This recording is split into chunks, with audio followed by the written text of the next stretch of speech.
The Origin of the Family, Private Property and the State, Friedrich Engels, Foreign Languages Press, Foreign Languages Press, Collection, Foundations, #12, Contact, lslpress@protonmail.com, KTPAs, Foreign Languages Press, Paris, 2020, Isbin, 972, 4, 91,182, 247, 2.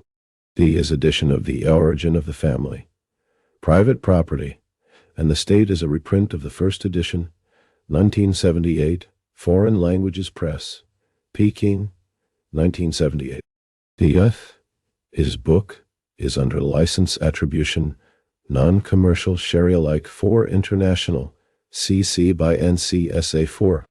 KTPAs, creativecommons.org, licenses by NC, SA 4, Taratier. 0. Contents. Preface to the first edition, 1.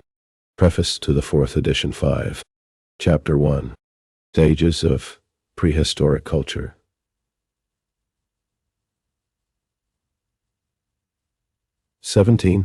Chapter 2. The Family 23. Chapter 3. The Iroquois Gens 71. Chapter 4. The Greek Gens 85. Chapter 5. The Rise of the Athenian State 95. Chapter 6. The Gens and the State in Rome 105. Chapter 7.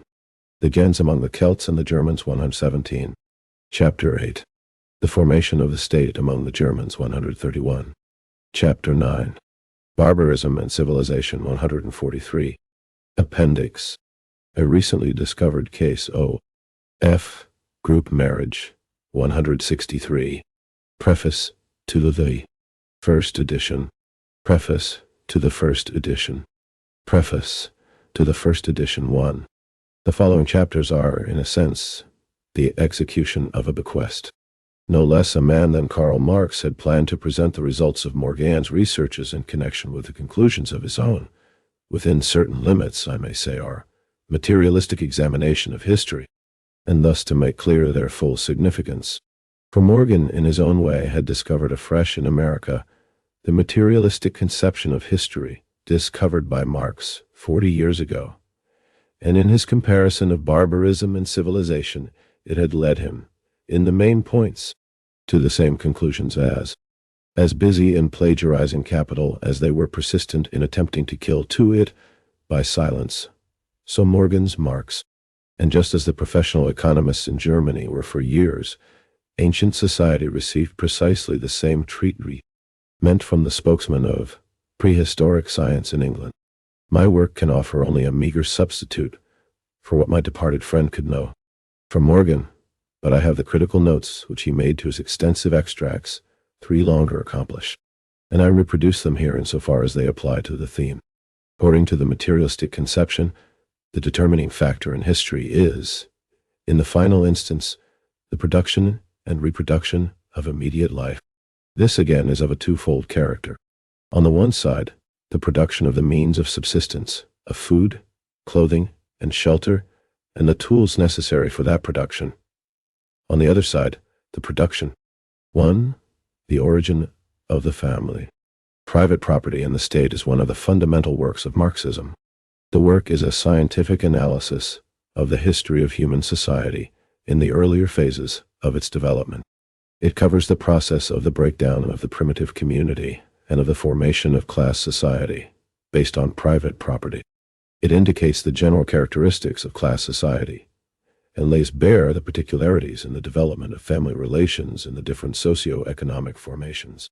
It also reveals the origin and essence of the state and demonstrates the historic necessity of the withering away of the state with the final victory of classless communist society. The book was written between the end of March and the end of May, 1884.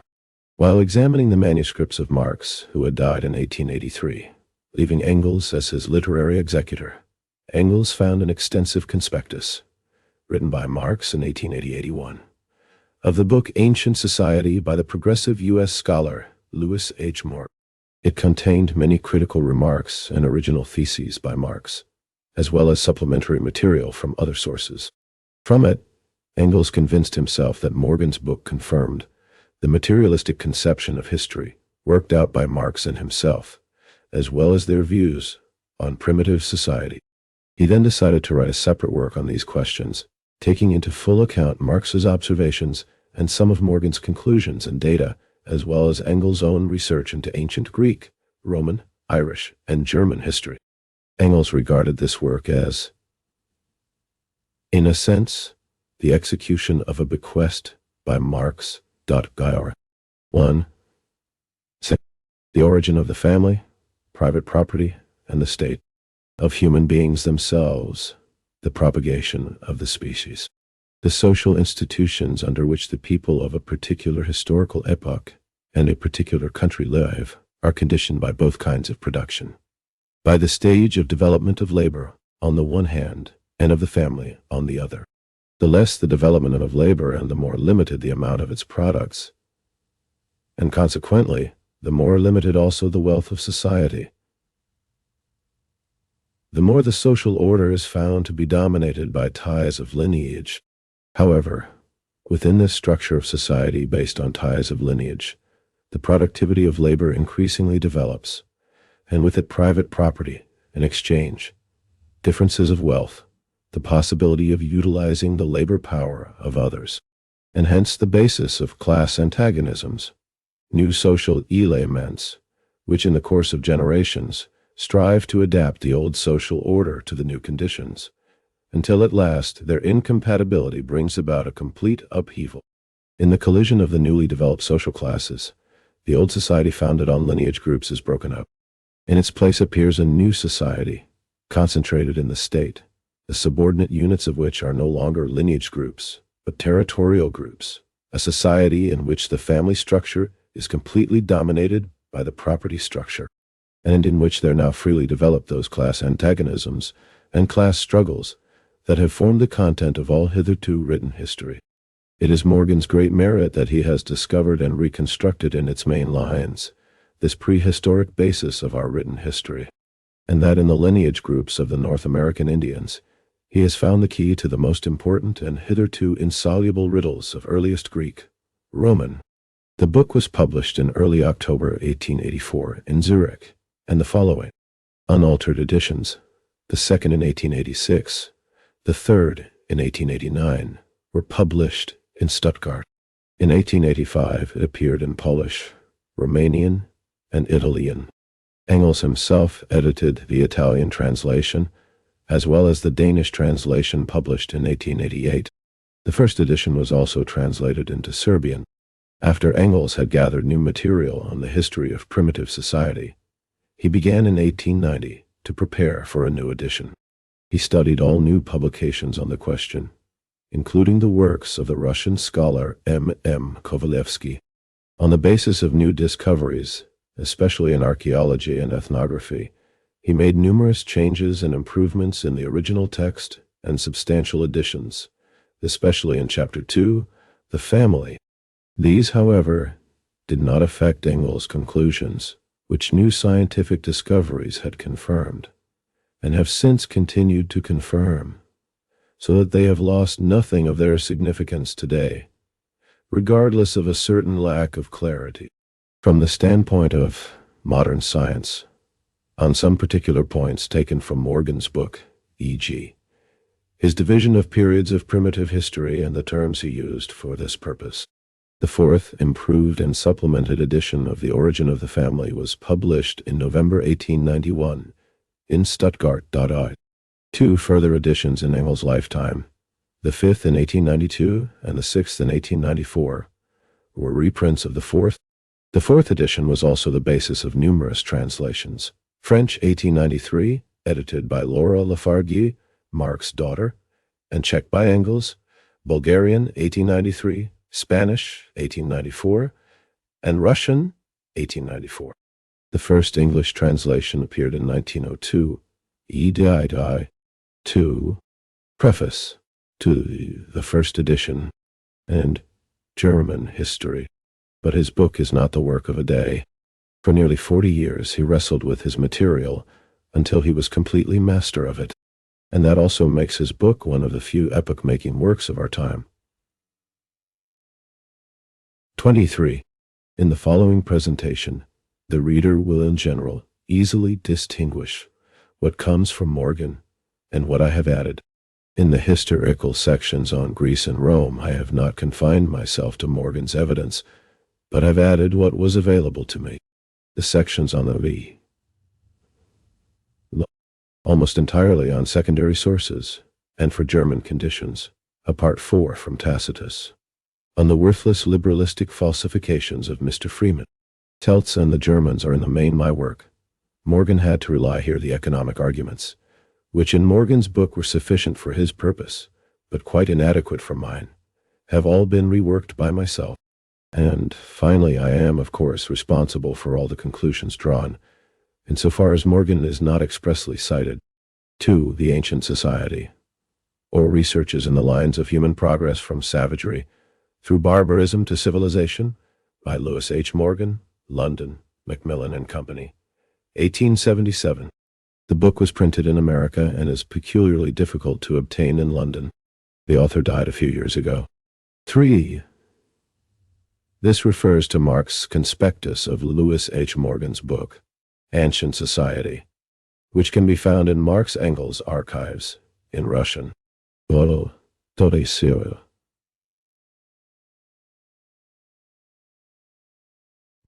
1941. Ars. Engels' quotations from Marx in the text, unless otherwise stated, are from the conspectus. AD 4. This refers to E. A. Freeman, Comparative Politics, London, 1873. 3. Preface to the 4th edition. Preface to the 4th edition. Engels' preface to the 4th edition of The Origin of the Family, Private Property, and the State was published with his permission before the edition itself. It appeared in Die Neue Zeit, Notars, 41, 1891.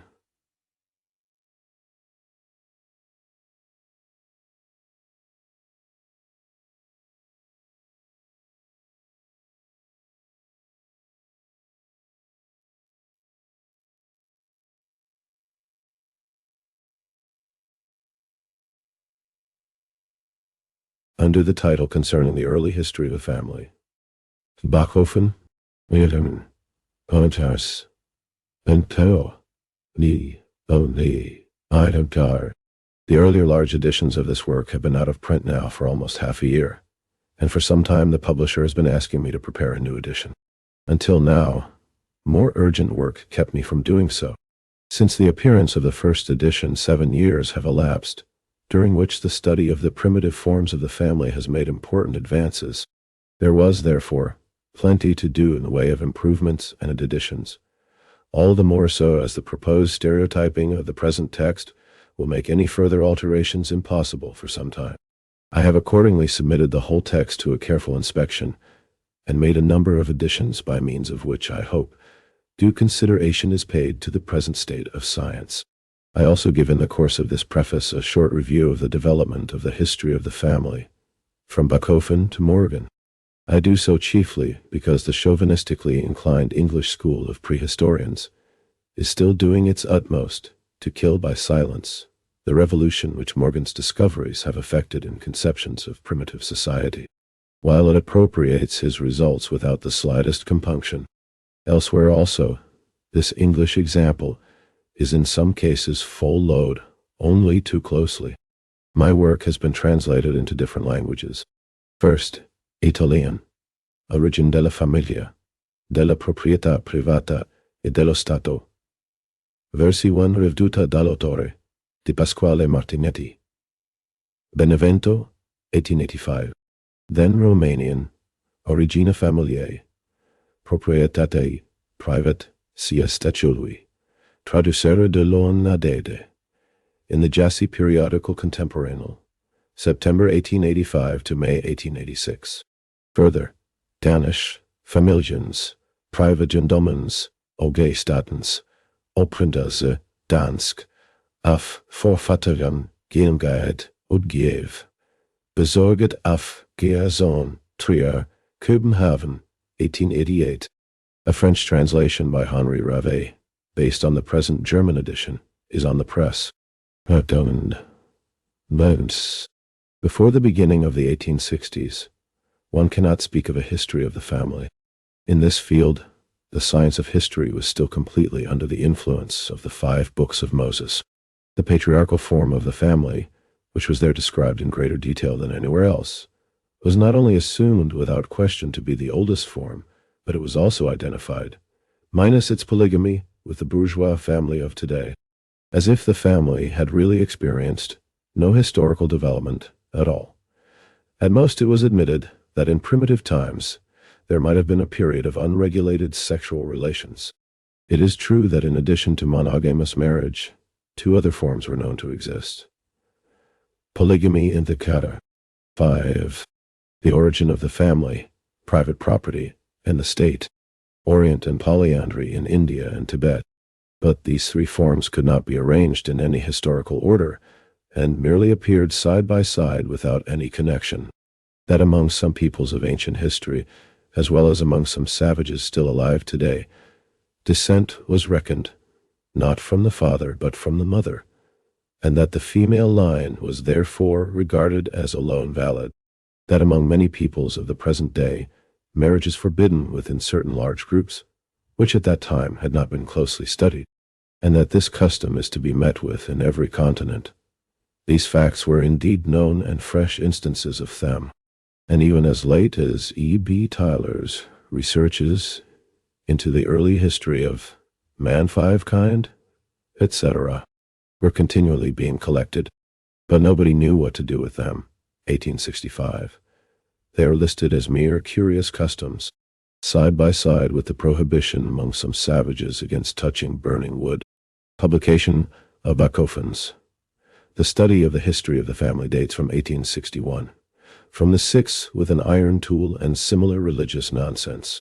Mother Right. In this work, the author advances the following propositions. 1. That originally humanity lived in unrestricted sexual relations, to describe which Bachofen uses the mistaken term, heterism. 2. That such relations exclude any certainty of paternity, that descent could therefore be reckoned only in the female line, according to Mother Right, and that this was originally the case amongst all the peoples of antiquity. 3. That consequently women, as mothers, and the only parents of the younger generation that were known with certainty, held a position of high respect and honor, which, in Bachofen's conception, was raised to a complete rule by women, gyneocracy. 4. That the transition to monogamy, where the women belonged to one man exclusively, involved a violation of an ancient religious commandment, that is, actually, a violation of the traditional right of the other men to this woman, a violation which had to be expiated, or indulgence for which had to be purchased, by the woman surrendering herself for a limited period. Bachofen finds the proofs of these assertions in innumerable passages of ancient classical literature, which he collected with immense industry. According to him, the development from heterism to monogamy and from mother right to father right is accomplished, as was particularly the case among the Greeks, as the consequence of an advance in religious conceptions, of the insertion of new divinities, representative of the new outlook, among the traditional group of gods, representing the old outlook. 5 E.B. Tyler researches into the early history of mankind and the development of civilization. London, 1865. 6 J. Bachofen, Das Mutterrecht. Eine Untersuchung über die Gyneikokratie der alten Welt nach ihrer religiösen und rechtlichen Natur, Mother Right. An investigation of the gyneocracy of the ancient world according to its religious and juridical nature. Stuttgart, 1861. 6. Preface to the 4th edition, so that the latter are more and more pressed into the background by the former. Thus, according to Bachofen, it is not the development of people's actual conditions of life, but the religious reflection of these conditions inside the heads of these same people, which has brought about the historical changes in the relative social position of man and woman. In accordance with this view, Bachofen interprets the Oresteia of Aeschylus as the dramatic representation of the conflict between declining mother right and the new father right that arose and triumphed in the heroic age. For the sake of her paramour, Aegisthus, Clytemnestra slays her husband, Agamemnon, on his return from the Trojan War, but Orestes, her son by Agamemnon, avenges his father's murder by slaying his mother. For this act he is prosecuted by the Erinyes, the demonic guardians of mother right, according to which matricide is the gravest and most inexpiable crime.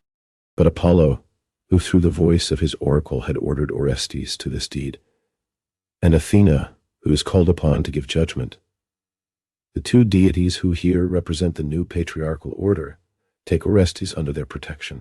Athena hears both sides. The whole matter of the dispute is briefly summed up in the debate which now takes place between Orestes and the Erinyes. Orestes contends that Clytemnestra has committed a double crime. She has slain her husband, and thus she has also slain, far the more guilty. The answer is striking.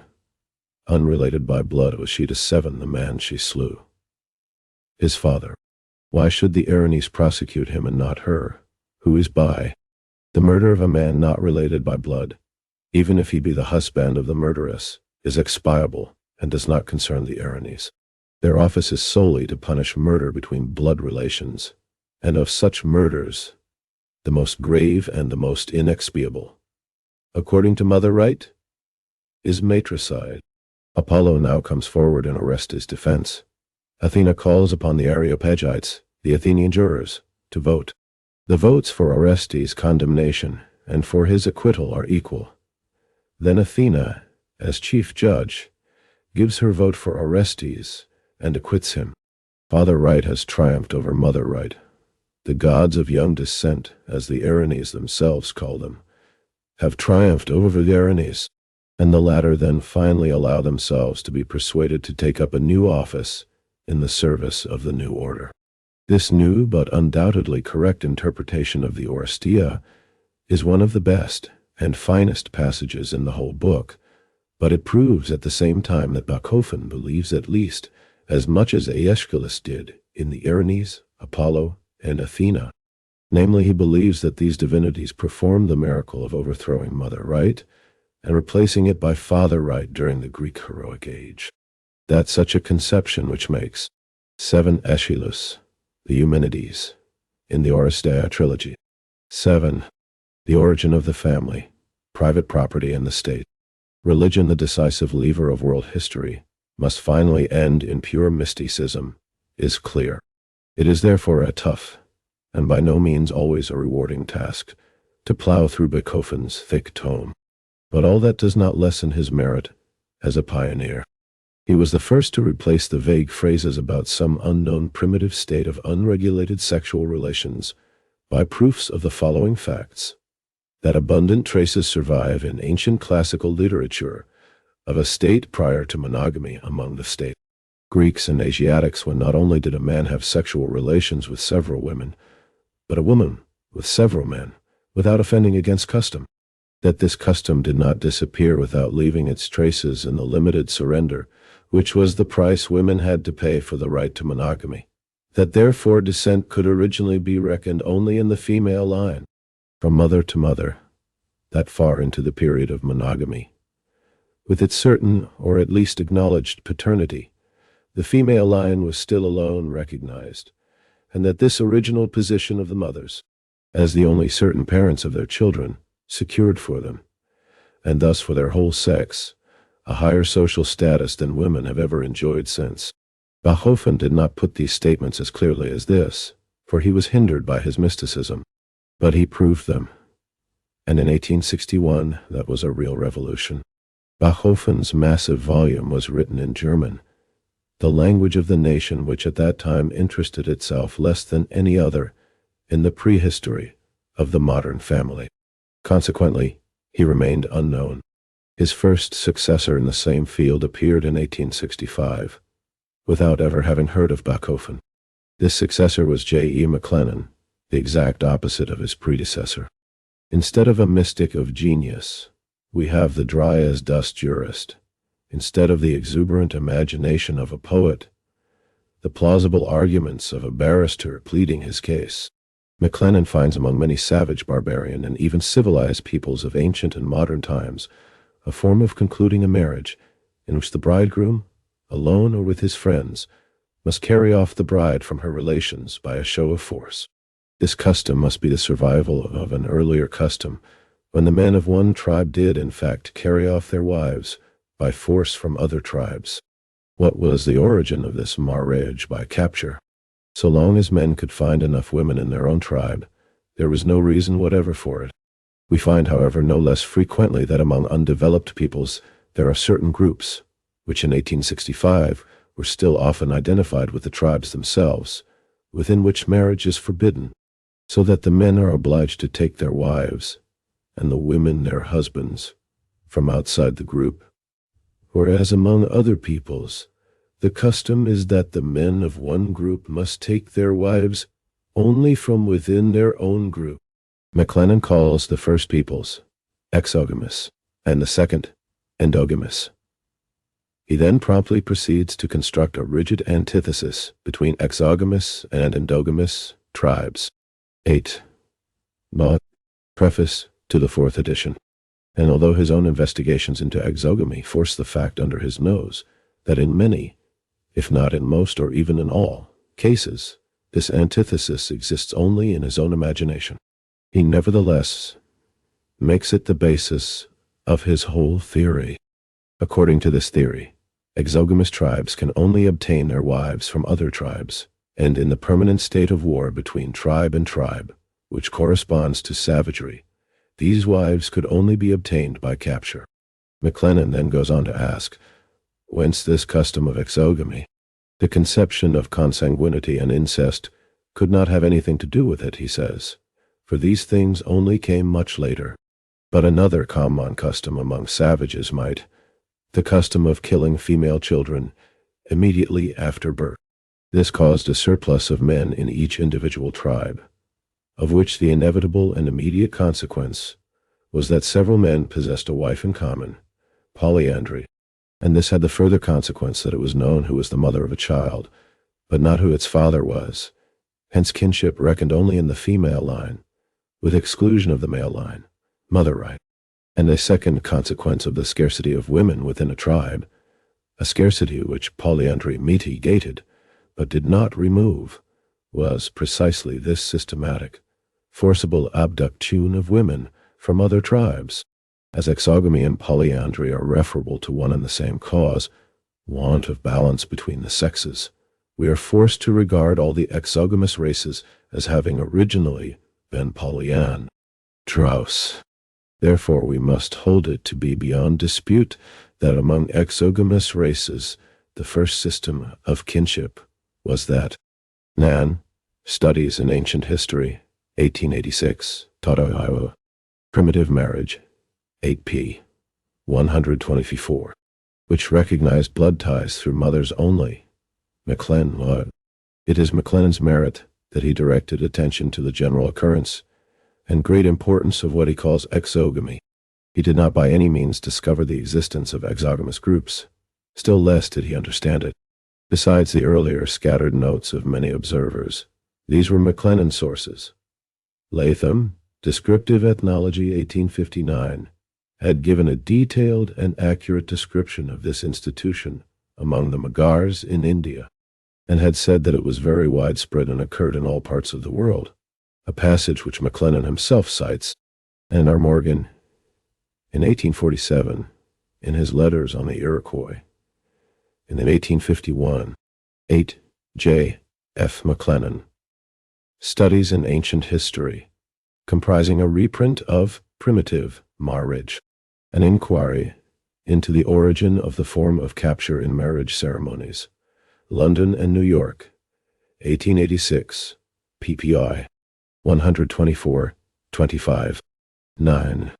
The Origin of the Family, Private Property, and the State. In the League of the Iroquois, 9 had already demonstrated the existence of exogamous groups among this tribe, and had given an accurate account of them, whereas McLennan, as we shall see, wrought greater confusion here with his lawyer's mind than Bachofen wrought in the field of mother right with his mystical fantasy. It is also a merit of McLennan that he recognized matrilineal descent as the original system, though he was here anticipated by Bachofen, as he later acknowledged. But McLennan is not clear on this either. He always speaks of kinship through females only, and this term, which is correct for an earlier stage, he continually applies to later stages of development, when descent and inheritance were indeed still traced exclusively through the female line, but when kinship on the male side was also recognized and expressed. There you have the narrowness of the jurist, who fixes on a rigid legal term and goes on applying it unchanged when changed conditions have made it applicable no longer. Apparently, McLennan's theory, plausible though it was, did not seem any too well-founded even to its author. At any rate, he himself is. Pure is now most distinctly marked and impressive, just among those races 10 which have male kinship, should be descent in the male line.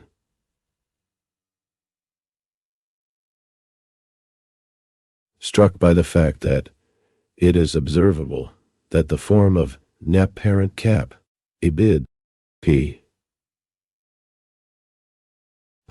140, and again, it is a curious fact that nowhere now, that we are aware of, is infanticide a system where exogamy and the earliest form of kinship coexist, ibid die, p. 146. Both these facts flatly contradict his method of explanation, and he can only meet them with new and still more complicated hypotheses. Nevertheless, his theory found great applause and support in England. McLennan was here generally regarded as the founder of the history of the family and the leading authority on the subject.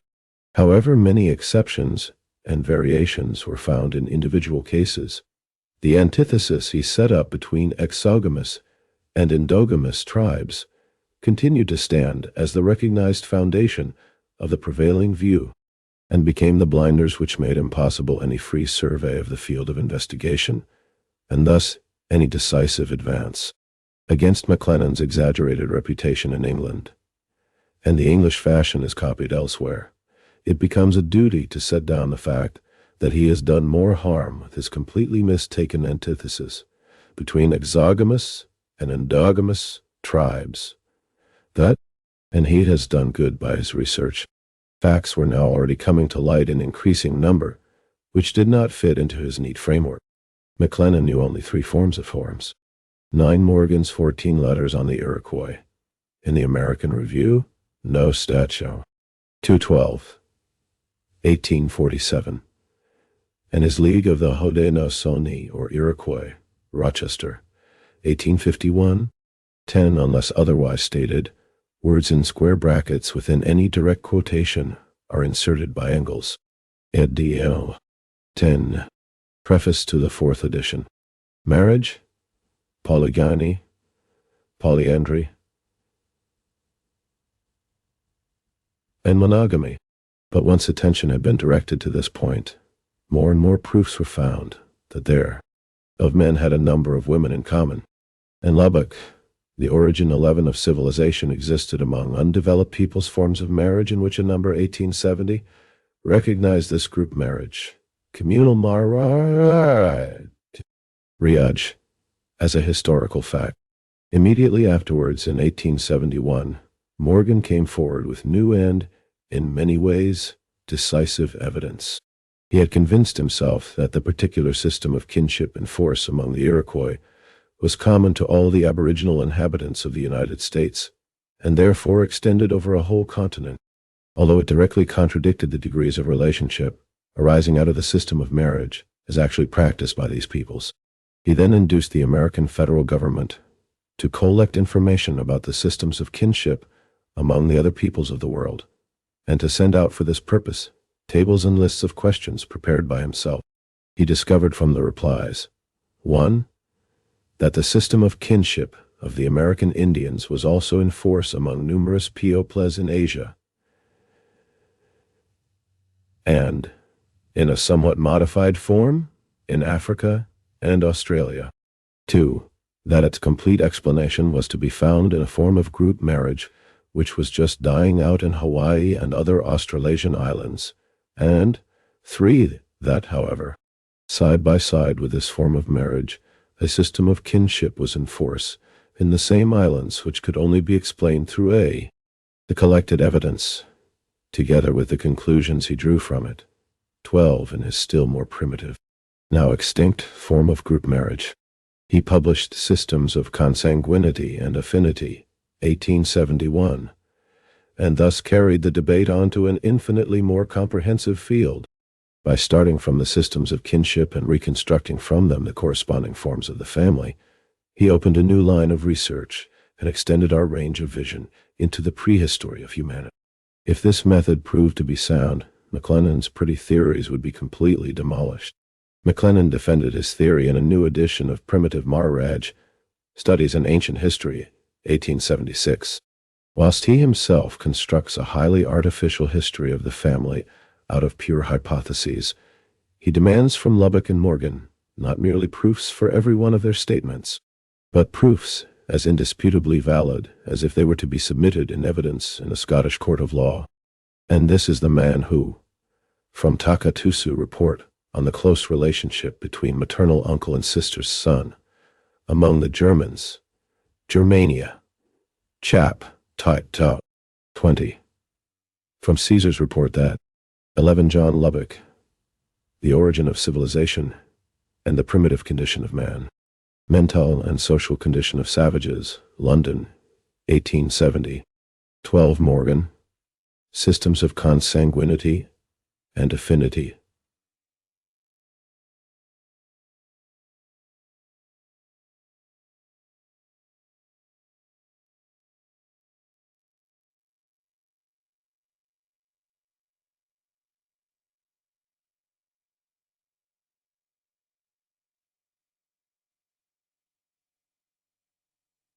(11) The Origin of the Family, Private Property, and the State. The Britons in groups of 10 or 12 possessed their wives in common, and from all the other reports of classical authors on community of wives among barbarians, calmly draws the conclusion that all these peoples lived in a state of polyandry.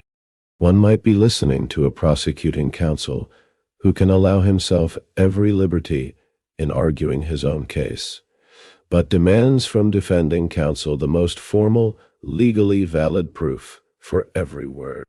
He maintains that group marriage is pure imagination, and by so doing falls far behind Beethoven. He declares that Morgan's systems of kinship are mere codes of conventional politeness, the proof being that the Indians also address a stranger or a white man as brother or father or father. One might as well say that the terms father, mother, brother, and sister are mere meaningless forms of address, because Catholic priests and abbesses are addressed as father and mother, and because monks and nuns, and even Freemasons and members of English trade unions and associations in solemn session, are addressed as brother and sister. In a word, McLennan's defense was miserably feeble, but on one point he had still not been assailed: the antithesis between exogamous and endogamous tribes, on which his whole system rested, not only remained unshaken, but was even universally acknowledged as the keystone of the whole history of the family.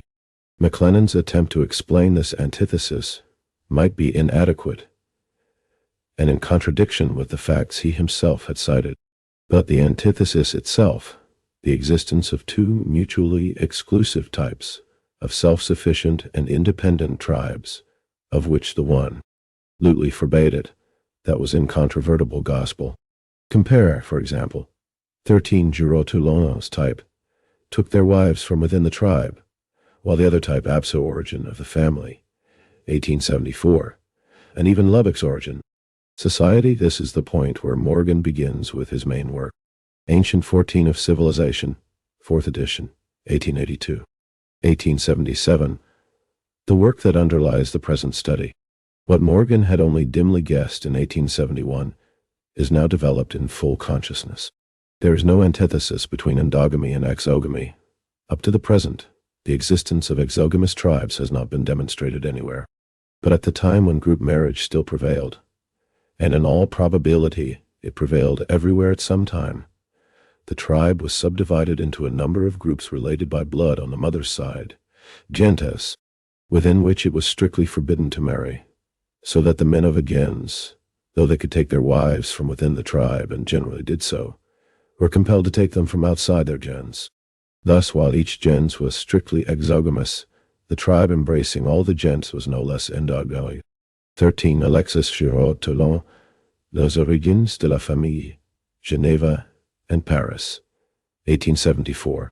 14. Morgan, Ancient Society, or Researches in the Lines of Human Progress from Savagery through Barbarism to Civilization, London, 1877.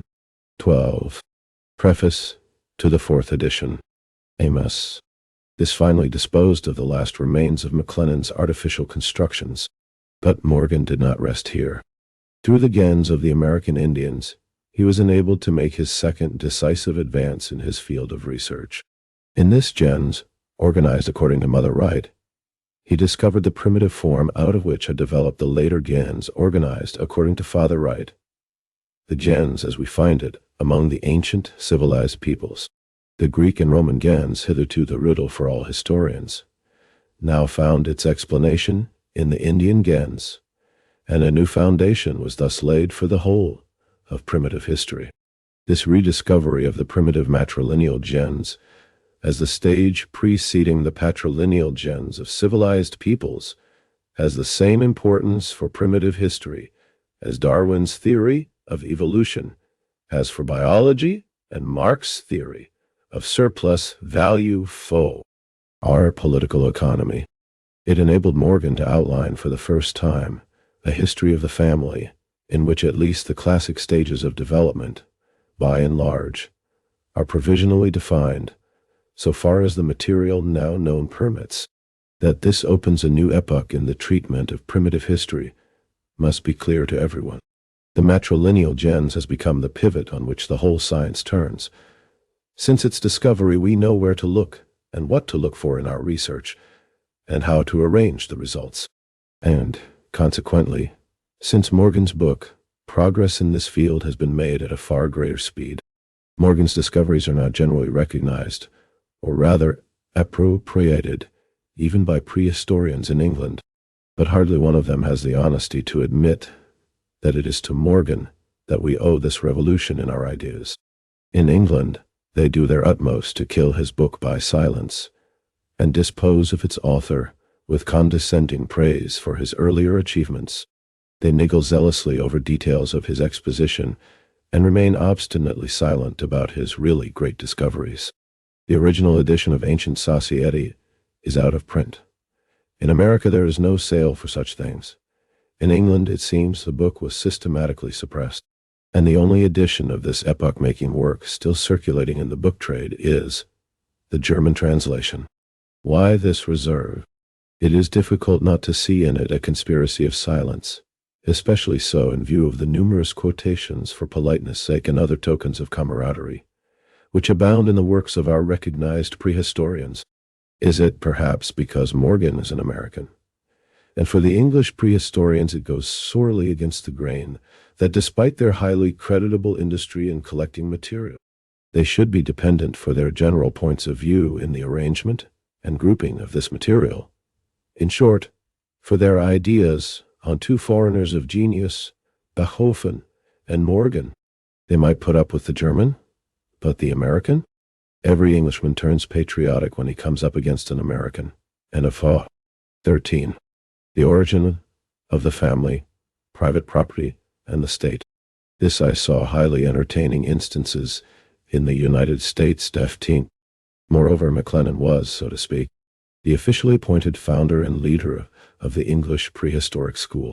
It was almost a matter of good form among prehistorians to speak of his artificially constructed historical series, child murder, polyandry, marriage by capture, matriarchal family, in tones only of profoundest respect. The slightest doubt in the existence of exogamous and endogamous tribes of absolute mutual exclusiveness was considered rank heresy. Morgan had committed a kind of sacrilege in dissolving all these hallowed dogmas into thin air. Into the bargain, he had done it in such a way that it only needed saying to carry immediate conviction, so that the McLennanites, who had hitherto been helplessly reeling to and fro between exogamy and endogamy, could only beat their brows and exclaim, "How could we be such fools as not to think of that for ourselves long ago?" As if these crimes had not already left the official school with the option only of coldly ignoring him.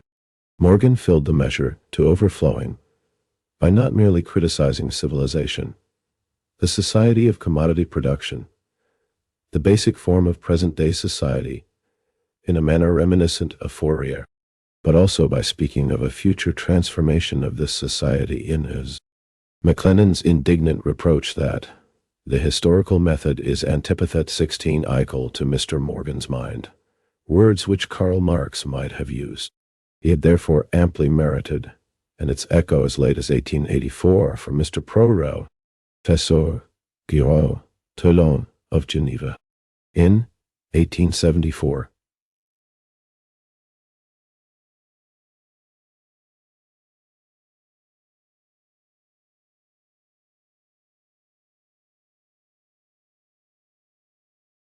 Origines de la famille.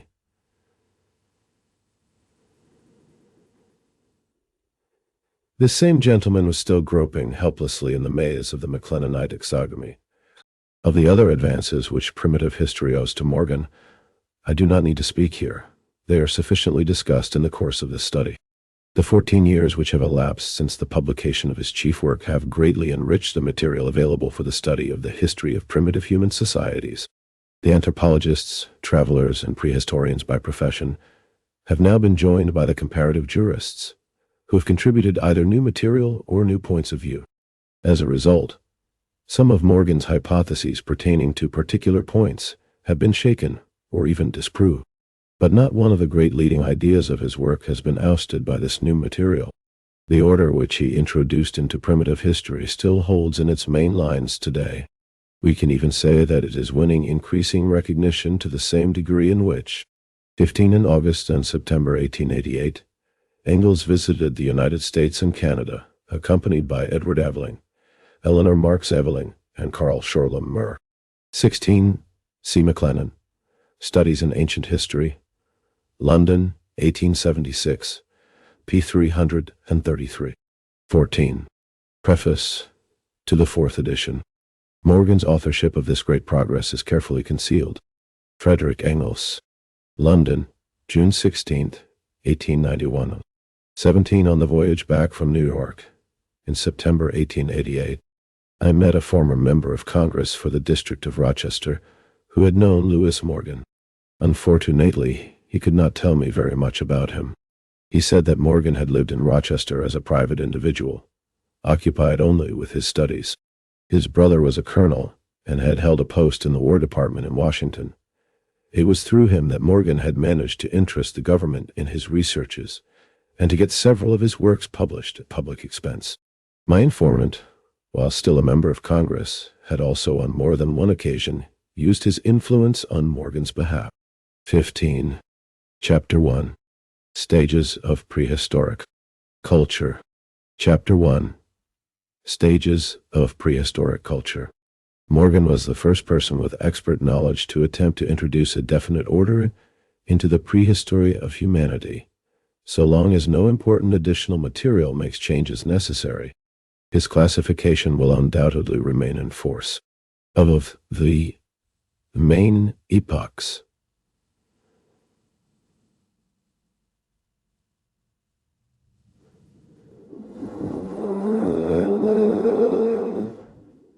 savagery, barbarism, and civilization, he is concerned, of course, only with the first two and the transition to the third. He divides both savagery and barbarism into lower, middle, and upper stages, according to the progress made in the production of food. For he says, upon their skill in this direction, the whole question of human supremacy on the earth depended. Mankind are the only beings who may be said to have gained an almost absolute control over the production of food. It is accordingly identified more or less directly with the enlargement of the 18 sources of subsistence. Probable that the great epochs of human progress have been progress. The development of the family takes a parallel course. But here the periods are not divided by such striking marks. 1. Savagery. A. Lower stage. Childhood of the human race. People still lived in their original habitat in tropical or subtropical forests and were partially at least tree dwellers, for otherwise survival among large beasts of prey cannot be explained. Fruit, nuts, and roots served for food. The development of articulate speech is the main result of this period. None of the peoples that became known during the historical period were any longer in this primitive state. Though this stage may have lasted thousands of years, we have no direct evidence to prove its existence. But once the evolution of man from the animal kingdom is admitted, such a transitional stage must necessarily be assumed. B. Middle stage. Begins with the utilization of fish for food, including crabs, mussels, and other aquatic animals, and with the use of fire. The two are complementary, since food fish becomes fully utilizable only by the use of fire. With this new source of nourishment, men became independent of climate and locality. Even as savages, they could, by following the rivers and coasts, spread over most of the earth. Proof of these migrations is the distribution over every continent of the crudely worked, unpolished flint tools of the earlier Stone Age, the so-called paleoliths, all or most of 18 Morgan, Ancient Society, p. 19. The references in the present English translation of Engels' work are to the Charles H. Kerr, Chicago, edition of Morgan's Ancient Society. 17. The origin of the family, private property, and the state, which date from this period. Settlement in new areas, the constantly active urge for discovery, and the ability to produce fire by friction made available new kinds of food. Farinaceous roots and tubers, for instance, were baked in hot ashes or in baking pits, ground ovens. With the invention of the first weapons, club and spear, game could sometimes be added to the fare. But the tribes which figure in books as living entirely, that is, exclusively, by hunting never existed in reality.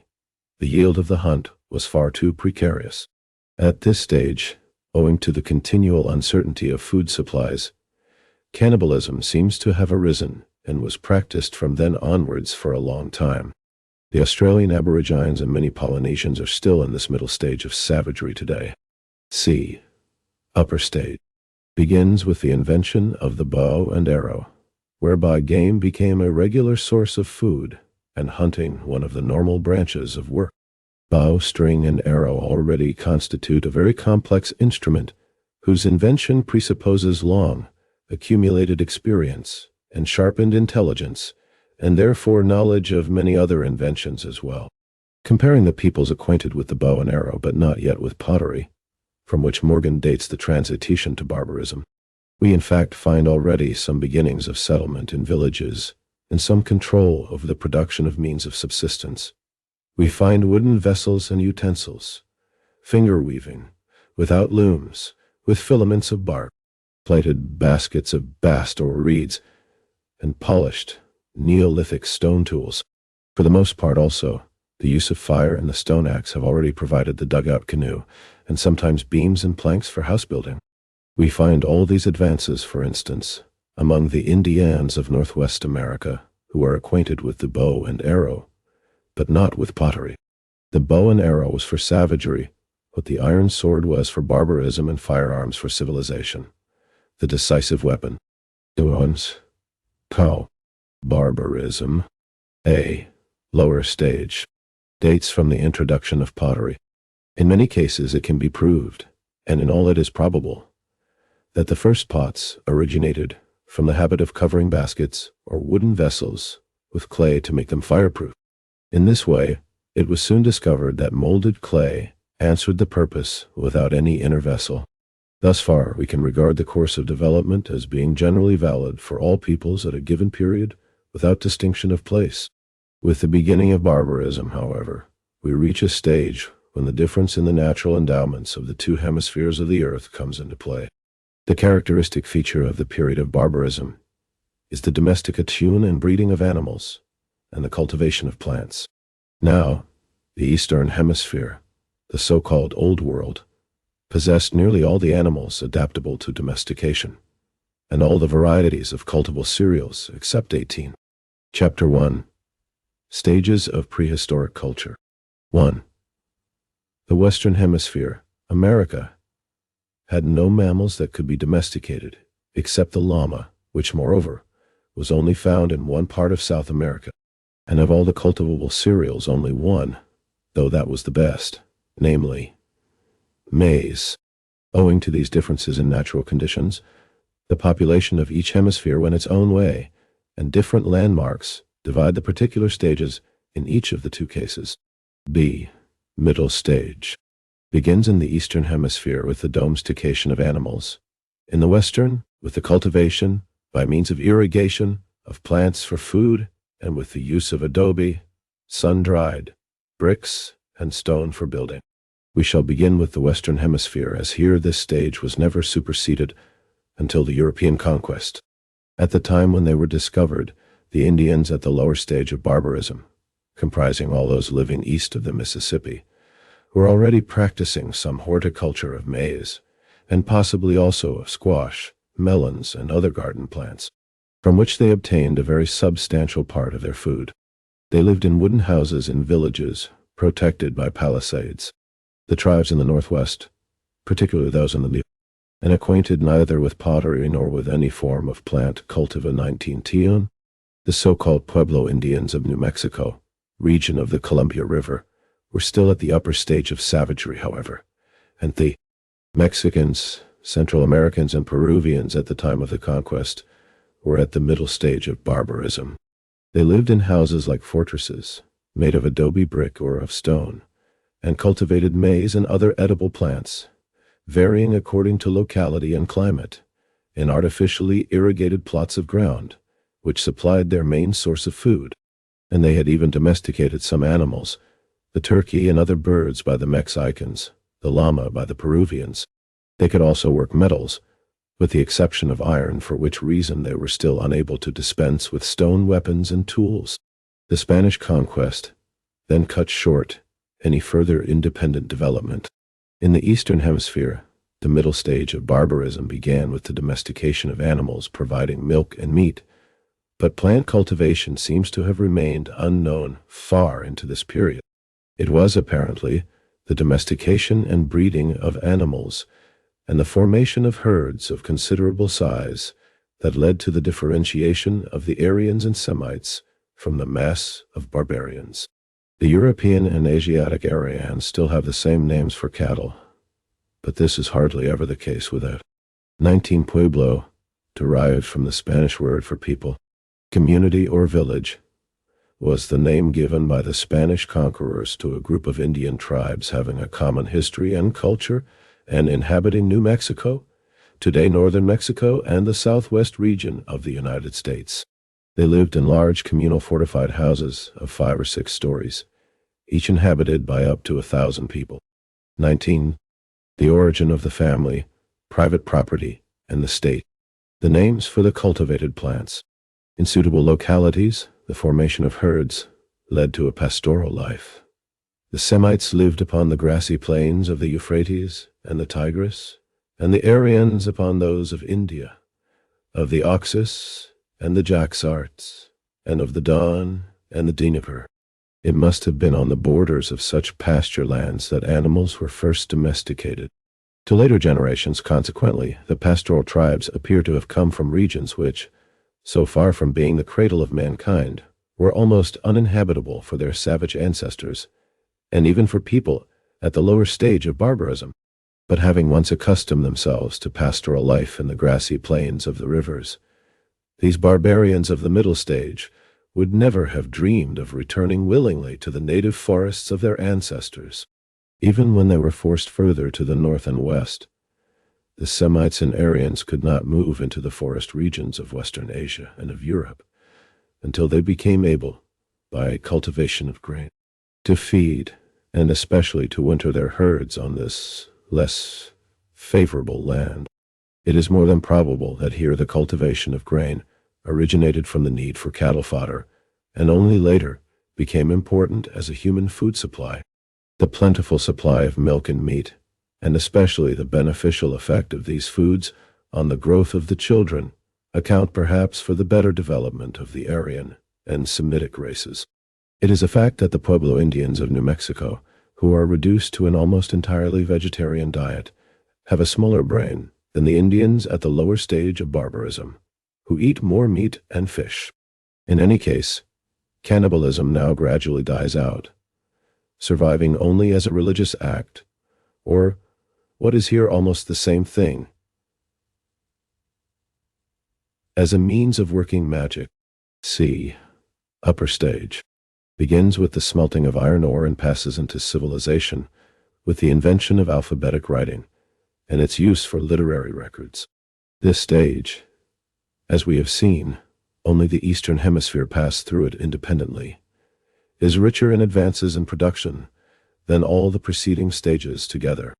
To it belong the Greeks of the heroic age, the tribes of Italy shortly before the foundation of Rome, the Germans of Tacitus, and the Norsemen of the Viking Age.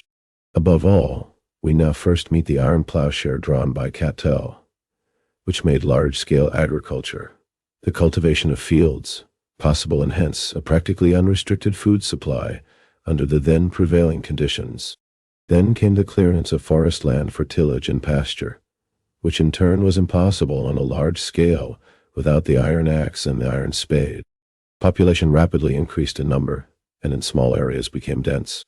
Prior to field agriculture, only very exceptional conditions would have allowed 500,000 people to be united under a single central direction. Probably this never occurred. We find the upper stage of barbarism at its zenith in the Homeric 20. Chapter 1.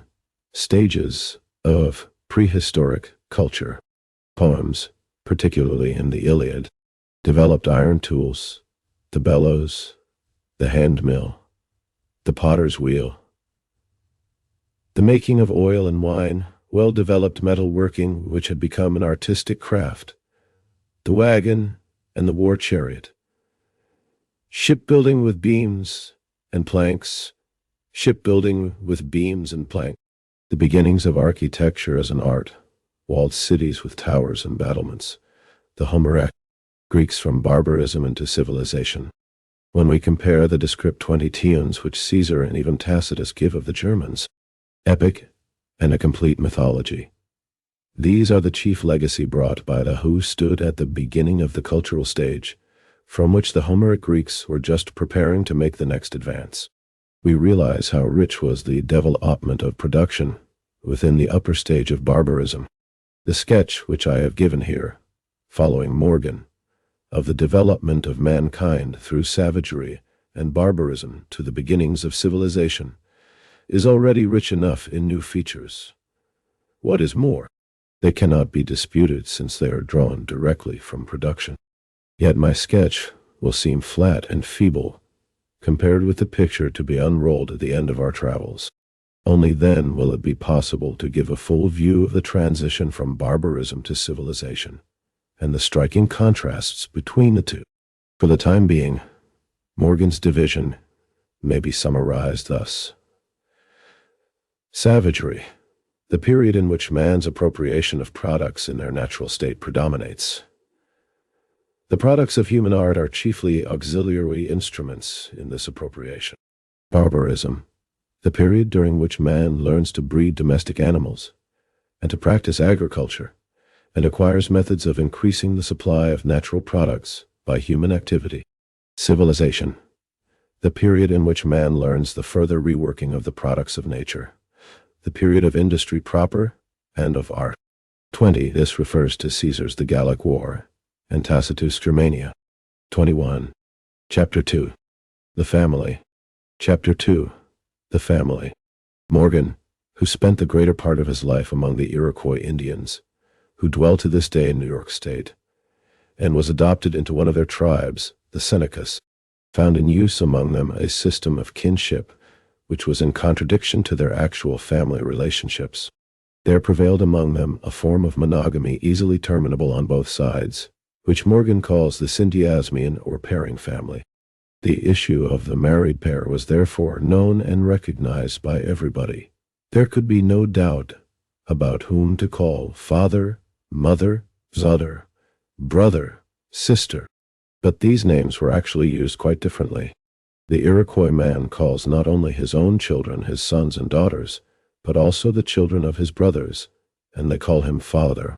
The children of his sisters, however, he calls his nephews and nieces, and they call him their uncle. The Iroquois woman, on the other hand, calls her sisters children, as well as her own, her sons and daughters, and they call her mother. But her brother's children she calls her nephews and nieces, and she is known as their aunt. Similarly, the children of brothers call one another brother and sister, and so do the children of sisters.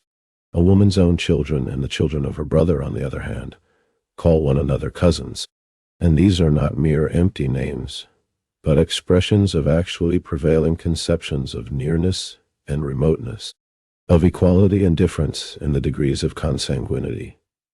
These conceptions serve as the foundation of a fully elaborated system of kinship, through which several hundred different relationships of one individual can be expressed.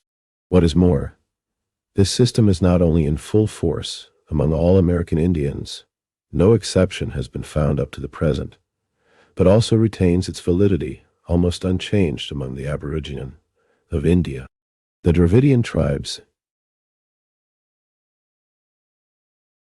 in the Deccan, and the Gawara tribes in Hindustan. To this day, the Tamils of southern India and the Seneca Iroquois Indians in New York State still express more than 200 relations of kinship in the same manner.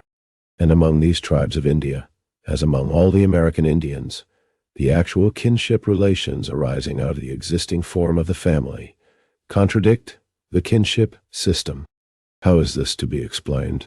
In view of the decisive part played by kinship in the social structure of all savage and barbarian peoples, the importance of a system so widespread cannot be dismissed with phrases.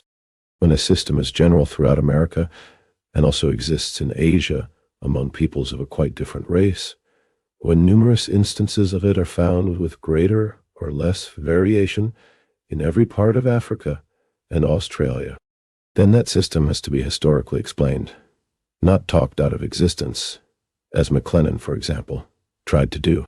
The names father, child, brother, and sister are no mere honorific titles. They involve quite definite and very serious mutual obligations, which together make up an essential part of the social constitution of the peoples in question. The explanation was found. In the Sandwich Islands, Hawaii, there still existed in the first 23. The origin of the family, private property, and the state. Half of the 19th century, a form of family in which the fathers and mothers, brothers and sisters, sons and daughters, uncles and aunts, nephews and nieces were exactly what is required by the American and ancient Indian system of kinship. But now comes a strange thing.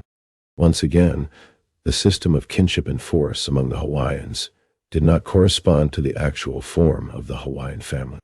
For in Hawaii, all children of brothers and sisters are, without exception, brothers and sisters of one another, and are considered to be the common children not only of their mother and her sisters, or of their father and his brothers, but of all the brothers and sisters of both their parents without distinction. While, therefore, the American system of kinship presupposes a more primitive form of the family which has disappeared in America, but still actually exists in Hawaii, the Hawaiian system of kinship, on the other hand, points to a still earlier form of the family which, though we can nowhere prove it to be still in existence, nevertheless must have existed, for otherwise the corresponding system of kinship could never have arisen. The family, says Morgan, represents an active principle. It is never stationary, but advances from a lower to a higher form as society advances from a lower to a higher condition. Systems of consanguinity, on the contrary, are passive, recontract, and only changing radically when the family has radically 21 changed, in the progress made by the family at long intervals apart.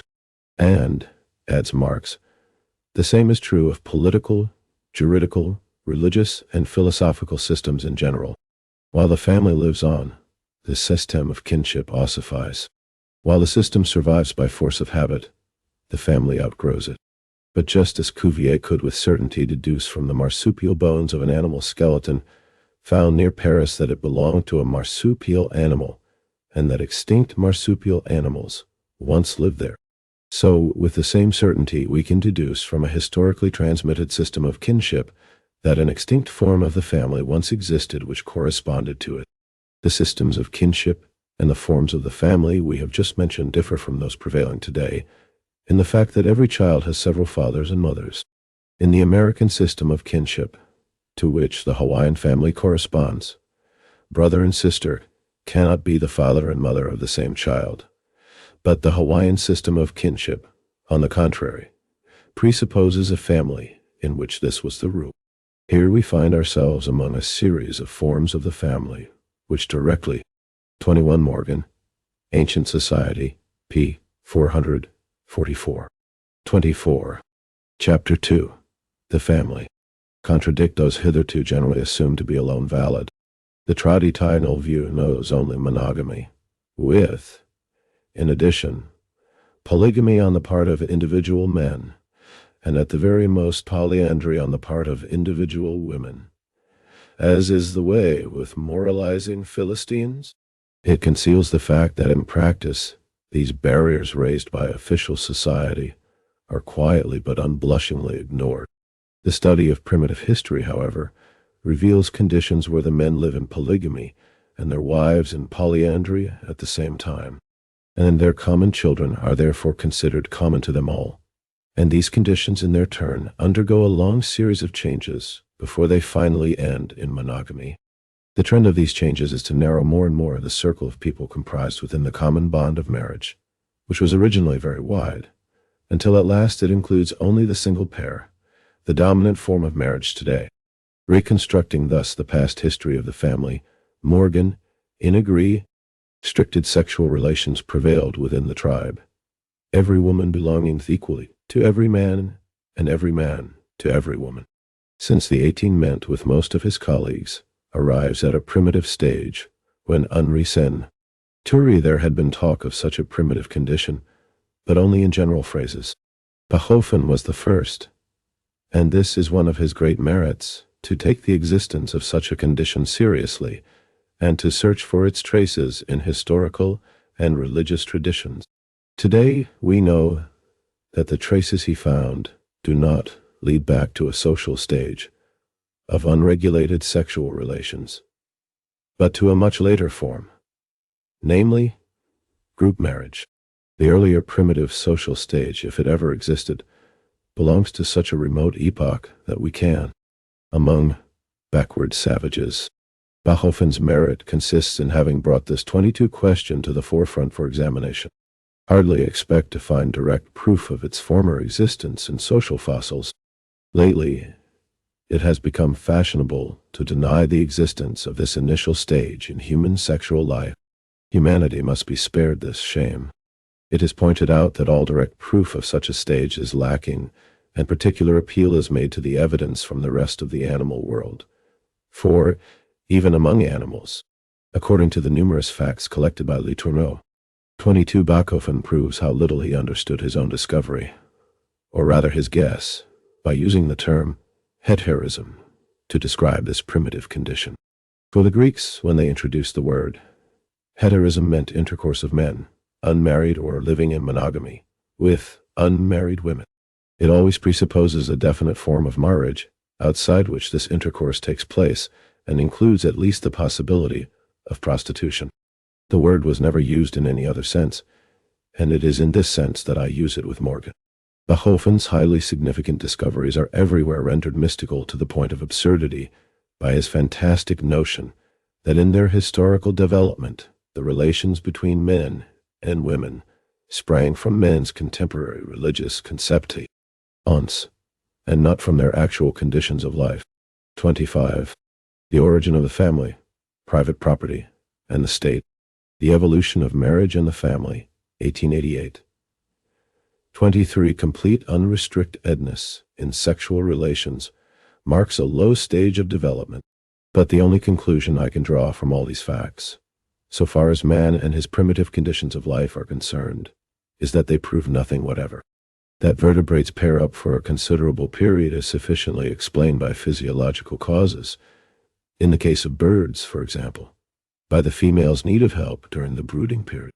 Examples of faithful monogamy among birds prove nothing about man, for the simple reason that men are not descended from birds, and if strict monogamy is the height of all virtue, then the palm must go to the tapeworm, which has a complete set of male and female sexual organs in each of its 50 to 200 proglottides, or segments, and spends its whole life copulating in all its segments with itself. Confining ourselves to mammals, however, we find all forms of sexual life. Unrestrictedness, indications of group marriage, polygyny, monogamy. Polyandry alone is lacking. It took human beings to achieve that. Even our nearest relations, the quadrumana, exhibit every possible variation in the grouping of males and females. And if we narrow it down still more and consider only the 4 anthropoid apes, all of that Letourneau times polygamous, while Saussure, quoted by Giraud-Toulon, maintains 24 that they are monogamous, has to say about them is that they are sometimes monogamous. The more recent assertions of the monogamous habits of the anthropoid apes which are cited by Westermarck, The History of Human Marriage, London, 1891, are also very far from proving. In regard to mammals, there is no strict relation between the degree of 25 intellectual development and the form of sexual union, anything. In short, our evidence is such that honest Letourneau admits. Animal Societies, 1877, says in so many words, 26, and Espinasse, the herd is the highest social group which we can observe among animals. It is composed, so it appears, of families. But from the start, the family and the herd are in conflict with one another, and develop in inverse proportion. As the above shows, we know practically nothing definite about the family and other social groupings of the anthropoid apes. The evidence is flatly contradictory. This is not to be wondered at either. How contradictory and how much in need of critical examination and sifting are the reports in our possession concerning even savage human tribes. But Ape 23, Charles Letourneau.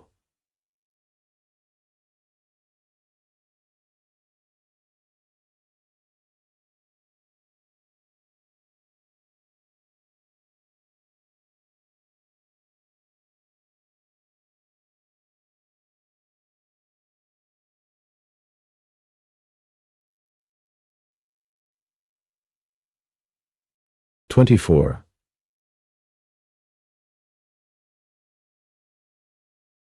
Si Giraud-Toulon, Les Origines du Mariage et de la Famille, Geneva and Paris, 1884, P.A. Garin. Lipien. 25, Letourneau. Au Pitway. Sit. Ta. P. 41. 26.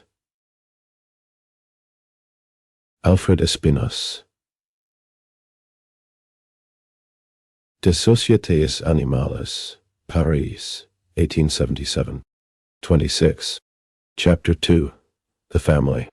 Societies are far more difficult to observe than human ones. For the present, therefore, we must reject any conclusion drawn from such completely unreliable reports. The quotation from Espinasse, however, provides us with a better clue. Among the higher animals, the herd and the family are not complementary to one another. but contradictory. Espinasse shows very nicely how the jealousy of the males during the mating season loosens the ties of every gregarious herd or temporarily breaks it up. Where the family bond is close, herds form only in exceptional cases.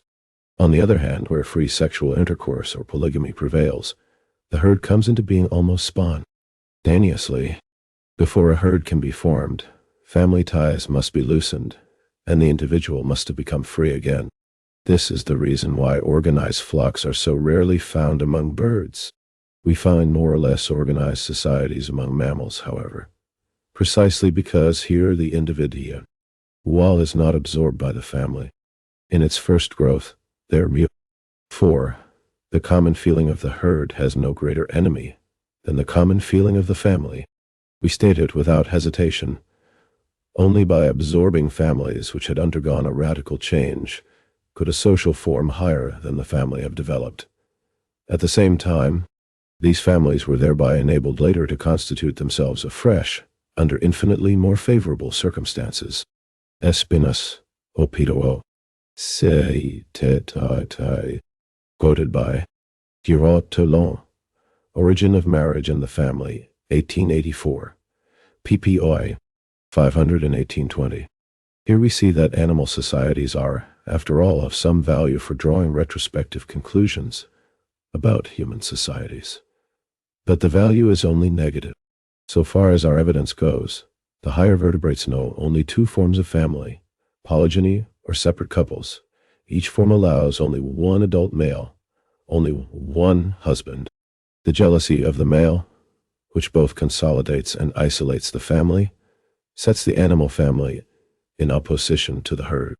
The jealousy of the males either prevents the herd, the higher social form, from coming into existence, or weakens its cohesion, or breaks it up during the mating period. At best, it arrests its development. This alone is sufficient proof that animal families and primitive human society are incompatible, and that when primitive men were working their way up out of the animal state, they either had no family at all, or at most a form that does not occur among animals. In small numbers, an animal so defenseless as evolving man might struggle along even in conditions of isolation, with a single pair as the highest form of gregariousness, such as Westermarck, following the reports of hunters. Attributes to the gorillas. 27. The origin of the family, private property, and the state, and the chimpanzees. For development beyond the level of the animals, for the achievement of the greatest advance nature can show, something more was needed. The power of defense lacking to the individual had to be made good by the united strength and cooperation of the herd. To explain the transition to humanity from conditions such as those in which the anthropoid apes live today would be quite impossible. It looks much more as if these apes had strayed off the line of evolution and were gradually dying out, or at least on the decline. That alone is sufficient ground for rejecting all conclusions based on parallels drawn between their forms of family and those of primitive man. Mutual toleration among the adult males, freedom from jealousy, was the first condition for the formation of those larger, permanent groups in which alone animals could become human. And what, in fact, do we find to be the oldest and most primitive form of family whose historical existence we can indisputably prove, and which in one or two parts of the world we can still study today? Group marriage, the form in which whole groups of men and whole groups of women mutually possess one another, and which leaves little room for jealousy. And at a later stage of development, we find the exceptional form of polyandry, which flies even more in the face of all feelings of jealousy, and is therefore unknown among animals. But, as all known forms of group marriage are accompanied by such peculiarly complicated circumstances that they necessarily point to earlier and simpler forms of sexual relations, and therefore, in the last resort, to a period of unregulated intercourse, corresponding to the transition from the animal to the human. The references to animal marriages only bring us back to the very point from which we were to be led away for good and all. What, then, does unregulated sexual relations really mean? It means that the prohibitive barriers which are or have been in force did not prevail. We have already seen the barrier of jealousy go down. If there is one thing certain, it is that the feeling of jealousy develops relatively late. The same is true of the conception of incest. Not only were brother and sister, originally man and wife, sexual intercourse between parents and children is still permitted among many peoples today. Bancroft, The Native Races of the Pacific States of North America, 1875, Volbel I, testifies to it among the Kaviaks on the Bering Straits, the Kaniagmiat near Alaska, and the Tinas in the interior of British North America.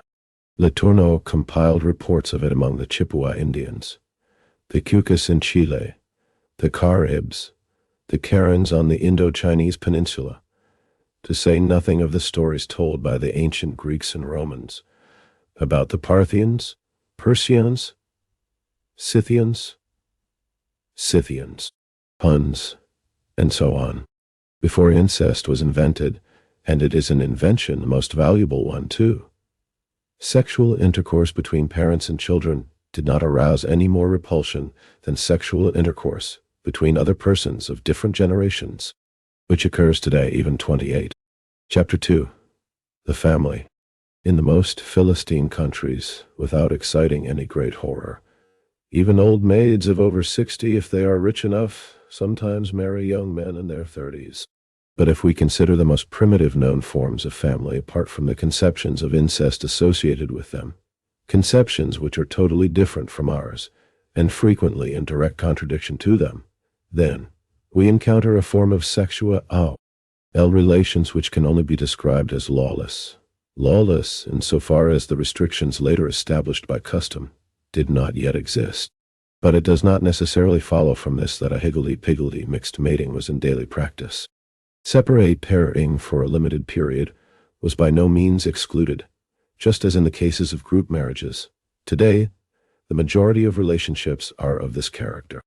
And when Westermarck, the latest writer to deny the existence of such a primitive state, applies the term marriage to every relationship in which the two sexes remain paired up until the birth of the offspring, we must point out that this kind of marriage can very well occur under the conditions of unregulated intercourse, without contradicting the principle of unregulatedness, the absence of any barrier imposed by custom on sexual activity involves a suppression of individual inclinations, and that therefore 27, the most genuine form of it, is prostitution.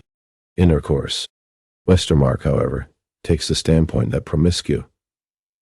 It seems to me rather that any understanding of primitive conditions is impossible if one looks at it through bordello spectacles. We shall return to this point when discussing group marriage. According to Morgan, from this primitive state of unregulated intercourse, there developed, probably very early, 1. The consanguine family, the first stage of the family. Here, the marriage groups are separated according to generations. All the grandfathers and grandmothers within the limits of the family are all husbands and wives of one another. So also are their children, the fathers and mothers.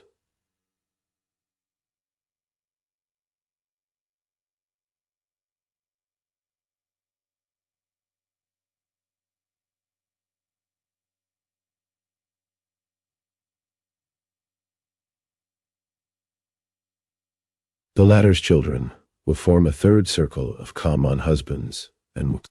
In this form of marriage, therefore, only ancestors and progeny, and parents and children, are excluded from the rights and duties, as we should say, of marriage with one another. Brothers and sisters, male and female cousins of the first, second, and more remote degrees, are all brothers and sisters of one another, and precisely for that, relationship of brother and sister also includes, as a matter of course, the 28 practice of sexual intercourse with one another. Reason they are all husbands and wives of one another. At this stage, in its typical form, such 27 Edward Westermarck, The History of Human Marriage, London and New York, 1891. PPOJ 7071, 28. In a letter written in the spring of 1882, the eighth letter from Marx has not survived. 29. The origin of the family, private property and the state. A family would consist of the descendants of a single pair, the descendants of these descendants in each generation being again brothers and sisters, and therefore husbands and wives of one another. The consanguine family is extinct. Even the most primitive peoples known to history provide no demonstrable instance of it. But that it must have existed, we are compelled to admit by the Hawaiian system of kinship, still prevalent today throughout the whole of Polynesia, which expresses degrees of consanguinity that could only arise in this form of family. And we are compelled to admit this by the whole subsequent development of the family, which presupposes the existence of the consanguine family as a necessary preparatory stage. 2. Partnering, the Panalyuan family. If the first advance in organization consisted in the exclusion of parents and children from sexual intercourse with one another, the second was the exclusion of sister and brother. On account of the greater similarity in age of the parties concerned, this second advance was infinitely more important, but also more difficult than the first. It was effected gradually, beginning probably with the exclusion from sexual intercourse of own brothers and sisters, children of the same mother, first in isolated cases, and then by degrees as a general rule. Even in this century, exceptions were found in Hawaii, and ending with the prohibition of marriage even between collateral brothers and sisters, or, as we should say, between first. Engels mentioned it in a letter to Karl Kautsky, dated April 11th, 1884. Marx expresses himself in the strongest terms about the complete misrepresentation of primitive times in Wagner's text to the Nibelungen. Have such things been heard? That brother embraced sister as a bride. This refers to Richard Wagner's operatic tetralogy, The Ring of the Nibelungs, for which the composer drew on the Scandinavian epic, the Edda, and on the German epic, the Nibelungenlied, Song of the Nibelungs. See the Valkyrie, First Day, from the tetralogy. The Ring of the Nibelungs, Act 2. The Nibelungenlied is a major German epic based on myths and sagas from the time of the migrations from the 3rd to the 5th century. The version known today was recorded around 1200. To Wagner and his lecherous gods, who, quite in the modern manner, spice their love affairs with a little incest, Marx replies, in primitive times the sister was the wife, and that was moral. To the 4th edition. A French friend of mine who is an admirer of Wagner is not in agreement with this note. He observes that Kant, unto p. 42, Jari already in the Elder Edda, on which Wagner based his story. In the Augustrecke, Loki makes the reproach to Freya, in the sight of the gods thou didst embrace thine own brother. The collection of Scandinavian songs and sagas, known as the Edda, has come down in modern times in two forms. 1. A 13th century manuscript discovered in 1643 by the Icelandic bishop Brynjolf Sveinsson is known as the Elder Edda. The other, put together by the early 13th century Icelandic poet and chronicler Snorri Sturluson, is called the Younger Edda. The Edda reflects Scandinavian society 30. Chapter 2. The Family. Second and third cousins. It affords, says Morgan, a good illustration 29 of the operation of the principle of natural selection. There can be no question that the tribes among whom inbreeding was restricted by this advance were bound to develop more quickly and more fully than those among whom marriage between brothers and sisters remained the rule and a precept. How powerfully the influence of this advance made itself felt is seen in the institution which arose directly out of it and went far beyond it, the gens, which forms the basis of the social order of most, if not all, barbarian peoples of the earth, and from which in Greece and Rome we stepped directly into civilization. After a few generations at most, every original family was bound to split up. The primitive communistic economy of a common household, which prevailed without exception till late in the middle stage of barbarism, set a limit varying with the conditions but fairly definite in each locality, to the maximum size of the family community. As soon as the conception arose that sexual intercourse between children of the same mother was wrong, it was bound to exert its influence when the old households split up and new ones were founded, though these did not necessarily coincide with the family group. One or more lines of sisters would form the nucleus of the one household, and their own brothers, the nucleus of the other. It must have been in some such manner as this that the form during the time of the disintegration of the Gentile system and of the migrations of the Germanic peoples. In these works we encounter characters and plots from the folk literature of the ancient Germans. Ögestrecke. A song from the Elder Edda. Here Engels cites from stanzas 32 and 36.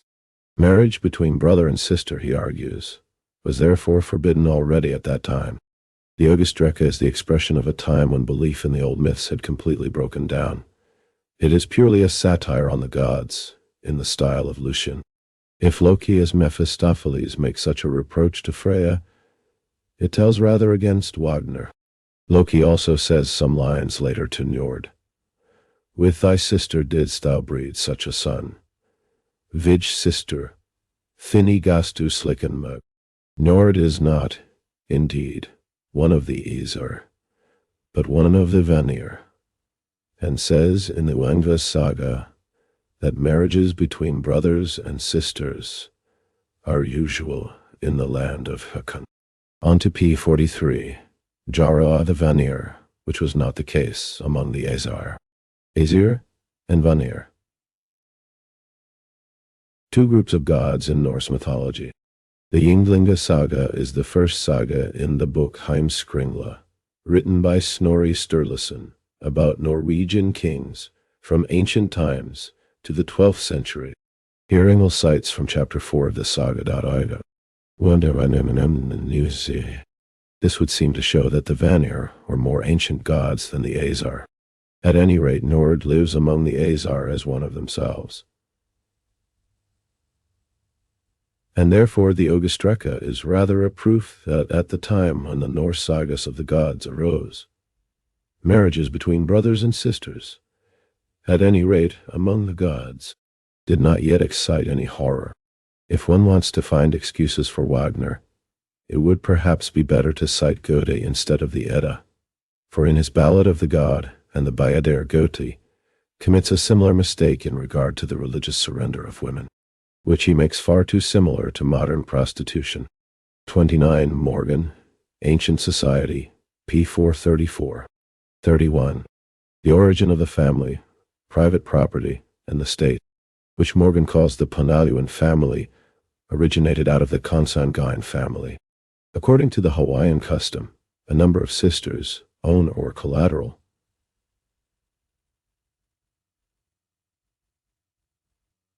first, second, or more remote cousins, were the common wives of their common husbands, from among whom, however, their own brothers were excluded. These husbands now no longer called one another brothers, for they were no longer necessarily brothers, but Panalua, that is, intimate companion or partner. Similarly, a line of own or collateral brothers had a number of women, not their sisters, as common wives, and these wives called one another Panalua. This was the classic form of family structure, in which later a number of variations was possible, but whose essential feature was the mutually common possession of husbands and wives within a definite family circle, from which, however, the brothers of the wives, first own and later also collateral, and conversely also the sisters of the husbands, were excluded. This form of the family provides with the most complete exactness the degrees of kinship expressed in the American system. The children of my mother's sisters are still her children, just as the children of my father's brothers are also his children, and they are all my brothers and sisters. But the children of my mother's brothers are now her nephews and nieces. The children of my father's sisters are his nephews and nieces, and they are all my male and female cousins. For while the husbands of my mother's sisters are still her husbands, and the wives of my father's brothers are still his wives, by law, if not always, in fact. The social ban on sexual intercourse between brothers and sisters has now divided the children of brothers and sisters, who had hitherto been treated without distinction as brothers and sisters, into two classes. Those in the one class remain brothers and sisters as before, collateral. Those in the other class, the children of my mother's brother, in the one case, and of my father's sister in the other, cannot be brothers and sisters any longer. They can no longer have common parents, neither father nor mother nor both, and therefore now, for the first time, the class of nephews and nieces, male and female cousins, becomes necessary, which in the earlier composition of the family would have been senseless.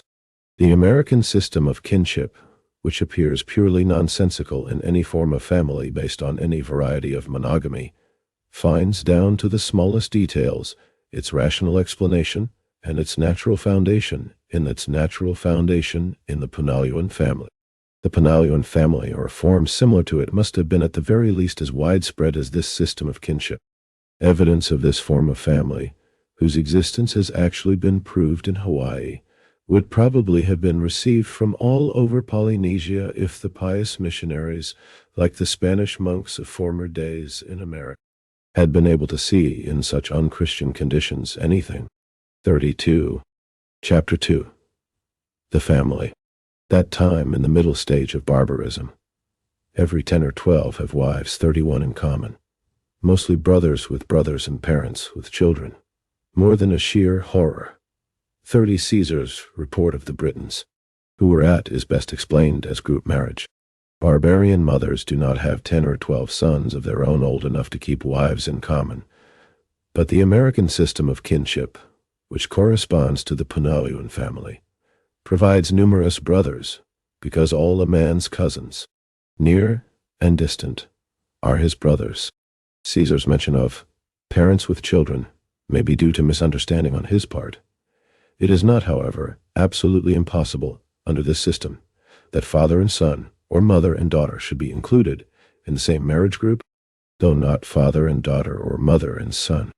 This, or a similar form of group marriage, also provides the simplest explanation of the accounts in Herodotus and other ancient writers about community of wives among savages and barbarian peoples. The same applies also to the reports of Watson and Kay in their book, The People of India, about sexually almost indiscriminately in large communities, and even when 32 people are regarded as married, the tie is but nominal. The Tihurs in Audh, north of the Ganges, they lived together, Otad is, to have originated directly out of the Punalian family. It is true that the 33 Australian class system, in the very great majority of cases, the institution of the gens, seems also provides a starting point for it. The Australians have gentas, but not yet the Punalian family. Instead, they have a cruder form of group marriage. In all forms of group family, it is uncertain who is the father of a child, but it is certain who its mother is, though she calls all the children of the communal family her children, and has a mother's duties towards them. She nevertheless knows her natural children from the others. It is therefore clear that insofar as group marriage prevails, descent can only be proved on the mother's side, and that therefore only the female line is recognized. 30. There can no longer be any doubt that the traces which Bachofen thought he had found of indiscriminate sexual intercourse, or what he calls swamp procreation, Sugung, see Bachofen, Appetite D, Sit, Tide, pp. 23 and 385, ff. 1 Go back to group marriage. If Bachofen considers these Punalian marriages lawless, a man of that period would consider most of the present-day marriages between near and remote cousins on the father's or mother's side to be incestuous as being marriages between consanguine siblings. Marx, Tite, 31 Caesar, op. Twi, C. Twi, B. Cow, B. Chach, 14, 32 J. F. Watson, and J.W.K., The People of India, London, 1868, Walpurgisnacht, Dutton, p. 85. 33 Australian class system here means the system of marriage groups into which most of the Australian tribes were divided. There were 4 to 8 such classes in a tribe, each divided into a male and a female section. The men of one class could only marry women of a specific other class. 33. The origin of the family, private property, and the state. And this is, in fact, the case among all peoples in the period of savagery or in the lower stage of barbarism. It is the second great merit of Bachofen that he was the first to make this discovery. To denote this exclusive recognition of descent through the mother and the relations of inheritance which in time resulted from it, he uses the term mother right, which, for the sake of brevity, I retain. The term is, however, ill-chosen, since at this stage of society there cannot yet be any talk of right in the legal sense. If we now take one of the 2 standard groups of the Punalian family, namely, a line of own and collateral sisters, that is, own sisters' children in the first, second or more remote degree, together with their children and their own or collateral brothers on the mother's side, who, according to our assumption, are not their husbands. We have the exact circle of persons whom we later find as members of a gen, in the original form of that institution. They all have a common female ancestor by virtue of their descent, from whom the female offspring in each generation are sisters. The husbands of these sisters, however, can no longer be their brothers, and therefore cannot be descended from the same female ancestor. Consequently, they do not belong to the same consanguine group, the later gens. The children of these sisters, however, do belong to this group, because descent on the mother's side alone counts, since it alone is certain. As soon as the ban had been established on sexual intercourse between all brothers and sisters, including the most remote collateral relatives on the mother's side, this group transformed itself into a gens. That is, it constituted itself a firm circle of blood relations in the female line between whom marriage was prohibited, and henceforward by other common institutions of a social and religious character. It increasingly consolidated and differentiated itself from the other gentas of the same tribe. More of this later. When we see, then, that the development of the gens follows, not only necessarily, but also perfectly naturally from the Punalian family, we may reasonably infer that at one time this form of family almost certainly existed among all peoples, among whom the presence of Gentile institutions can be proved. That is, practically all barbarians and civilized peoples. At the time Morgan wrote his book, our knowledge of group marriage was still very limited. A little information was available about the group marriages of the Australians, who were organized in marriage classes, and Morgan had already in 1871 published the reports he had received concerning the Punalian family in Hawaii. The Punalian family provided, on the one hand, the complete explanation of the system of kinship in force among the American Indians, which had been the starting point of all Morgan's researches. On the other hand, it constituted a ready-formed starting point from which the matrilineal gens could be derived, and finally, it represented a much higher stage of development than the Australian class system. It is therefore comprehensible that Morgan should have regarded 34. Chapter 2. The family. The Punalian family as the necessary stage of development before pairing marriage, and should believe it to have been general in earlier times. Since then, we have become acquainted with a number of other forms of group marriage, and we now know that Morgan here went too far. However, in his Punalian family, he had had the good fortune to strike the highest, the classic form of group marriage, from which the transition to a higher stage can be explained most simply. Riage. We are indebted to the English missionary, Lorimer Fisson, who for 34 years studied this form of the family in its classic home, Australia.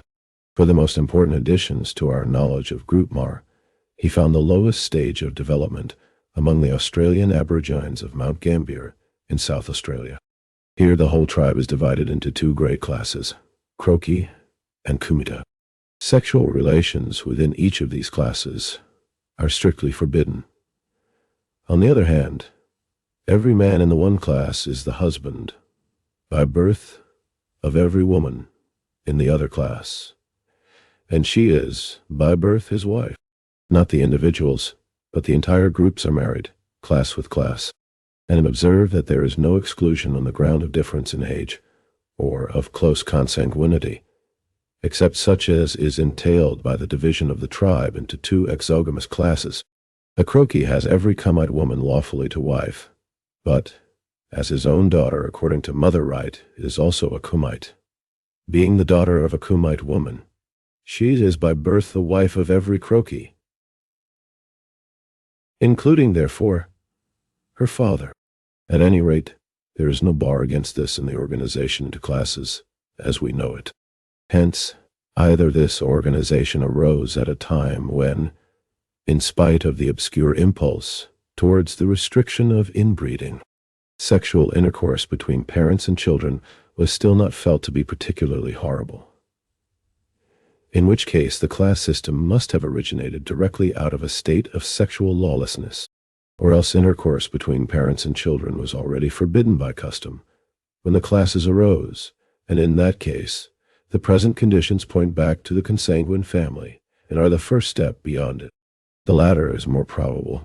There are not, to my knowledge, any instances from Australia of sexual cohabitation between parents and children, and as a rule, the later form of exogamy, the matrilineal gens, also tacitly presupposes the prohibition of this relationship as already in force when the gens came into being. The system of two classes is found, not only at Mount Gambier in South Australia, but also on the Darling River further to the east, and in Queensland in the northeast. It is therefore widely distributed. It excludes marriages only between brothers and sisters, between the children of brothers, and between the children of sisters on the mother's side, because these 34. The result of investigations by Lorimer Fasson and A.W.W. Howitt is given in their book, Kamilaroi and Kurnai, Melbourne, Sydney, Adelaide and Brisbane, 1880. 35. The origin of the family, private property and the state, belong to the same class. The children of sisters and brothers, however, may marry. A further step towards the prevention of inbreeding is found among the Kamilaroi on the Darling River in New South Wales, where the two original classes are split up into four, and again each of these four classes is married en bloc to another. The first two classes are husbands and wives of one another by birth, according to whether the mother belongs to the first or second, the children going to the third or fourth. The children of these last two classes, which are also married to one another, come again into the first and second. Thus one generation always belongs to the first and second classes, the next to the third and fourth, and the generation after that to the first and second again. Under this system, first cousins on the mother's side cannot be man and wife, but second cousins can. This peculiarly complicated arrangement is made still more intricate by having matrilineal gentes grafted onto it, undoubtedly later, but we cannot go into this now. At any rate, we see then, the urge towards the prevention of inbreeding asserts itself again and again, but always groping ahead, spontaneously, without clear consciousness of its aim. Group marriage, which in these instances from Australia is still marriage of classes. Mass marriage of an entire class of men, often scattered over the whole continent, with an equally widely distributed class of women. This group marriage, seen close at hand, does not look quite so terrible as the Philistines, whose minds cannot get beyond brothels, imagine it to be. On the contrary, for years its existence was not even suspected, and has now quite recently been questioned again. All that the superficial observer sees of it is a loose monogamous marriage, here and there polygyny, and occasional infidelities. It takes years, as it took Fasson and Howitt, to discover beneath these marriage customs, which in their actual practice should seem almost familiar to the average European, their controlling law, the law by which the Australian aborigine, wandering thousands of kilometers from his home, among people whose language he does not understand. Nevertheless, often finds in every camp and every tribe women who give themselves to him without resistance and without resentment, the law by which the man with several wives gives one up for the night to his guest. Where the European sees immorality and lawlessness, strict law rules in reality. The women belong to the class marriageable to the stranger, and therefore they are his wives by birth. That same moral law, which gives the two to one another, forbids under penalty of outlawry all intercourse outside the intermarrying classes they belong. Even when women are abducted, as frequently occurs and is the rule in many places, the law of the classes is still carefully observed. The abduction of women, it may be remarked, already shows signs of the transition to monogamous marriage, at least in the form of pairing marriage. When the young man has captured or abducted a girl with the 36. Chapter 2. The family. Help of his friends, she is sexually used by all of them in turn. But afterwards, she is regarded as the wife of the young man who instigated her abduction. If, on the other hand, the abducted woman runs away from her husband and is caught by another man, she becomes his wife, and the first husband loses his privileges. Thus, while group marriage continues to exist as the general form, side by side with group marriage, and within it exclusive relationships begin to form. Pairings for a longer or shorter period. Also polygyny. So that group marriage is dying out here too. And the only question is which will disappear first under the European influence: group marriage or the Australian Aborigines who practice it. Marriage between entire classes, as it prevails in Australia, is in any case a very low and primitive form of group marriage, whereas the Panalyuan family, so far as we know, represents its highest stage of development. The former appears to be the form corresponding to the social level of roving savages, while the latter already presupposes relatively permanent settlements of communistic communities and leads immediately to the successive higher phase of development. But we shall certainly find more than one intermediate stage between these two forms. Here lies a newly discovered field of research, which is still almost completely unexplored.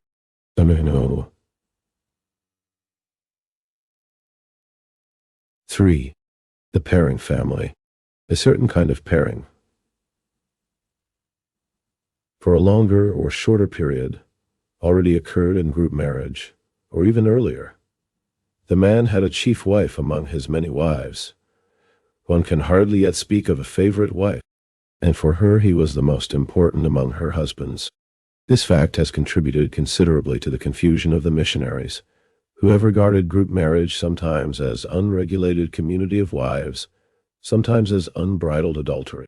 But these customary pairings were bound to grow more stable as the gens developed, and as the classes of brothers and sisters, between whom marriage was impossible, became more numerous. The impetus given by the gens to the prevention of marriage between blood relatives extended still further.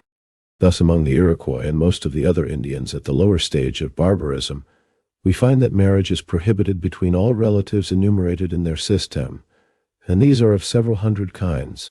The increasing complication of these prohibitions made group marriages more and more impossible. They were displaced by the pairing family. In this stage, one man lives with one woman, but the relationship is such that polygamy and occasional infidelity remain the right of the men, even though for economic reasons polygamy is rare, while from the woman, the strictest fidelity is generally demanded throughout the time she lives with the man, and adultery on her part is cruelly punished. The marriage tie can, however, be easily dissolved by either partner. After separation, the children still belong as before. 37. The origin of the family, private property in the state, to the mother alone. In this ever-extending exclusion of blood relatives from the bond of marriage, natural selection continues its work. In Morgan's words, the influence of the new practice, which brought unrelated persons into the marriage relation, tended to create a more vigorous stock physically and mentally. When two advanci play, the new skull and brain would widen and lengthen to 35, the sum of the capabilities of both. In tribes are brought together and blended into one PO. Tribes with Gentile constitution were thus bound to gain supremacy over more backward tribes, or else to carry them along by their example. Thus, the evolution of the family in primitive times consists in progressive narrowing of the circle, originally embracing the whole tribe, within which a common conjugal tie between the two sexes prevailed. The continuous exclusion, first of nearer, then of more and more remote relatives, and at last even of relatives by marriage, ends by making any kind of group marriage practically impossible. Finally, there remains only the single, for the moment still loosely linked pair, the molecule with whose dissolution marriage as such ceases. This in itself shows what a small part individual sex love, in the modern sense of the word, played in the rise of monogamy. Yet, stronger proof is afforded by the practice of all peoples at this stage of development. Whereas in the earlier forms of the family, men never lacked women, but, on the contrary, had too many rather than too few. Women had now become scarce and highly sought after.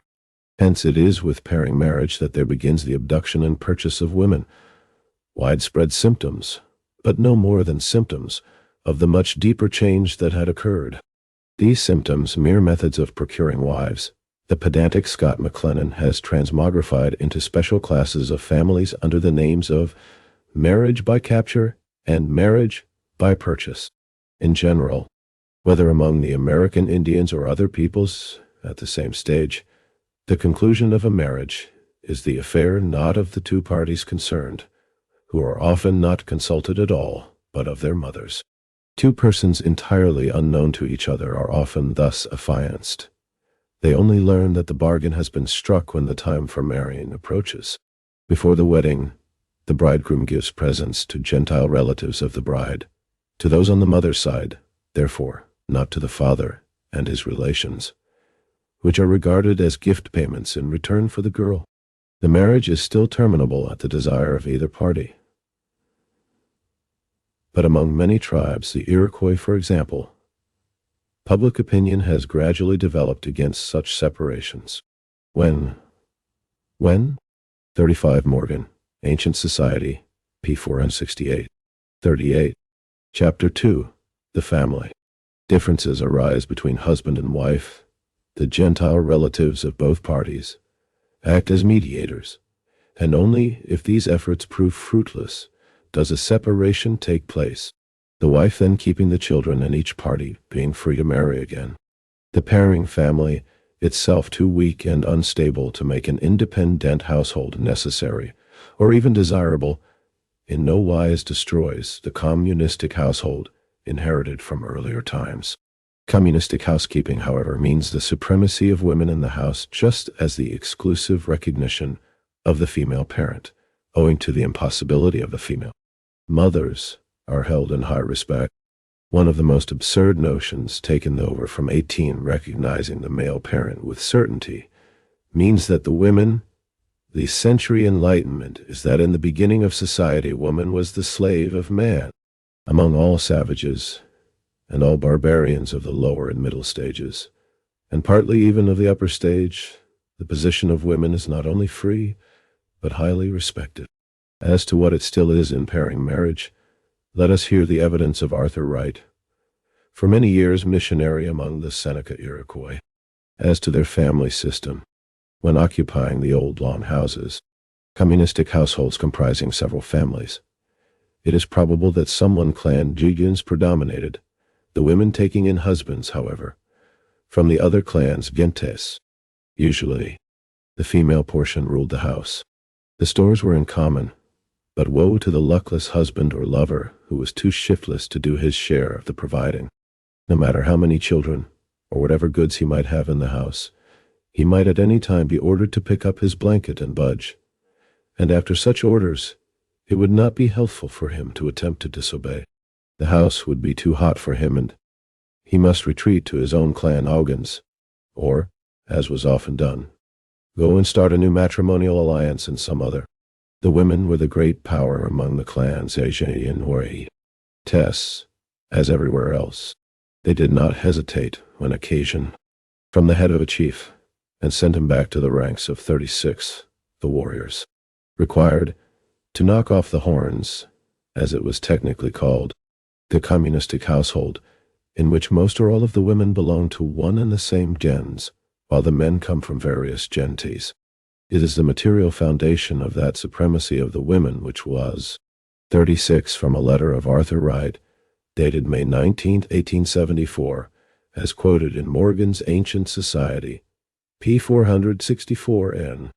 It has since been published in full in the magazine American Anthropologist, new series, Menasha, Wisconsin, USA, 1933, No.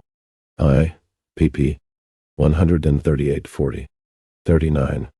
The origin of the family, private property, and the state, general in primitive times, and which it is Bachofen's third great merit to have discovered. The reports of travelers and missionaries, I may add, to the effect that women among savages and barbarians are overburdened with work in no way contradict what has been said. The division of labor between the two sexes is determined by quite other causes than by the position of woman in society. Among peoples where the women have to work far harder than we think suitable, there is often much more real respect for women than among our European. The lady of civilization, surrounded by false homage and estranged from all real work, has an infinitely lower social position than the hard-working woman of barbarism, who was regarded among her people as a real lady, Frau mistress, and who is also such in status.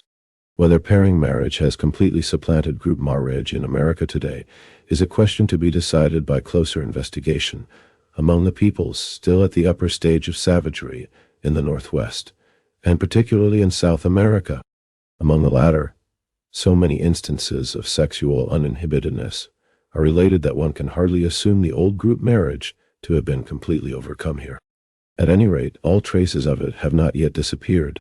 In at least 40 North American tribes, the man who marries an eldest sister has the right to take all her other sisters as his wives as soon as they are old enough, a relic of the time when a whole group of sisters had husbands in common.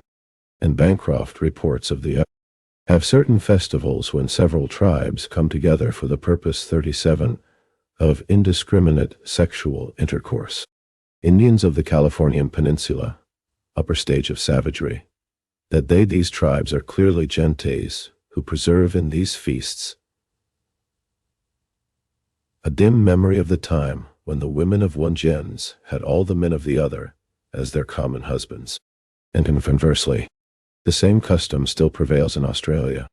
We find among some peoples that the older men, the chieftains and the magician priests, exploit the community of wives and monopolize most of the women for themselves. At certain festivals and great assemblies of the people, however, they have to restore the old community of women and allow their wives. Marriage, 1891, pp. 28, 29, quotes a whole series of instances of such Perry 38 odic Saturnalian feasts to enjoy themselves with the young men. Westermarck, History of Human, when for a short time the old freedom of sexual intercourse is again restored. Examples are given among the Hos, the Sandio. 37. C. H. Bancroft, The Native Races of the Pacific States of North America, New York, 1875, Vol. del Do. I. P. 352.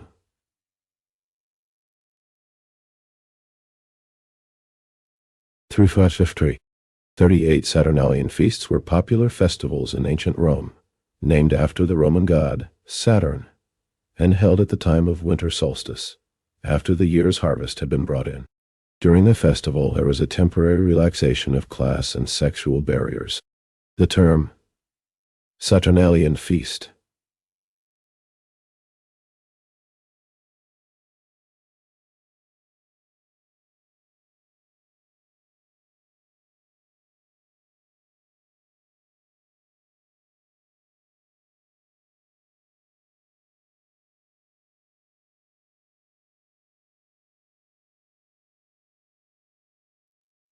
Oh, 40.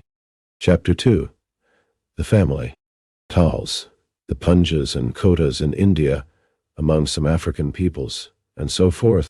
Curiously enough, Westermarck draws the conclusion that these are survivals not of group marriage, which he totally rejects, but of the mating season which primitive man had in common with the other animals. Here we come to Bachofen's fourth great discovery, the widespread transitional form between group marriage and pairing. What Bachofen represents as a penance for the transgression of the old divine laws, the penance by which the woman purchases the right of chastity, is in fact only a mystical expression of the penance by which the woman buys herself out of the old self, out of the old sea, a community of men, and acquires the right to give herself to one man only. This penance consists in a limited surrender. The Babylonian women had to give themselves once a year in the temple of Mylitta. Other peoples of Near East sent their girls for years to the temple of Anitis, where they had to practice free love with favorites of their own choosing before they were allowed to marry. Similar customs in religious disguise are common to almost all Asiatic peoples between the Mediterranean and the Ganges. The sacrifice of atonement by which the woman purchases her freedom becomes increasingly lighter in course of time, as Bachofen already noted. Instead of being repeated annually, the offering is made once only. The heterism of the matrons is succeeded by the heterism of the maidens. Heterism during marriage by heterism before marriage.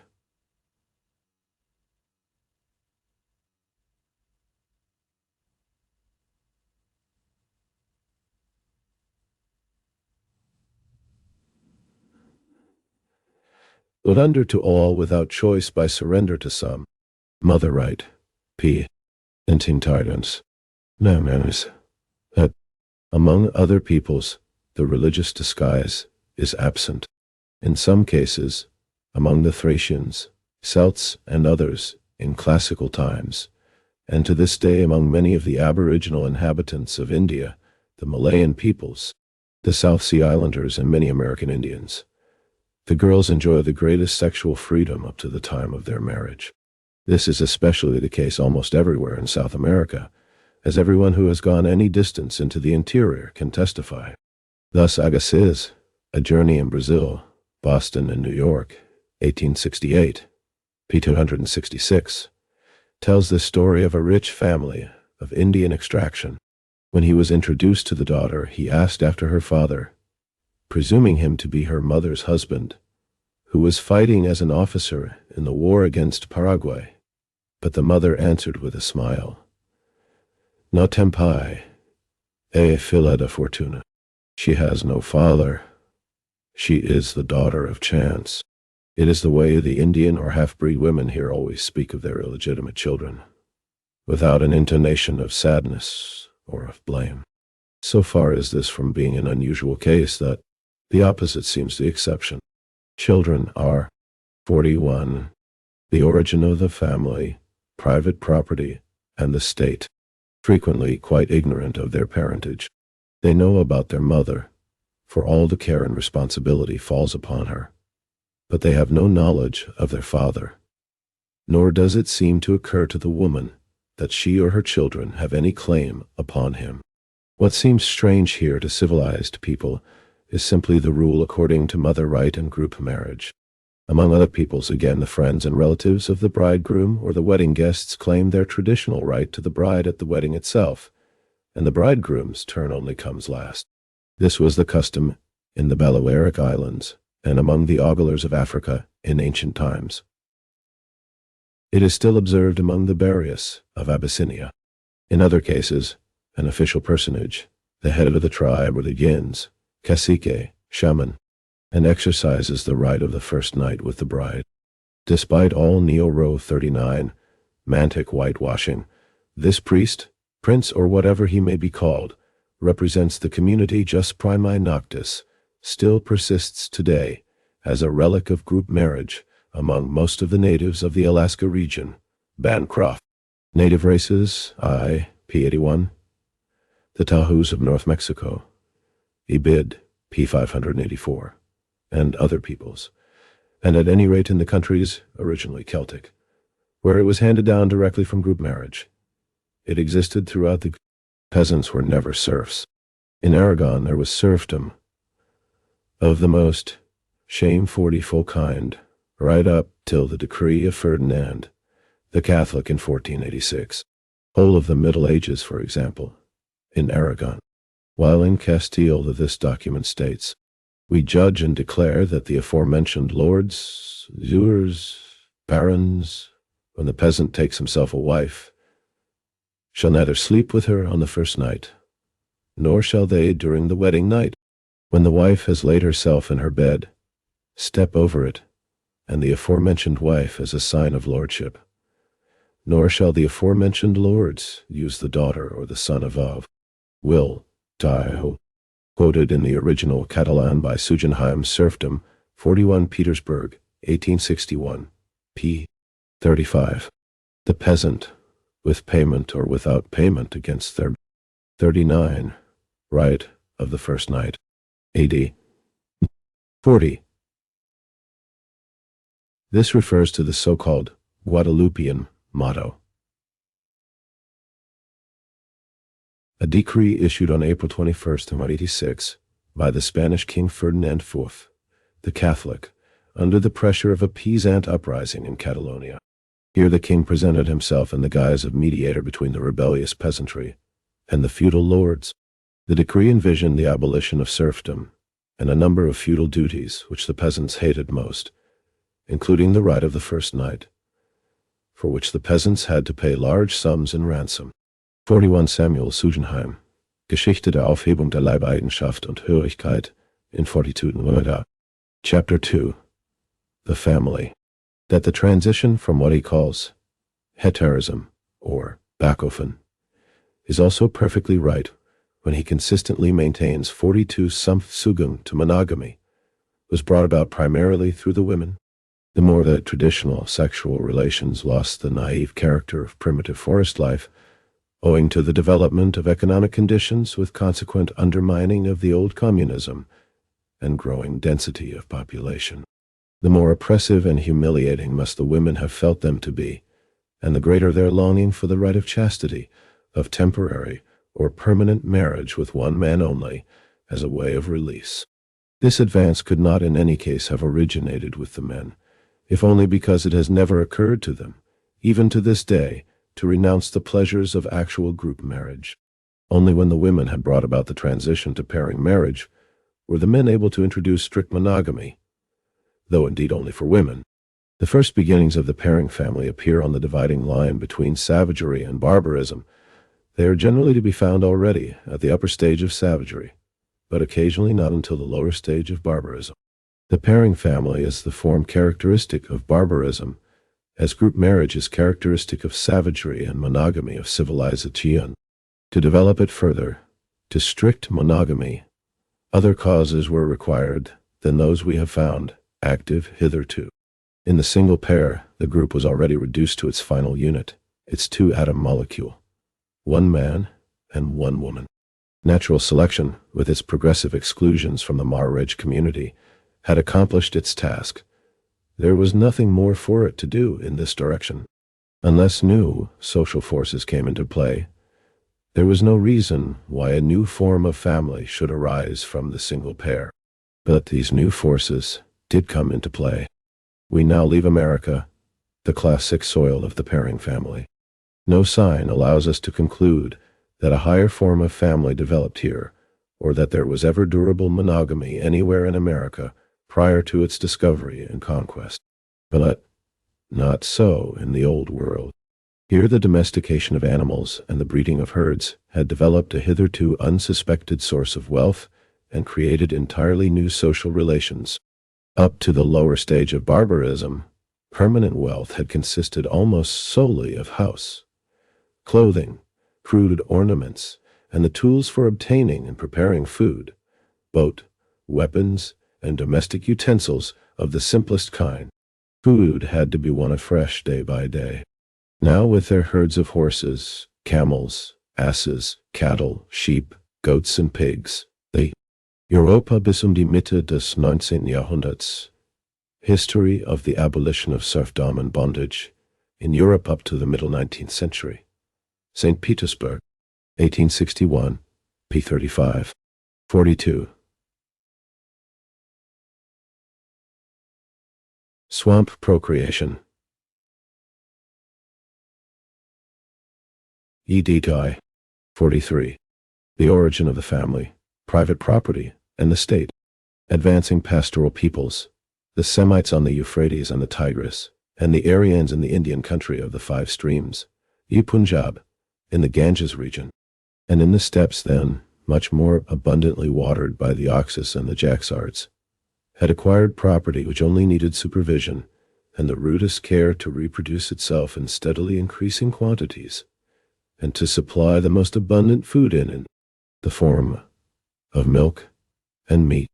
All former means of procuring food now receded into the background. Hunting, formerly a necessity, now became a luxury. But to whom did this new wealth belong? Originally to the gens, without a doubt. Private property in herds must have already started at an early period, however. It is difficult to say whether the author of the so-called First Book of Moses regarded the patriarch Abraham as the owner of his herds in his own right, as head of a family community, or by right of his position as actual hereditary head of a gens. What is certain is that we must not think of him as a property owner in the modern sense of the word. And it is also certain that at the threshold of authenticated history, we already find the herds everywhere separately owned by heads of families, as are the artistic products of barbarism, metal implements, luxury articles, and finally, the human cattle, the slaves. For now slavery had also been invented. To the barbarian of the lower stage, a slave was valueless. Hence the treatment of defeated enemies by the American Indians was quite different from that at a higher stage.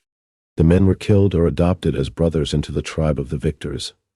The women were taken as wives or otherwise adopted with their surviving children. At this stage, human labor power still did not produce any considerable surplus over and above its maintenance costs. That was no longer the case after the introduction of cattle breeding, metalworking, weaving, and, lastly, agriculture. Just as the wives whom it had formerly been so easy to obtain had now acquired an exchange value and were bought, so also with the forces of labor, particularly since the herds had definitely become family possessions. The family did not multiply so rapidly as the cattle. More people were needed to look after them. For this purpose use could be made of the enemies captured in war, who could also be bred just as easily as the cattle themselves. Once it had passed into the private possession of families, and there rapidly begun to augment, this wealth dealt a severe blow to the society founded on pairing marriage and the matrilineal gens. Pairing marriage had brought a new element into the family. By the side of the natural mother of the child, it placed its natural and attested father with a better warrant of paternity probably than that of many a father today. According to the division of labor within the family at that time, it was the man's part to obtain food and the instruments of labor necessary for the purpose. He therefore also owned the instruments of labor. And in the 44. Chapter 2, the family.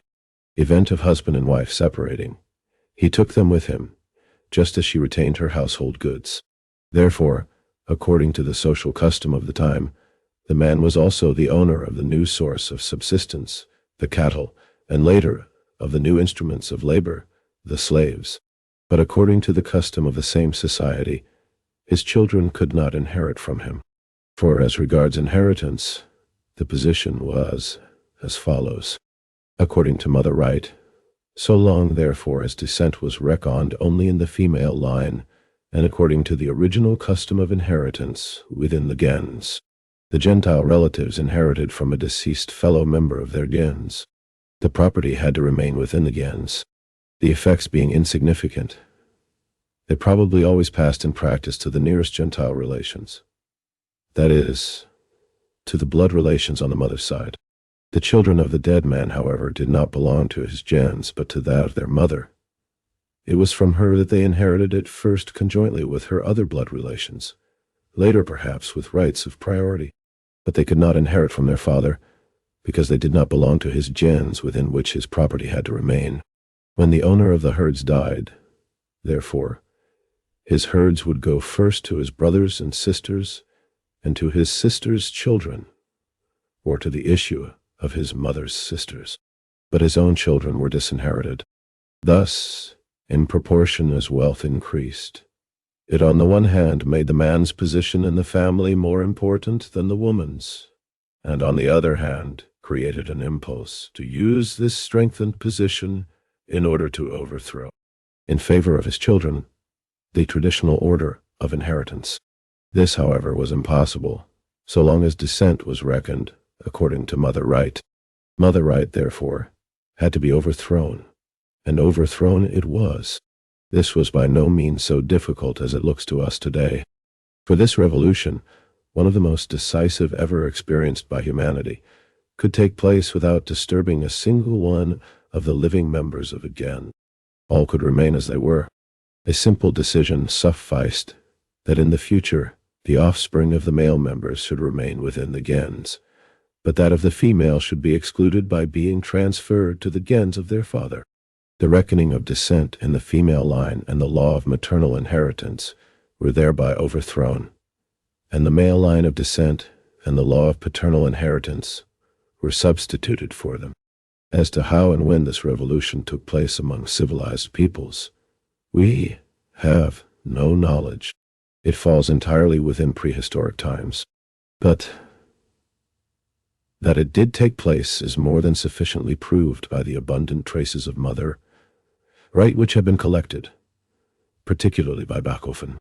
How easily it is accomplished can be seen in a whole series of American Indian tribes, where it has only recently taken place, and is still taking place under the influence partly of increasing wealth and a changed mode of life, transference from forest to prairie, and partly of the moral impact of all. 45. The origin of the family, private property, and the state, civilization, and missionaries. Of 8 Missouri tribes, 6 observe the male line of descent and inheritance. 2 still observe the female.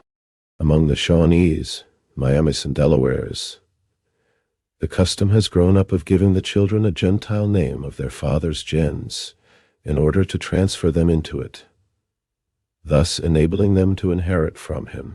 Manon's innate casuistry, to change things by changing their names, and to find loopholes for breaking tradition within tradition itself, whenever direct interest supplied sufficient impulse.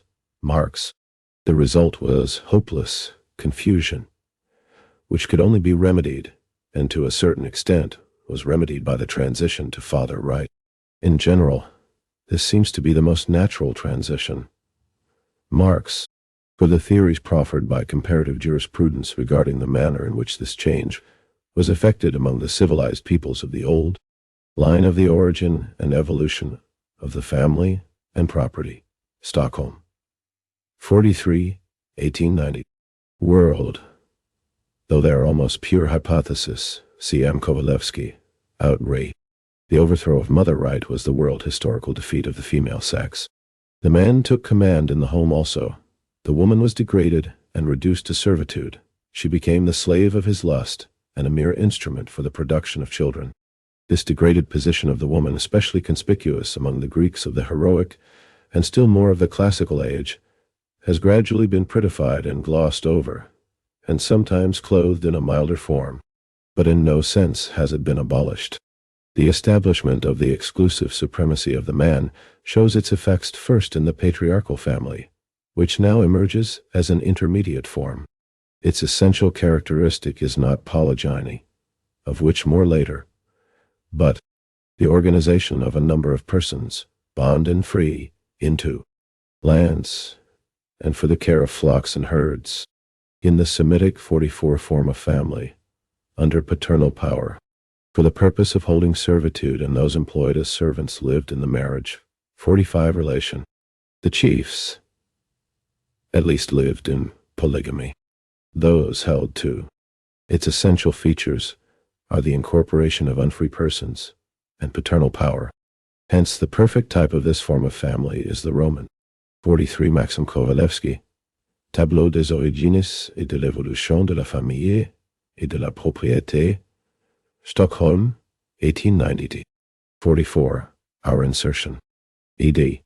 45 Morgan, Ancient Society, p. 474. 46. Chapter 2. The Family. The original meaning of the word family, familia, is not that compound of sentimentality and domestic strife which forms the ideal of the present-day Philistine. Among the Romans it did not at first even refer to the married pair and their children, but only to the slaves. Famulus means domestic slave, and familia is the total number of slaves belonging to one man. As late as the time of Gaius, the familia id est patrimonium. Family, that is, the patrimony, the inheritance, was bequeathed by will. The term was invented by the Romans to denote a new social organism, whose head ruled over wife and children, and a number of slaves, and was invested under Roman paternal power with rights of life and death over them all. This term, therefore, and the idea it represents, are no older, came in after field agriculture and after legalized servitude, as 46, well as after the separation of the Greeks and Latins. Then the ironclad family system of the Latin tribes, which Marx adds, the modern family contains in germ not only slavery, servitude, but also serfdom, since from the beginning it is related to agricultural services. It contains in miniature all the contradictions which later extend throughout society and its state. Such a form of family shows the transition of the pairing family to monogamy. In order to guarantee the wife's fidelity and therefore the paternity of the children, she is delivered over unconditionally into the power of the husband. If he kills her, he is only exercising his rights. With the patriarchal family we enter the field of written history, a field where comparative jurisprudence can give considerable help, and it has in fact brought an important advance in our knowledge. We owe to Maxim Kovalevsky, Outline of the Origin and Evolution of the Family and Property, Stockholm, 1890, pp. 6100, the proof that the patriarchal household community, as we still find it today among the Serbs and the Bulgars under the name of Zadruga, which may be roughly translated bond of friendship or bratstvo, brotherhood, and in a modified form among the Oriental peoples, formed the transitional stage between the matrilineal family deriving from group marriage and the single family of the modern world. This seems to be established at least as far as the civilized peoples of the Old World, the Aryans and Semites, are concerned. The southern Slav Zadruga provides the best instance of such a family community still in actual existence.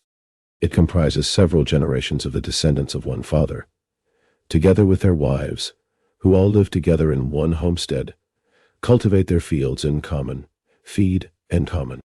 46, Ibid, p. 478. 47. The origin of the family, private property, and the state clothe themselves from a common stock and possess in common the surplus from their labor. The community is under the supreme management of the master of the house. Domicile, who acts as its representative outside, has the right to sell minor objects and controls the funds, for which, as for the regular conduct of business, he is responsible. He is elected, and it is not at all necessary that he should be the oldest in the community. The women in their work are under the control of the mistress of the house, Domatica, who is generally the wife of the domicile. She also has an important, and often a decisive voice, in the choice of husbands for the girls. Supreme power rests, however, with the family council, the assembly of all the adult members of the household, women as well as men. To this assembly the master of the house renders account. It takes all important decisions, exercises jurisdiction over the members, decides on sales, and communities have been proved to be still in existence in Russia. It is only within the last 10 years or so that such great family Com47 purchases of any importance, especially of land and so on. It is now Russian people as the Obyesh China, or village community. They appear in the 48 oldest Russian code of laws. They generally recognize that they are as firmly rooted in the customs of the Torah as in the Dalmatian laws.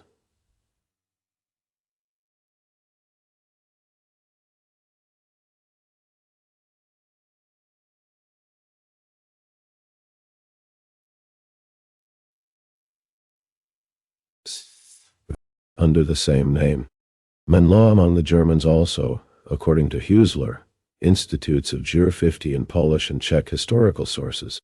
The economic unit was originally not the single family in the modern sense, but the household community, which consisted of several generations or several single families, and often enough included unfree persons as well. The Roman family is now also considered to have originated from this type, and consequently, the absolute power of the father of the house and the absence of rights among the other members of the family in relation to him have recently been strongly questioned. It is supposed that similar family communities also existed among the Celts in Ireland. In France, under the name of Parsonneries, they survived in Nivernais until the French Revolution, and in the Franche-Comté they 47. The reference is to Kovalevsky's work Primitive Law, Book 1 Gens, in Russian, Moscow 1886, which cites data on the family community in Russia collected by Orshansky in 1875, and 1878, and 1878. 48. The Pravda of Yaroslav is the first part of the old version of the Russkaya Pravda, the code of laws of ancient Rus, formulated in the 11th and 12th centuries on the basis of common law. It reflected the socio-economic relations of that society. 49. That the Dalmatian laws were in force from the 15th to the 17th century in Poljica, a region of Dalmatia, today in Yugoslavia. They were also known as the Poljican Statute. 50. Andreas Heisler, Institutionen des deutschen Privatrechts, Institutes of German Private Law.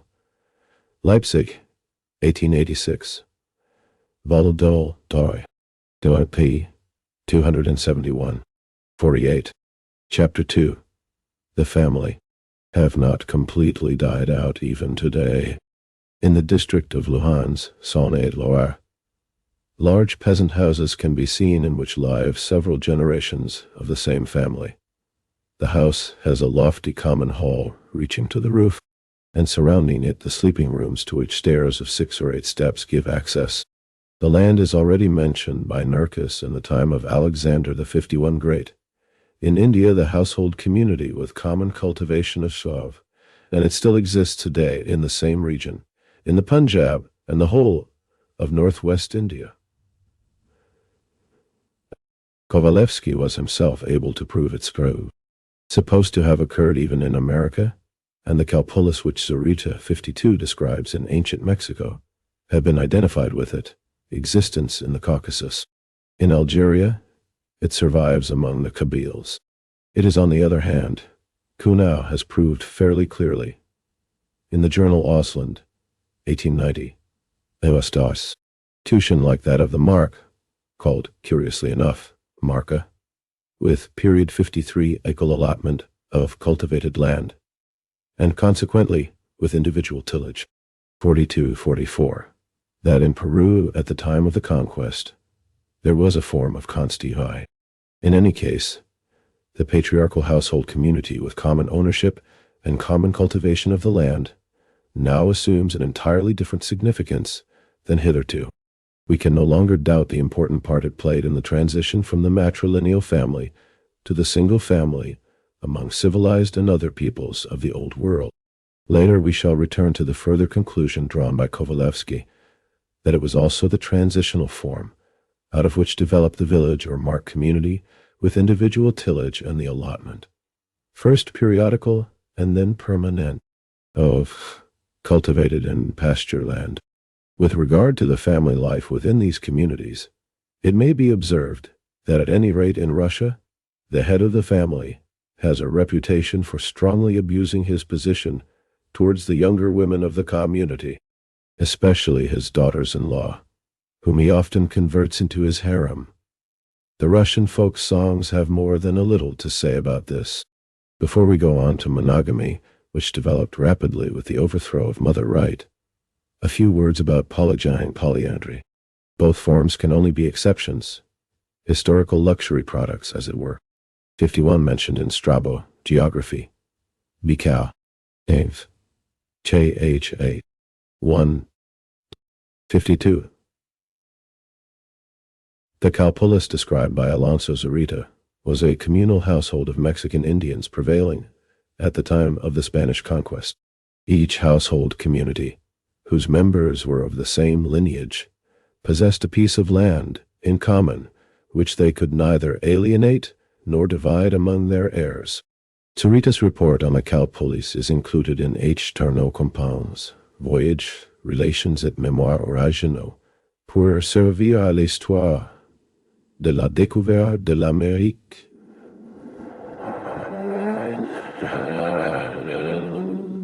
Pelly. 1840, volume 8. Oden, P.P. Tot. 5064. 53. C. Heinrich Kuhnau. Die altperuanischen Dorf- und Markgenossenschaften. The Ancient Peruvian Village and Mark Communities. In das Ausland. October 20 and 27, and November 3, 1890. 49.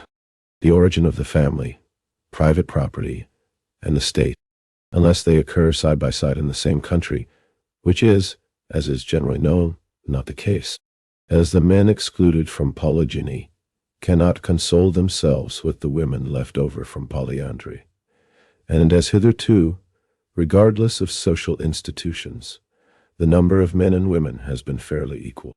It is obviously impossible for either of these forms of marriage to be elevated to the general form.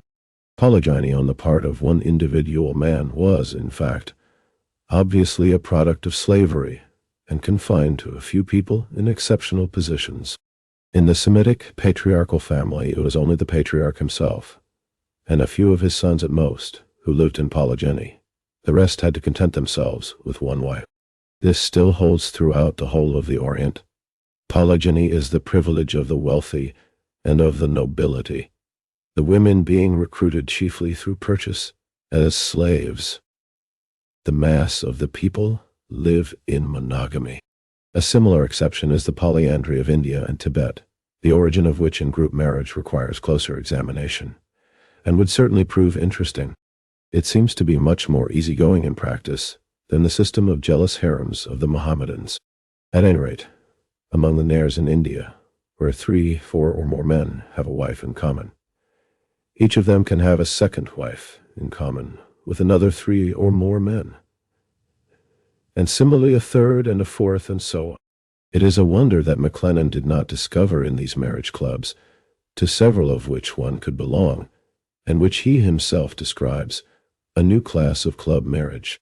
This marriage club system, however, is not real polyandry at all.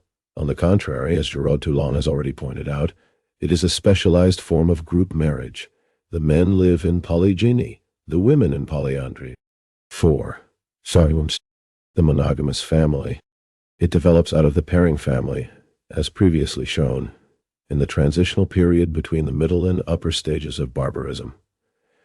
Its decisive victory is one of the signs that civilization is beginning.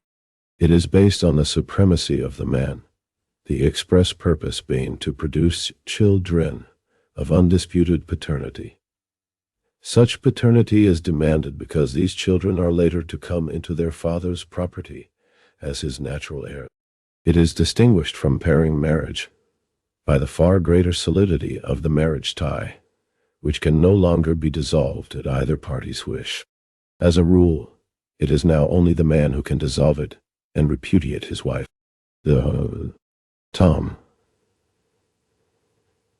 The Code Napoleon explicitly accords it to the husband as long as he 54 does not bring his concubine into the house.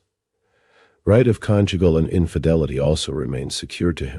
At any rate, by cus, and with the development of society, he exercises this right more and more. Should the wife recall the thought. 54.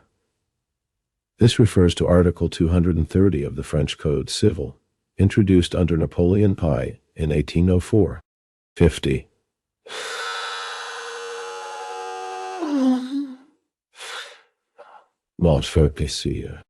Chapter 2. The Family. Sexual practice of the old times and attempt to revive it, She is punished more severely than ever. We meet this new form of the family in all its severity among the Greeks. While the position of the goddesses in their mythology, as Marx points out, refers to an earlier period when the position of women was being degraded by the domination of the man and by competition from 55 girl slaves. Note how Telemachus, in the freer and more respected. In the heroic age, we find the woman already Odyssey silences his mother. In Homer, young women are booty and are handed over to the pleasure of the conquerors. The commanders in order of rank select the most beautiful. The entire Iliad, it will be remembered, turns on the quarrel of Achilles and Agamemnon over one of these slaves. If a hero is of any importance, Homer, these girls are also taken back to Greece and brought under the same roof 56 as the wife, as Cassandra is brought by Agamemnon in Aeschylus.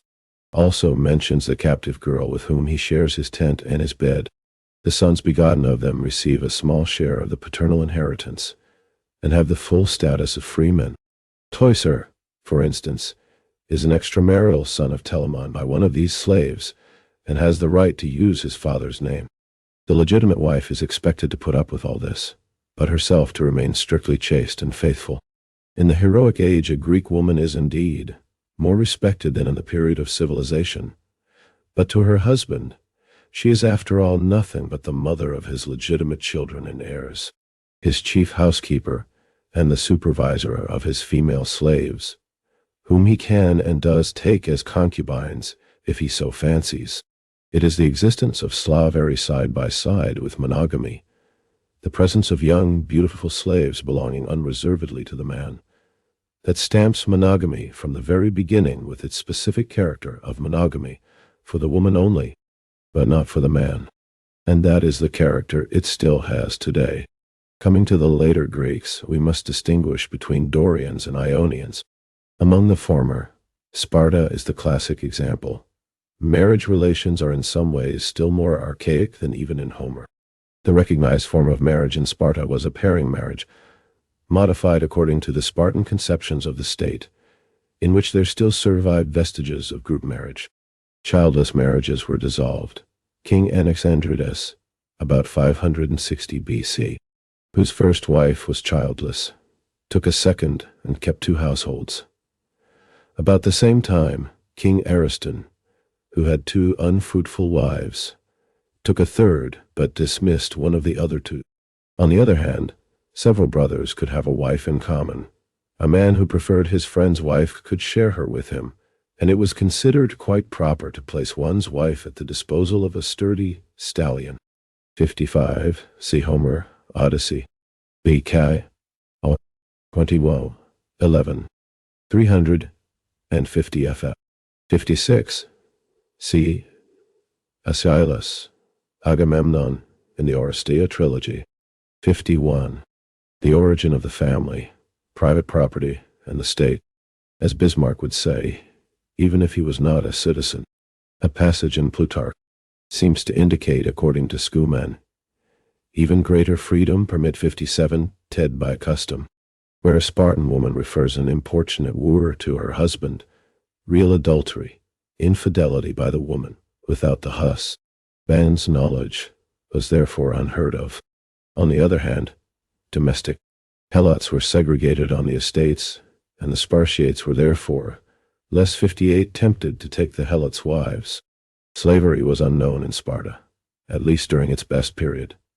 The unfree, inevitably, in these conditions, women held a much more honored position in Sparta than anywhere else in Greece. The Spartan women in the elite of the Athenian heterae are the only Greek women of whom the ancients spoke with respect and whose words they thought it worthwhile to record. The position is quite different among the Ionians. Here Athens is typical. Girls only learn spinning, weaving, and sewing, and at most a little reading and writing. They lived more or less behind locked doors and had no company except other women. The women's apartments formed a separate part of the house, on the upper floor or at the back, where men, especially strangers, could not easily enter, and to which the women retired, kneed by a female slave. Indoors they were kept under regular guard. Iris 59, Tophanes, speaks of Molossian dogs, kept to frighten away adulterers when men visited the house. They never went out without being a kumpa.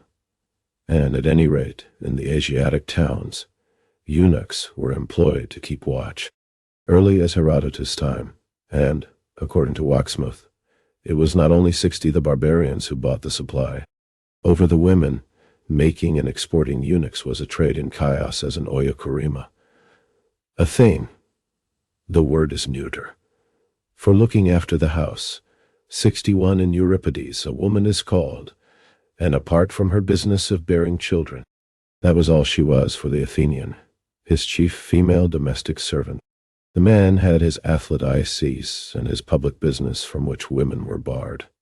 In addition, he often had female slaves at his disposal, and during the most flourishing days of Athens, an extensive system of prostitution, which the state at least 57 see Plutarch.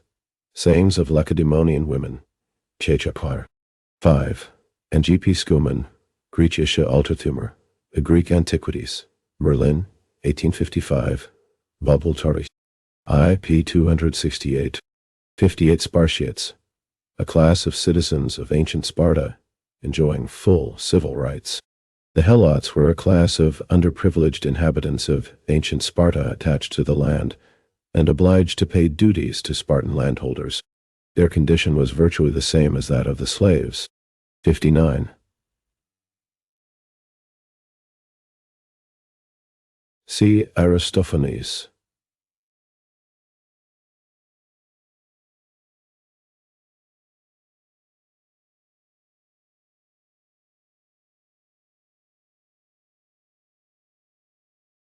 Desmophorias Osai. 60 see Herodotus. History, Bikawao. 8 HAI. 105. And Wilhelm Waxmuth, Hellenische Altertumskunde aus dem Gesichtspunkte des Stati a study of ancient Greece from the viewpoint of the state, Halle, 1830. Vol. Dodal, Del. 2nd, Sec. Darno. 2. P. 77. 61. See Euripides, Orestes. 52. Chapter 2. The Family. Favored.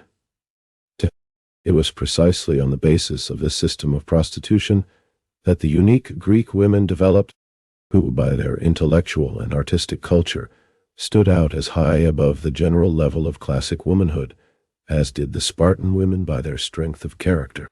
But that one had to become a hetaira before one could be a woman, is the worst condemnation of the Athenian family. This Athenian family became in time the accepted model for domestic relations, not only among the Ionians, but to an increasing extent among all the Greeks of the mainland and colonies also. But, in spite of locks and guards, Greek women found plenty of opportunity for deceiving their husbands. The men, who would have been ashamed to show any love for their wives, amused themselves by all sorts of love affairs with heterae. But the degradation of the women avenged itself on the men, and degraded them also, till they fell into the abominable practice of pederasty, and degraded alike their gods and themselves with the myth of Ganymede. Such was the origin of monogamy as far as we can trace it back among the most civilized and highly developed people of antiquity. It was not in any way the fruit of individual sex love, with which it had nothing whatever to do, for marriages remained as before marriages of convenience. It was the first form of the family to be based not on natural but on economic conditions, on the victory of private property over primitive, naturally arisen communal property. The Greeks themselves put the matter quite frankly. The exclusive aims of monogamous marriage were solely to make the man supreme in the family and to propagate, as the future heirs to his wealth, children indisputably his own. Otherwise, marriage was a burden, a duty which had to be performed, whether one liked it or not, to the gods, the state, and one's ancestors. In Athens, the law exacted from the man not only marriage, but also the performance of a minimum of so-called conjugal duties. Thus, when monogamous marriage first makes its appearance in his Tory, it is not as the reconciliation of man and woman, still less as the highest form of such a reconciliation. Quite the contrary. Monogamous marriage comes on the scene as the subjugation of one sex by the other, as the proclamation of a conflict between the sexes unknown throughout the whole previous prehistoric period in an old unpublished manuscript. Scion of labor is that between man and woman for the propagation of 62 children. Written by Marx and myself in 1846, I find the words, "The first Devi, and today I can add, the first-class antagonism that appears in history coincides with the development of the antagonism between man and woman in monogamous marriage and of first-class oppression." 62. Engels cites the idea put forward in Marx and Engels, The German Ideology, Moscow, 1964, pp. 42. 43. 53. The origin of the family, private property in the state, coincides with that of the female sex by the male. Monogamous marriage was a great historical step forward. Nevertheless, together with slavery and private wealth, it opened the epoch that has lasted until today, in which every step forward is also relatively a step backward, in which prosperity and development for some is won through the misery and frustration of others. It is the cellular form of civilized society, in which the nature of the antagonisms and contradictions fully developed in that society can be already studied. The old comparative freedom of sexual intercourse by no means disappeared with the victory of pairing marriage or even of monogamous marriage.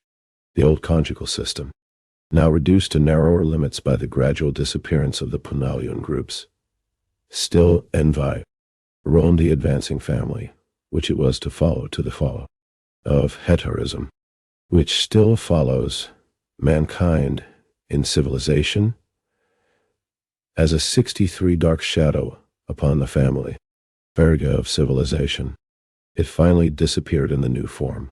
By heterism, Morgan understands the practice, coexistent with monogamous marriage, of sexual intercourse between men and unmarried women outside marriage, which, as we know, flourishes in the most varied forms throughout the whole period of civilization, and develops more and more into open prostitution.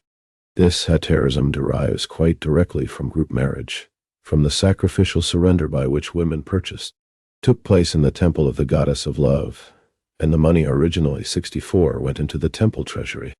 The hierodules, or temple slaves, the rite of chastity. Surrender for money was at first a religious act. It of Anioi, 'tis in Armenia and of Aphrodite in Corinth, like the sacred dancing girls attached to the temples of India.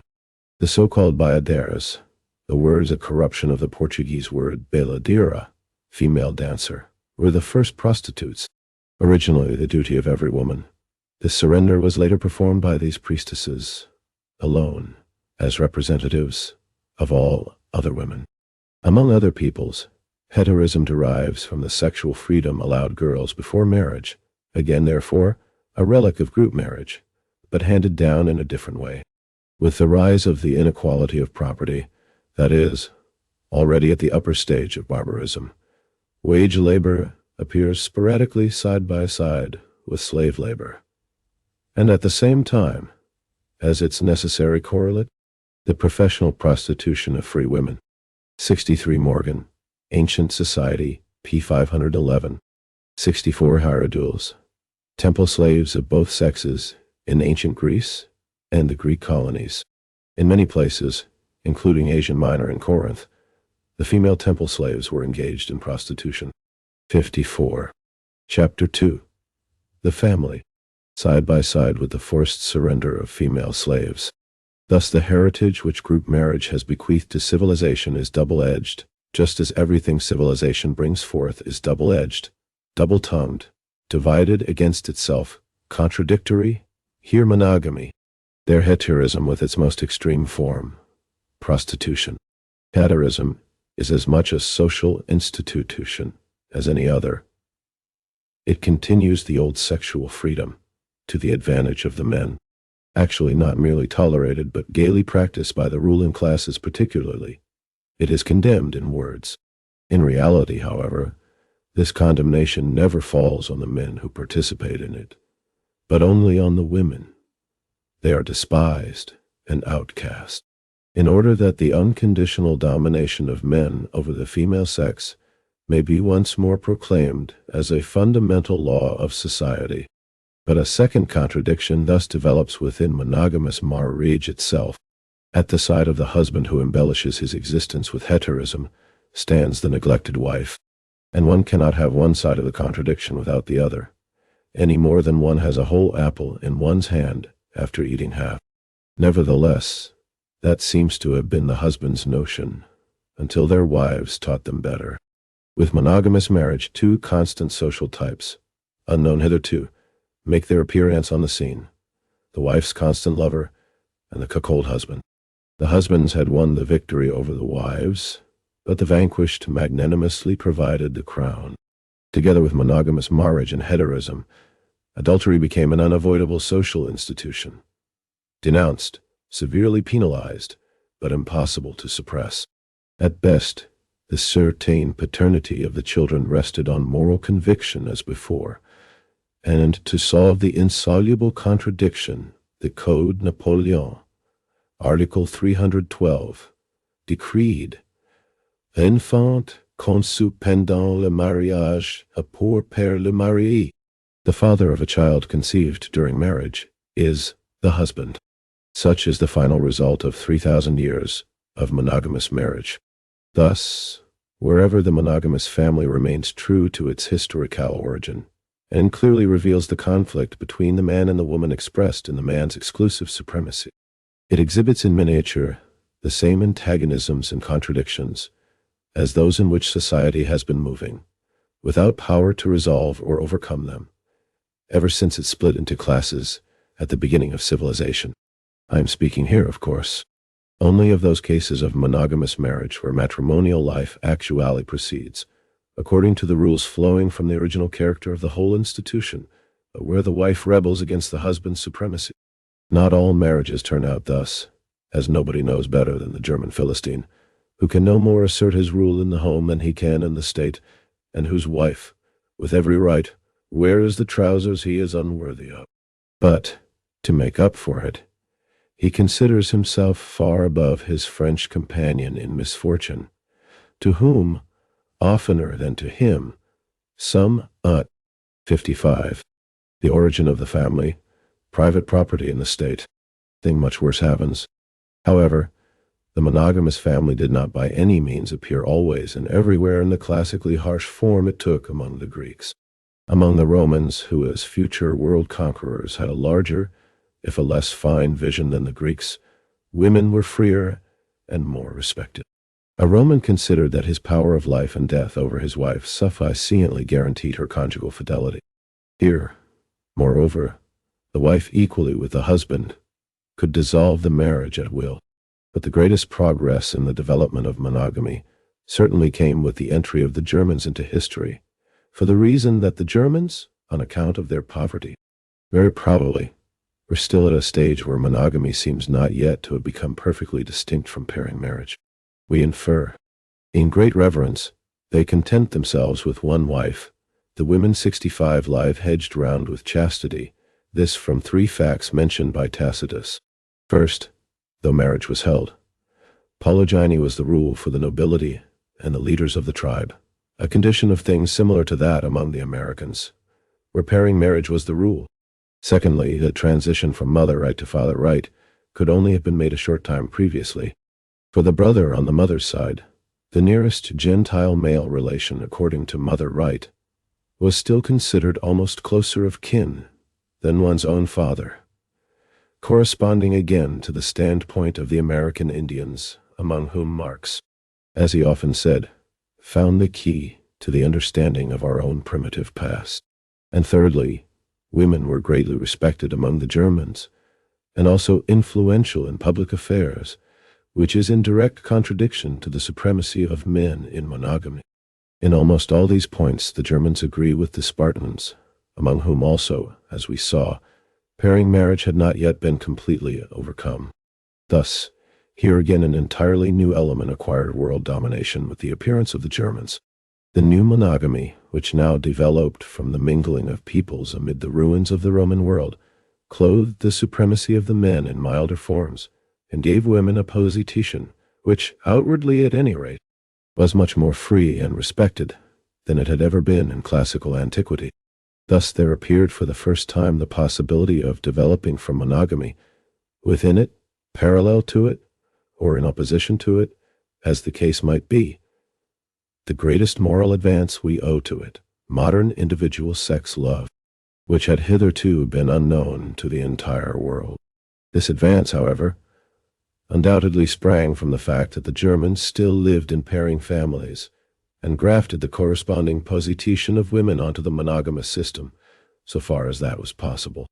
It most decidedly did not spring from the legendary, wonderfully virtuous 65 Tacitus, Optoi, Sit, Tari, Che S, 1819, 56. Chapter 2. The Family. Nature of the Germans, which signified only that, in fact, the pairing family was not attended by the glaring moral contradictions of monogamy. On the contrary, in the course of their migrations, the Germans had morally much deteriorated, particularly during their southeasterly wanderings. Only equestrian skill, but also gross, unnatural vices, as Ammianus expressly 66 states of the Taifali, and Procopius of the Heruli among the nomads of the Black Sea steppes from whom they acquired naught. But if monogamy was the only one of all the known forms of the family through which modern sex love could develop, that does not mean that within monogamy modern sex love developed exclusively, or even chiefly as the love of husband and wife for each other. That was precluded by the very nature of enduring monogamous marriage under the rule of the man. Among all historically active classes, that is, among all ruling classes, matrimony remained what it had been since the pairing marriage, a matter of convenience which was arranged by the parents. The first historical form of sexual love is passion, a passion recognized as natural to all human beings, at least if they belong to the ruling classes, and as the highest form of the sexual impulse, and that is what constitutes its specific character. This first form of individual sexual love, the chivalrous love, classic form among the Provençals, it heads under full sail for adultery. And 67, that is what their poets of the Middle Ages, was by no means conjugal. Quite the contrary. In its celebrated, the flower of Provençal love poetry, are the albus, songs of dawn. They describe in glowing colors how the knight lies in bed beside his love, the wife of another, while outside stands the watchman who calls to him as soon as the first gray of dawn, alba, appears so that he can get away unobserved. The parting scene then forms the climax of the poem. The northern French and also the Werther Germans adopted this kind of poetry, together with the corresponding fashion of chivalrous love. Old Wolfram of Eschenbach has left us 3 very lovely songs of dawn on this same ticklish subject, which I like better than his 3 long heroic poems. Nowadays there are 2 ways of concluding a bourgeois marriage. In Catholic countries the parents, as before, procure a suitable wife for their young bourgeois son, and the consequence is, of course, the fullest development of the contradiction inherent in monogamy. The husband abandons himself to heterism and the wife to adultery. Probably the only reason why the Catholic Church abolished divorce was because it had convinced itself that there is no more a cure for adultery than there is for 66. See Ammianus Marcellinus, History, BKW, well, Ch. 9, and Procopius, Histories of the Persian, Vandal and Gothic Wars, BK, 67. This refers to the minstrels of Provence in southern France between the end of the 11th to the beginning of the 13th century. 57. The origin of the family, private property, and the state, death. In Protestant countries, on the other hand, the rule is that the son of a bourgeois family is allowed to choose a wife from his own class, more or less freely. Hence there may be a certain element of love in the marriage, as indeed, in accordance with Protestant hypocrisy, is always assumed for decency's sake. Here the husband's heterism is a more sleepy kind of business, and adultery by the wife is less the rule. But since in every kind of marriage people remain what they were before, and since the bourgeois of Protestant countries are mostly Philistines, all that this Protestant monogamy achieves, taking the average of the best cases, is a conjugal partnership of leaden boredom, known as domestic bliss. The best mirror of these two methods of marrying is the novel. The French novel for the Catholic manner, the German for the Protestant. In both, the hero gets it. In the German, the young man gets the girl. In the French, the husband gets the horns. Which of them is worse off is not always easy to make out. This is why the French bourgeois is as much horrified by the dullness of the German novel as the German Philistine is by the immorality of the French. However, now that Berlin is a world capital, the German novel is beginning to deal less timidly with the heterism and adultery long familiar to that town. In both cases, however, the marriage is conditioned by the class position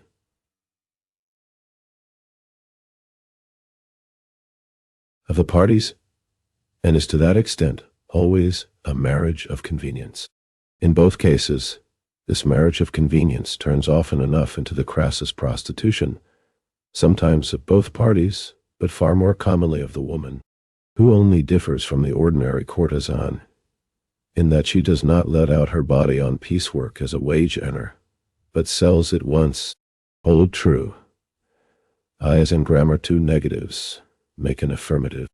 So in Matri 68, monial morality, two prostitutions pass for a virtue, and for all into slavery, and of all marriages of convenience, Fourier's words, sex love, in the relaye. Tianship with a woman becomes and can only become the real rule among the oppressed classes, which means today among the proletariat, whether this relation is officially sanctioned or not. But here all the foundations of classical monogamy are eliminated. Here there is no property, for the preservation and inheritance of which monogamy and male supremacy were established. Hence, there is no incentive to make male supremacy prevail. What is more, the means of doing so are also lacking. Bourgeois law, which protects this supremacy, exists only for the possessing class and their dealings with the proletarians. The law costs money, and on account of the worker's poverty, it has no validity for his relation to his wife. Here quite other personal and social conditions decide. And now that large scale. 68 Engels here paraphrases a passage from Charles Fourier, Théorie de l'unité. Universal unity, Val Tortoy 3, in Ouvres Complets, Paris, 1841, Val d'Autoy 3, p. 120, 58. Chapter 2. The family. Industry has taken the wife out of the home onto the labor market and into the factory, and made her often the breadwinner of the family. The last remnants of male supremacy in the proletarian household are deprived of all foundation, except perhaps for a leftover piece of the brutality towards women that has become deep-rooted since the introduction of monogamy. The proletarian family is therefore no longer monogamous in the strict sense, even where there is the most passionate love and the firmest loyalty on both sides, and despite all possible blessings of religious and civil authority. This is why the eternal attendants of monogamy, heterism, and adultery play here only an almost vanishing part. The wife has in fact regained the right to dissolve the marriage, and if two people cannot get on with one another, they prefer to separate. In short, proletarian marriage is monogamous in the etymological sense of the word, but not at all in its historical sense. Our jurists, of course, find that progress in legislation is increasingly leaving women with no further ground of complaint.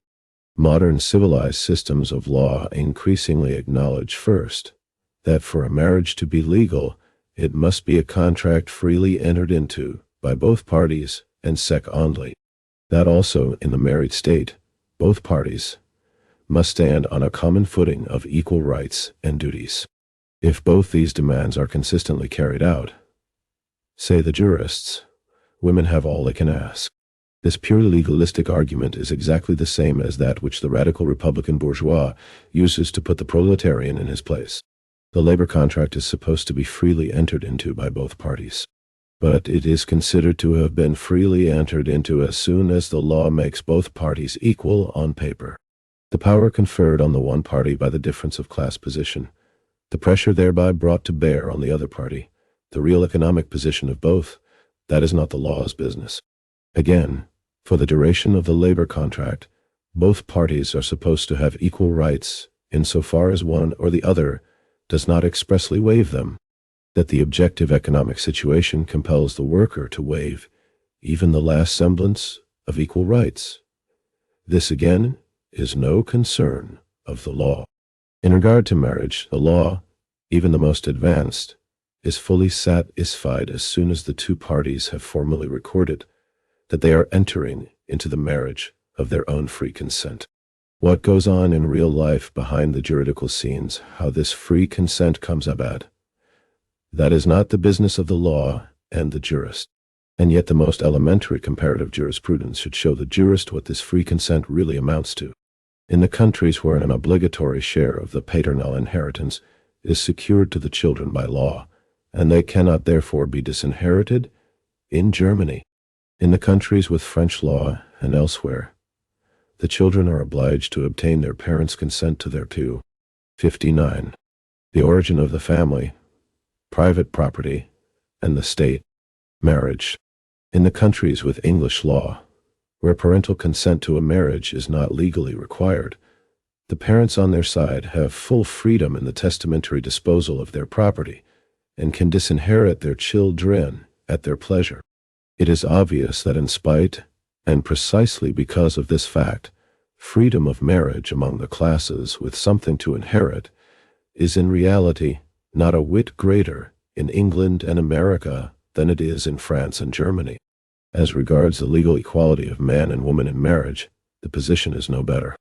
Their legal inequality, bequeathed to us from earlier social conditions, is not the cause but the effect of the economic oppression of the woman. In the ancient communistic household, which comprised many couples and their children, the task entrusted to the women of managing the household was as much a public, a socially necessary industry as the procuring of food by the men. With the patriarchal family, and still more with the single monogamous family, a change came. Household management lost its public character. It no longer concerned society. It became a private service. The wife became the head female servant, excluded from participation in social production. Not until the coming of modern large-scale industry was the road to social production opened to her again, and then only to the proletarian wife. But it was opened in such a manner that, if she carries out her duties in the private service of her family, she remains excluded from public production and unable to earn. And if she wants to take part in public industry and earn independently, she cannot carry out family duties. And the women's position in the factory is the position of women in all lines of business, right up to medicine and then the law. The modern individual family is founded on the open or concealed domestic slavery of women, and modern society is a mass composed of these individual families as its molecules. In the great majority of cases today, at least among the possessing classes, it is the husband who is obliged to earn a living and support his family, and that in itself gives him a position of supremacy without any need for special legal privileges. Within the family, he is the bourgeois, and the wife represents the proletariat. In the industrial world, however, the specific character of the economic oppression burdening the proletariat is visible in all its sharpness. Only when all the special legal privileges of the capitalist class have been abolished, and the complete legal equality of both classes established, the democratic republic does not do away with the antagonism between the two classes. On the contrary, it provides the ground on which the fight can be fought out. And in the same way, the peculiar character of the supremacy of the husband over the wife in the modern family, the necessity of creating real social equality between them, and the way to do it, will only be seen in the full light of day when both possess complete equality of legal rights. Then it will be plain that the first condition for the liberation of women is to bring the whole female sex 60. Chapter 2. The Family. back into public industry, and that this in turn demands the abolition of the monogamous family's attribute of being the economic unit of society. Oh, no. We thus have three principal forms of marriage, which correspond broadly to the three principal stages of human development. For the period of savagery, group marriage; for barbarism, pairing marriage; for civilization, monogamy, supplemented by adultery and prostitution. Between pairing marriage and monogamy intervenes a period in the upper stage of barbarism, when men have female slaves at their command, and polygamy is practiced. As our whole presentation has shown, the progress which manifests itself in these successive forms is connected with the peculiarity that women, but not men, are increasingly deprived of the sexual freedom of group marriage. In fact, for men, group marriage actually still exists, even to this day. What for the woman is a crime, entailing grave legal and social consequences, is considered honorable in a man, or at the worst, a slight moral blemish which he cheerfully bears. But the more the heterism of the past is changed in our time by capitalist commodity production and brought into conformity with it, the more, that is to say, it is transformed into undisguised prostitution, the more demoralizing are its effects. And it demoralizes men far more than women. Among women, prostitution degrades only the unfortunate ones who become its victims, and even these by no means to the extent commonly believed. But it degrades the character of the whole male world. A long engagement, particularly, is in 9 cases out of 10 a regular preparatory school for conjugal infidelity. We are now approaching a social revolution in which the economic foundations of monogamy, as they have existed,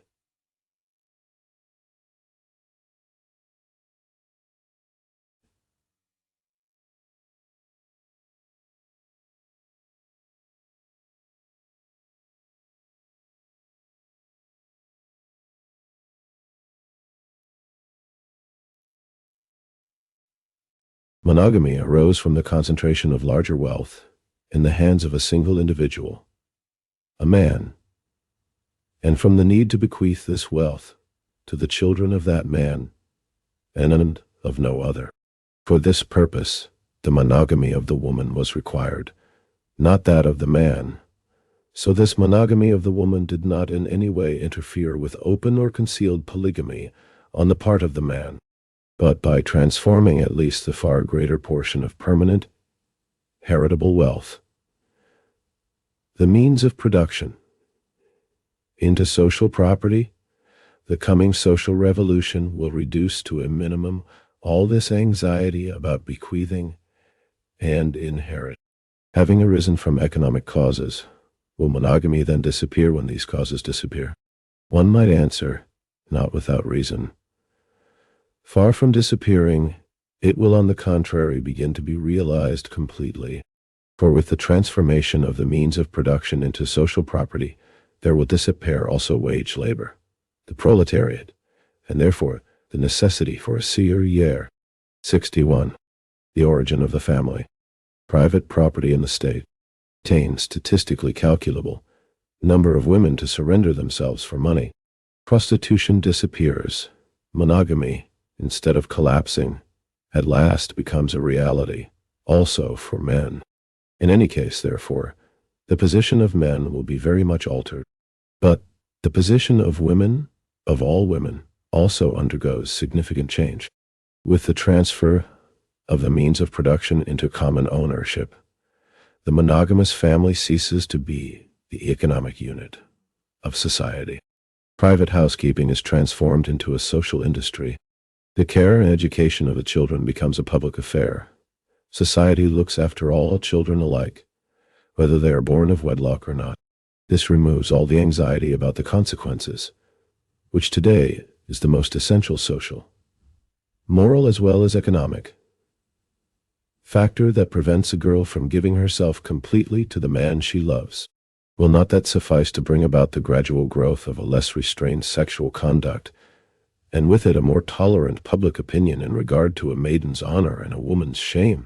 And finally, Have we not seen that in the modern world, monogamy and prostitution are indeed opposites, but inseparable opposites, poles of the same order of society?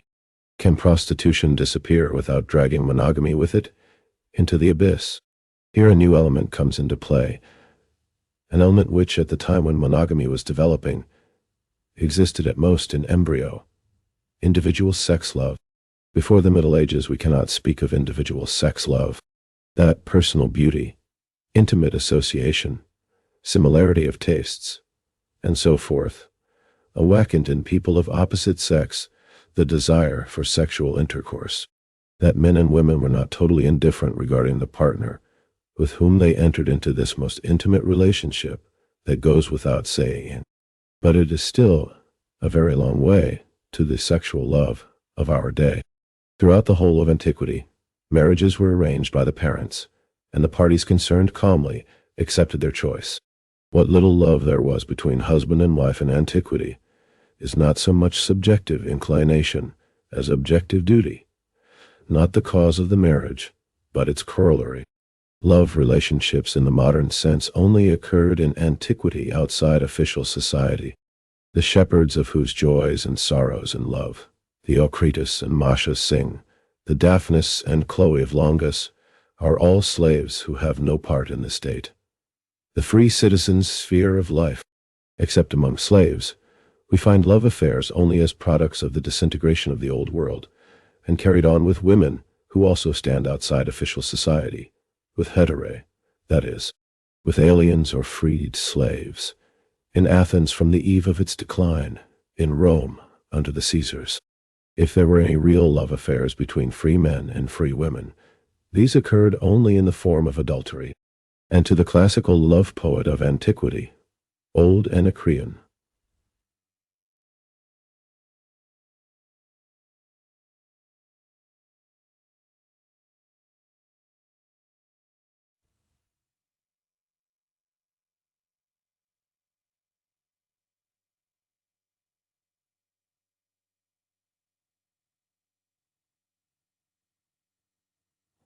Chapter 2. The family. Sex his beloved was.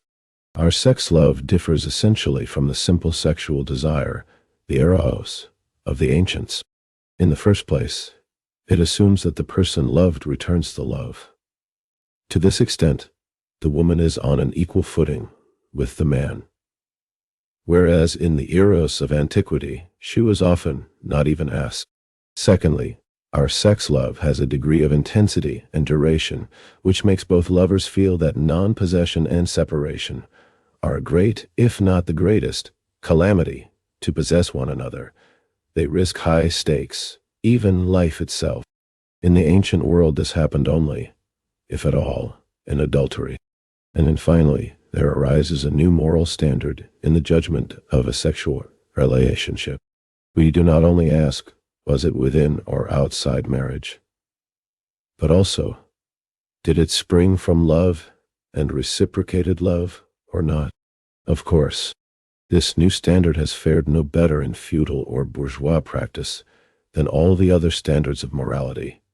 It is ignored, but neither does it fare any worse. It is recognized, like all the rest, in theory, on paper, and for the present, it cannot ask anything more. At the point where antiquity broke off with its start towards sexual love, the Middle Ages took it up again.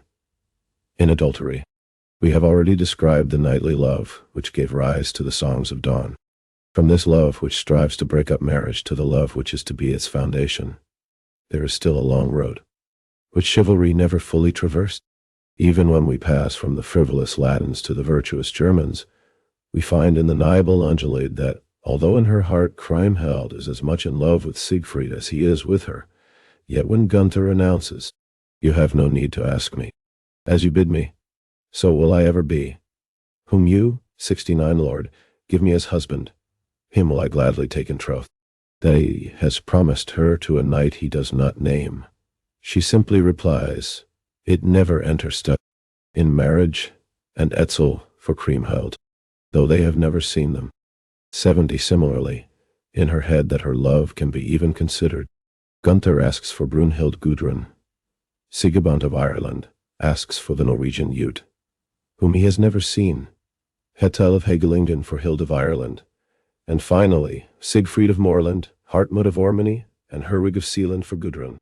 And here Gudrun's acceptance of Herwig is for the first time voluntary. As a rule, the young prince's bride is selected by his parents if they are still living, or if not, by the prince himself with the advice of the great feudal lords, who have a weighty word to say in all these cases. Nor can it be otherwise.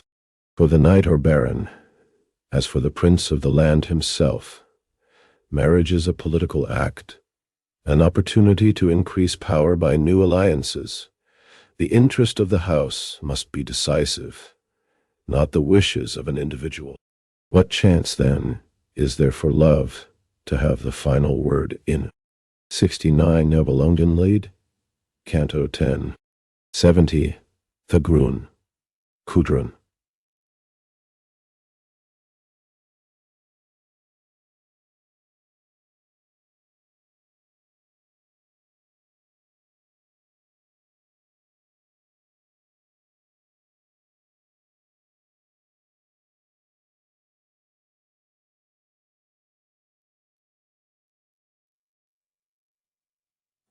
63. The origin of the family, private property, and the state. The making of a marriage? The same thing holds for the guild member in the medieval towns. The very privileges protecting him. The guild charters with all their clauses and rubrics. The intricate distinctions legally separating him from other guilds, from the members of his own guild, or from his journeymen and apprentices, already made the circle narrow enough within which he could look for a suitable wife. And who in the circle was the most suitable was decided under this complicated system, most certainly not by his individual preference, but by the family interests. In the vast majority of cases, therefore, marriage remained up to the close of the Middle Ages what it had been from the start, a matter which was not decided by the two parties concerned. In the beginning, people were already born married to an entire group of the opposite sex. In the later forms of group marriage, similar relations probably existed, only with the group continually contracting. In pairing marriage, it was customary for the mothers to settle the marriages of their children. Here, too, the decisive considerations were the new ties of kinship, which were to give the young pair a stronger position in the gens and tribe.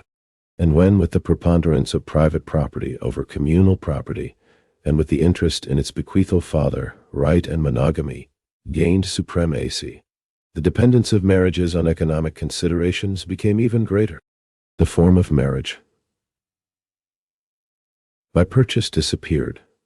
The actual practice was steadily extended until not only the woman, but also the man acquired a price, not according to his personal qualities, but according to his property, that the mutual affection of the people concerned should be the one paramount reason for marriage, outweighing everything else, was and always had been absolutely unheard of in the practice of the ruling classes. That sort of thing only happened in romance, or among the oppressed classes who did not count. Such was the state of things encountered by capitalist production when it began to prepare itself, after the epoch of geographical discoveries, to win world domination by world trade and manufacture. One would suppose that this manner of marriage exactly suited it, and so it did. And yet, there are no limits to the irony of history. Capitalist production itself was to make the decisive breach in it. By changing all things into commodities, it dissolved all inherited and traditional relationships, and in place of time-honored custom and historic right, it set up purchase and sale, free contract. And the English jurist H.S. Maine thought comparison with former epochs consisted in our having passed from stay 71 to contract, from inherited to freely contracted conditions, had made a tremendous discovery when he said that our whole progress in which 71 C.H.S. Maine, Ancient Law, its connection with the early history of society, and 64, Chapter 2, The Family, insofar as it is correct, was already in the Communist Manifesto 72, but a contract requires people who can dispose freely of their persons, actions, and possessions, and meet each other on the footing of equal rights. To create these free and equal people was precisely one of the main tasks of capitalist production, even though at the start it was carried out only half-consciously and under a religious disguise at that. From the time of the Lutheran and Calvinist Reformation, the principle was established that man is only fully responsible for his actions when he acts with complete freedom of will, and that it is a moral duty to resist all coercion to an immoral act. But how did this fit in with the hitherto existing practice in the arrangement of marriages? Marriage, according to the bourgeois conception, was a contract, a legal transaction, and indeed the most important one of all, because it disposed of two human beings, body and mind, for life. Formally, it is true, the contract at that time was entered into voluntarily. Without the assent of the parties, nothing could be done. But everyone knew only too well how this assent was obtained, and who were the real contracting parties in the marriage.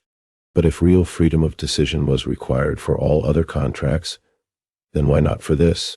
Had not the two young people to be coupled also the right to dispose freely of themselves, of their bodies and organs? Had not sex love been brought into fashion by chivalry, and was not the love of husband and wife its proper bourgeois form, in contrast to the adulterous love of the knights? And if it was the duty of married people to love each other, was it not equally the duty of lovers to marry each other, and nobody else? Did not this right of the lover stand higher than the right of parents, relations, and other traditional marriage brokers and matchmakers?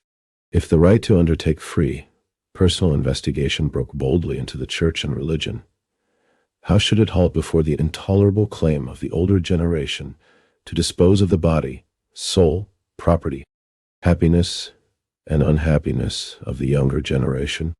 These questions inevitably arose at a time which was loosening all the old ties of society and undermining all traditional conceptions. The world had suddenly grown almost 10 times bigger. Instead of one quadrant of a hemisphere, the whole globe lay before the gaze of the West Europeans, who hastened to take the other 7 quadrants into their possession. And with the old narrow barriers of their homeland fell also the 1,000-year-old barriers of the prescribed medieval way of thought. To the outward and the inward eye of man opened an infinitely wider horizon. What did a young man care about the approval of respectability, or in relation to modern ideas? London, 1861, p. 170. 72.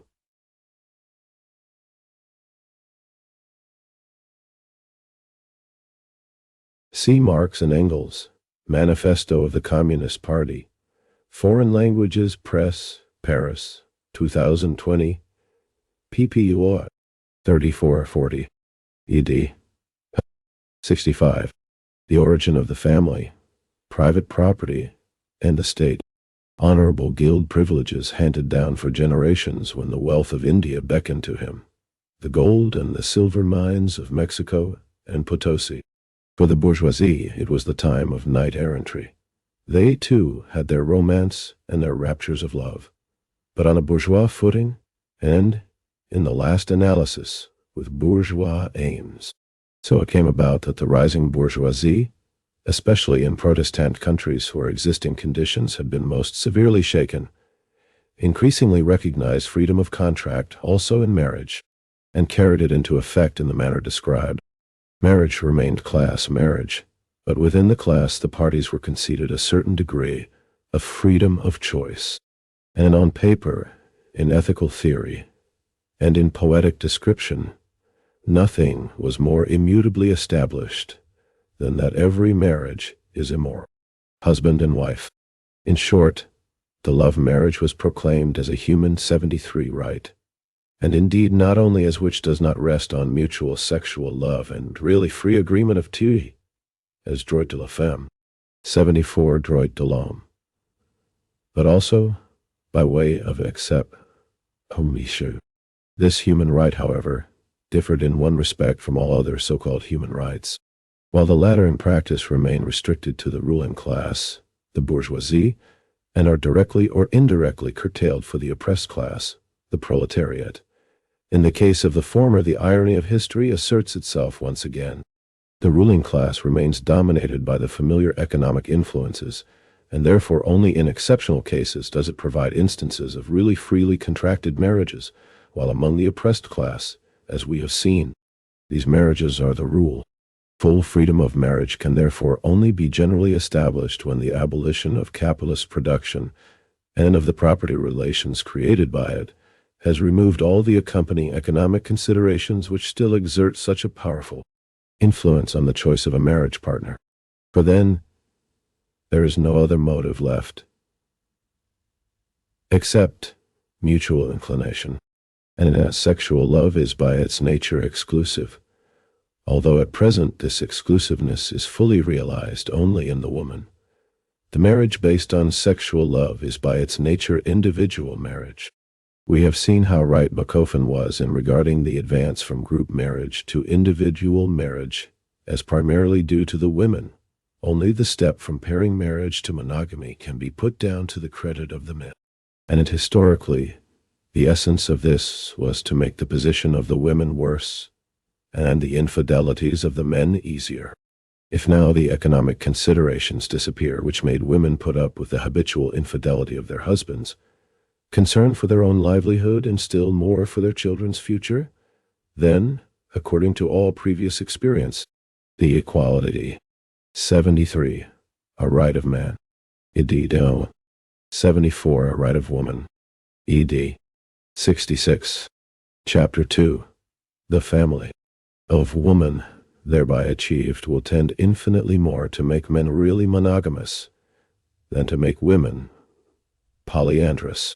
But what will quite certainly disappear from monogamy are all the features stamped upon it through its origin in property relations.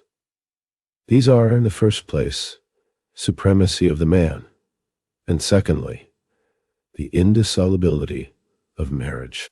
The supremacy of the man in marriage is the simple consequence of his economic supremacy, and with the abolition of the latter will disappear of itself. The indissolubility of marriage is partly a consequence of the economic situation in which monogamy arose, partly tradition from the period when the connection between this economic situation and monogamy was not yet fully understood and was carried to extremes by religion. Today, it is already broken through at 1,000 points. If only the marriage based on love is moral, then also only the marriage is moral, in which love continues. But the intense emotion of individual sex love varies very much in duration from one individual to another, especially among men, and if affection definitely comes to an end, or is supplanted by a new passionate love, separation is a benefit for both parties as well as for society. Only people will then be spared having to wade through the useless mire of a divorce case. Thus, what we can now conjecture about the way in which sexual relations will be ordered after the impending overthrow of capitalist production is mainly of a negative character, limited for the most part to what will disappear. But what will there be new? That will be answered when a new generation has grown up, a generation of men who never in their lives have known what it is to buy a woman's surrender with money or any other social instrument of power, a generation of women who have never known what it is to give themselves to a man from any other considerations than real love, or to refuse to give themselves to their lover from fear of the economic consequences. When these people are in the world, they will care precious little what anybody today thinks they ought to do. They will make their own practice and their corresponding public opinion about the practice of each individual.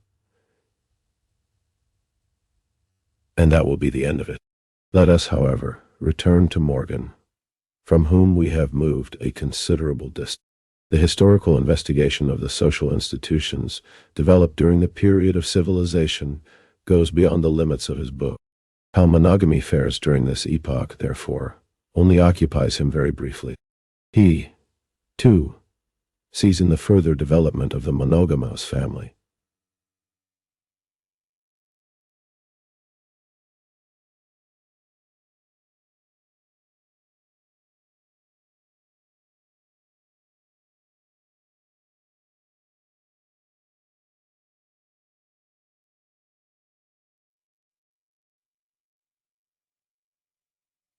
But, he says, when the fact is accepted that the family has passed through 4 successive forms, and is now in a 5th, the question at once arises whether this form can be permanent in the future. 67. The origin of the family, private property, and the state. The only answer that can be given is that it must advance as society advances and change as society changes, even as it has done in the past. It is the creature of the social system and will reflect its culture. As the monogamian family has improved greatly since the commencement of civilization, and very sensibly in modern times, it is at least supposable that it is capable of still further improvement until the equality of the sexes is failed to answer the requirements of society. It is impossible to 75 predict the nature of its successor, attained, should the monogamian family in the distant future. 75 Morgan, Ancient Society, p. 499. 68. Chapter 3. The Iroquois gens. Chapter 3. The Iroquois gens. We now come to another discovery made by Morgan, which is at least as important as the reconstruction of the family in its primitive form from the systems of kinship.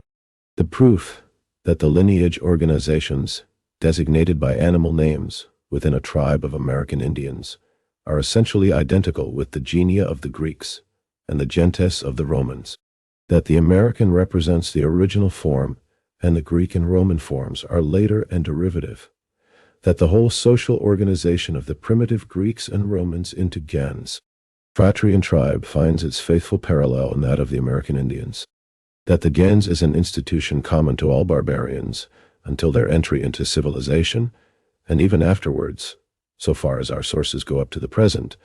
This proof has cleared up at one stroke the most difficult parts of the most ancient Greek and Roman history, providing us at the same time with an unexpected explanation of the fundamental features of social constitution in primitive times, before the introduction of the state. Simple as the matter seems once it is understood, Morgan only made his discovery quite recently. In his previous work, published in 1871, he had not yet penetrated this secret, at whose subsequent revelation the English prehistorians, usually so self-confident, became for a time as quiet as mice. The Latin word gens, which Morgan commonly uses for this lineage organization, comes like its Greek equivalent, genos, from the common Aryan root gan. In German, where following the law Aryan G is regularly replaced by K can, which means to beget. Gens, genos, Sanskrit Janas, Gothic kuni, following the same law as above. Old Norse and Anglo-Saxon kin, English kin, Middle High German Kunde, all signify lineage, descent.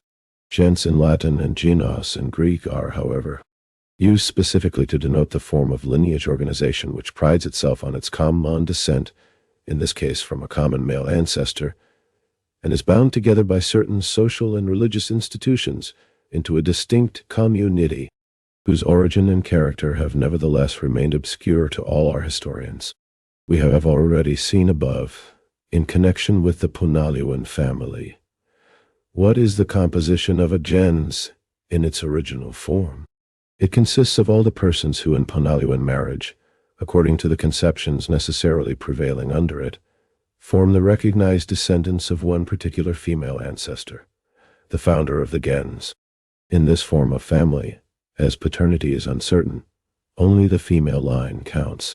Since brothers may not marry their sisters, but only women of different descent, the children begotten by them with these alien women cannot, according to mother right, belong to the gens.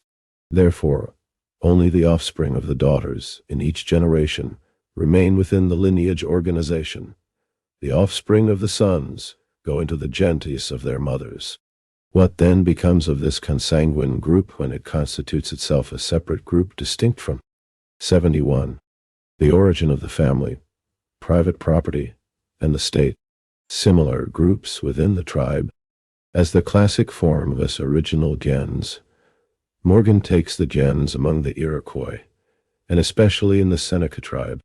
In this tribe there are 8 gentes, named after animals. 1. Wolf. 2. Bear. 3. Turtle. 4. Beaver. 5. Deer. 6. snipe, 7, heron, 8, hawk. In every gens the following customs are observed. 1. The gens elects its sachem, head of the gens in peace, and its chief, leader in war. The sachem had to be chosen from among the members of the gens, and his office was hereditary within the gens, in the sense that it had to be filled immediately, as often as a vacancy occurred. The military leader could be chosen from outside the gens, and for a time, the office might even be vacant. A son was never chosen to succeed his father as sachem, since mother right prevailed among the Iroquois, and the son consequently belonged to a different gens. But a brother of the previous sachem or his sister's son might be, and often was chosen. All voted in the elections, both men and women. The election, however, still required the confirmation of the 7 remaining gens, and only then was the new sachem ceremonially invested with his office by the Common Council of the whole Iroquois Confederacy. The significance of this will appear later. The authority of the sachem within the gens was paternal and purely moral in character. He had no means of coercion. By virtue of his office, he was also a member of the tribal council of the Senecas, and also of the Confederal Council of all the Iroquois. The war chief could only give orders on military expeditions. 2. The gens deposes the sachem and war chief at will. This also is done by men and women jointly. After a sachem or chief had been deposed, they became simple warriors, private persons like the others. The tribal council also had the power to depose sachems, even against the will of the gens. 3. No member is permitted to marry within the gens. This is the fundamental law of the gens, the bond which holds it together. It is the negative expression of the very positive blood relationship, by virtue of which the individuals it comprises become a gens. By his discovery of this simple fact, Morgan has revealed for the first time the nature of the gens. How little the gens was understood before is obvious from the earlier reports about savages and barbarians, in which the various bodies constituting the Gentile organization are ignorantly and indiscriminately referred to as tribe, clan, thumb, and so forth, and then sometimes designated as bodies within which marriage is prohibited. Thus was created the hopeless confusion which gave Mr. McLennan his chance to appear as Napoleon, establishing order by his decree. All tribes are divided into those within which marriage is prohibited, exogamous, and those within which it is permitted, endogamous. Having now made the muddle complete, he could give himself up to the profoundest inquiries as to which of his two absurd classes was the older, exogamy or endogamy. All this nonsense stopped of itself with 72. Chapter 3. The Iroquois gens. The discovery of the gens based on consanguinity, and of the impossibility, arising therefrom, of intermarriage among its members. Obviously, at the stage at which we find the Iroquois, the prohibition of marriage within the gens was stringently observed. 4. The property of deceased persons passed to the other members of the gens. It had to remain in the gens, as an Iroquois had only things of insignificant value to leave. The inheritance was shared by his nearest Gentile relations. In the case of a man, by his own brothers and sisters and maternal uncle. In the case of a woman, by her children and own sisters, but not by her brothers. For just this reason, man and wife could not inherit from each other, nor children from their father. 5. The members of the gens owed each other help, protection, and especially assistance in avenging injury by strangers. The individual looked for his security to the protection of the gens, and could rely upon receiving it. An injury to him was an injury to his whole gens. From the bonds of blood uniting the gens sprang the obligation of blood revenge, which the Iroquois unconditionally recognized. If any person from outside the gens killed a Gentile member, the obligation of blood revenge rested on the entire gens of the slain one. First, mediation was tried. The gens of the slayer sat in council and made proposals of settlement to the council of the gens of the slain, usually offering expressions of regret and presents of considerable value. If these were accepted, the matter was disposed of. In the contrary case, The injured gens appointed one or more avengers, whose duty it was to pursue and kill the slayer. If this was accomplished, the gens of the slayer had no ground of complaint. Accounts were even and closed. 6. The gens has special names or classes of names, which may not be used by any other gens in the whole tribe, so that the name of the individual indicates the gens to which he belongs. A Gentile name confers of itself Gentile rights. 7. The gens can adopt strangers, and thereby admit them into the whole tribe. Thus among the Senecas the prisoners of war who were not killed became through adoption into a gens members of the tribe, receiving full Gentile and tribal rights. The adoption took place on the proposal of individual members of the gens. If a man adopted, he accepted the stranger as brother or sister. If a woman, as son or daughter. The adoption had to be confirmed by ceremonial acceptance into the tribe. Frequently a gens which was exceptionally reduced in numbers was replenished by mass adoption from another gens with its consent. Among the Iroquois, the ceremony of adoption into the gens was performed at a public council of the tribe, and therefore became in fact a religious rite. 18. It can hardly be proved that any Indian gens had special religious rites, and yet the religious ceremonies of the Indians are more or less connected with the gentes. At the 6 yearly religious festivals of the Iroquois. 73. The origin of the family. Private property in the state. The sachems and war chiefs of the different gentes were included ex officio among the keepers of the faith and had priestly functions. 9. The gens has a common burial place. Among the Iroquois of New York State, who are hedged in on all sides by white people, this has disappeared, but it existed formerly. It exists still among other Indians, for example, among the Tuscaroras, who are closely related to the Iroquois. Although they are Christians, each gens has a separate row in the cemetery. The mother is therefore buried in the same row as her children, but not the father. And among the Iroquois also the whole gens of the deceased attends the burial, prepares the grave, delivers funeral addresses, and so forth. The gens has a council, the democratic assembly of all male and female adult Gentiles, all with equal votes. This council elected sachems, or chiefs, and also the other, keepers of the faith, and deposed them. It took decisions regarding blood revenge or payment of atonement for murdered Gentiles. It adopted strangers into the gens. In short, it was the sovereign power in the gens. Such were the rights and privileges of a typical Indian gens. All the members of an Iroquois gens were personally free, and they were bound to defend each other's freedom. They were equal in privileges and in personal rights, the sachem and chiefs claiming no superiority, and they were a brotherhood bound together by the ties of kin, liberty, equality, and phratry. Niti, though never formulated, were cardinal principles of the gens. These facts are material, because the gens was the unit of a social and governmental system, the foundation upon which, of independence and personal dignity, universally an attribute 76 of Indian character, Indian society was organized. It serves to explain that sense. The Indians of the whole of North America, at the time of its discovery, were organized in gentes under mother right. The gentes had disappeared only in some tribes, as among the Dakotas.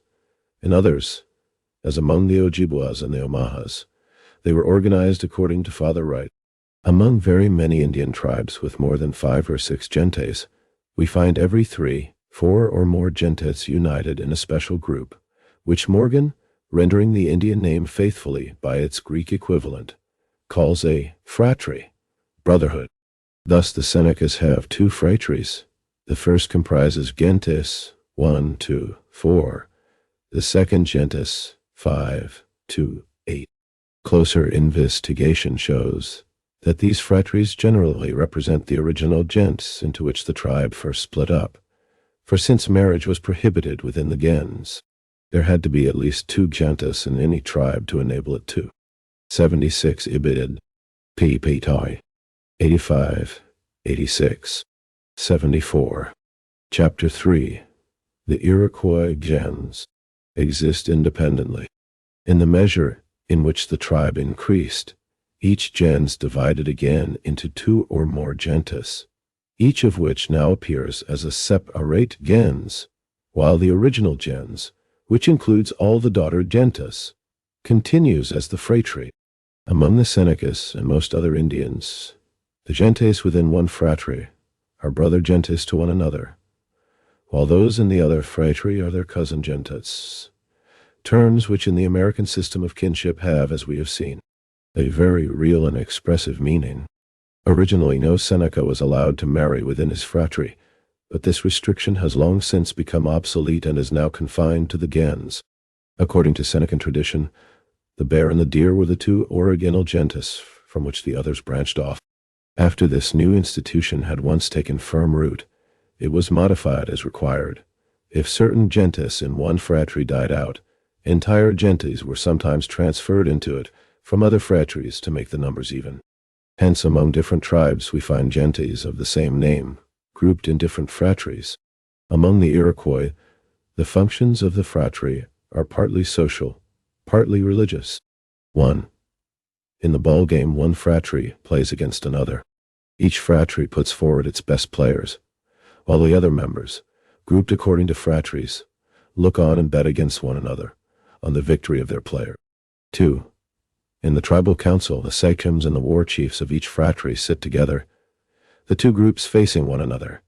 Each speaker addresses the representatives of each phratry as a separate body. 3. If a murder had been committed in the tribe, and the slayer and the slain belonged to different phratries, the injured gens often appealed to its brother gentes. These held a council of the phratry, and appealed in a body to the other phratry, that it also should assemble its council to effect a settlement. Here, the phratry reappears as the original gens, and with greater prospect of success than the weaker single gens, its daughter. 4.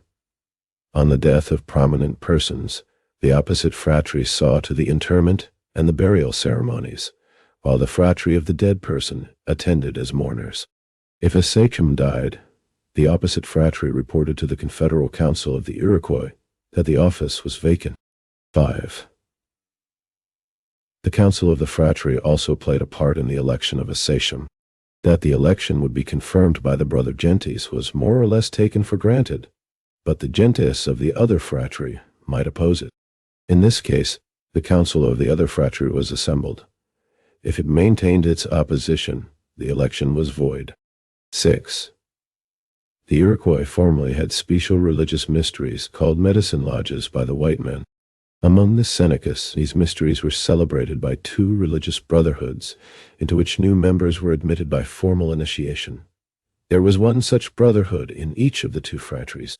7. If, as is almost certain, the four lineages occupying the four quarters of Tlaxcala at the Fora, 75, the origin of the family, private property, and the state, time of the conquest 77, were four phratries. We here have proof that the phratries were also military units, like the phratries among the Greeks and similar lineage organizations among the Germans.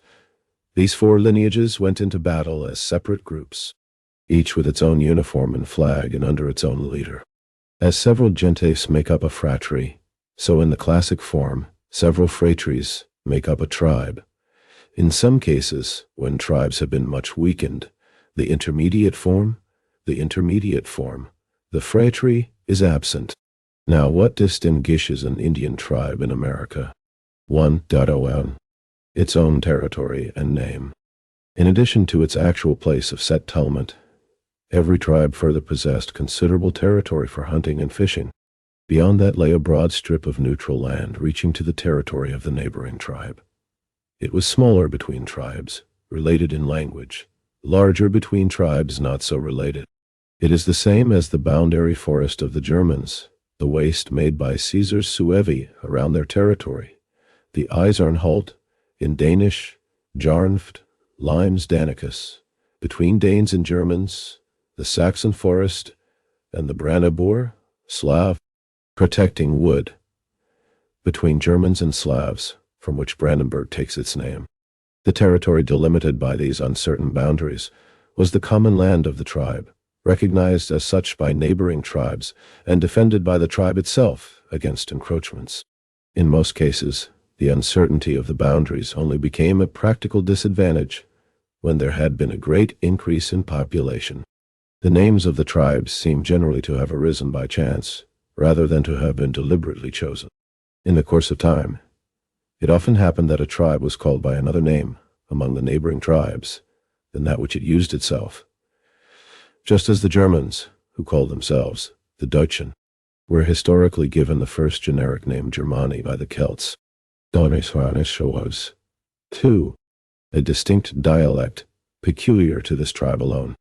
In fact, tribe and dialect are substantially coextensive. The formation through segmentation of new tribes and dialects was still proceeding in America until quite recently, and most probably has not entirely stopped even today. When two weekend tribes have fused into one, the exceptional case occurs of two closely related dialects being spoken in the same tribe. The average strength of American tribes is under 2,000 members. The Cherokees, however, number about 26,000, the greatest number of Indians in the United States speaking the same dialect. 3. The right to install into office the sachems and war chiefs elected by the gentes, and 4. The right to depose them, even against the will of their gens, as these sachems and war chiefs are members of the council of the tribe. These 77. The reference is to the conquest of Mexico by Spanish colonizers in 1519-21. 76. Chapter 3. The Iroquois gens. Rights of the tribe in regard to them explain themselves.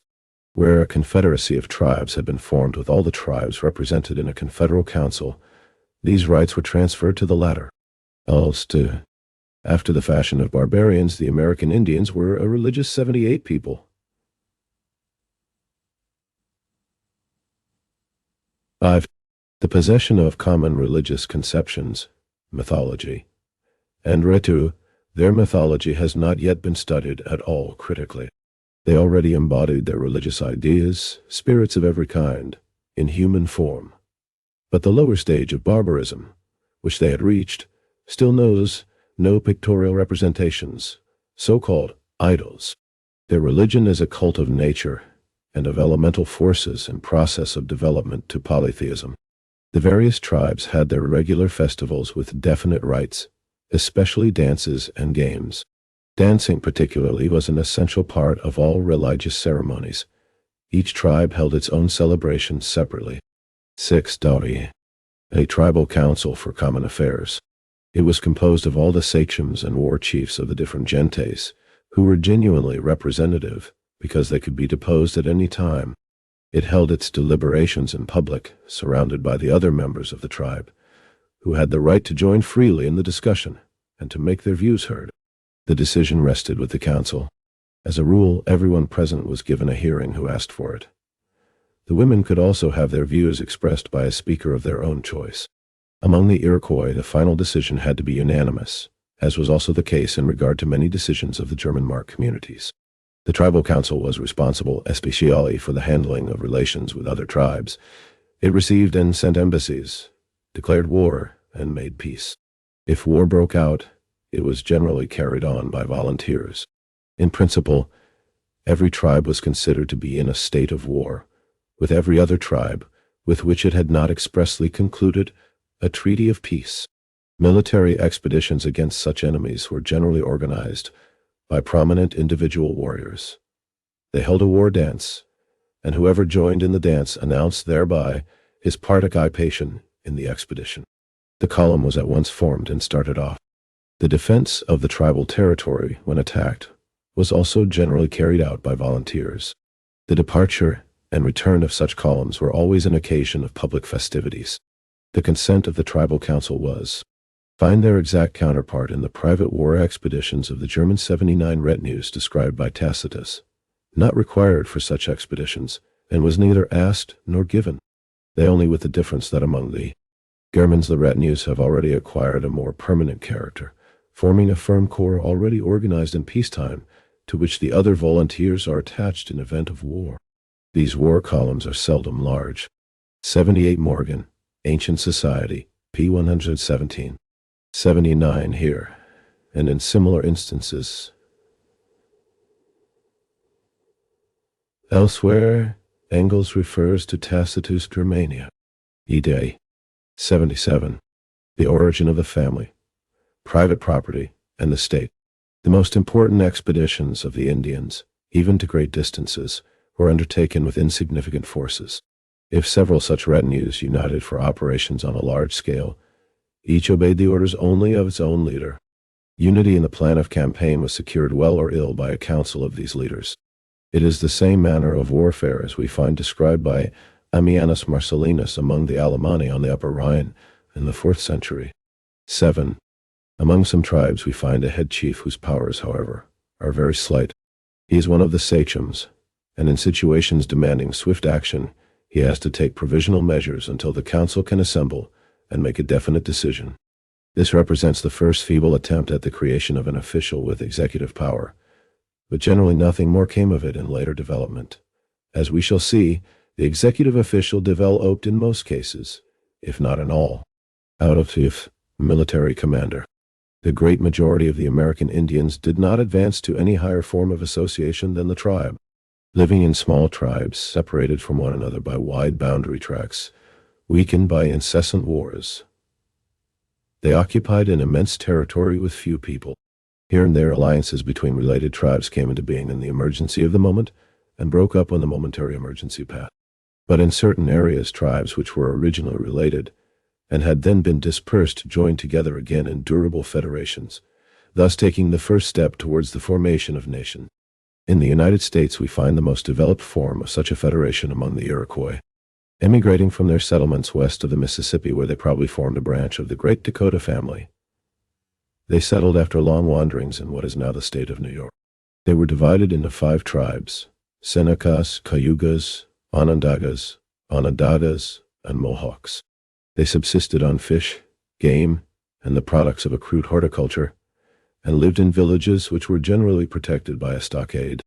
Never more than 20,000 strong, they had a number of gentes common to all the 5 tribes, spoke closely related dialects of the same language, and occupied a continuous stretch of territory, which was divided up among the 5 tribes, as they had newly, together against the inhabitants they had driven out.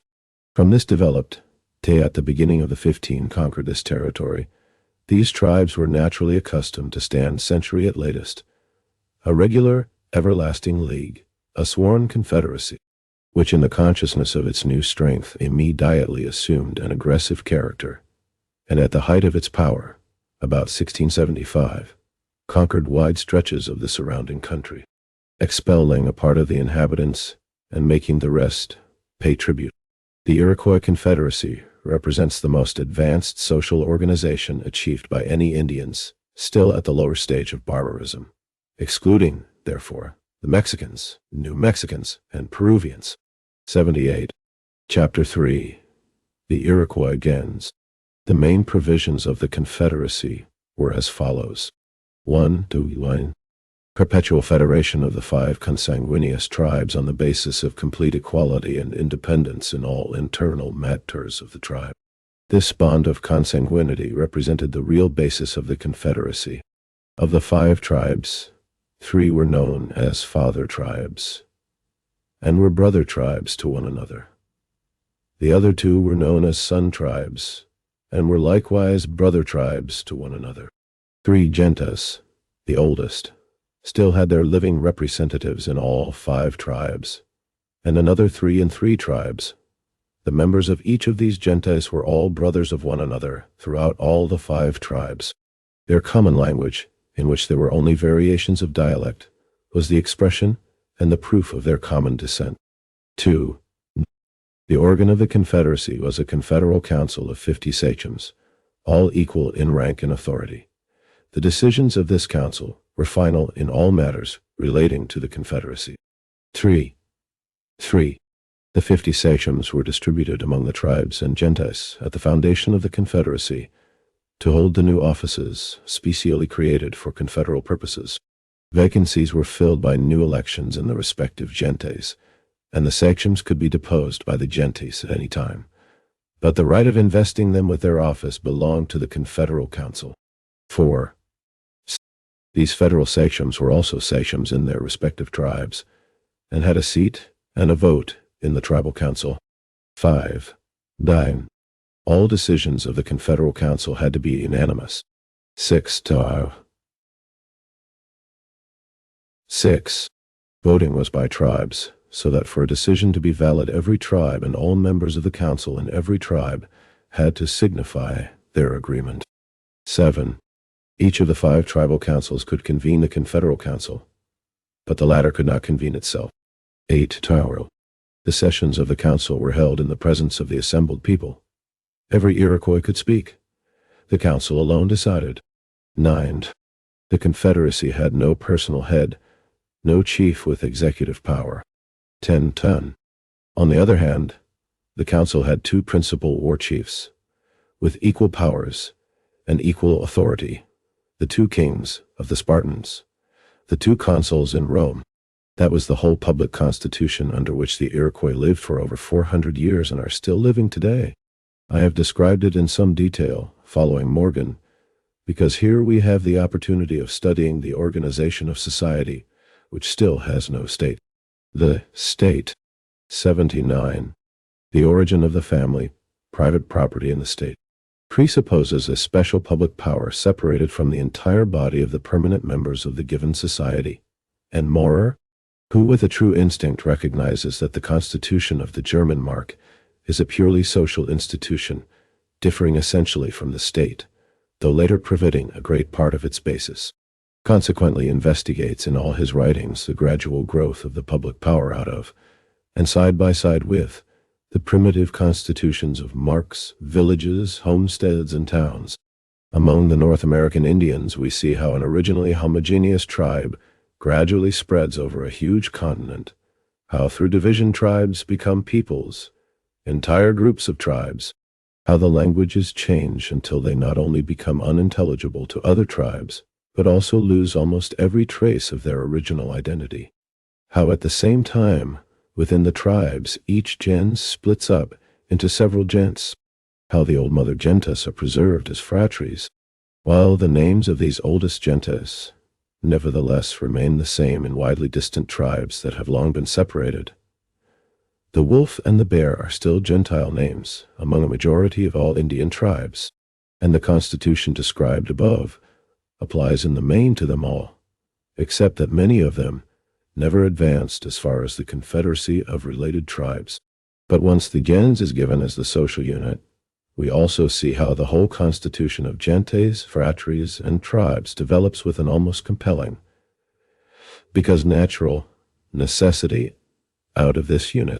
Gens, phratry, and tribe are all groups of different degrees of consanguinity, each self-contained and ordering its own affairs, but each supplementing the other. And the affairs which fall within their sphere comprise all the public affairs of barbarians of the lower stage.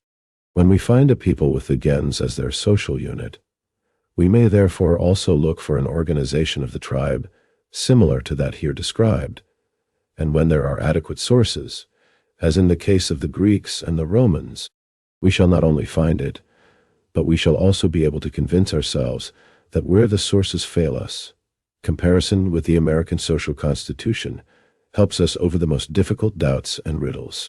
And a wonderful constitution it is. This Gentile constitution, in all its childlike simplicity. No soldiers, no gendarmes or police, no nobles, kings, viceroys, prefects or judges, no prisons, no lawsuits, and everything takes its orderly course. All quarrels and disputes are settled by the whole of the community affected, by the gens or the tribe, or by the gentes among themselves. Only as an extreme and exceptional measure is blood revenge threatened, and our capital punishment is nothing but blood revenge in a civilized form, with all the advantages and drawbacks of civilization. Although there were many more matters to be settled in common than today, the household is maintained by a number of families in common, and is communistic. The land belongs to the tribe, only the small gardens 80. Chapter 3. The Iroquois gens. are allotted provisionally to the households. Yet, there is no need for even a trace of our complicated administrative apparatus with all its ramifications. The decisions are taken by those concerned, and in most cases, everything has been already settled by the custom of centuries. There cannot be any poor or needy. The communistic household and the gens know their responsibilities towards the old, the sick and those disabled in war. All are, as a rule, for the subjugation of other tribes. When about the year 1651 the 80 Iroquois had conquered the Eries and the neutral nation, equal and free, the women included, there is no place yet for slaves, nor they offered to accept them into the Confederacy on equal terms. It was only after the defeated tribes had refused that they were driven from their territory. And what men and women such a society breeds is proved by the admiration inspired in all white people who have come into contact with unspoiled Indians. By the personal dignity, uprightness, strength of character, and courage of these barbarians. We have seen examples of this courage quite recently in Africa, though the tribes in which Gentile institutions have not yet died out did what no 81 European army can do. Zulus a few years ago,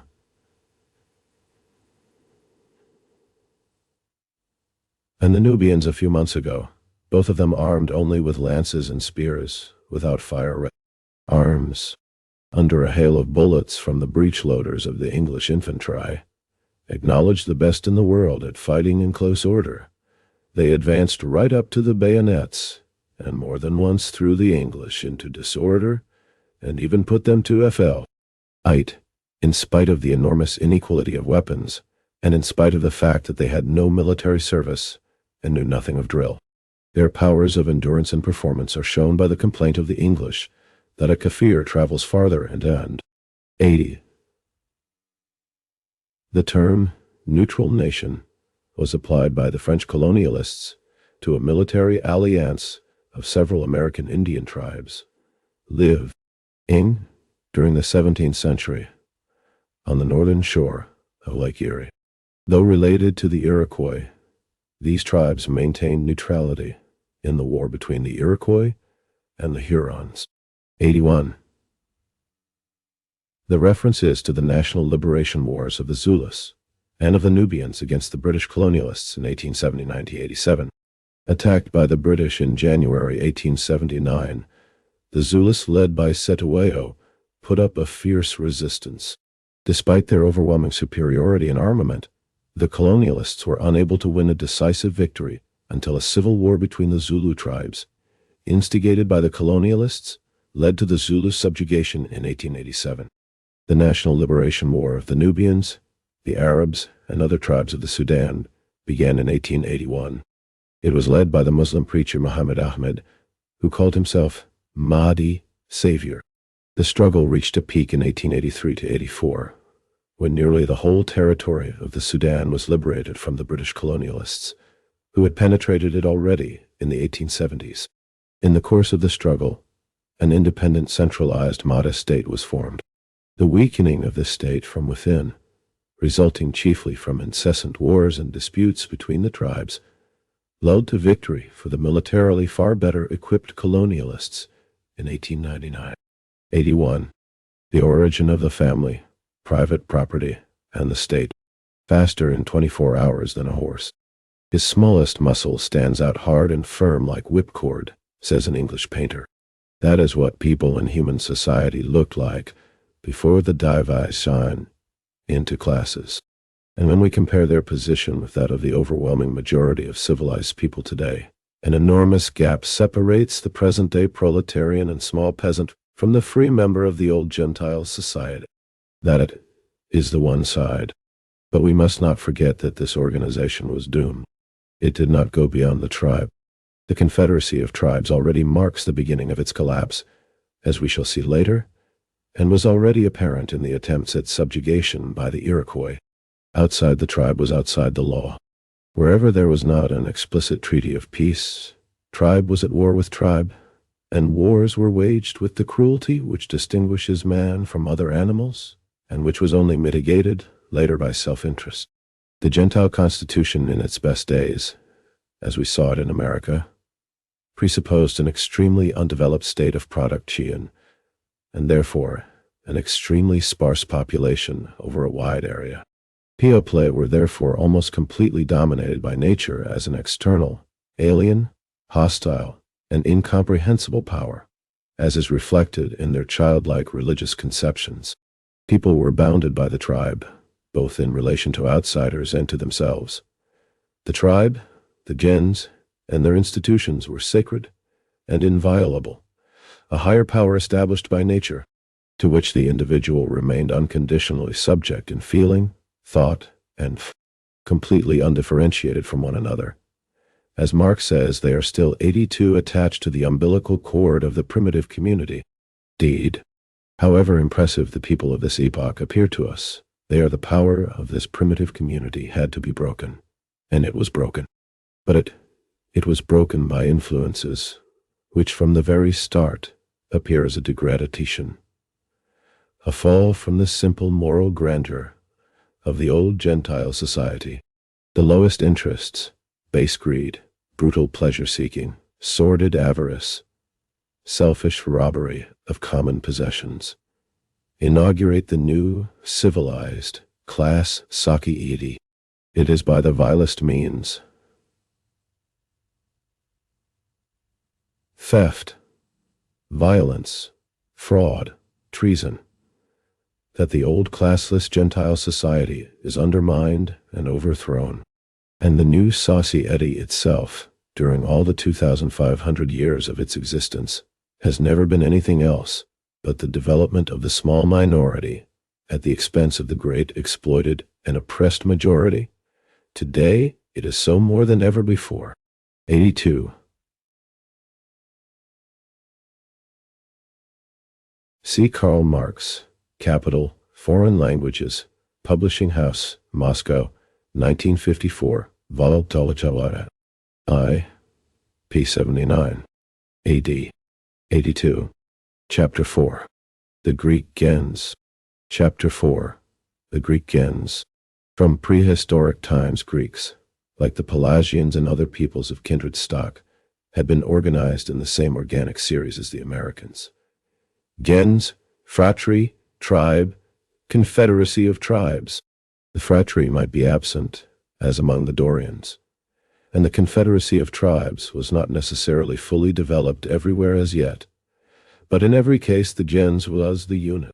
At the time of their entry into history, the Greeks were on the threshold of civilization. Between them and the American tribes, of whom we spoke above, lie almost 2 entire great periods of development, by which the Greeks of the heroic age were ahead of the Iroquois. The gens of the Greeks was therefore no longer the archaic gens of the Iroquois. The impressive group marriage was beginning to be a good deal blurred. Mother right had given way to father right. Nascent private wealth had thus made its first breach in the Gentile constitution. A second breach, full load naturally from the first.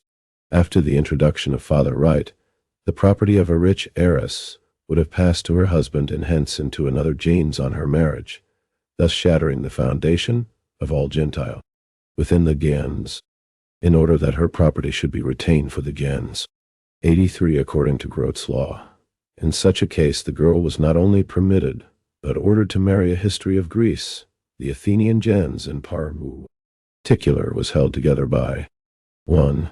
3. Common religious rights and the exclusive privilege of priesthood. 2. Dai, a common burial place. See Demosthenes gens, who, in this attribute, was designated by a special surname. 84 in honor of a particular god, the supposed male ancestor of the Eubulites. 3. Dar, reciprocal right of inheritance. 4. Reciprocal obligations of help, protection, and assistance in case of violence. 5. Reciprocal right and obligation to marry within the gens and certain cases, especially for orphan girls and heiresses. 6. Possession, at least in some cases, of common property and its own archon, chief, and treasurer. Next, several gentes were united in the phratry, but less closely. But here also we find reciprocal rights and obligations of a similar kind, particularly the common performance of certain religious rites and the right of prosecution in the event of a frater being slain. Similarly, all the phratries of a tribe held regularly recurring religious festivals in common at which a leader of the tribe, Phila Basilius, elected from the nobility, Eupatridae, officiated. 83. See George Grote, A History of Greece, London, 1869. Walpole Die. 3. pp. 54-55. 84. This refers to a passage in Demosthenes, Appeal Against Eubulides, where mention is made of the old custom of burying none but consanguine kin in the common burial ground. 85. The origin of the family, private property and the state, thus Grote. And Marx adds, in the Greek gens, the savage, for example Iroquois, shows through unmistakably. He becomes still more unmistakable when we investigate further. For the Greek gens has also the following characteristics. 7. Descent in the male line. 8. The prohibition of marriage within the gens, except in the case of heir S's. This exception, and its formulation as a commandment, proves the validity of the old rule. This is further substantiated by the universally accepted principle that at her marriage the woman renounced the religious rights of her gens and went over to those of O's. 9. The right of adoption into the gens. This was exercised through that nobody might marry within his or her own gens. And Becker in Charicles directly assumes 86 adoption into the family, but required public formalities, and was a famous passage in Dicaurchus. Both show that marriage outside 85, the gens was the rule, her husband being also inscribed in his phratry. This custom, an exceptional. 10. The right to elect chiefs, and to depose them. We know that every gens had its archon, but it is nowhere stated that the office was hereditary in certain families. Until the end of barbarism, the probability is always against strict heredity, which is quite incompatible with conditions in which rich and poor had completely equal rights within the gens. Not only Grote, but also Niebuhr, Mommsen, and all the other historians of classical antiquity have come to grief over the gens. Though they correctly noted many of its characteristics, they always took it to be a group of families, thus making it impossible for themselves to understand the nature and origin of the gens. Under the Gentile constitution, the family was never an organizational unit, and could not be so, for man and wife necessarily belonged to two different gentes. The whole gens was incorporated within the phratry, and the whole phratry within the tribe. But the family belonged half to the gens of the man, and half to the gens of the. This day the family only exists for private law, and yet all our histories have thitherto started from the absurd assumption, which since the 18 woman. In public law, the state also does not recognize the family, up to century. 85. The work of the Greek philosopher Dicaurchus is not extant. The passage to which Engels refers is cited on the basis of a fragment by Wachsmuth, Hellenische Altertumskunde aus dem Gesichtspunkte des Staates, Halle, 1826, Walpole I. Sec. 1. p. 312.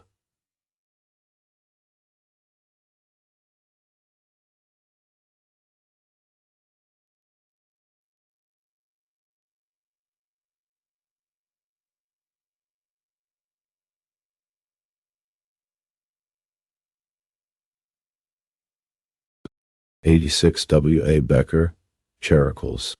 Bilder altgriechischer Sitte Punktgemadens zur genaueren Kenntnis des griechischen Privatlebens Heraclips Grundischoracleus. Descriptions of ancient Greek customs, contributing to a more concise knowledge of private life in Greece. Leipzig, 1840, Valjean, Dodwall. 2. p. 447. 86. Chapter 4. The Greek gens, in particular, has become inviolable. That the monogamous single family, which is hardly older than civilization, is the core around which society and the state have gradually crystallized. Mr. Grote will also please note Marx adds that though the Greeks derive their gentes from mythology, the gentes are older than the mythology, which they themselves created with its gods and demigods. Morgan prefers to quote Grote because he is a witness who is respected and not open to suspicion. Grote goes on to say that every Athenian gens had a name derived from its supposed ancestor, that it was the general custom before Solon, and even after Solon, in the absence of a will, for the property of a deceased person to pass to the members of his gens, genettes, and that in the case of a murder, it was the right and the duty, first of the relatives of the murdered man, then of the members of his gens. That we hear of the most ancient Athenian laws is based upon the Gentile 87 and Fratric divisions, and lastly of his fratry, to prosecute the criminal before the tribunals. All the descent of the gentes from common ancestors has caused the pedantic Philistines, as Marx calls them, a lot of brain-racking. As they of course declare the common ancestors to be pure myths, they are at an utter loss to explain how the gens originated out of a number of separate and originally quite unrelated families. Yet, they have to perform this feat in order to explain how the gentes exist at all. So they circle round in a whirlpool of words, never getting any further than the statement: the ancestral tree is indeed a fairy tale, but the gens is a reality. And finally Grote declares, interpolations by Marx. We hear of this genealogy but rarely, because it is only brought before the public, in certain cases preeminent and venera. But the humbler gentes had their common rights. This is strange, Mr. Grote. And common superhuman ancestor and genealogy, as well as the more celebrated what this is most strange. Basis Amy, good sir, not ideal, but carnal, or in plain German, 88 fleshlich, was the same in all. Mr. Grote, among humbler gentes, the scheme and ideal Marx summarizes Morgan's reply to this as follows: the system of consanguinity corresponding to the origin, in all form of the gens, and the Greeks, like other mortals, once possessed such a gens, preserve the knowledge of them all. 87 Grote, op. 2, sit t. Tari, p. 66. 88.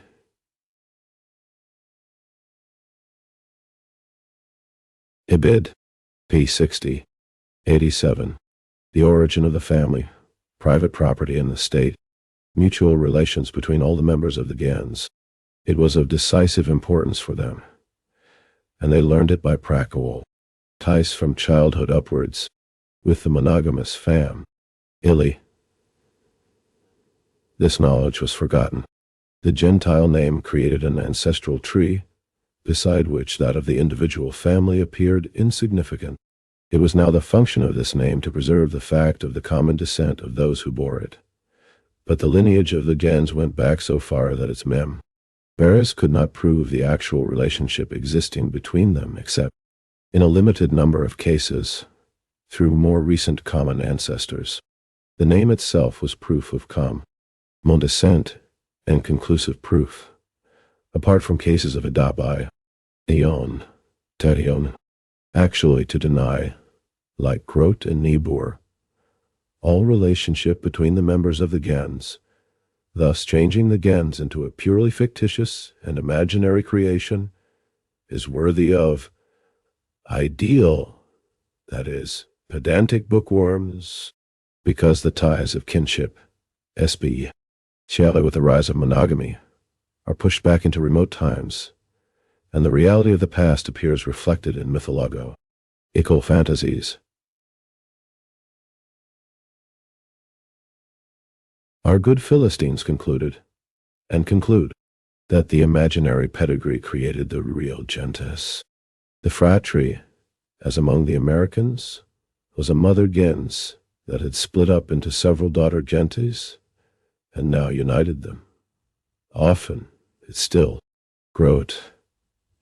All the contemporary members of the Fratry of Hecataeus had a 89 common god for their ancestor at the 16th degree, traced all the gentes back to its own common ancestor. According to all gentes of this fratry were therefore, literally, brother gentes. The fratry still appears. Agamemnon, marshal the men by tribes and by fratries, so that fratry 90 may assist fratry and tribe, may assist tribe. In Homer as a military unit in the famous passage where Nestor advises the fratry, has further the right and the duty of prosecuting for blood guilt incurred against a freighter. Hence, in earlier times, it also had the obligation of blood revenge. Further, it had common shrines and festivals. In fact, the elaboration of the whole Greek mythology out of the traditional old Aryan nature cult was essentially conditioned by the gentes and fratries, and took place within Fustel de Coulanges, assemblies which could pass binding resolutions, a 91 tribunal, and an administration. The fratry also had a chief, the fratriarchos, and, according to even the later state, while it ignored the gens, left certain public offices in the hands of the fratry. 89 Ibid. To Caroctus. P. Pi. 58, 59. 90 Homer. Iliad. Cow. Davenport. 362 ff. 91 Fustel de Coulanges. La Cité Antique.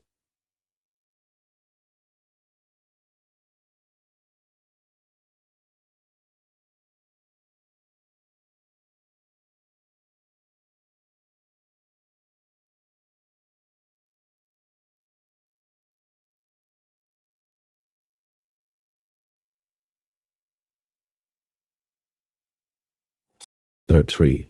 H.A. 1. 88. Chapter 4. The Greek gens. Several related fratries formed a tribe. In Attica there were 4 tribes, each consisting of 3 fratries, each fratry numbering 30 gentes. Such a meticulous division of groups presupposes conscious, purposeful intervention into the naturally developed order. As to how, when, and why this occurred, Greek history is silent. The historical memory of the Greeks only went back to the heroic age. As the Greeks were crowded together in a relatively small territory, differences of dialect were less developed than in the wide American forests. Yet in Greece also it was only tribes of the same main dialect that united in a larger organization.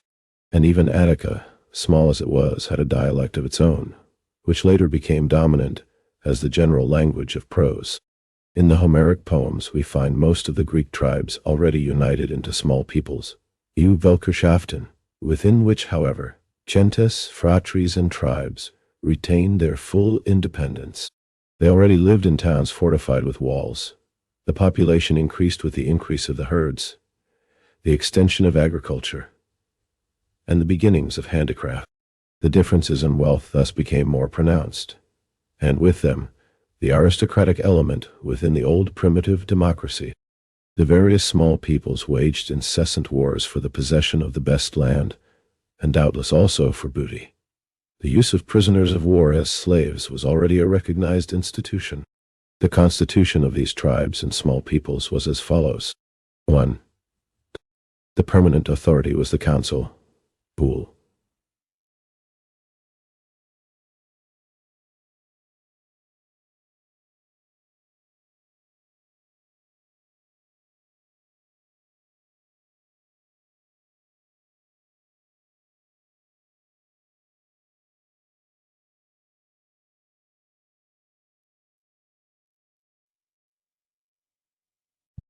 Of a selection whose choice provided an opportune, actually speaks of the council in the heroic age as composed of nobles 92, an idea of extending and strengthening the aristocratic element.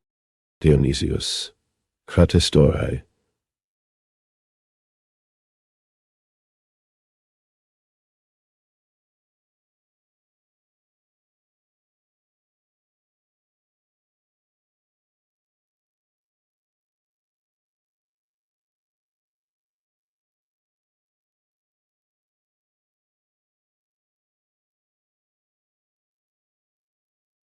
The ultimate decision in important matters rested with the circumstances of vital decision to give Eteocles an honorable burial, but to 93 throw out the corpse of Polynices to be devoured by dogs. Council. Thus in Aeschylus, the Council of Thebes makes what is in the seer. When the state was established, this council was transformed into the Senate. 2. The Assembly of the People, Agora. We saw among the Iroquois how its meetings, intervening in an orderly manner in its deliberations, and thus 94 influencing its decisions.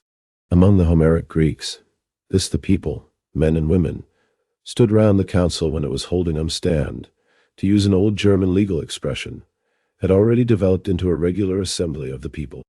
As was also the case among the Germans in primitive times, it was convened by the council to decide important questions. 92 See Dionysius of Halicarnassus, Roman Antiquities, BKK. Deton Shei. 12. No. 93 See Aeschylus, The Seven Against Thebes. 94. Standing Round. Dead. 89. The Origin of the Family, Private Property, and the State. Every man had the right to speak. The decision was given by a show of hands, a suppliance, or by acclamation. The decision of the assembly was supreme and final. For, says Skoman in Greek Antiquities, Cution, Homer does not indicate any means by which the people could be 95 forced to cooperate against their will. If the matter was one requiring the cooperation of the people, for its exe, for at this time, when every adult male member of the tribe was a warrior, there was as yet no public power separate from the people which could have been set against the people. Primitive democracy was still in its full bloom, and this must remain the point of departure in judging the power and the position, both of the council and of the basileus. 3. Ty, the leader of the army, Basileus.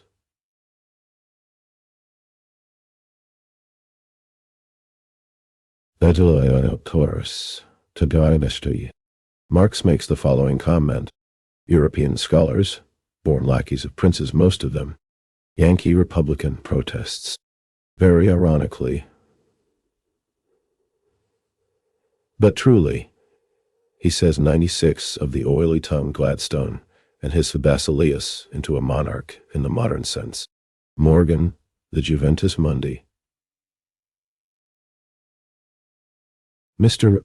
Gladstone, who presents to his readers the Grecian chiefs of the heroic age as kings and princes, with the superadded qual seem to have the custom or law of primogeniture sufficiently, 97 but not over sharply defined, ideas of gentlemen, is forced to admit that, on the whole Mr. Gladstone himself will probably agree that such an ambiguous law of primogeniture, sufficiently, but not over sharply defined, is just as good as none at all. In what sense the offices of chiefs were hereditary among the Iroquois and other Indians, we have already seen. All offices were elective, generally within the gens, and to that extent hereditary to the gens. In the course of time, preference when filling vacancies was given to the nearest Gentile relation, brother or sister's son, unless there were reasons for passing him over. The fact that among the Greeks under Father Right the office of Basileus generally passed to the son, or one of the sons, only proves that the probabilities were in favor of the son succeeding to the office by popular election. It is no proof at all of legal hereditary succession without popular election. All that we have here is the first rudiments among the Iroquois and Greeks of distinct noble families within the gentes, and in the case of the Greeks, the first rudiments also of a future hereditary led. 95 Schumann, Op. Sit. Taut. P. 27. 96 W. E. Gladstone, Juventus Mundi Cont. The Gods and Men of the Heroic Age, London, 1869, Ch. A. 11th. 97 Morgan, Ancient Society, p. 255. 90. Chapter 4. The Greek gens. heirship or monarchy. The probability is, therefore, that among the Greeks the basileus had either to be elected by the people, or at least confirmed in his office by the recognized organs of the people, the council or agora, as was the case with the Roman king, Rex. In the Iliad, Agamemnon, the ruler of men, does not appear as the supreme king of the Greeks, but as supreme commander of a federal army before a besieged town. It is to this attribute of his that Odysseus, after Dissuade, a good thing is the rule of many, let there be one commander, etc. The 98 favorite line about the scepter is a later addition. Disputes had broken out among the Greeks, refers in a famous passage. Odysseus is here not giving a lecture on a form of government, but demanding obedience to the supreme commander in war. Since they are appearing before Troy only as an army, the proceedings in the agora secure to the Greeks all necessary democracy. When Achilles speaks of presents, that is, the division of the booty, he always leaves the division, not to Agamemnon or any other basileus, but to the sons of the Parthians, that is, the people. Such epithets as begotten of Zeus, nourished by Zeus, prove nothing. For every gens is descended from a god, that of the leader of the tribe being already descended from a superior god, in this case, Zeus. Even those without personal freedom, such as the swineherd, Eumaeus and others, are divine, the Oi and the Ioi, and that too in the Odyssey, which is much later than the Iliad. And again in the Odyssey, the name Heros is given to the herald, Mulius, as well as to the blind bard Demodocus.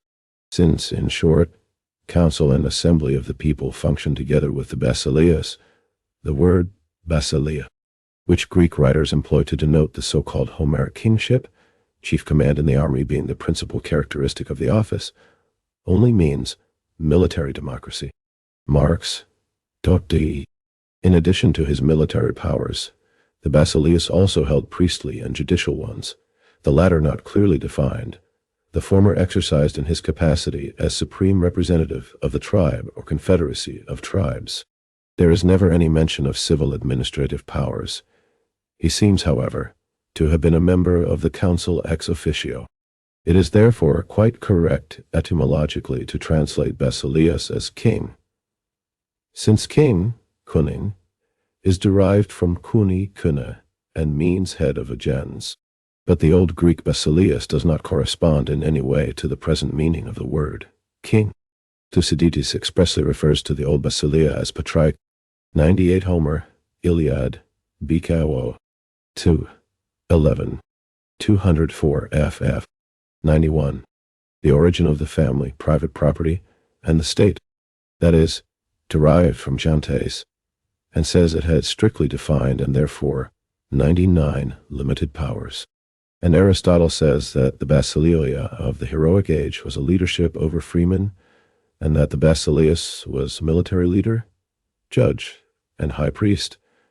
100 He thus had no governmental power in the later sense. 101 Thus in the Greek constitution of the heroic age, we see the old Gentile order as still a living force. But we also see the beginnings of its disintegration.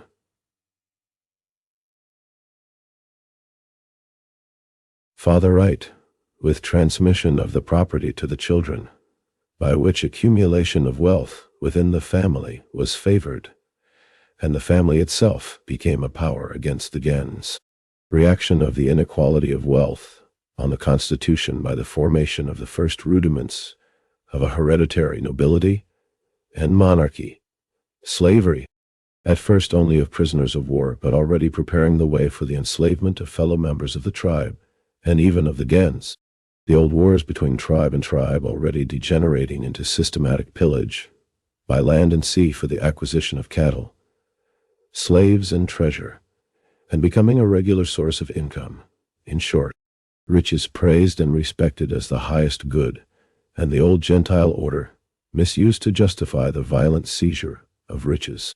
Only one thing was wanting, an institution which not only secured the newly acquired riches of individuals against the communistic traditions of the Gentile order, which not only sanctified the private property formerly so little valued, and declared this sanctification to be the highest purpose of all human society, but an institution which also set the seal of general social recognition on each subsequently developing new method of acquiring property, and thus amassing wealth at continually increasing speed, an institution which perpetuated not only this growing cleavage of society into classes, but also the right of the possessing class to exploit the non-possessing, and the rule of the former over the latter.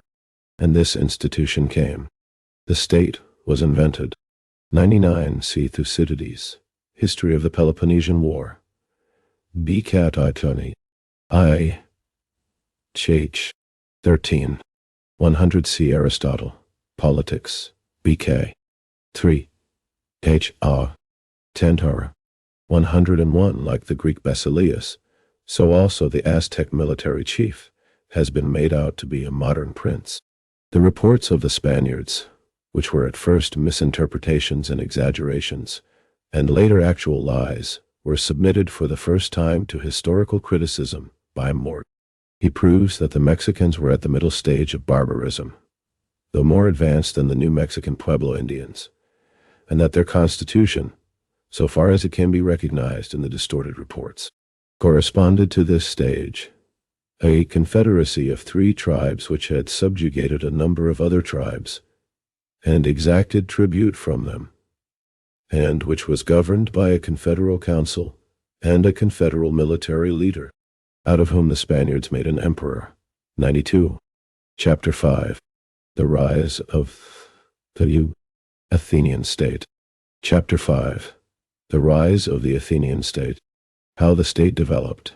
How the organs of the Gentile constitution were partly transformed in this development, partly pushed aside by the introduction of new organs, and at last superseded entirely by real state authorities, while the genuine people in arms organized for its self-defense in its gentes, phratries, and tribes, was replaced by an armed public power in the service of these state authorities, and therefore at their command for use also against the people.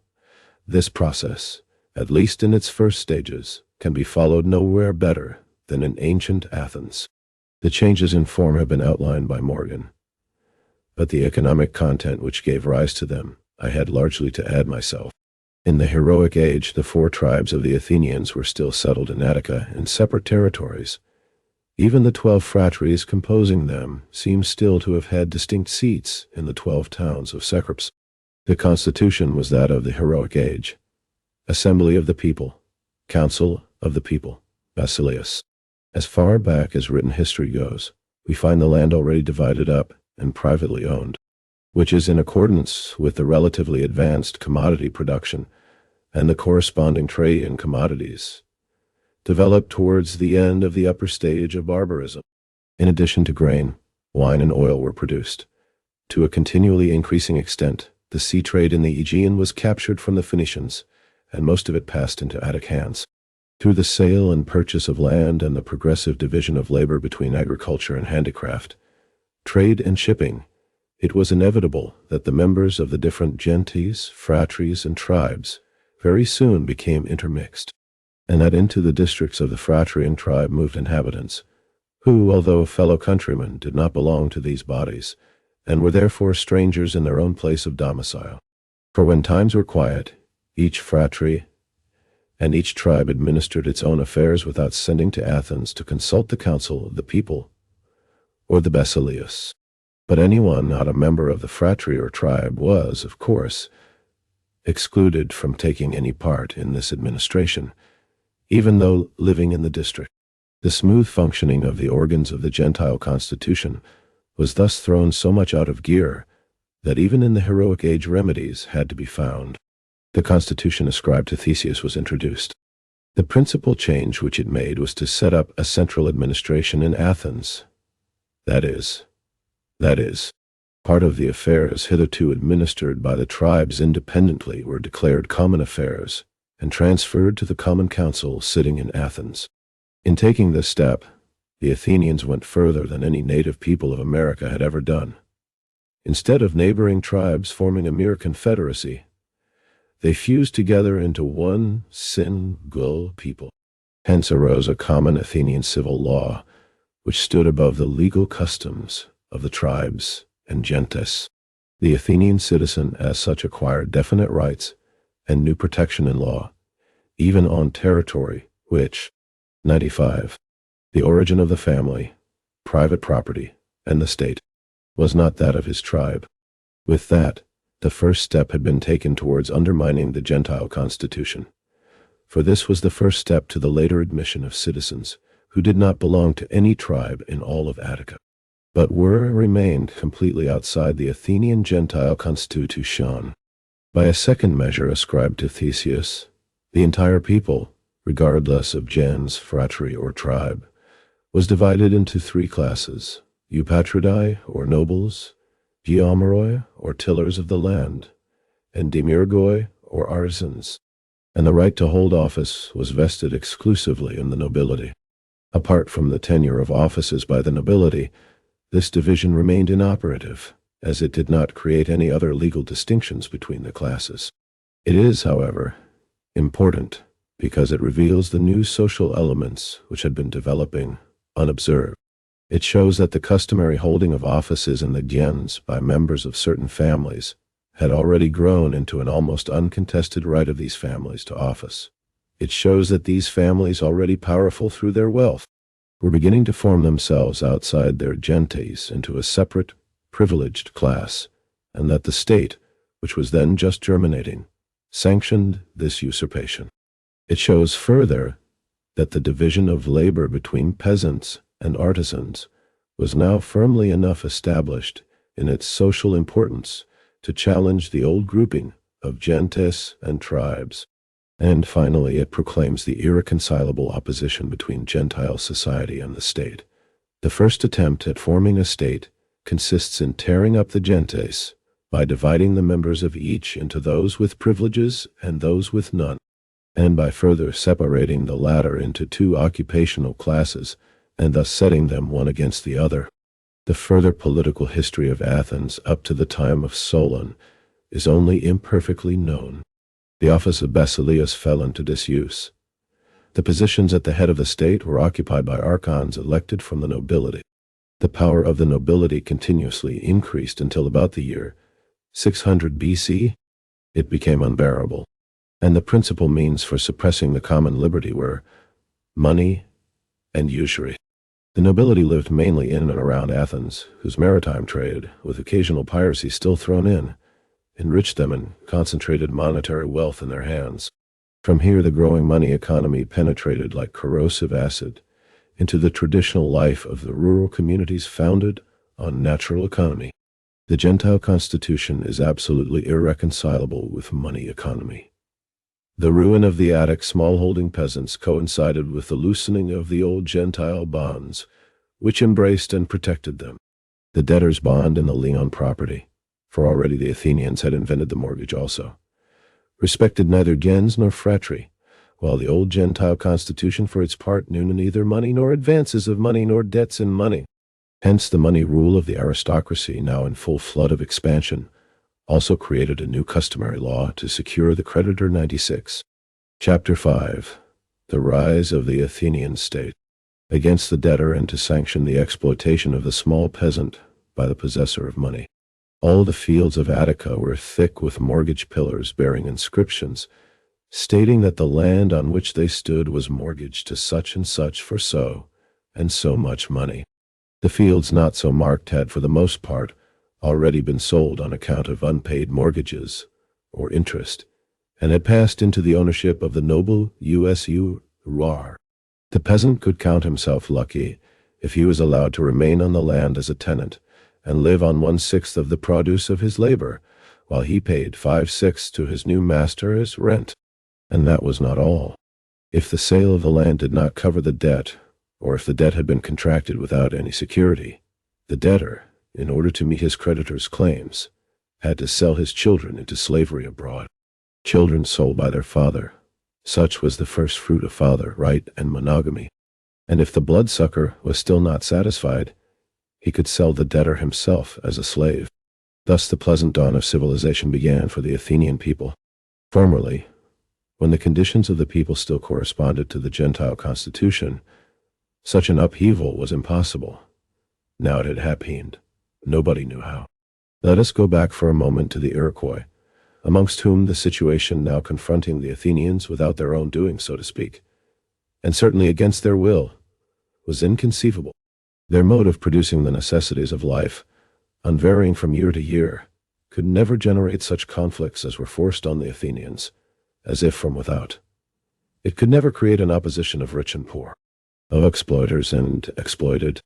The Iroquois were still very far from mastering nature, but within the limits imposed on them by natural forces, they were masters of their own production.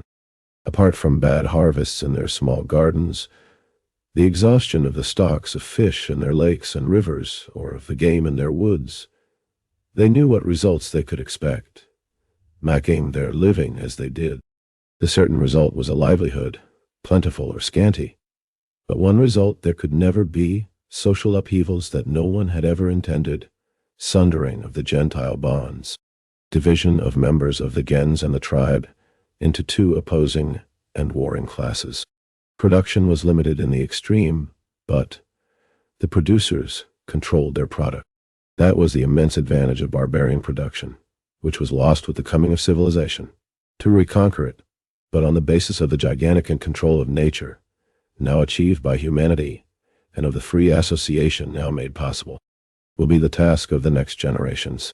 Not so among the Greeks.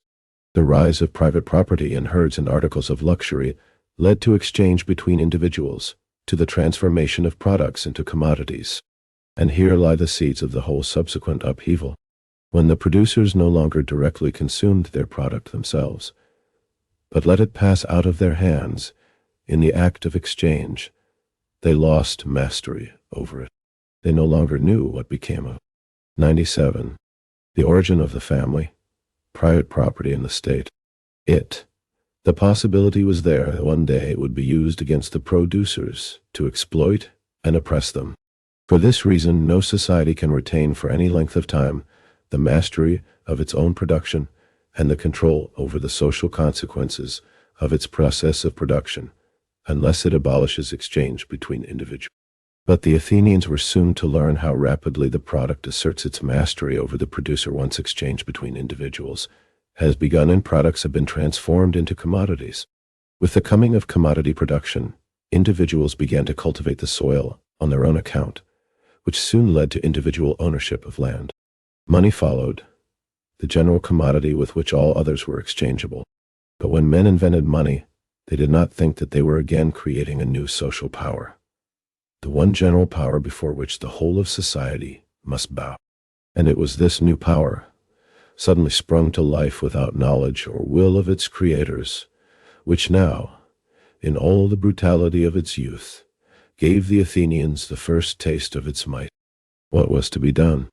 The old Gentile constitution had not only shown itself powerless before the triumphal march of money, it was also absolutely incapable of finding any place within its framework for such things as money, creditors, debtors, and forcible collection of debts. But the new social power was there. Pious wishes and yearning for the return of the good old days would not drive money and usury out of the world. Further, a number of other minor breaches had been made in the Gentile constitution. All over Attica, and especially in Athens itself, the members of the different gentes and phratries became still more indiscriminately mixed with every generation, although even now an Athenian was only allowed to sell land outside his gent, not the house in which he lived. The division of labor between the different branches of production, agriculture, handicrafts, in which there were again innumerable subdivisions, trade, shipping, and so forth, had been carried further with every advance of industry and commerce. The population was now divided according to occupation into fairly compact groups, each with its new common interests, and since the gens and the phratry made no provision for dealing with them, new offices had to be created. The number of slaves had increased considerably, and even at that time must have far exceeded the number of free Athenians. The Gentile constitution originally knew nothing of slavery, and therefore had no means of keeping these masses of bondsmen in order. Finally, trade had brought to Athens a great many foreigners who settled there on account of the greater facilities of making money. They also could claim no rights or protection under the old constitution, and, though they were received with traditional tolerance, they remained a disturbingly alien element among the people. In short, the end of the Gentile constitution was approaching. Saucy 98. Chapter 5. The Rise of the Athenian State. Edie was outgrowing it more every day. Even the worst evils that had grown up under its eyes were beyond its power to check or remove. But in the meantime, the state had quietly been developing. The new groups formed by the division of labor, first between town and country, then between the different branches of town labor, had created new organs to look after their interests. Official posts of all kinds had been set up, and above everything else, the young state needed a military force of its own, which, in the case of the seafaring, Athenians could at first only be a naval force, for the purpose of carrying on occasional small wars and protecting its merchant ship. At some unknown date before Solon, the Nocraria were set up, small territorial districts, 12 to each tribe. Each Nocraria had to provide, equip and man a warship, and also contribute 2 horsemen. This institution was a twofold attack on the Gentile constitution.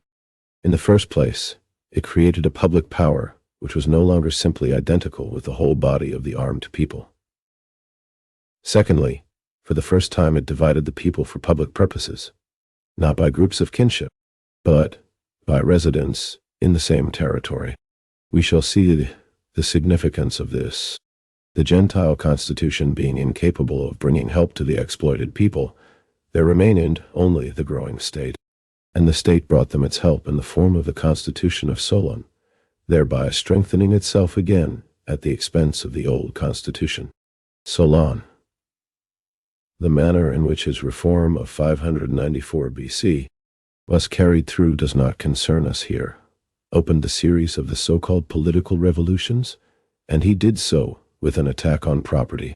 All revolutions hitherto have been revolutions to protect one kind of property against another kind of property. They cannot protect the one without violating the other. In the Great French Revolution, feudal property was sacrificed to save bourgeois property. In that of Solon, the property of the creditors had to suffer for the benefit of the property of the debtors. The debts were simply declared void. We do not know the exact details, but in his poems, Solon boasts of having removed the mortgage pillars from the fields of the debtors and brought back the people who had fled or been sold abroad on account of debt. This was only possible by open violation of property, and in fact, from the first to the last, all so-called political revolutions have been made to protect property of one kind, and they have been carried out by confiscating, also called stealing, property of another kind. The plain truth is that for 2,500 years, it has been possible to preserve private property only by violating property rights. But now the need was to protect the free Athenians against the return of such slavery. The first step was the introduction of general measures, for example, the prohibition of debt contracts, pledging the person of the debtor. Further, in order to place at least some check on the nobles' ravening hunger for the land of the peasants, a maximum limit was 99, the origin of the family, private property, and the state, fixed for the amount of land that could be owned by one individual. Then changes were made in the Constitution, of which the most important for us are the following. The council was raised to 400 members, 100 for each tribe.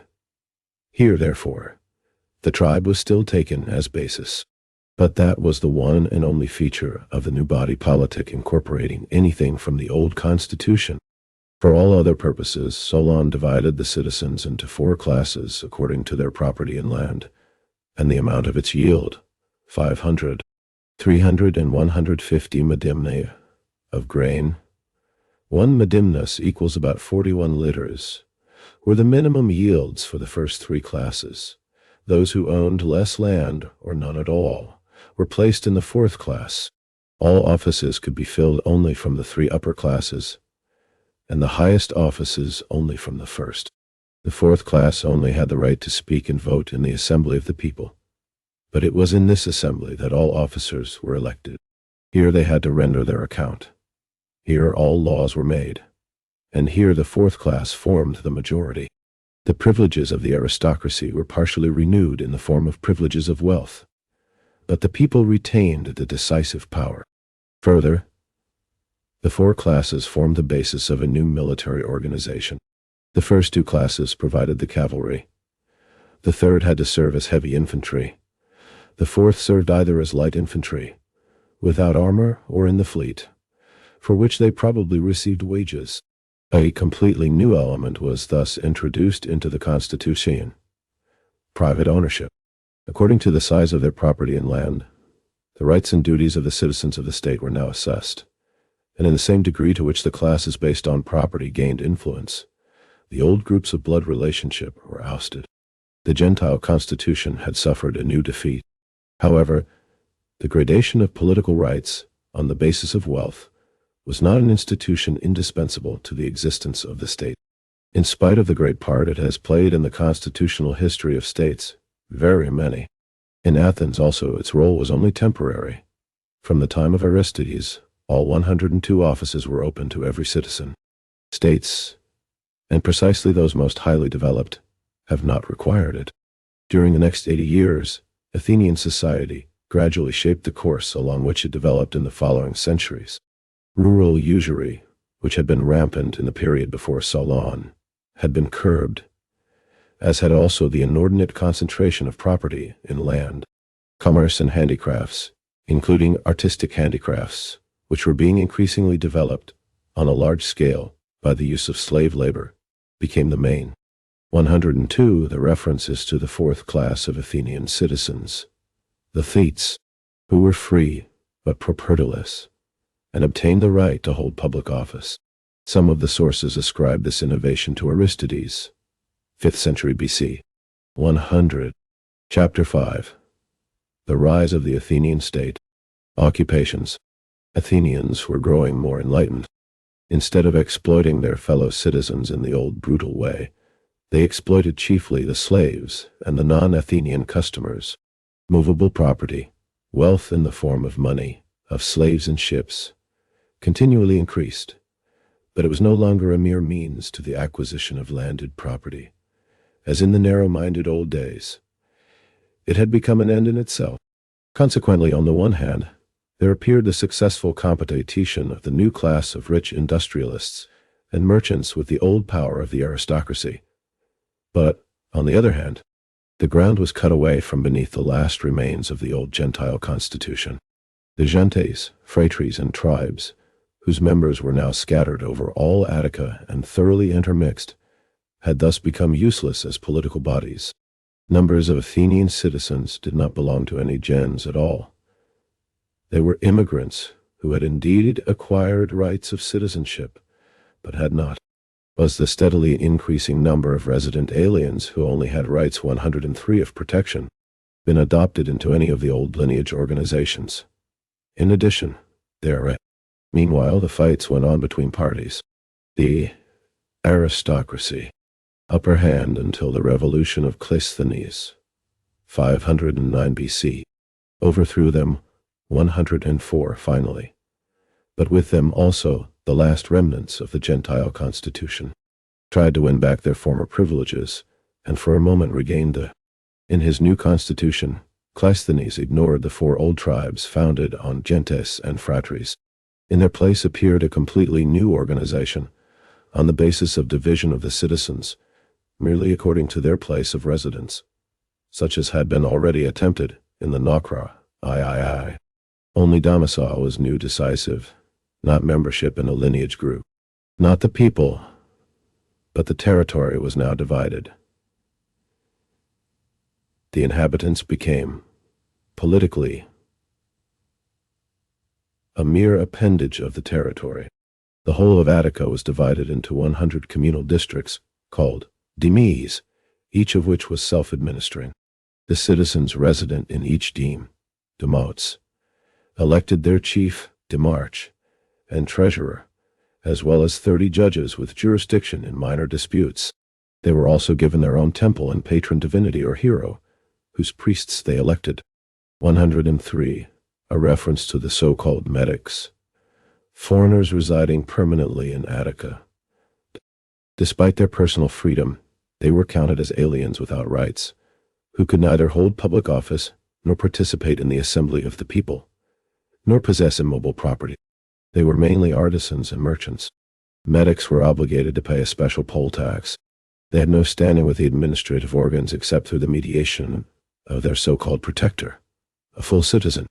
104. In the years 510-507 BC, Cleisthenes of the Alcmaeonid lineage led the struggle of the Athenian demos, people, against the rule of the old Gentile nobility. The victory of the insurgents was consolidated by the laws of Cleisthenes, which abolished the last remnants of the Gentile constitution. 101. The origin of the family, private property, and the state. Morgan rightly observes, here is the prototype of the self-governing Amur 105 Icon Township. Supreme power in the deme was vested in the assembly of the demotes, as the modern state in its highest development ends in the same unit with which the rising state in Athens began. 10 of these units, demes, formed a tribe, which, however, was now known as a local tribe to distinguish it from the old tribe of lineage. The local tribe was not only a self-administering political body, but also a military body. It elected its phylarch, or tribal chief, who commanded the cavalry, the taxiarch commanding the infantry, and the strategos, who was in command over all the forces raised in the tribal area. It further provided 5 warships with their crews and commanders, and received as patron deity an Attic hero after whom it was named. Lastly, it elected 50 council lords to the Athenian council. The consummation was the Athenian state, governed by the council composed of the 500 councillors elected by the 10 tribes, and in the last instance by the assembly of the people, at which every Athenian citizen had the right to attend and to vote. Archons and other officials managed the various departments of administration and justice. In Athens there was no supreme official with executive power. Through this new constitution and the admission to civil rights of a very large number of resident aliens, partly immigrants, partly freed slaves, the organs of the Gentile constitution were forced out of public affairs. They sank to the level of private associations and religious bodies. But the moral influence of the old Gentile period and its traditional conceptions and ways of thought survived for a long time to come and only died out gradually. We find evidence of this in another state institution. We saw that an essential characteristic of the state is the existence of a public power differentiated from the mass of the people. At this time, Athens still had only a militia and a fleet provided directly by the people. Army and fleet gave protection against external enemies and kept in check the slaves, who already formed the great majority of the population. Of the police force, which is as old as the state itself, for which reason the naive French of the 18 relation to the citizens. The public power at first existed only in the form century did not speak of civilized peoples, but of policed peoples, nations, polices. The Athenians then instituted a police force simultaneously with their state, a veritable gendarmerie of bowmen, foot and mounted, Landjäger as they would call them in South Germany and Switzerland. But this gendarmerie consisted of slaves. The free Athenian considered police duty so degrading that he would rather be arrested by an armed slave than himself have any hand in such despicable work. That was still the old Gentile spirit. The state could not exist without. 105 C. Morgan. Ancient Society, p. 278. 102. Chapter 5. The Rise of the Athenian State. Police. But the state was still young and could not yet inspire enough moral respect to make honorable an occupation which, to the older members of the gens necessarily appeared infamous. How well the state, now complete in its main features, suited the new social conditions of the Athenians is shown by the rapid growth of wealth, commerce, and industry. The class opposition on which the social and political institutions rested was no longer that of nobility and common people, but of slaves and freemen, of resident aliens and citizens. When Athens was at its height of prosperity, the entire free citizen population, women and children included, numbered about 90,000. Besides them, there were 365,000 slaves of both sexes and 45,000 resident non-citizens, aliens, and freedmen. There were therefore at least 18 slaves and more than 2 resident non-citizens to every adult male citizen. The reason for the large number of slaves was that many of them worked together in manufactories, in large rooms under overseers. But with the development of commerce and industry, wealth was accumulated and concentrated in a few hands, and the mass of the free citizens were impoverished. Their only alternatives were to compete against slave labor with their own labor as handicraftsmen, which was considered base and vulgar, and also offered very little prospect of success, or to become pauperized. Necessarily, in these circumstances, they did the latter, and as they formed the major ity, they thereby brought about the downfall of the whole Athenian state. The downfall of Athens was not caused by democracy, as the European lickspittle historians assert to flatter their princes, but by slavery, which drove into disrepute the labor of free citizens. The rise of the state among the Athenians presents a particularly typical example of the formation of a state. The process took place from without or from within. The usurpation by Pisistratus left no trace of 106, its short duration, in a pure form, without any interference through use of violent force, either. Second, it shows a very highly developed form of the state, the democratic republic, arising directly out of Gentile society. And lastly, we are sufficiently acquainted with all the essential details. 106 in 560 BC, Pisistratus, descendant of an impoverished noble lineage, seized power in Athens and established a dictatorship. Tyrannus, with some interruptions. Pisistratus was twice driven out of Athens, but returned each time. This form of rule endured even after his death in 527, ending only with the banishment of his son Hippias in 510. Soon thereafter, Cleisthenes established the slaveholders' democracy in Athens. Pisistratus' activity in defense of the interests of the small and medium landowners against the Gentile nobility did not bring about any serious changes in the political structure of the Athenian state. 103.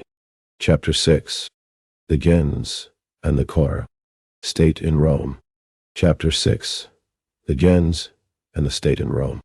According to the legendary account of the foundation of Rome, the first settlement was established by a number of Latin gentes, 100, says the legend, who were united in a tribe.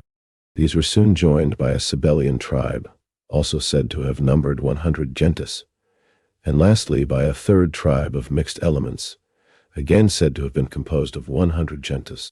The whole account reveals, at the first glance, that very little remained in its original, natural state here, except the gens, and that even this was in some cases only an offshoot from a mother gens still existing in its original home. The tribes clearly bear the mark of their artificial composition. Nevertheless, they were generally composed out of related elements and after the pattern of the old tribe, which was not made but grew. And it is not an impossibility that the core of each of the 3 tribes was a genuine old tribe. The intermediate group, the fratri, consisted of 10 gentes and was called a curia. There were therefore 30 curia. The Roman gens is recognized to be the same institution as the Greek gens, and since the Greek gens is a further development of the social unit whose original form is found among the American Indians, this of course holds true of the Roman gens also. Here therefore we can be more brief. The Roman gens, at least in the earliest times of Rome, had the full lowing constitution. 1. Reciprocal right of inheritance among Gentile members.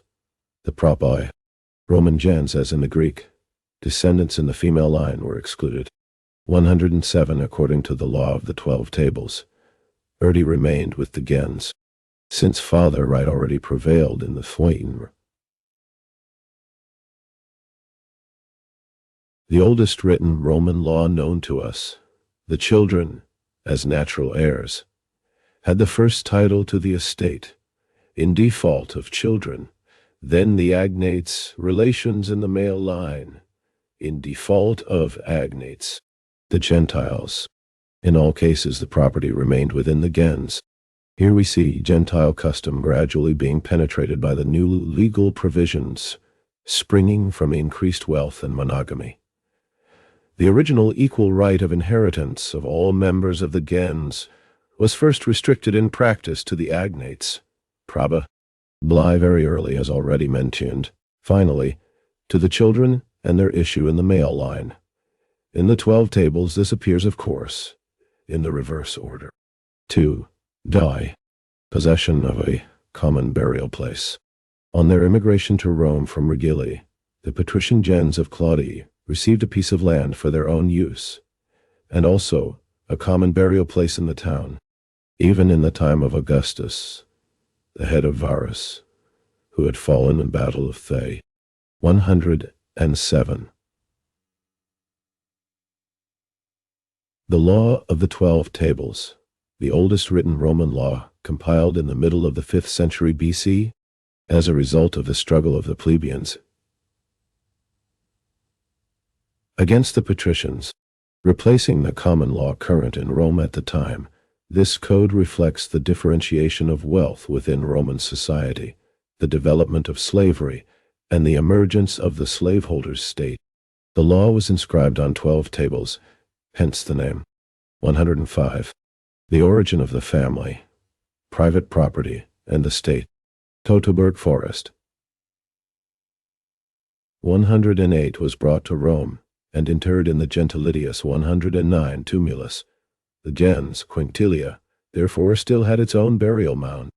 3. Common religious rites. Dead. These, the Sacra Gentilitia, 110, are well known. 4. Obligation not to marry within the gens. This seems never to have become written law in Rome, but the custom persisted. Of all the countless Roman married couples whose names have been preserved, there is not one where husband and wife have the same Gentile name. The law of inheritance also proves this rule. The woman loses her agnatic rights on marriage and leaves her gens.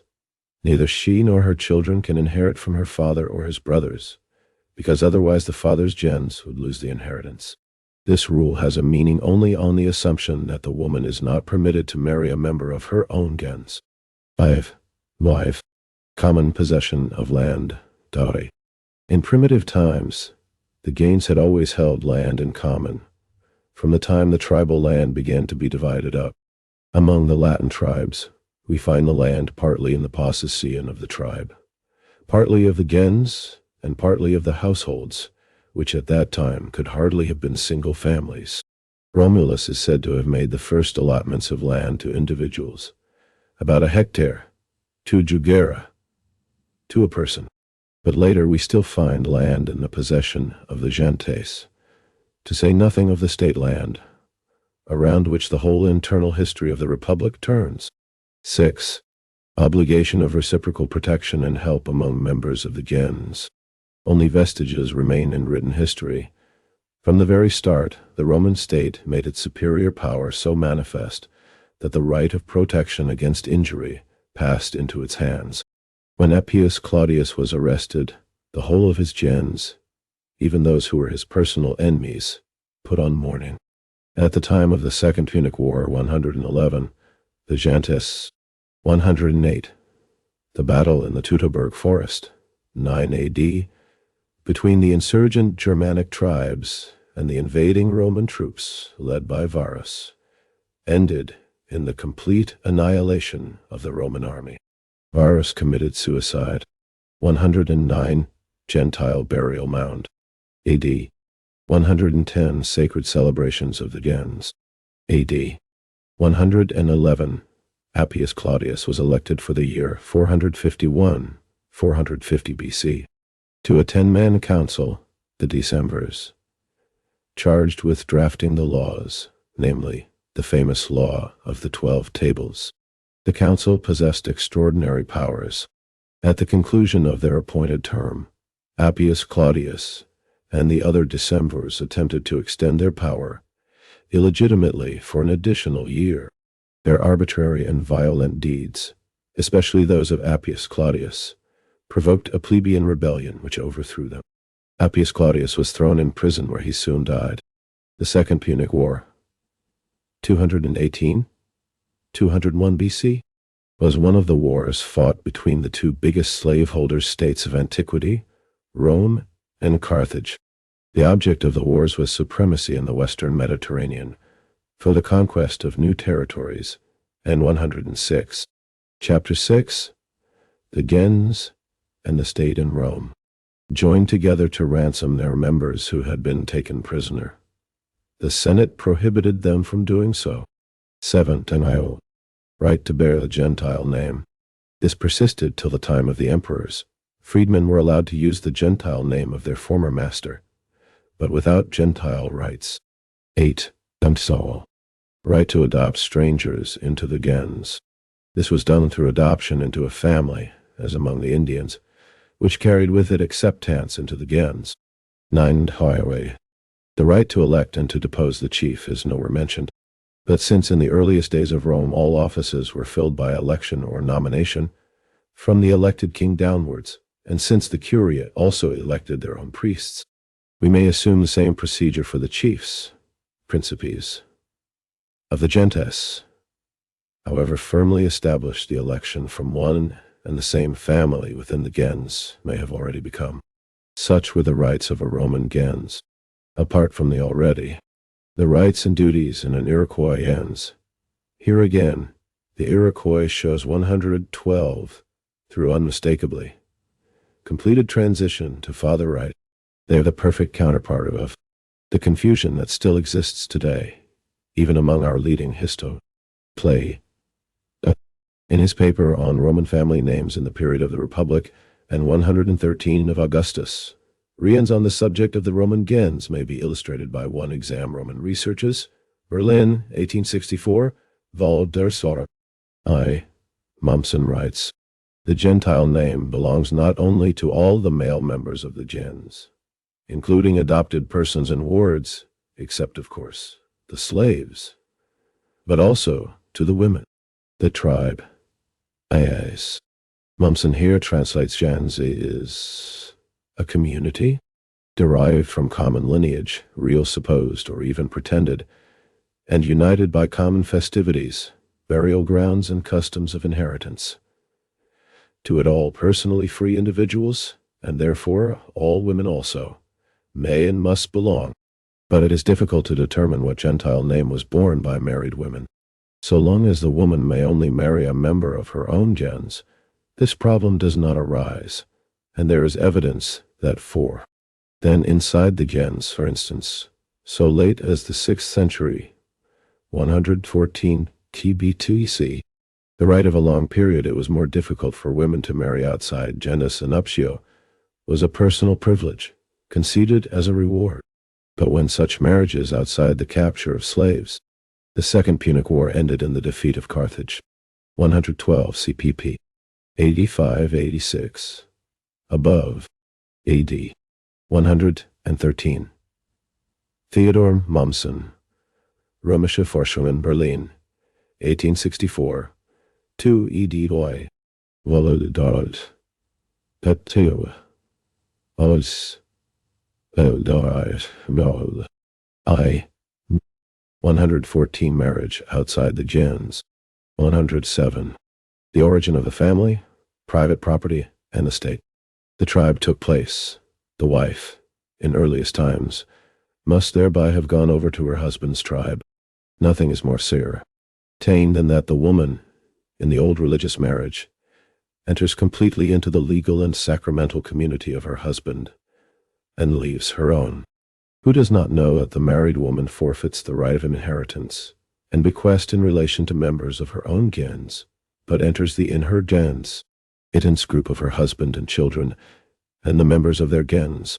And if she is adopted by her husband and taken into his family, how can she remain apart from his gens?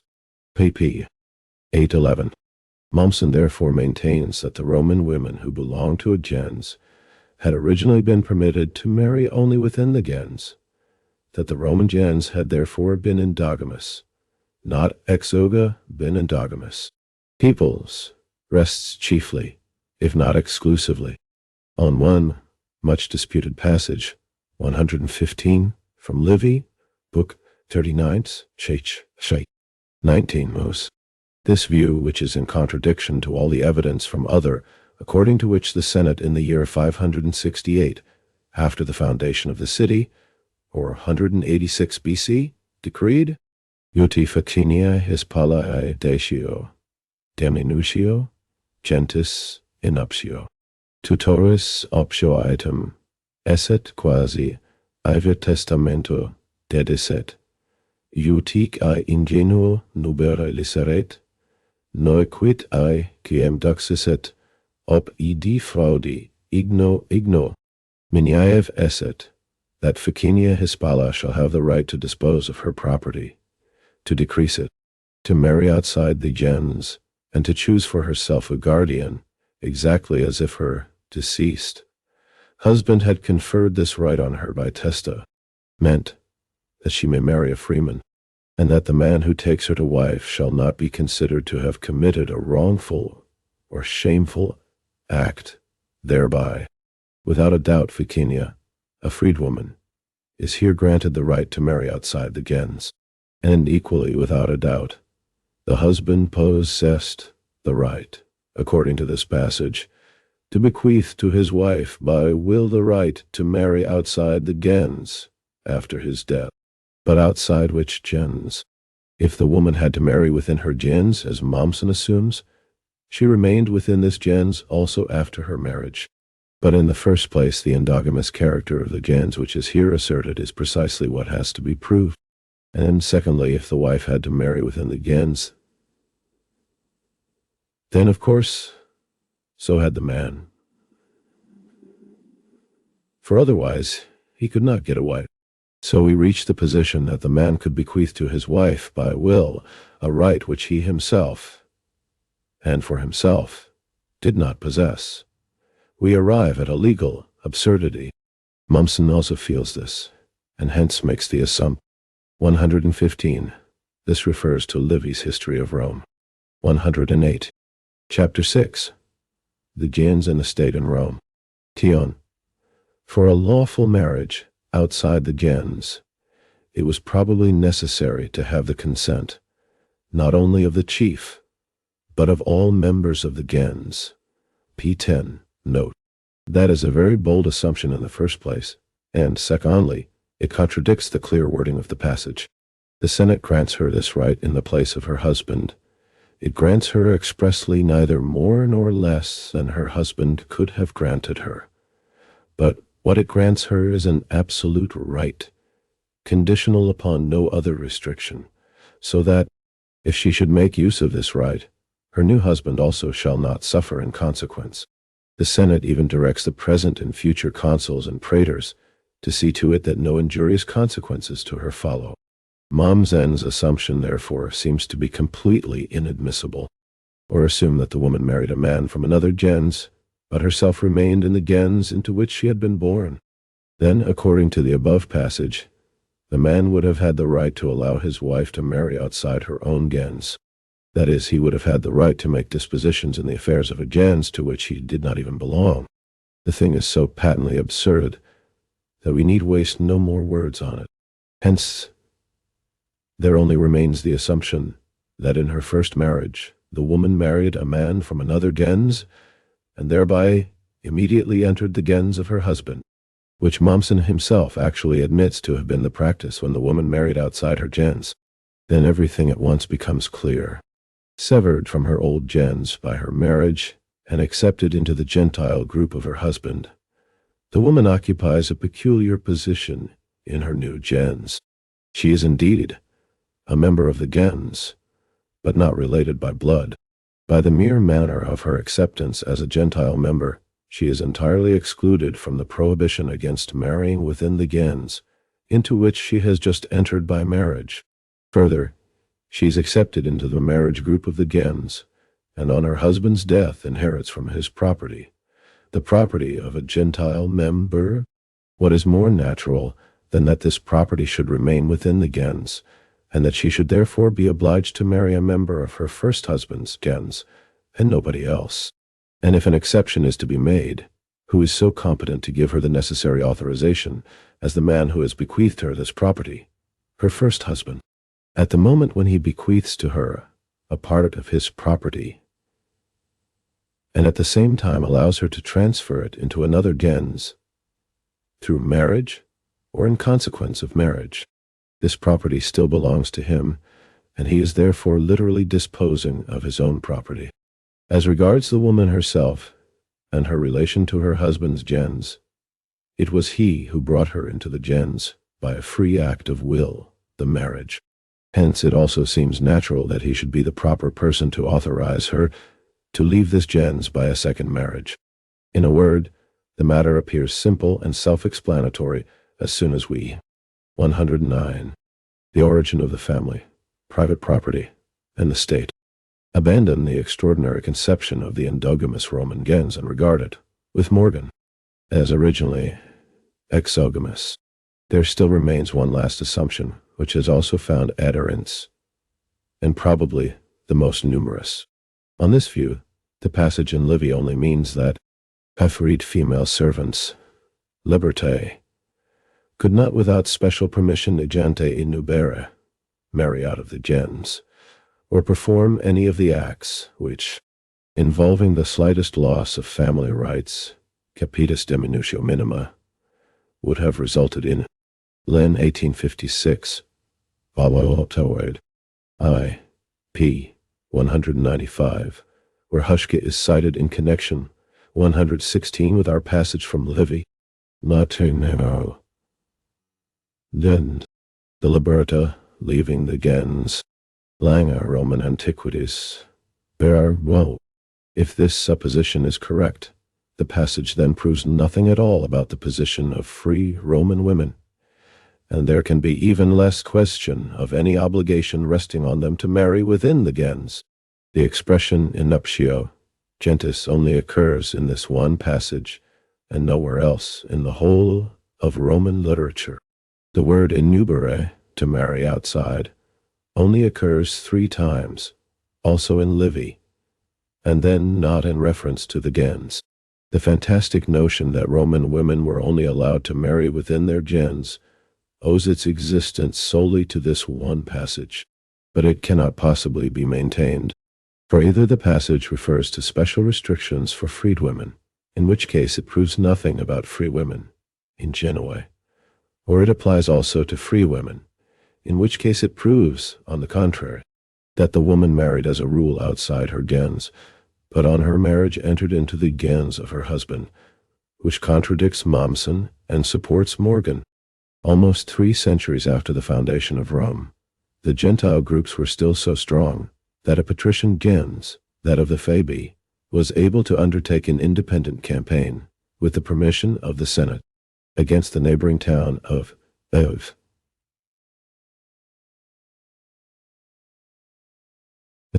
306 Fabii are said to have set out and to have been killed to a man in an ambush. Only one boy who had remained behind survived to propagate the gens. As we have said, 10 gentis formed a phratry, which among the Romans was called a curia, and had more important public functions than the Greek phratry. Every curia had its own religious rites, shrines, and priests. The latter as a body formed one of the Roman priestly colleges.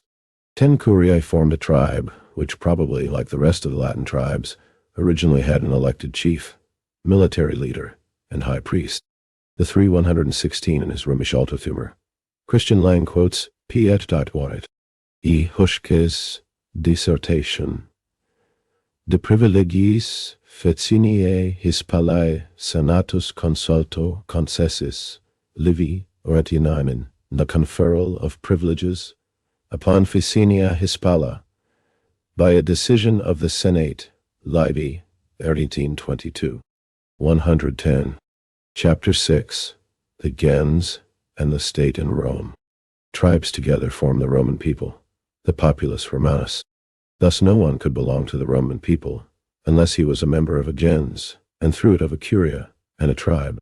The first, constii, in the first instance by the Senate, which, as Niebuhr first rightly saw, was 117 composed of the chiefs of the 300 gentes. Tuition of the Roman people was as follows. Public affairs were managed, it was, because they were the elders of the gens that they were called fathers, patres, and their body, the Senate, Council of the Elders, from Senex old. Here again the custom of electing always from the same family in the gens brought into being the first hereditary nobility. These families called themselves patricians, and claimed for themselves exclusive right of entry into the Senate and tenure of all other offices. The acquiescence of the people in this claim in the course of time, and its transformation into an actual right, appear in legend as the story that Romulus conferred the patriciate and its privileges on the first senators and their descendants. The Senate, like the Athenian bull, made final decisions in many matters, and held preliminary discussions on those of greater importance, particularly new laws. With regard to these, the decision rested with the assembly of the people, called the Comitia Curiata. Assembly of the Curiae. The people assembled together grouped in curiae, each curia probably grouped in gentes. Each of the 30 curiae had one vote in the final decision. The assembly of the curia accepted or rejected all laws, elected all higher officials including the rex, so-called king, declared war. The Senate, however, concluded peace, and as Supreme Court decided on the appeal of the parties concerned, all cases involving death sentence on a Roman citizen. Lastly, besides the Senate and the assembly of the Pio, was not at all the almost absolute king which Mommsen made him out to 118,000. 119 b. Play. There was the Rex, who corresponded exactly to the Greek Basileus, and he also was military leader, high priest, and president of certain courts. He had no civil authority whatever, nor any power over the life, liberty, or property of citizens, except such as derived from his disciplinary powers as military leader, or his executive powers as president of a court. 117. C. B. G. Niebuhr, Römische Geschichte.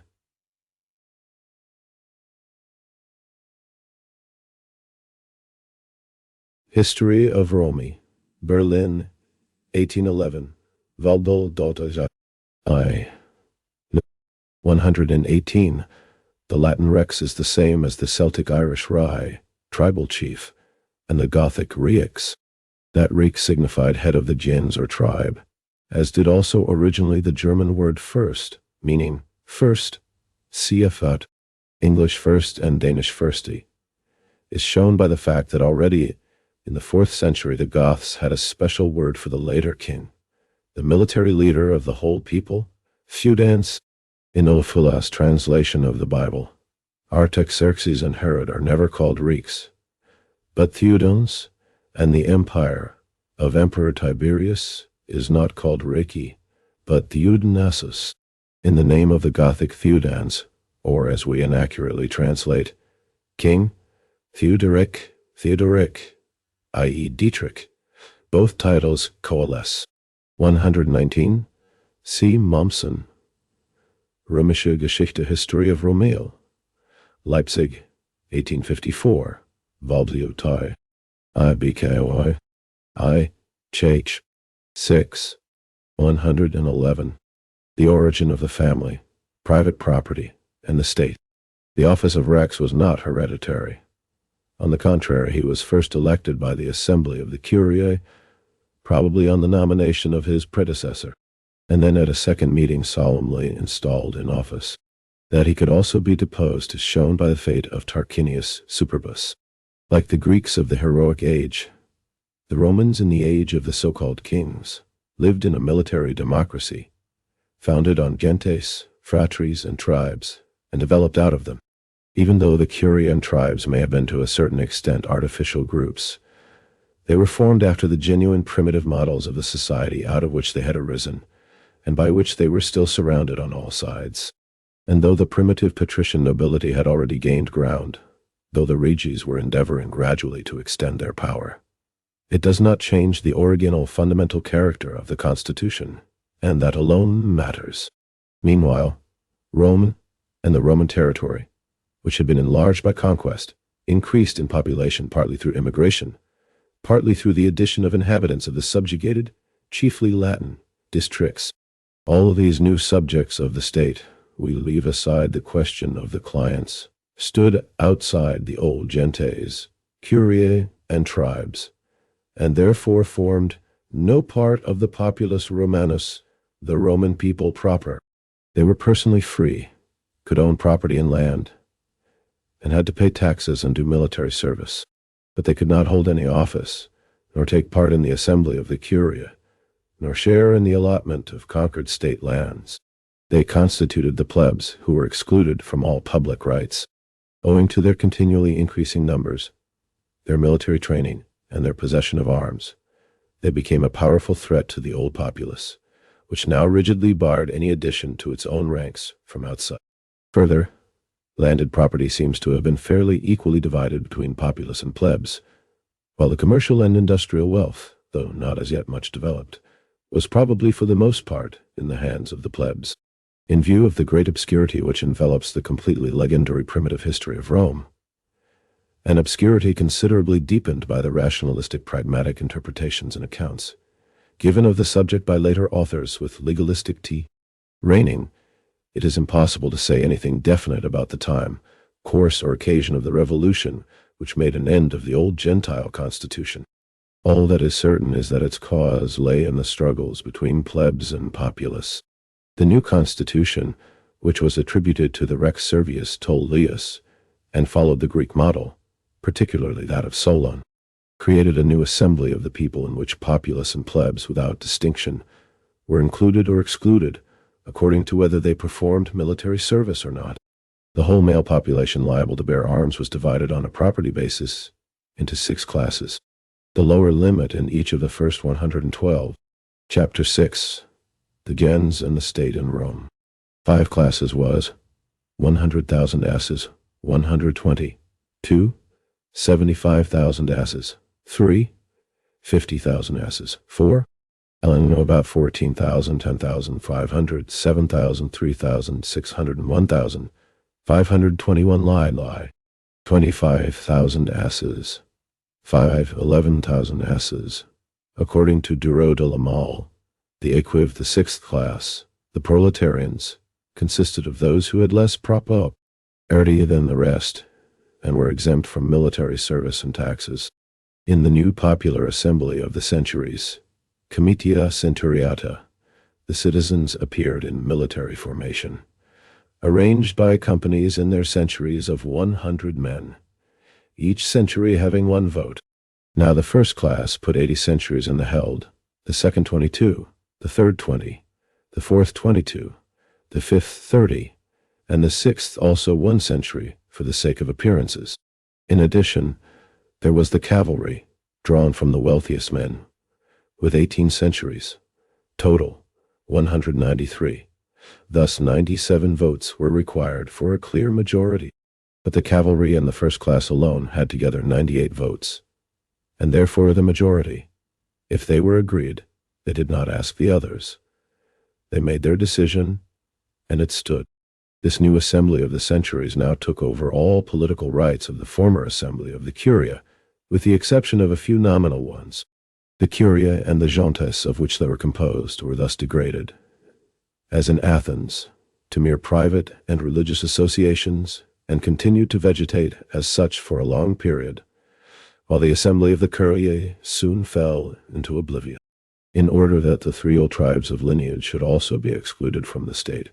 4 local tribes were instituted, each of which inhabited 1/4 of the city and possessed a number of political rights. Thus in Rome also, even before the abolition of the so-called monarchy, the old order of society based on personal ties of blood was destroyed, and in its place was set up a new and real state constitution based on territorial division and difference of wealth. Here the public power consisted of the body of citizens liable to military service, in opposition not only to the slaves but also to those excluded from army service and from possession of arms, the so-called proletarians.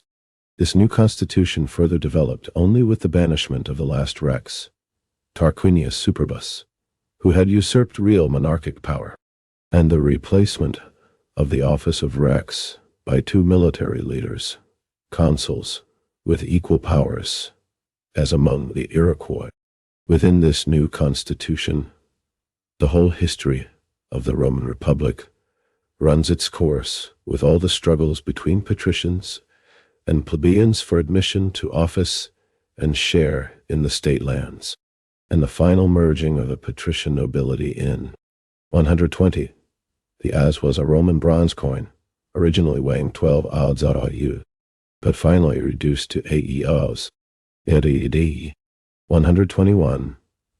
The conversion has been made according to the tables of weights and measures and money appended to Duro de la Malle's Économie politique des Romains, the political economy of the Romans, Paris 1840, OLBA 1840. 113. The origin of a family, private property, and the state.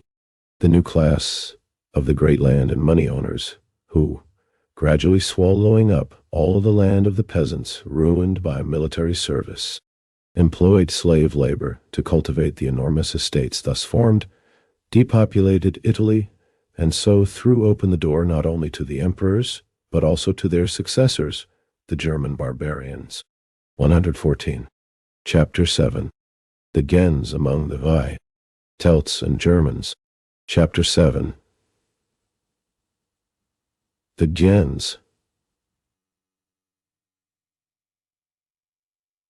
Among the Celts and Germans, space does not allow us to consider the Gentile institutions still existing in greater or lesser degree of purity among the most various savage and barbarian peoples, nor the traces of these institutions in the ancient history of the civilized peoples of Asia.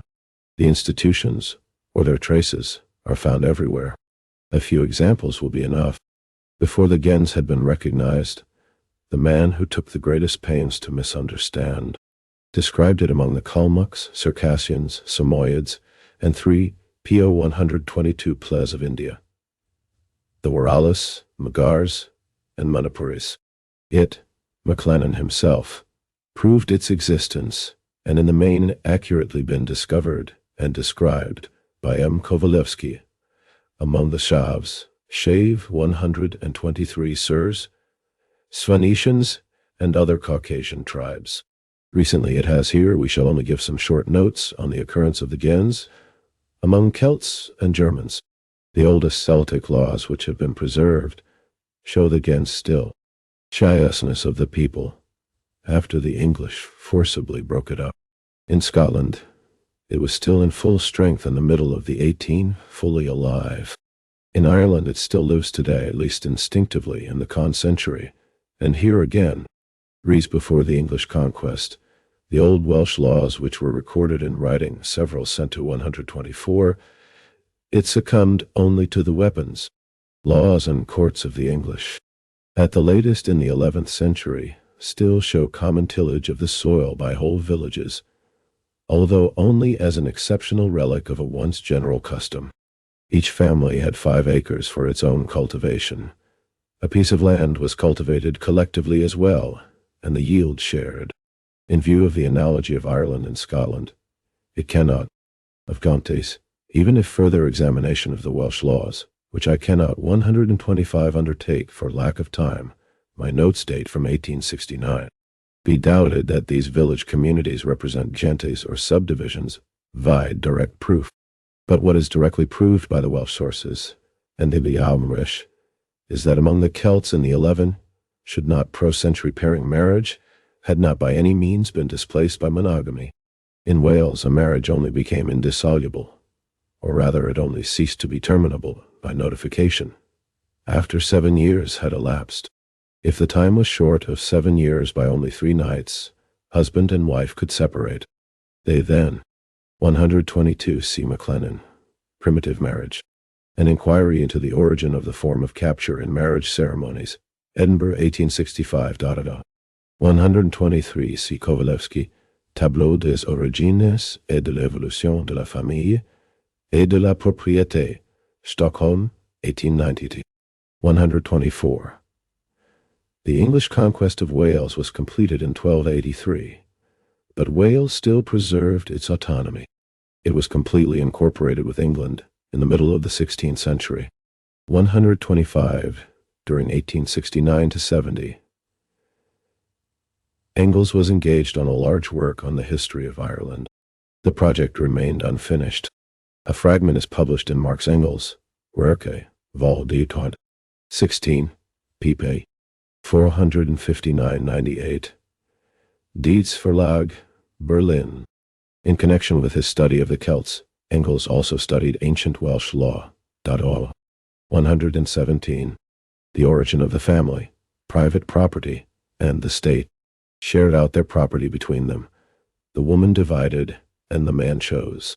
The furniture was divided according to fixed and very funny rules. If it was the man who dissolved the marriage, he had to give the woman back her dowry, and some other things. If it was the woman, she received less. Of the children, the man took 2 and the woman 1, the middle child. If after the separation the woman took another husband and the first husband came to fetch her back again, she had to follow him, even if she had already 1 foot in her new marriage bed. If, on the other hand, the man and woman had been together for 7 years, they were husband and wife, even without any previous formal marriage. Chastity of girls before marriage was not at all strictly observed, nor was it demanded. The provisions in this respect are of an extremely frivolous character, and not at all in keeping with bourgeois morality. If a woman committed adultery, the husband had the right to beat her. This was one of the 3 occasions. To demand any other satisfaction, since, for the one offense, there shall be 126, either atonement or vengeance, but not both. When he was allowed to do so, otherwise he was punished. But not then the grounds on which the wife could demand divorce without losing any of her claims in the subsequent settlement were very comprehensive. If the husband had bad breath, it was enough. The money which had to be paid to the chief of the tribe or king to buy off the right of the first night. Cobry Merch, whence the medieval name. Marquetta, French marquette, plays a large part in the code of laws. The women had the right to vote in the assemblies of the people.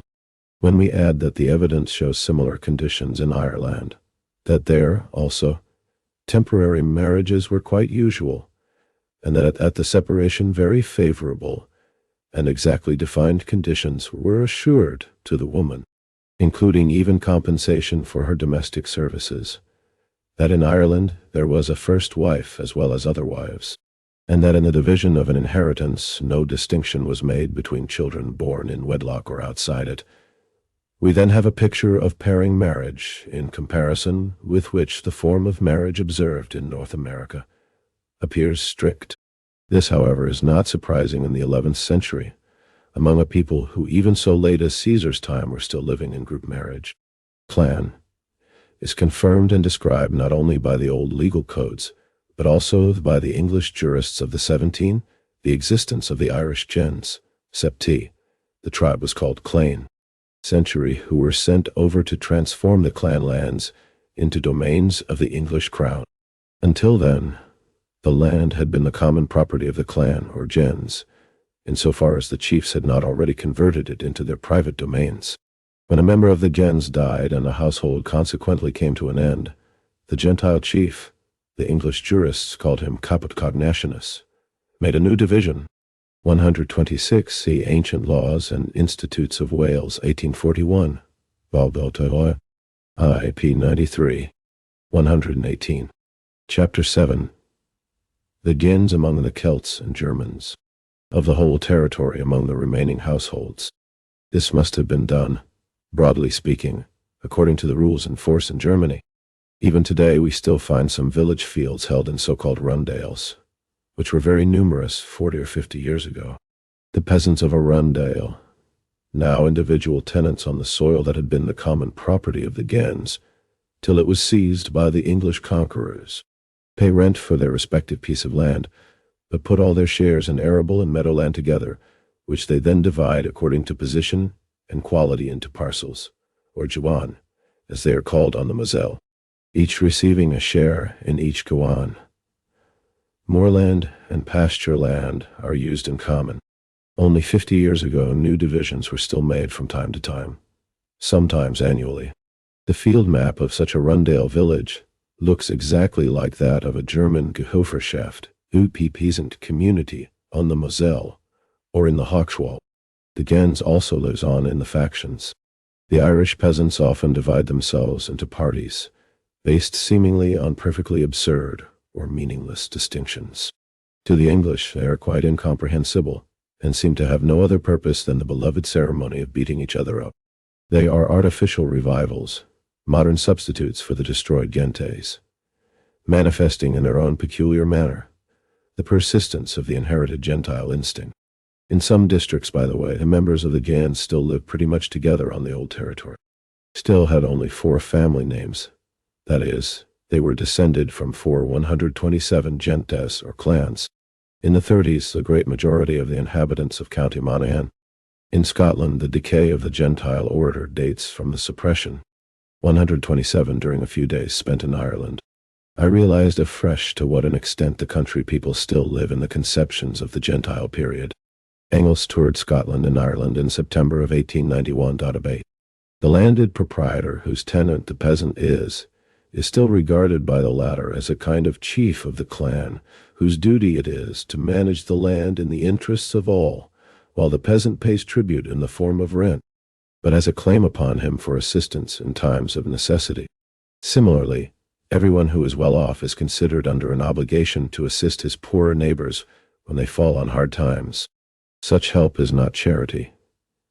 It is what the poor member of the clan is entitled to receive from the wealthier member, or the chief. One can understand the complaints of the political economists and jurists about the impossibility of making the Irish peasant grasp the idea of modern bourgeois property. The Irishman simply cannot get it into his head that there can be property with rights, but no duties. But one can also Kant onto p. 161.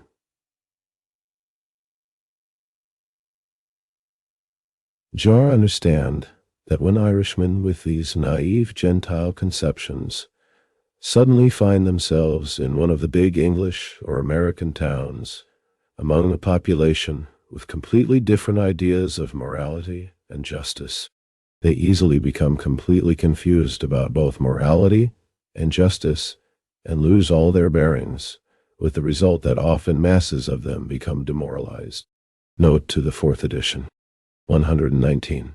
The origin of the family, private property, and the state. Of the rising of 1745. Point 128. The precise function of the Scottish clan in this order still awaits investigation. But that the clan is a Gentile body is beyond doubt. In Walter Scott's novels, the Highland clan lives before our eyes. It is, says Morgan, an excellent type of the Gens in organization and in spirit, an extraordinary illustration of the power of the Gentile life over its members. We find in their feuds and blood revenge, in their localization by gentes, in their use of lands in common, in the fidelity of the clansman to his chief, and of the members of the clan to each other, the usual and persistent features of Gentile society. Descent was in the male line.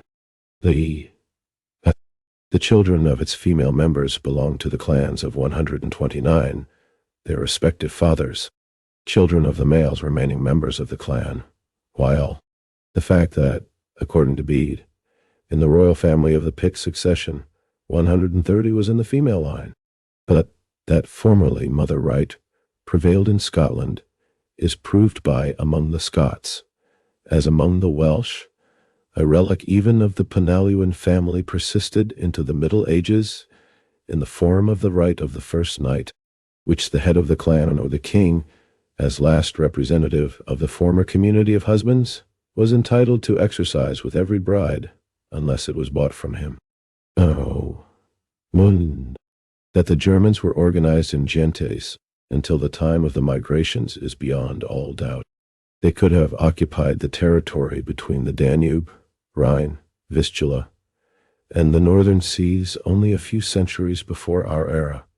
The Cimbrian and Teutoni were then still in full migration, and the Suevi did not find any permanent habitation until Caesar's time. Caesar expressly states of them that they had settled in gentes.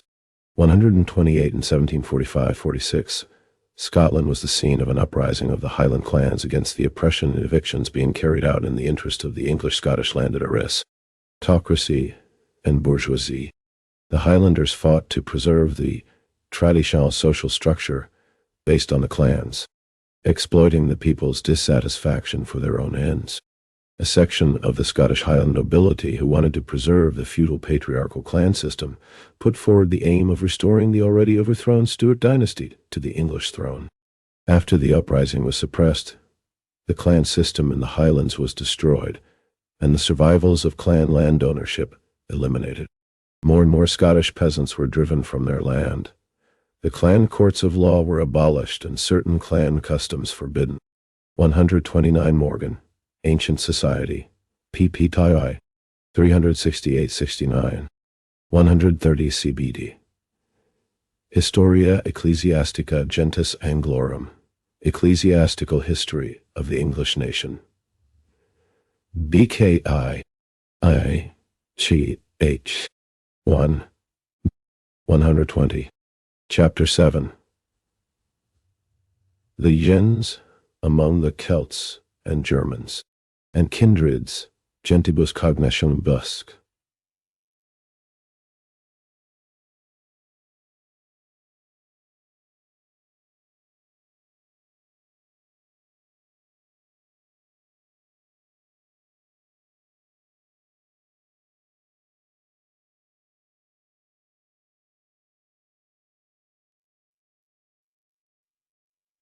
In the mouth of a Roman.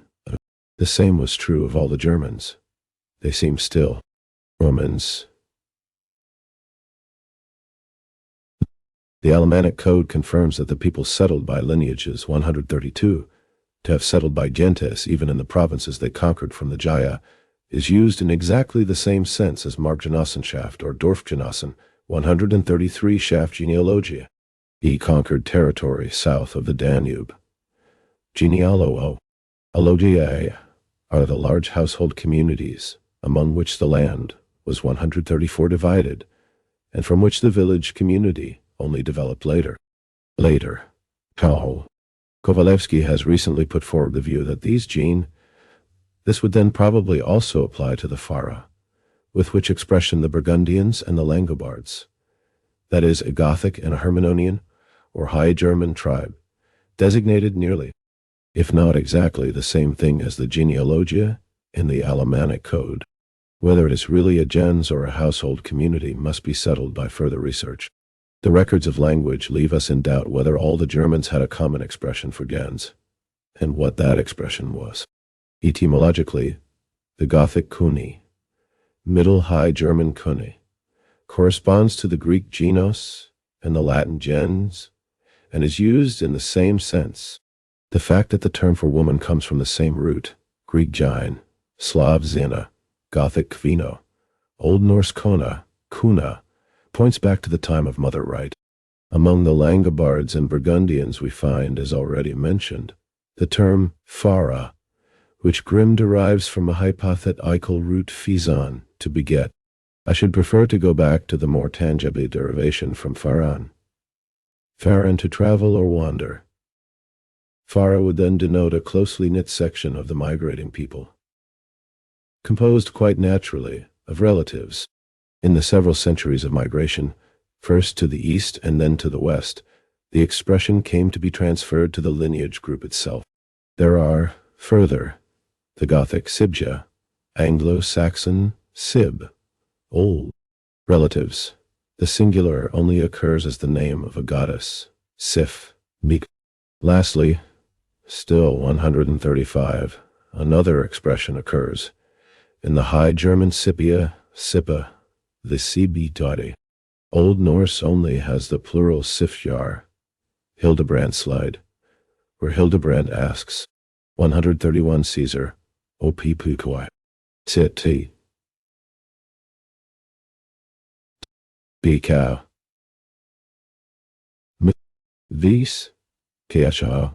22. 132. The Alemannic Code was a record of the common law prevailing among the Germanic tribal alliance of the Alemanni, who in the 5th century inhabited the territory of contemporary Alsace, eastern Switzerland, and the southwestern part of Germany. It took shape from late 6th century or early 7th century and the 8th century. Engels here refers to law L1 et Septicorthia of the Code. 133. Mark or village community. ed. 134 see notes 43 and 47. 135. The Hildebrand Slide, Song of Hildebrand. An old High German heroic poem from the 8th century. Only fragments have been preserved. 121. The origin of the family, private property, and the state. Hildebrand, who is thy father among the men of the people? Or of what lineage art thou? Edo huelis camusul deseas. In as far as there was a common German name for the gens, it was probably the Gothic Kuni that was used. This is rendered probable, not only by its identity with the corresponding expression in the related languages, but also by the fact that from it is derived the word kunin, König, which originally denotes the head of a gens or of a tribe. Zibia, the Sib, does not seem to come into consideration. At any rate, Sifjar in Old Norse denotes not only blood relations, but also relations by marriage. Thus it includes the members of at least 2 gentes, and hence, Sif itself cannot have been the term for the gens. As among the Mexicans and Greeks, so also among the Germans, the Thor, the infantry, was drawn up by gentes.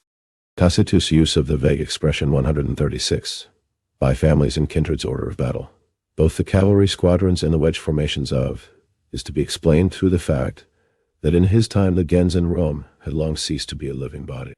A further passage in Tacitus is decisive. It states that the maternal uncle looks upon his nephew as his own son, and that some even regard the bond of blood between the maternal uncle and the nephew as more sacred and close than that between father and son, so that when hostages are demanded, the sister's son is considered a better security than the natural survival of the matrilineal, and therefore primitive, gens.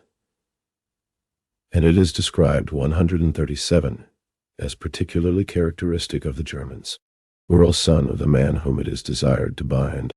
Here we have a living if a member of such a gens gave his own son as a pledge of his oath, and the son then became the victim of his father's breach of faith. The father had to answer for that to himself. But if it was a sister's son who was sacrificed, then the most sacred law of the gens was violated. The boy's or youth's nearest Gentile relative, who was bound above all others to protect him, was responsible for his death. Either he should not have pledged him, or he should have kept the law. 136 Tacitus, op. 20. Sit. Te. Che. 7. 137. The peculiar closeness of the bond between maternal uncle and nephew, which derives from the time of mother right, and is found among many peoples, is recognized by the Greeks only in their mythology of the heroic age. According to Diodorus, 34, Melior slays the sons of Thestius, the brothers of his mother Altea. She regards this deed as such an inexpiable crime that she curses the murderer, her own son, and prays for his death. The gods granted her wishes, the story says, and put an end to Meleager's life. Also, according to Diodorus, Coffee 344, the Argonauts land in Thrace under Heracles, and there find that Phineus, at the instigation of his new wife, is shamefully maltreating the two sons born to him by his former wife, Cleopatra, the boarhead, Umkant. On to P164. Dara.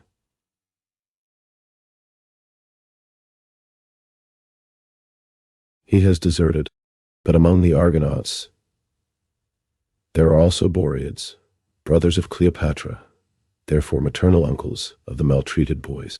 They at once take up their nephew's cause, free them, and kill their guards. Heliodorus Siculus, Bibliotheca Historica, Historical Library, BK Cato, by Fee, Check S, 34 and 43. 44, 122, Chapter 7, The Gens among the Celts and Germans. Agreement. Even if we had no other trace of Gentile organization among the Germans, this one passage would suffice. Elements are also interwoven, as Bang and Bug have now proven, Völuspa, in this vision of the Cirrus, into which Christian 139. The description of the period of universal degeneration and corruption, leading up to the great catastrophe, contains the following passage from the Old Norse poem of the Twilight of the Gods and the end of the 138 Wu. RLD, still more decisive, because it comes about 800 years later, is a passage. Broder munu beriaskok, et bunum verdask, munus istrunga sifium spila, good. Brothers will make war upon one another and become one another's murderers. The children of sisters will break kinship. Sistrungar means the son of the mother's sister, and that these sisters' sons should repudiate the blood bond between them is regarded by the poet as an even greater crime than that of fratricide. The force of the climax is in the word sistrungar, which emphasizes the kinship on the mother's side. If the word had been siskina burn, brothers and sisters, children, or siskina sinner, brothers and sisters' sons, the second line would not have been a climax to the first, but would merely have weakened the effect.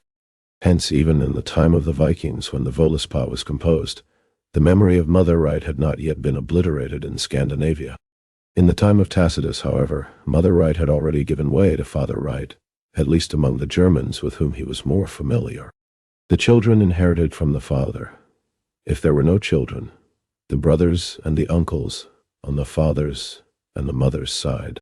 The fact that the mother's brother was allowed to inherit is connected with the survivals of mother right already mentioned, and again proves how new father right still was among the Germans at that time. Traces of mother right are also found until late in the Middle Ages. Apparently, even at that time, people still did not have any great trust in fatherhood, especially in the case of serfs. When, therefore, a feudal lord demanded from a town the return of a fugitive serf, it was required, for example, in Augsburg, Basel, and Kaiserslautern, that the accused person's status as serf should be sworn to by 6 of his nearest blood relations, on the mother's side exclusively. 138 Völuspá vision of the Cirrus is one of the songs from the Elder Edda. See note 28 above. 139 are references to H.A.H. Bang, Völuspá og de Sibyllinske orakler.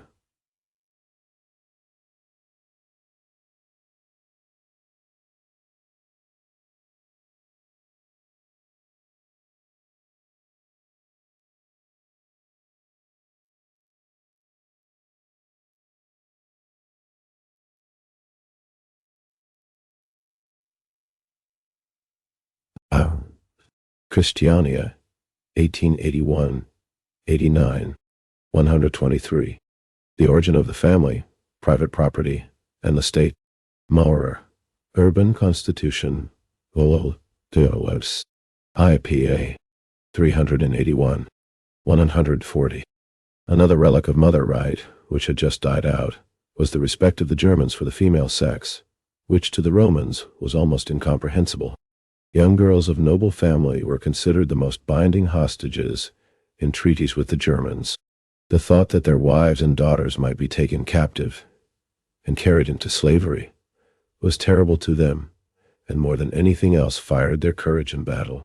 They saw in a woman something holy and prophetic, and listened to her advice even in the most important matters. Veleda, the priestess of the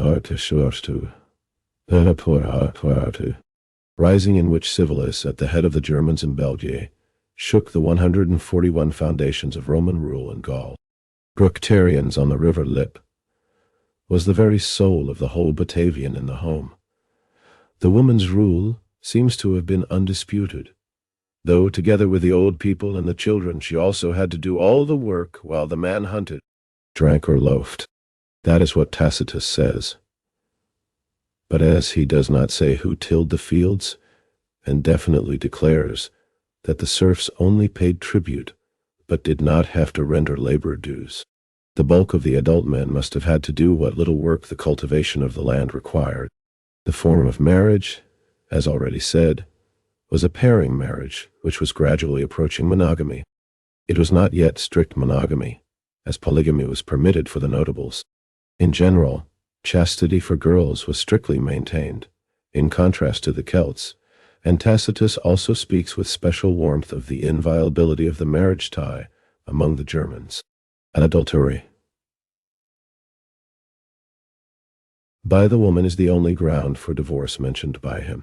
But there are many gaps here in his report, and it is also only too apparent that he is holding up a mirror of virtue before the dissipated Romans. One thing is certain. If the Germans were such shining knights of virtue in their forests, it only required slight contact with the outside world to bring them down to the level of the average people in the rest of Europe. Amidst the Roman world, the last trace of moral austerity disappeared far more rapidly even than the German language. For proof, it is enough to read Gregory of Tours, that in the German primeval forests there could be no such voluptuous abandonment to all the refinements of sensuality as in Rome is obvious. The superiority of the Germans to the Roman world, in this respect also, is sufficiently great, and there is no need to attribute to 140 G.L. Maurer, Geschichte der Städteverfassung in Deutschland, History of Urban Constitution in Germany, Erlangen, 1869, Vol. Dortol, I.A. 141. The uprisings of the Germanic and Gallic tribes under Civilis against Roman rule in 6970.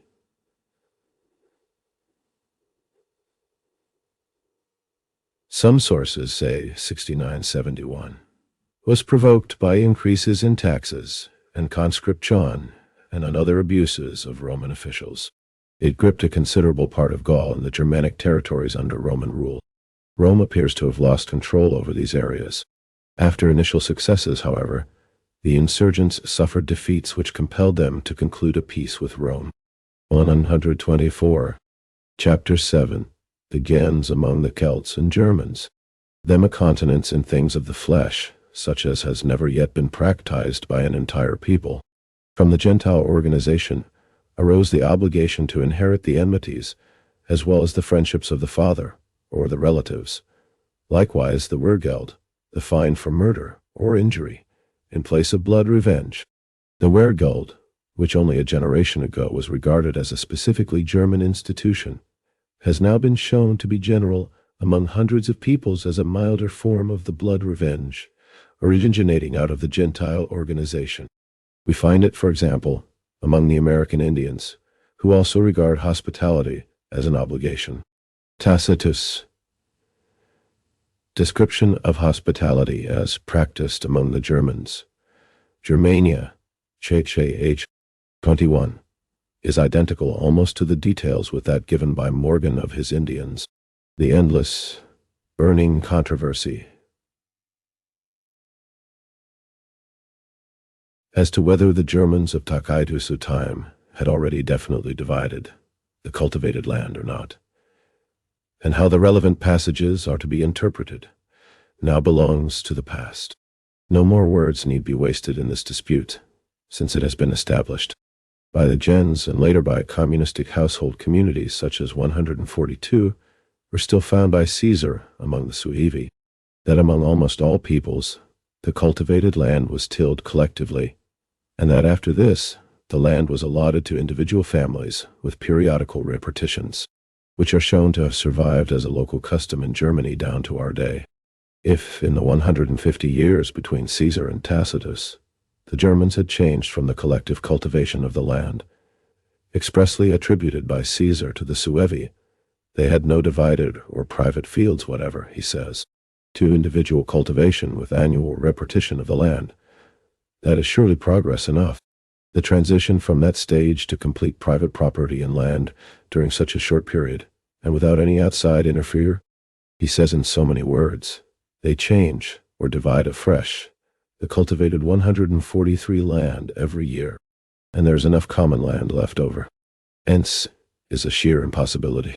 Hence, what I read in Tacitus is simply what it is, the stage of agriculture and land appropriation, which exactly corresponds to the Gentile constitution of the Germans at that time. I leave the preceding paragraph unchanged as it stood in the former editions. Meanwhile, the question has taken another turn, since Kovalevsky has shown, CPP 4748, in the present edition, Idiot, Lischen, Do, FC, that the patriarchal household community was a very common, if not universal, intermediate form between the matriarchal communistic family and the modern isolated family. It is no longer a question of whether property in land is communal or private, which was the point at issue between Maurer and Weitz, but a question of the form of the communal property. There. 142, see Caesar, Opitio, City, Die, Bikau, Ifi, Cha, 1 Do, 143, see Tacitus, Opitati, Sit, Dot, Sit, Chi, H, 26, 125. The origin of the family, private property in the state, is no doubt at all that the Suevi in Caesar's time not only owned the land in common, but also cultivated it in common for the common benefit. Whether the economic unit was the gens or the household community, or a communistic kinship group intermediate between the two, or whether all three groups occurred according to the conditions of the land, these questions will be in dispute for a long time to come. Kovalevsky maintains, however, that the conditions described by Tacitus presuppose the existence not of the mark or village community, but of the household community, and that the village community only develops out of the latter much later as a result of the increase in population. According to this view, the settlements of the Germans in the territory of which they were already in possession at the time of the Romans, and also in the territory which they later took from the Romans, were not composed of villages but of large household communities which included several generations, cultivated an amount of land proportionate to the number of their members, and used the surrounding wasteland as a common mark with their neighbors. The passage in Tacitus about changing the cultivated land would then have to be taken in an agronomic sense. The community cultivated a different piece of land every year and allowed the land cultivated the previous year to lie fallow or run complete, tilly to waste. The population being scanty, there was always enough waste land left over to make any disputes about the possession of land unnecessary. Only in the course of centuries, when the number of members in the household communities had increased so much that a common economy was no longer possible under the existing conditions of production, did the community ties dissolve. The arable lands and meadowlands which had hitherto been common were divided in the manner familiar to us, first temporarily and then permanently, among the single households which were now coming into being, while forest, land, and waters remained common. In the case of Russia, this course of development seems to be a proved historical fact. With regard to Germany, and secondarily, the other Germanic countries, it cannot be denied that in many ways this view provides a better explanation of the sources and an easier solution to difficult time of Tacitus. On the whole, the oldest documents, such as the Codex 144 Lorishamensis ties, than that held hitherto, which takes the village community back to the can be explained much better in terms of the household community than of the village mark community. On the other hand, this 144. The Codex Lorishamensis was the register of the cloister of Lorsch, in which were copied certificates of donations, privileges, etc. Founded in the second half of the 8th century. In the Frankish kingdom, not far from Worms in southwestern Germany, this cloister had large feudal possessions. Its register, dating from the 12th century, is among the most important sources on the history of peasant and feudal property in the 8th and 9th centuries. 126. Chapter 7. The gens among the Celts and Germans. View raises new difficulties and new questions which have still to be solved. They can only be settled by new investigations. But I cannot deny that it is highly probable that the household community was also the intermediate form in Germany, Scandinavia, and England. While in Caesar's time the Germans had partly just taken up settled abodes, and partly were still looking for them. In Tacitus's time, they already had a full century of settled life behind them. Correspondingly, the progress in the production of the necessities of life is unmistakable. They lived in log houses. Their clothing was still very much that of primitive people of Fav, clothing of linen. Their food was milk, meat, wild fruits, and as Pliny adds, 145 oatmeal porridge, the forests. Coarse woolen mantles, skins. For women and notables, under the Celtic national food in Ireland and Scotland to this day. Their wealth consisted in livestock, but of inferior breed. The cows were small, poor in build and without horns.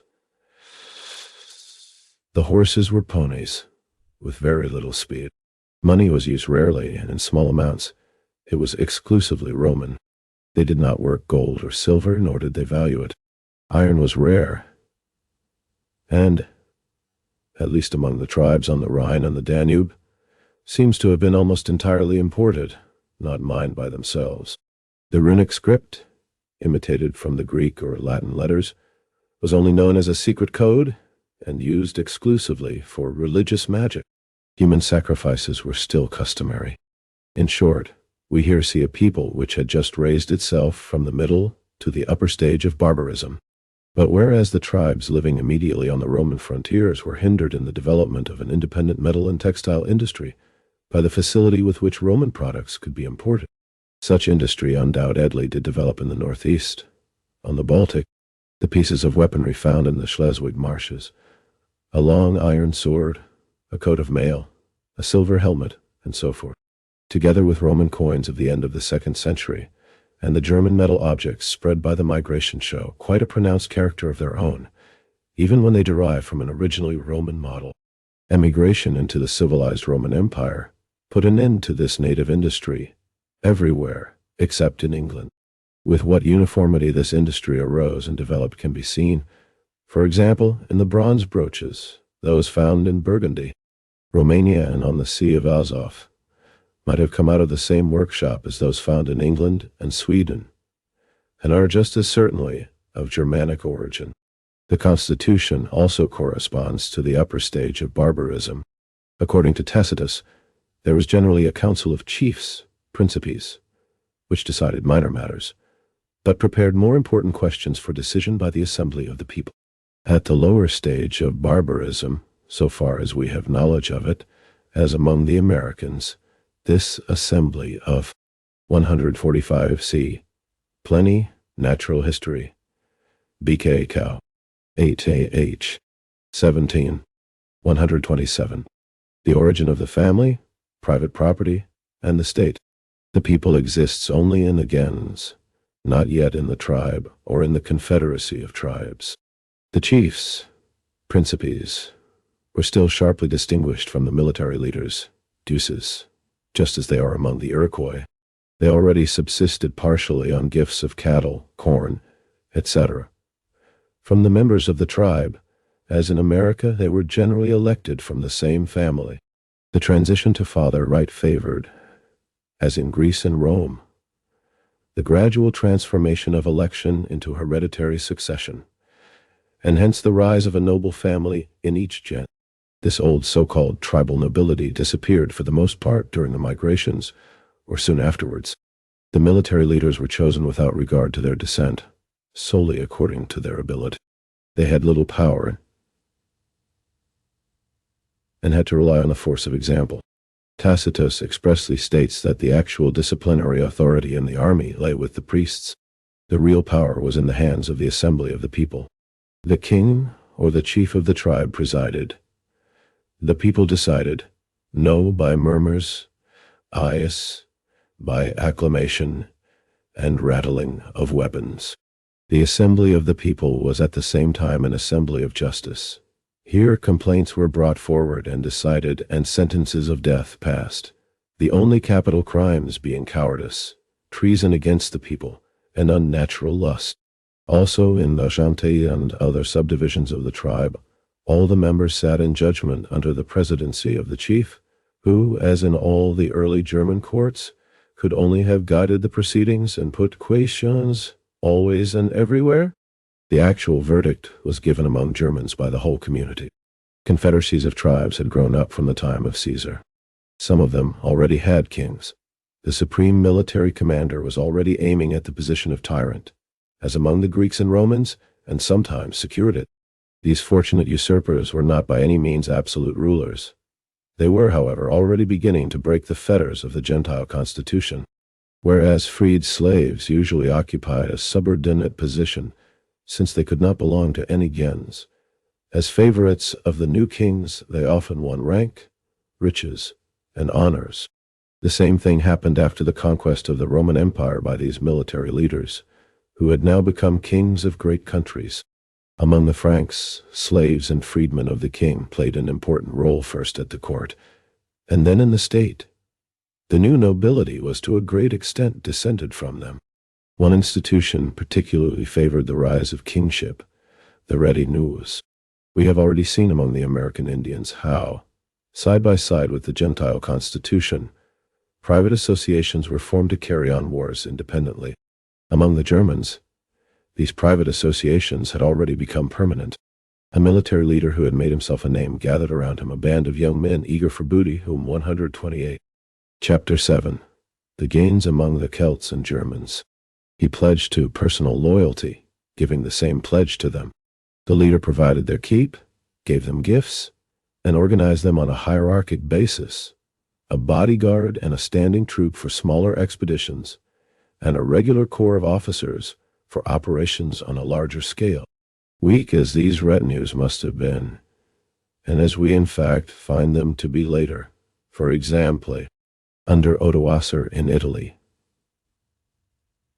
they were nevertheless the beginnings of the decay of the old freedom of the people, and showed themselves to be such during and after the migrations. For in the first place, they favored the rise of monarchic power. In the second place, as Tacitus already notes, they could only be kept together by continual wars and plundering expeditions. Plunder became an end in itself. If the leader of the retinue found nothing to do in the neighborhood, he set out with his men to other peoples, where there was war and the prospect of booty. The German auxiliaries, Mans, were partly mobilized through these retinues.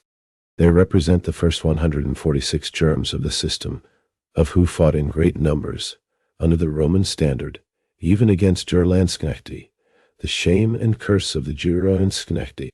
Mans Gott.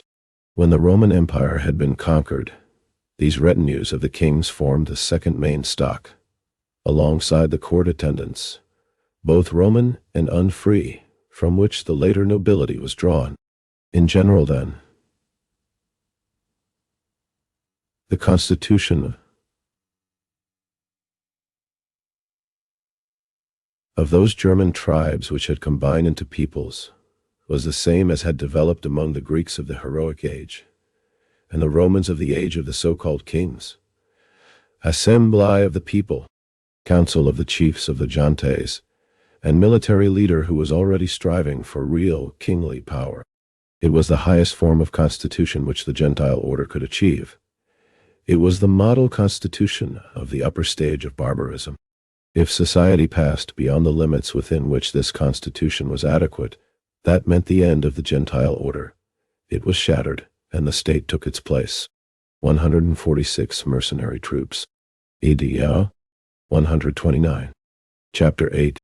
The formation of the state among the four. Germans. Chapter 8. The formation of the state among the Germans. According to Tacitus, the Germans were a very numerous people. Caesar gives us an approximate idea of the strength of the separate juror, who appeared on the left bank of the Rhine at 180,000, women and chill 147 dren included. That is about 100,000 to each people. Man-peoples. He places the number of the Usipetans and the Tenctorins already considerably more than, for instance, the total number of the Iroquois in their prime, when no more than 20,000 strong. They became the terror of the whole country from the Great Lakes to the Ohio and the Potomac. On the map, if we try to group the better-known peoples settled near the Rhine, of a Prussian government district, that is, about 10,000 square kilometers, 148 tres, or 182 geographical square miles. According to the evidence of the reports, a single people occupies the space now. The Germania Magnae 149 of the Romans, which reached as far as the Vistula, had an area of 500,000 square kilometers in round figures. Reckoning the average number of each people at 100,000, the total population of Germania Magna would work out at 5 million, a considerable figure for a barbarian group of peoples. Although compared with our conditions, 10 persons to the square kilometer, or about 550 to the geographical square mile, extremely low, but that by no means exhausts the number of the Germans then living. We know that all along the Carpathians and down to the mouth of the Dan, Bastarnians and the Pusinians, who were so numerous that Pliny classes 150 them together as the fifth main tribe of the Germans. Ube, there were German peoples descended from Gothic tribes, such as the Harteloa de Anconero, as early as 180 BC. They made their appearance as mercenaries in the service of the Macedonian king Perseus, and in the first years of Augustus, still advancing, they almost reached Adrianople. If we estimate these at only 1 million, the probable total number of the Germans at the beginning of our era must have been at least 6 million.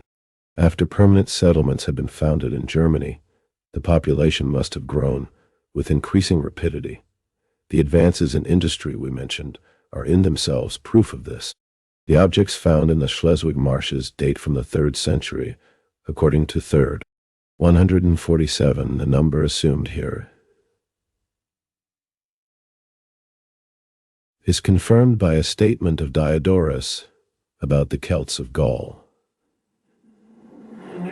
In Gaul dwell many peoples of varying strength. Among those that are greatest, the number is about 200,000. Among the smallest, 50,000.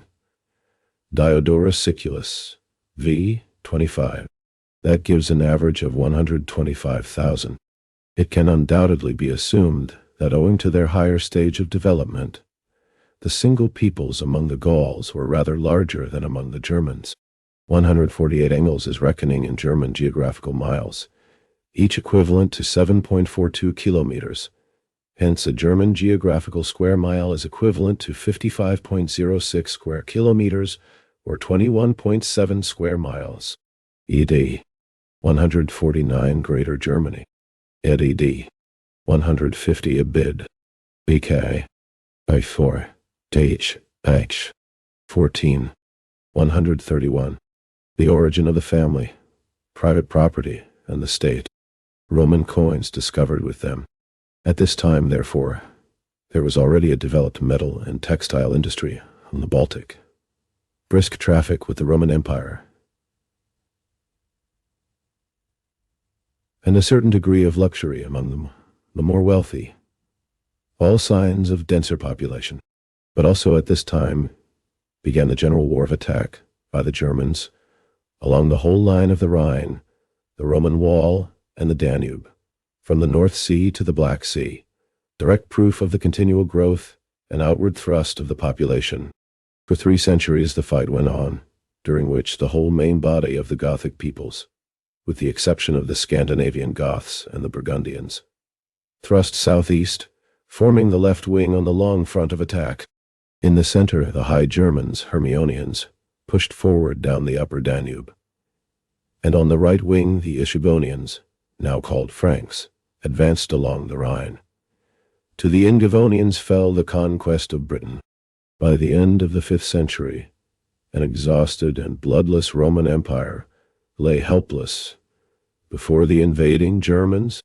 In earlier chapters, we were standing at the cradle of ancient Greek and Roman civilization.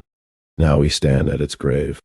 Rome had driven the leveling plain of its world rule over all the countries of the Mediterranean basin, and that for centuries. Except where Greek offered resistance, all national languages had to yield to a debased Latin. There were no more national differences, no more Gauls, Iberians, Ligurians, Noricans. All had become Romans. Roman administration and Roman law had everywhere broken up the old lineage groups, and with them the last vestige of independent local and national action. The newfangled Romanism provided no substitute. It expressed no nationality, only the lack of nationality. The elements of new nations were present everywhere. The Latin dialects of the various provinces were becoming increasingly differentiated. The natural boundaries which once had made Italy, Gaul, Spain, Africa, independent territories were still there and still made themselves felt. But the strength was nowhere present to fuse these elements into new nations. There was not yet a sign anywhere of capacity for development or power, of resistance, to say nothing of creative energy.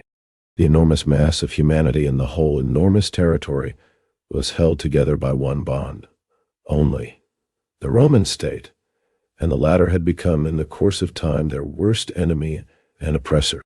The provinces had annihilated Rome. Rome itself had become a provincial town like the rest, privileged, but no longer the ruler, no longer the hub of the world empire, not even the seat of the emperors or sub-emperors, who now lived in Constantinople, Trier, Milan. The Roman state had become a huge, complicated machine, exclusively for bleeding its subjects. Taxes, compulsory services for the state, and tributes of every kind pressed the mass of the people always deeper into poverty. The pressure was intensified until the exactions of governors, tax collectors, and soldiers made it unbearable. The Roman state with its 132. Chapter 8. The formation of the state among the Germans. World rule had brought things to such a pass. It had established its right to existence on the preservation of order in the interior and protection against the barbarians without. But its order was worse than the worst disorder, and the citizens whom it claimed to protect against the barbarians longed for the barbarians to deliver them. Social conditions were no less desperate. Already in the last years of the Republic, the policy of Roman rule had been ruthlessly to exploit the conquered provinces. The empire, far from abolishing this exploitation, had systematized it. The more the empire declined, the higher rose the taxes and levies, the more shamelessly the officials robbed and extorted. Trade and industry had never been the business of the Romans who ruled over the peoples. It was only as usurers that they surpassed all who came before or after. What commerce had already existed and still survived was now ruined by official extortion. It struggled on only in the eastern, Greek part of the empire, which lies outside the present study. General impoverishment, decline of commerce, handicrafts, and art. Fall in the population. Decay of the towns. Relapse of agriculture to a lower level. Such was the final result of Roman world rule. Agriculture, the decisive branch of production throughout the ancient world, was now more so than ever. In Italy, the enormous estates, latifundia, which, since the end of the Republic, occupied almost the whole country, had been exploited in 2 different ways. They had been used either as pastures, the population being displaced by sheep and cattle, which could be tended by a few slaves, or as country estates, villae, where large-scale horticulture was carried on with masses of slaves, partly to serve the luxurious life of the owners, partly for sale in the town markets. The great pastures had been preserved, and probably even extended. The country estates and their gardens had been ruined through the impoverishment of their owners and the decay of the towns. The system of latifundia run by slave labor no longer paid. But at that time, no other form of large-scale agriculture was possible. Small-scale cultivation had again become the only profitable form. One country estate after another was cut up into small lots, which were given out either to hereditary tenants, who paid a fixed sum, or to partiary sharecroppers, who were more custodians than tenants, and who received a sixth or even only a ninth of the year's product in return for their work. For the most part, however, these small lots of land were given out to coloni, who paid for them a definite yearly amount, were tied to the soil, and could be sold together with their plot. True, they were not slaves, but neither were they free. They could not marry free persons, and their marriages with one another were not regarded as full marriages, but, like those of slaves, as mere concubinage, contubernio. They were the forerunners of the medieval serfs. The slavery of classical times had outlived itself. Whether employed. 133. The origin of the family, private property, and the state.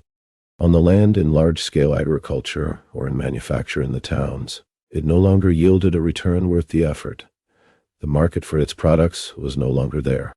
But the small-scale agriculture and the small handicraft production to which the enormous production of the empire in its prosperous days was now shrunk had no room for numerous slaves. Only for the domestic and luxury slaves of the wealthy was there still a place in society. But though it was dying out, slavery was still common enough to make all productive labor appear to be work for slaves, unworthy of free Romans, and everybody was a free Roman now. Hence, on the one side, increasing manumissions of the superfluous slaves who were now a burden. On the other hand, a growth in some parts in the numbers of the colony, and in other parts of the declassed freemen, like the poor whites in the ex-slave states of America. Christianity is completely innocent of the gradual dying out of ancient slavery.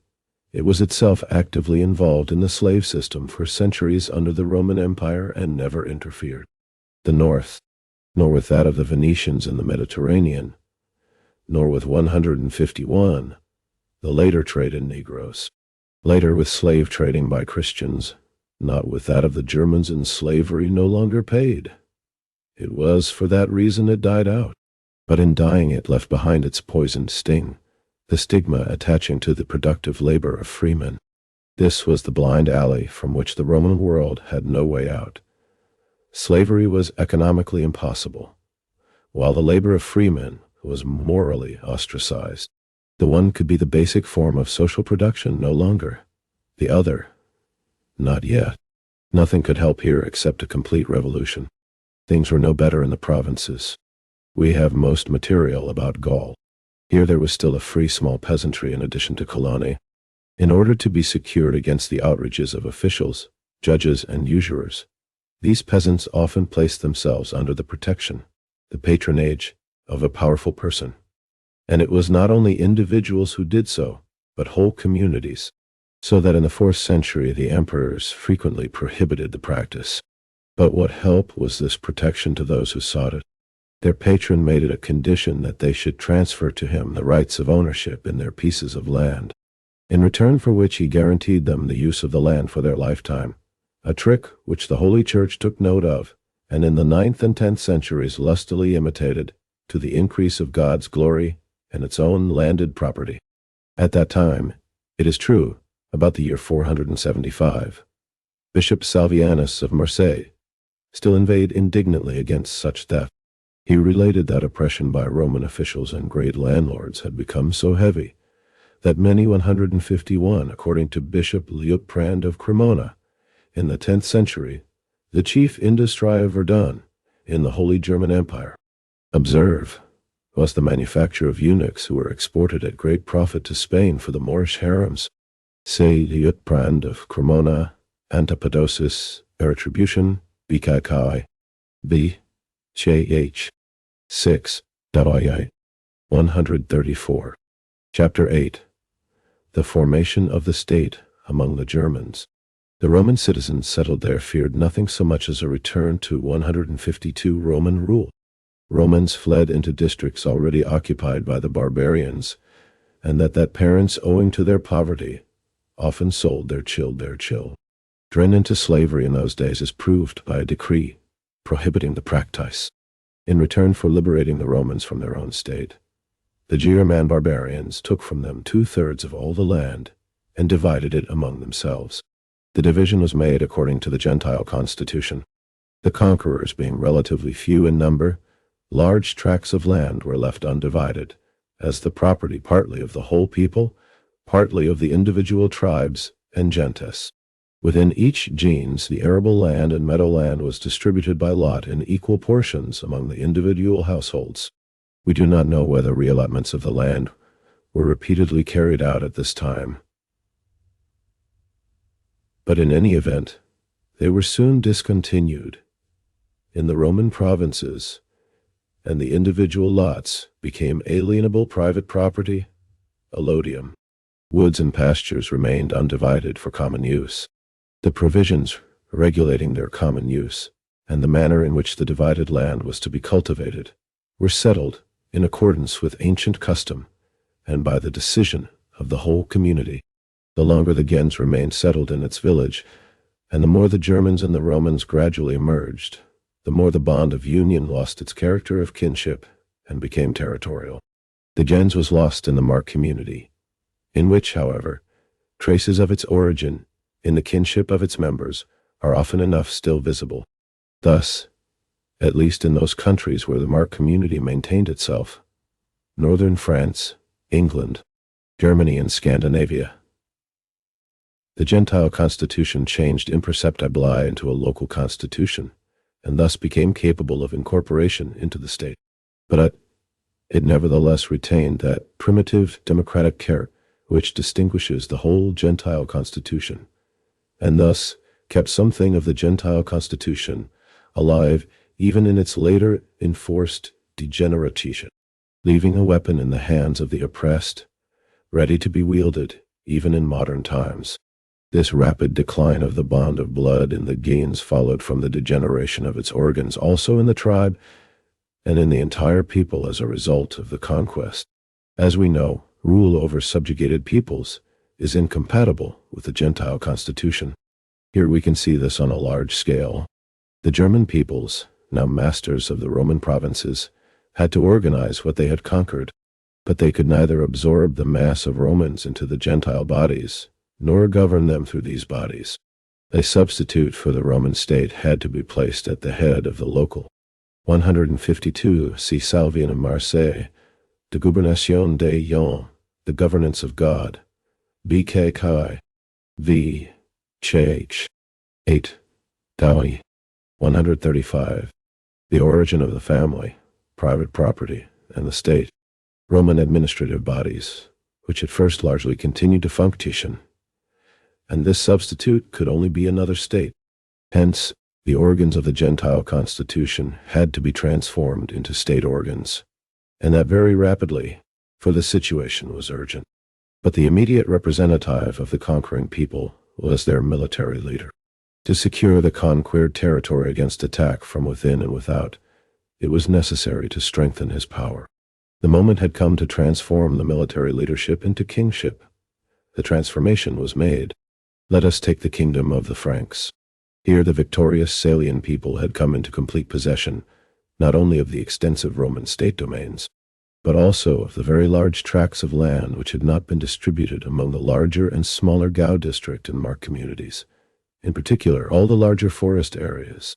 On his transformation from a plain military chief into the real sovereign of a country, the first thing which the king of the Franks did was to transform this property of the people into crown lands, to steal it from the people and to give it, outright or in fief, to his retainers. This retinue, which originally consisted of his personal military retainers and his other subordinate army leaders, was presently reinforced not only by Romans, Romanized Gauls, whose education, knowledge of writing, familiarity with the spoken Romance language of the country and the written Latin language, as well as with the country's laws, soon made them indispensable to him, but also by his favorites. All these received their portions of the people's land, at first 153, generally in the form of gifts, later of benefices, slaves, serfs, and freedmen, who staffed his court, and from whom he chose usually conferred, to begin with, for the king's lifetime. Thus, at the expense of the people, the foundation of a new nobility was laid. And that was not all. The wide extent of the kingdom could not be. 153 benefice, from the Latin beneficium, literally kindness, was a form of land tenure widespread in the Frankish kingdom in the first half of the 8th century.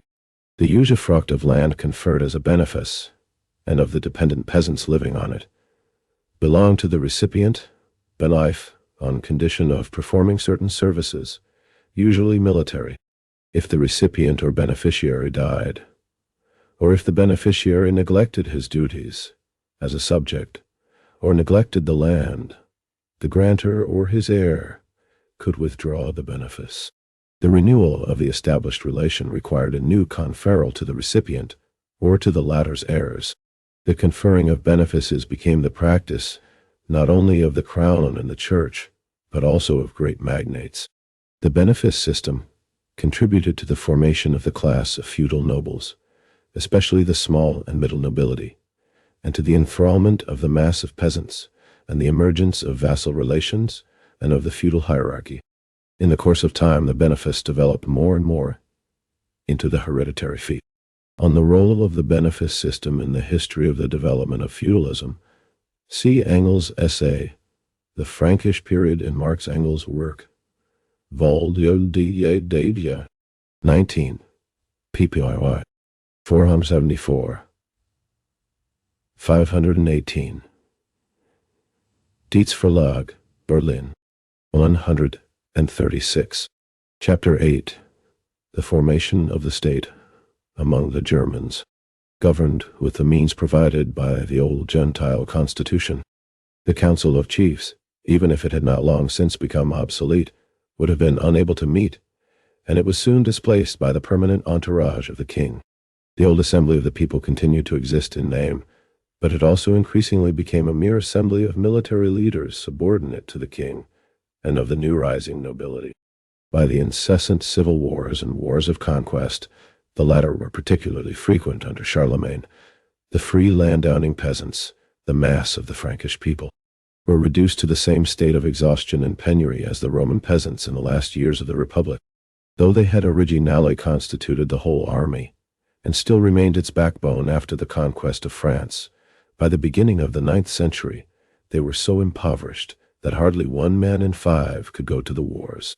The army of free peasants raised directly by the king was replaced by an army composed of the servitors of the new nobles, including villeins, the descendants of the peasants who in earlier times had known no master save the king, and still earlier, no master at all, not even a king. The internal wars under Charlemagne's successors, the weakness of the authority of the crown, and, tutored by Charlemagne, who were now striving to make their office heard 154 itery, the corresponding excesses of the nobles, including the Gaucounts Insti, had already brought ruin on the Frankish peasantry, and the ruin was finally completed by the invasions of the Norsemen. 50 years after the death of Charlemagne, the kingdom of the Franks lay as defenseless at the feet of the Norsemen as the Roman Empire, 400 years earlier, had lain at the feet of the Franks. Not only was there nearly the same impotence against enemies from without, but there was almost the same social order, or rather disorder, within. The free Frankish peasants were in a plight similar to their predecessors, the Roman coloni. Ruined by wars and plunder, they had been forced to put themselves under the protection of the new nobles, or of the church, the crown being too weak to protect them. But they had to pay dearly for it. Like the Gallic peasants earlier, they had to transfer their rights of property and land to their protecting lord, and receive the land back from him in tenancies of various and changing forms, but always only in return for services and dues. Once in this position of dependence, they gradually lost their personal freedom also. After a few generations, most of them were already serfs. How rapid was the disappearance of the 154 Gau counts, royal officials in the Frankish kingdom who were chiefs of a county and responsible for its judicial, tax collecting, and military functions. As reward for their services, they received 1/3 of the royal revenues from their district, in addition to a line of landed property. In the course of time, the counts were transformed into feudal lords, possessing sovereign powers. This occurred especially after 877, when the office of count became hereditary. 137. The origin of the family, private property, and the state.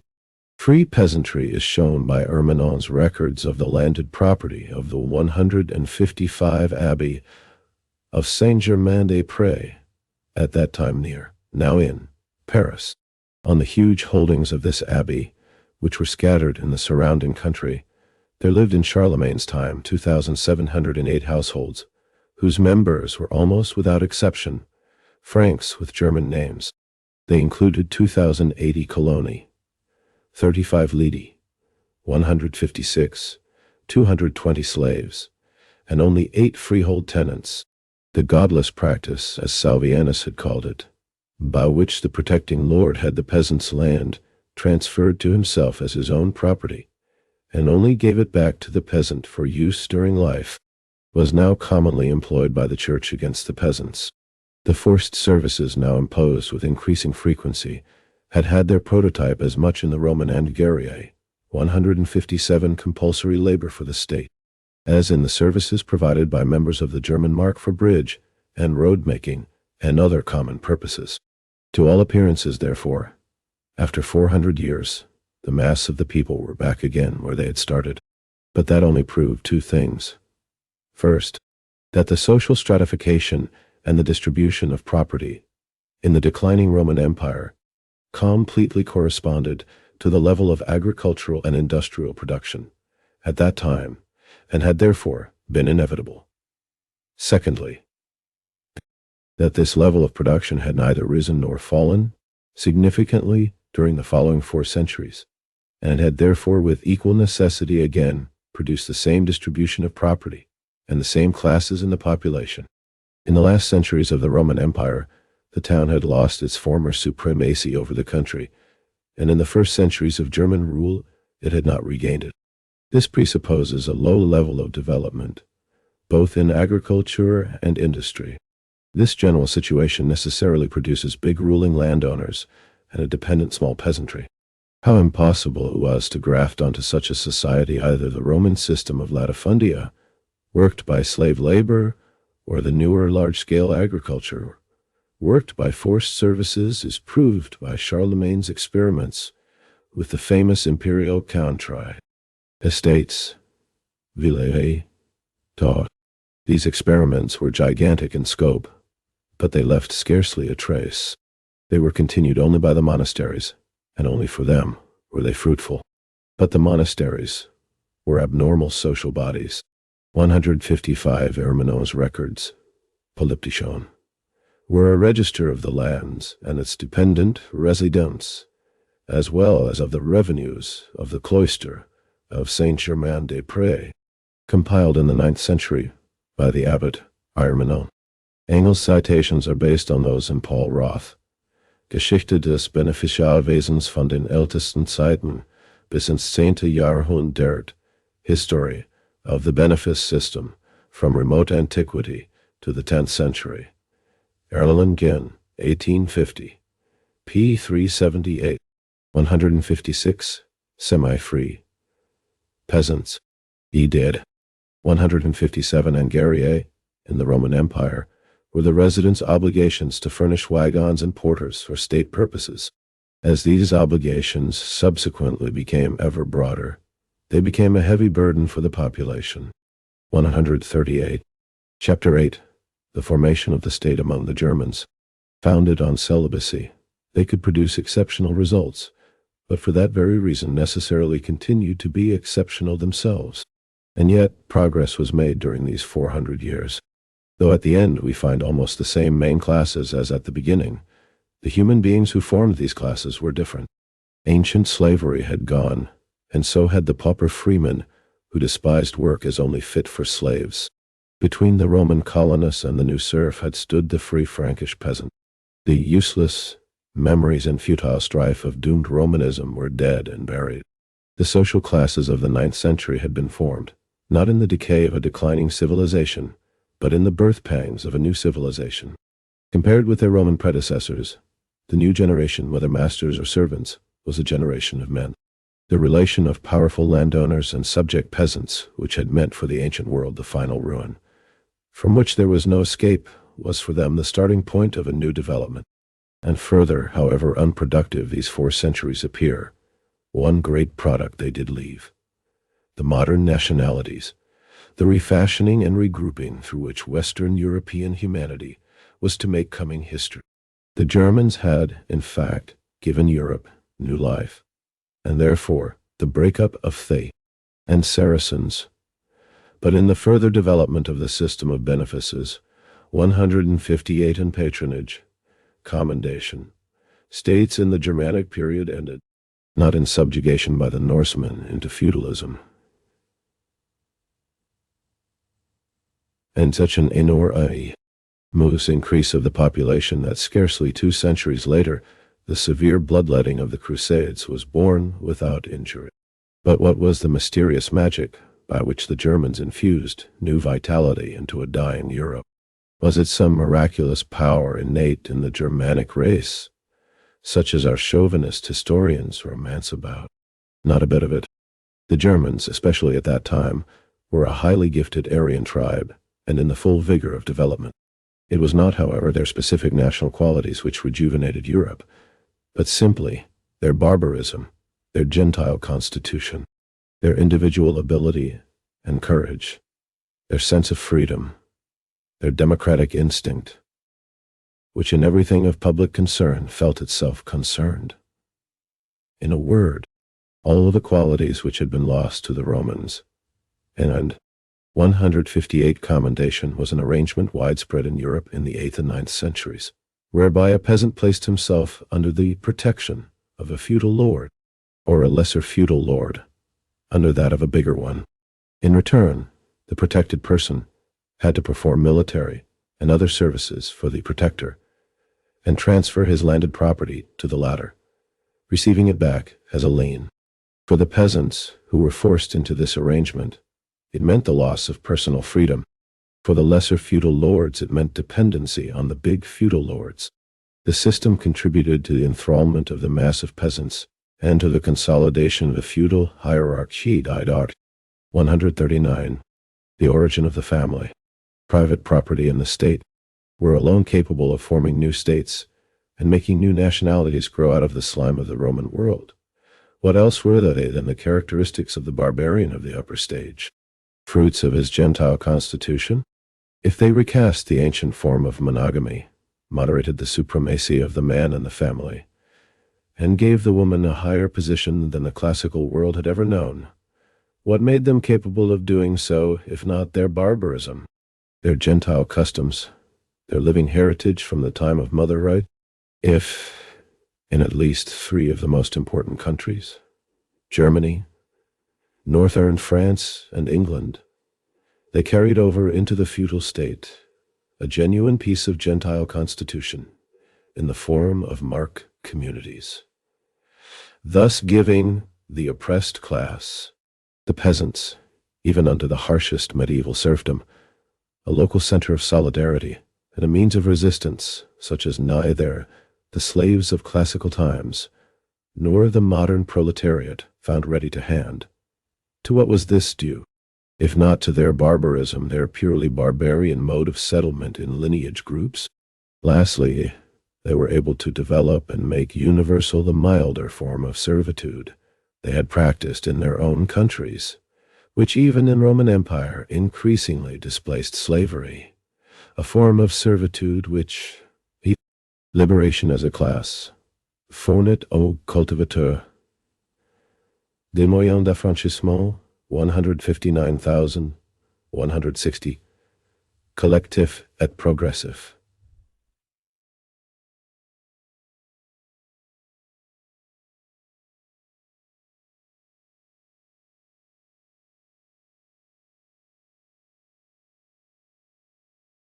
Gives to the bondsmen the means of their gradual, a form of servitude which thus stands high above slavery, where the only possibility is the immediate release, without any transitional stage, of individual slaves. Abolition of slavery by successful rebellion is unknown to antiquity, whereas the medieval serfs gradually won their liberation as a class. And to what do we owe this if not to their barbarism, thanks to which they had not yet reached the stage of fully developed slavery? Neither the labor slavery of the classical world nor the domestic slavery of the Orient. All that was vigorous and life-giving which the Germans infused into the Roman world was barbarism. In fact, only by barbarians are able to rejuvenate a world in the throes of collapsing civilization. And precisely the highest stage of barbarism, to which, and in which the Germans worked their way upwards before the migrations, was the most favorable for this process. That explains everything. 159 furnishes for the cultivators means of collective and gradual emancipation. AED 160 Fourier, Théorie des quatre mouvements et de destinée générale, Theory of the Four Movements and Destinies.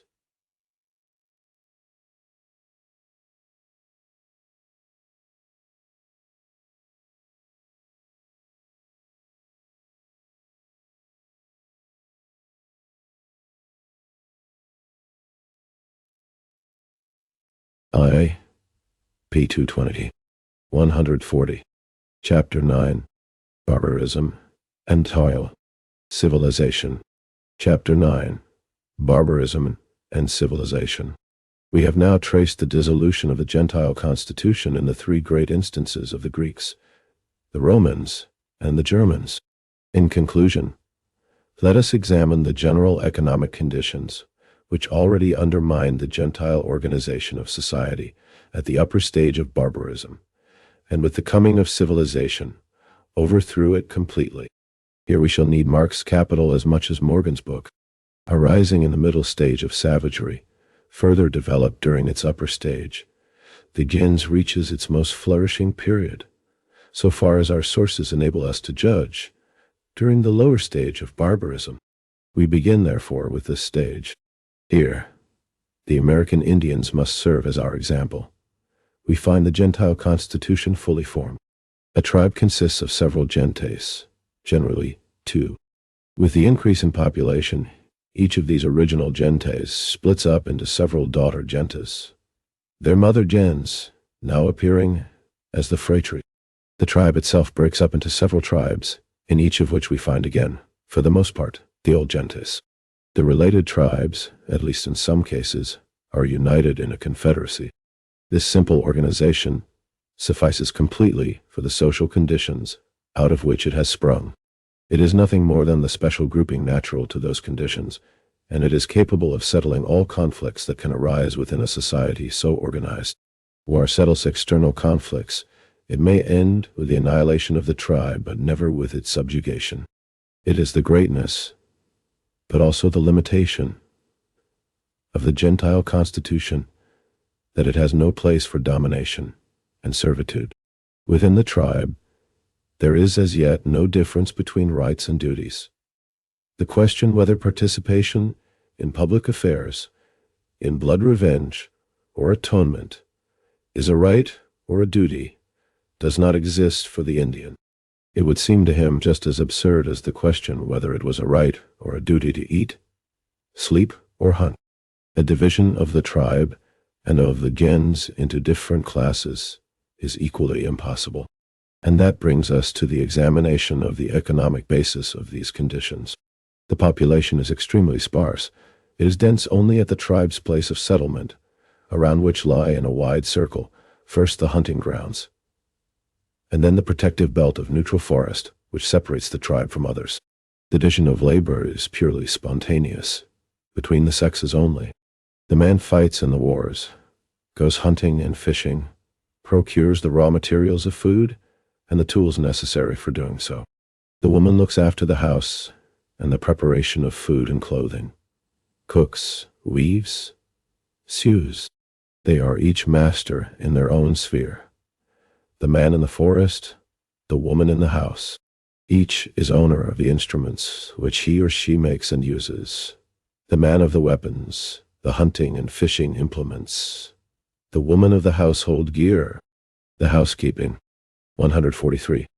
The origin of the family, private property, and the state is communistic among several and often many families. 161. What is made and used in common is common property. The house, the garden, the long boat. Here, therefore, and here alone, there still exists the self-earned property which the jurists and economists have falsely attributed to civilized society, the last lying legal pretense by which modern capitalist property still bolsters itself up. But humanity did not everywhere remain at this stage. In Asia they found animals which could be tamed, and, when once tamed, bred. The wild buffalo cow had to be hunted. The tame buffalo cow gave a calf yearly and milk as well. A number of the most advanced tribes, the Aryans, Semites, perhaps also the Turanians, now made their chief work first the taming of cattle, later their breeding and tending only. Pastoral tribes separated themselves from the mass of the rest of the barbarians, the first great social division of labor. The pastoral tribes produced not only more necessities of life than the other barbarians, but different ones. They possessed the advantage over them of having not only greater supplies of milk products and meat, but also skins, wool, goat hair, and spun and woven fabrics, which became more common as the amount of raw material increased. Thus, for the first time, regular exchange became possible. At the earlier stages, only occasional exchanges can take place. Particular skill in the making of weapons and tools may lead to a temporary division of labor. Thus, in many places, undoubted remains of workshops for the making of stone tools have been found dating from the later Stone Age. The artificers who perfected their skill in those workshops probably worked for the whole community, as the full-time artisans still do in the Gentile communities in India. In no case could exchange arise at this stage except within the tribe itself, and then only as an exceptional event. But now, with the separating out of the pastoral tribes, we find all the conditions ripe for exchange between members of different tribes, and its development into a regular, established institution. Originally, tribe exchanged with tribe through the respective chiefs of the gentes.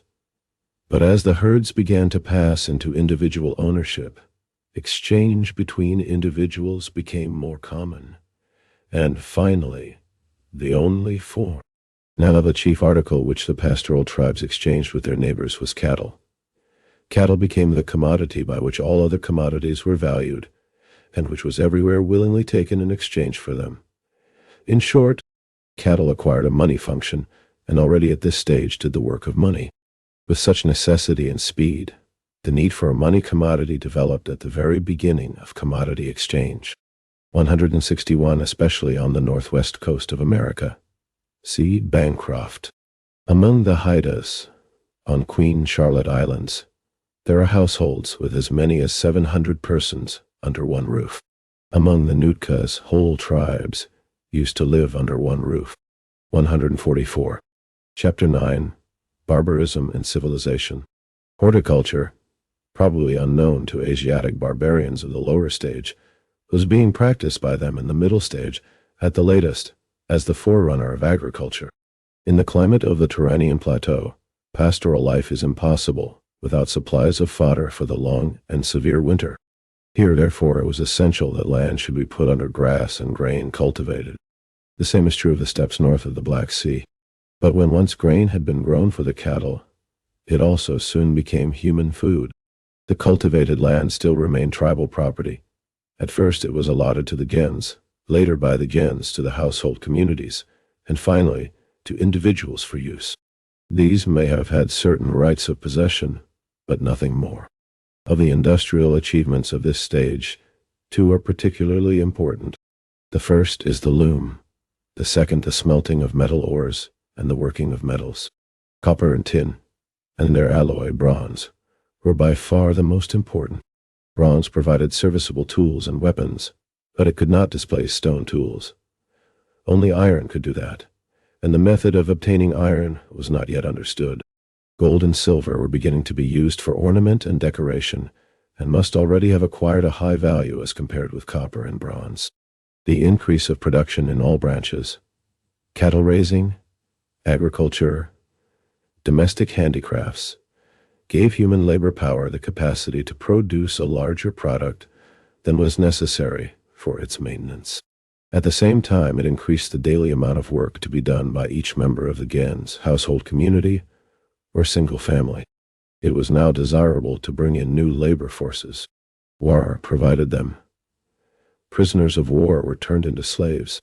With its increase of the productivity of labor and therefore of wealth, and its extension of the field of production, the first great social division of labor was bound, in the general historical conditions prevailing, to bring slavery in its train.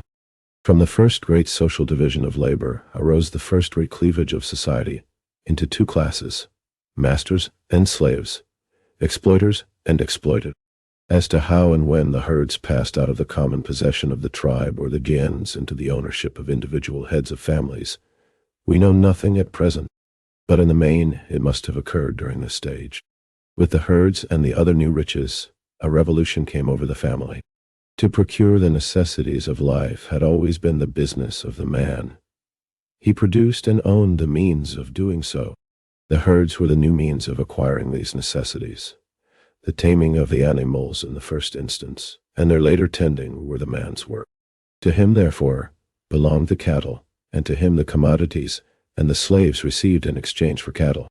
All the surplus which the acquisition of the necessities of life now yielded fell to the man.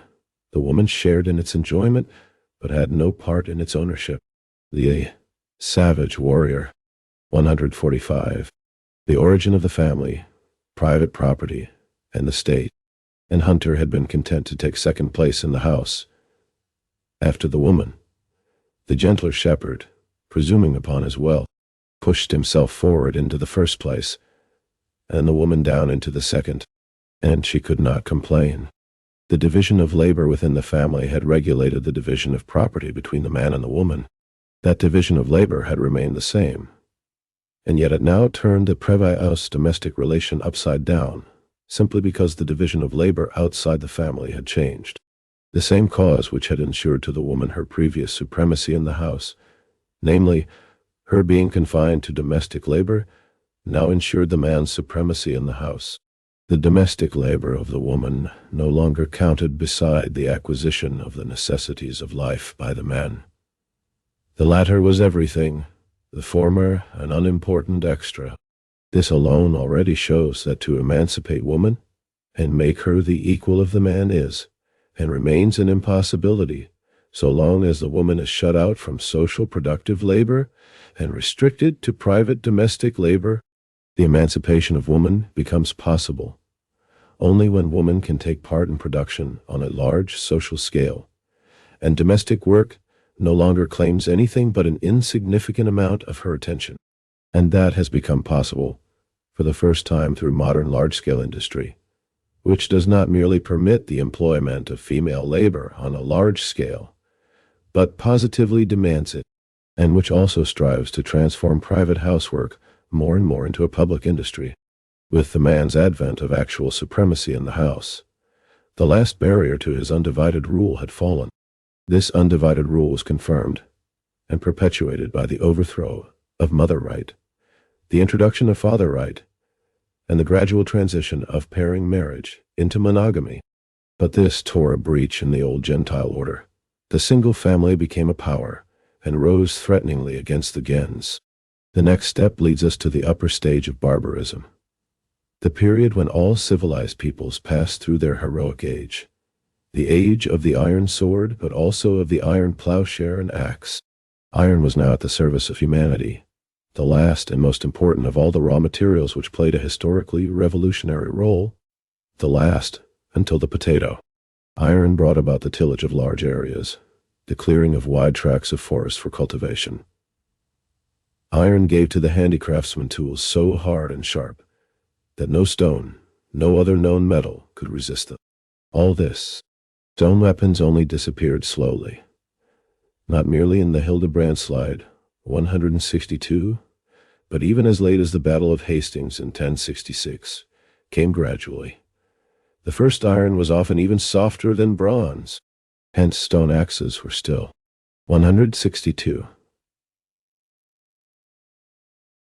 The Battle of Hastings took place in 1066 between the Anglo-Saxons under King Harold and the invading army of Duke William of Normandy. The Anglo-Saxon, 146. Chapter 9. Barbarism and civilization. Used for fighting. But progress could not now be stopped. It went forward with fewer checks and greater speed. The town, with its houses of stone or brick encircled by stone walls, towers, and battlements, became the central seat of the tribe, or the confederacy of tribes, an enormous architectural advance, but also a sign of growing danger and need for protection. Wealth increased rapidly, but as the wealth of individuals. Weaving, metalworking, and the other handicrafts which were becoming more and more differentiated, displayed growing variety and skill in production. In addition to grain, leguminous plants, and fruits, agriculture now provided oil and wine, the preparation of which had been learned. Such manifold activities were no longer within the scope of one and the same individual. The second great division of labor took place, handicrafts separated from agriculture. The continuous increase of production and simultaneously of the productivity of labor heightened the value of human labor power. Slavery, which in the preceding stage had been a nascent and sporadic factor, now became an essential constituent part of the social system. Slaves ceased to be merely helpers with production. They were driven by dozens to work in the fields and the workshops. With the splitting up of production into the two great main branches, agriculture and handicrafts, arose production directly for exchange, commodity production. With it came commerce, not only in the interior and on the tribal boundaries, but also overseas. All this, however, was still very undeveloped. The precious metals were beginning to be the predominant and general money commodity, but still unminted, exchanging simply by their naked weight. The distinction between rich and poor appears beside that of free men and slaves. With the new division of labor comes a new cleavage of society into classes. The inequalities of property among the individual heads of families break up the old communistic household communities wherever they have still managed to survive, and with them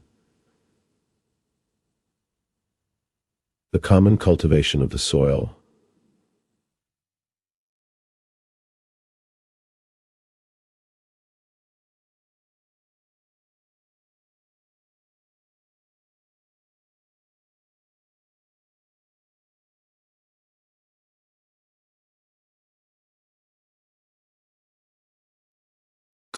The cultivated land is allotted for use to single families, at first temporarily, later permanently.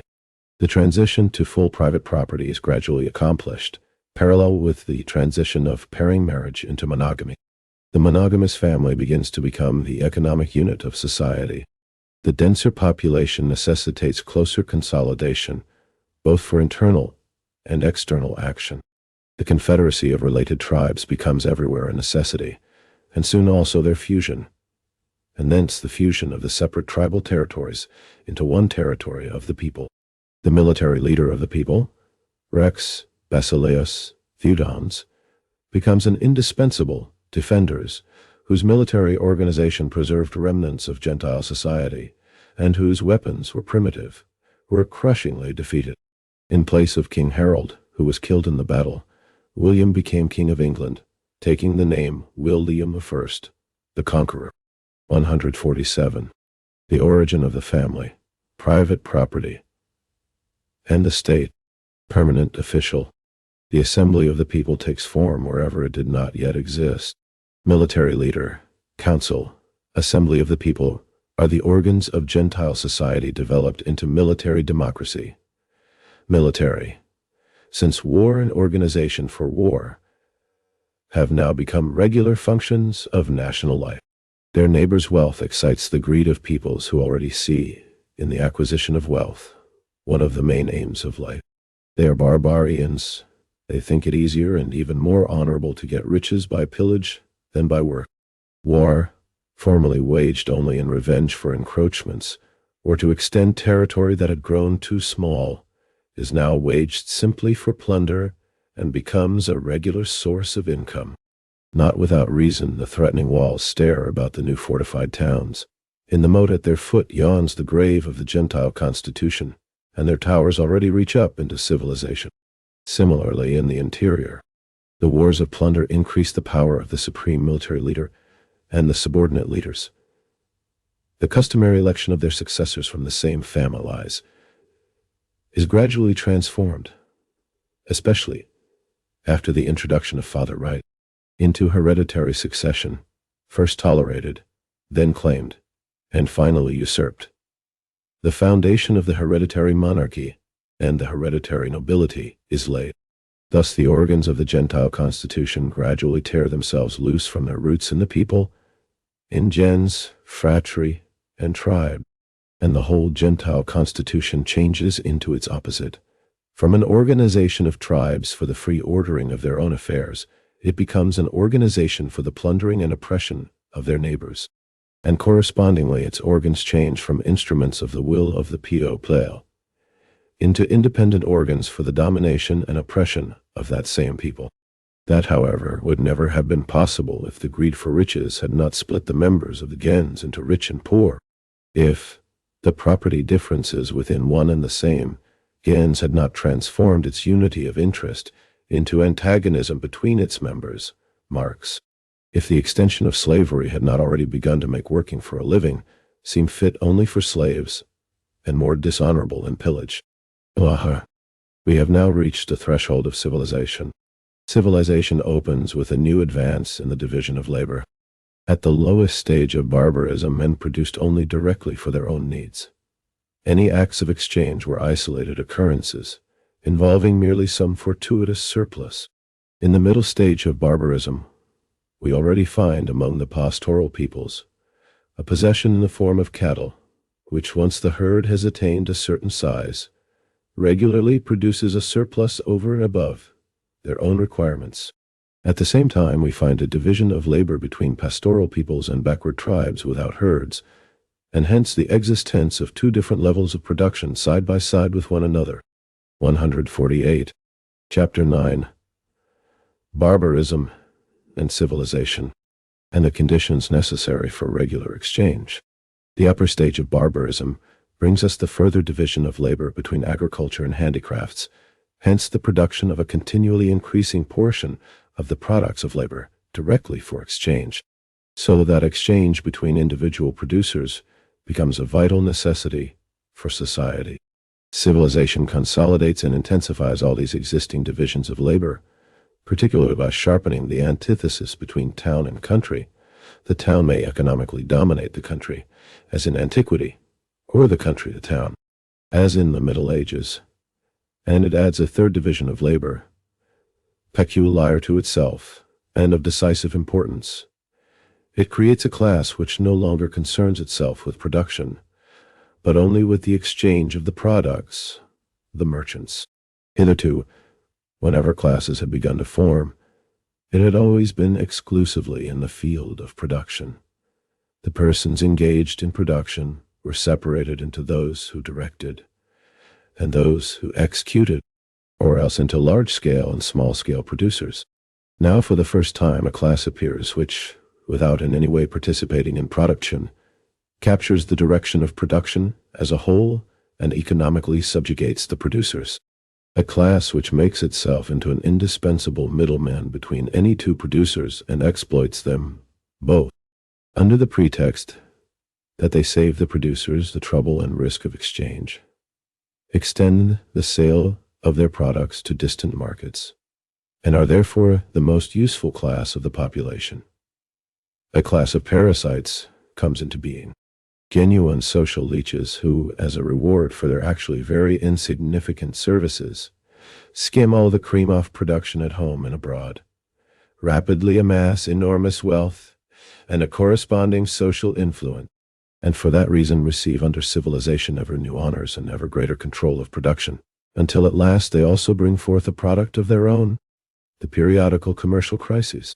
At the stage of development under discussion, however, the young merchant class had no inkling as yet of the great future that was in store for it, but it was growing and making itself indispensable, and that was quite sufficient. With the formation of the merchant class, metallic money, the minted coin, was developed, and with it a new instrument for the domination of the non-producer over the producer and his production. The commodity of commodities had been discovered, that which holds all other commodities hidden in itself, the magic instrument which can change at will into everything desirable and desired. Whoever possessed it ruled the world of production, and who possessed it above all others? The merchant. In his hands, the cult of money was safe. He took care to make it clear that all commodities, and hence all producers of commodities, must grovel in the dust before money. He proved in practice that all other forms of wealth become mere semblances beside this incarnation of wealth as such. Never again has the power of money shown itself in such. 149. The origin of the family, private property and the state, primitive brutality and violence as during these days of its youth. After the sale of commodities for money came the lending of money, and with it interest and usury. No legislation of later times so pitilessly and irretrievably delivers over the debtor to the usurious creditor as the legislation of ancient Athens and ancient Rome. Both sets of laws rose spontaneously as customary law without any compulsion, than the economic. Alongside wealth in commodities and slaves, alongside wealth in money, there now appeared wealth in land also. The individual's rights of possession in the pieces of land originally allotted to them by gens or tribe had now become so established that the land was their hereditary property. What they had recently striven above all to secure was their freedom against the claim of the Gentile community to these lands, a claim which had become for them a fetter. They got rid of the fetter, but soon afterwards of their new landed property also. Full, free possession of the land meant not only the possibility of uncurtailed and unlimited possession of the land, it meant also the possibility of alienating it.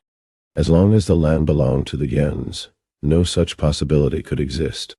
But when the new possessor of the land shook off once and for all the fetters laid upon him by the paramount property rights of gens and tribe, he also cut the bond which had hitherto inseparably attached him to the land. Money, invented at the same time as private property and land, showed him what that meant. Land could now become a commodity, which could be sold and pledged. Scarcely had private property and land been introduced than the mortgage was invented, see Athens, as heterism and prostitution dog, the heels of white ownership.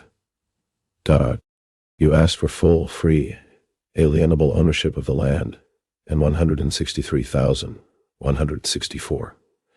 Now you have got it. Monogamy. So from now onwards does mortgage dog, the heels of land tulos voulou, George Dan. No, in Miss Avada.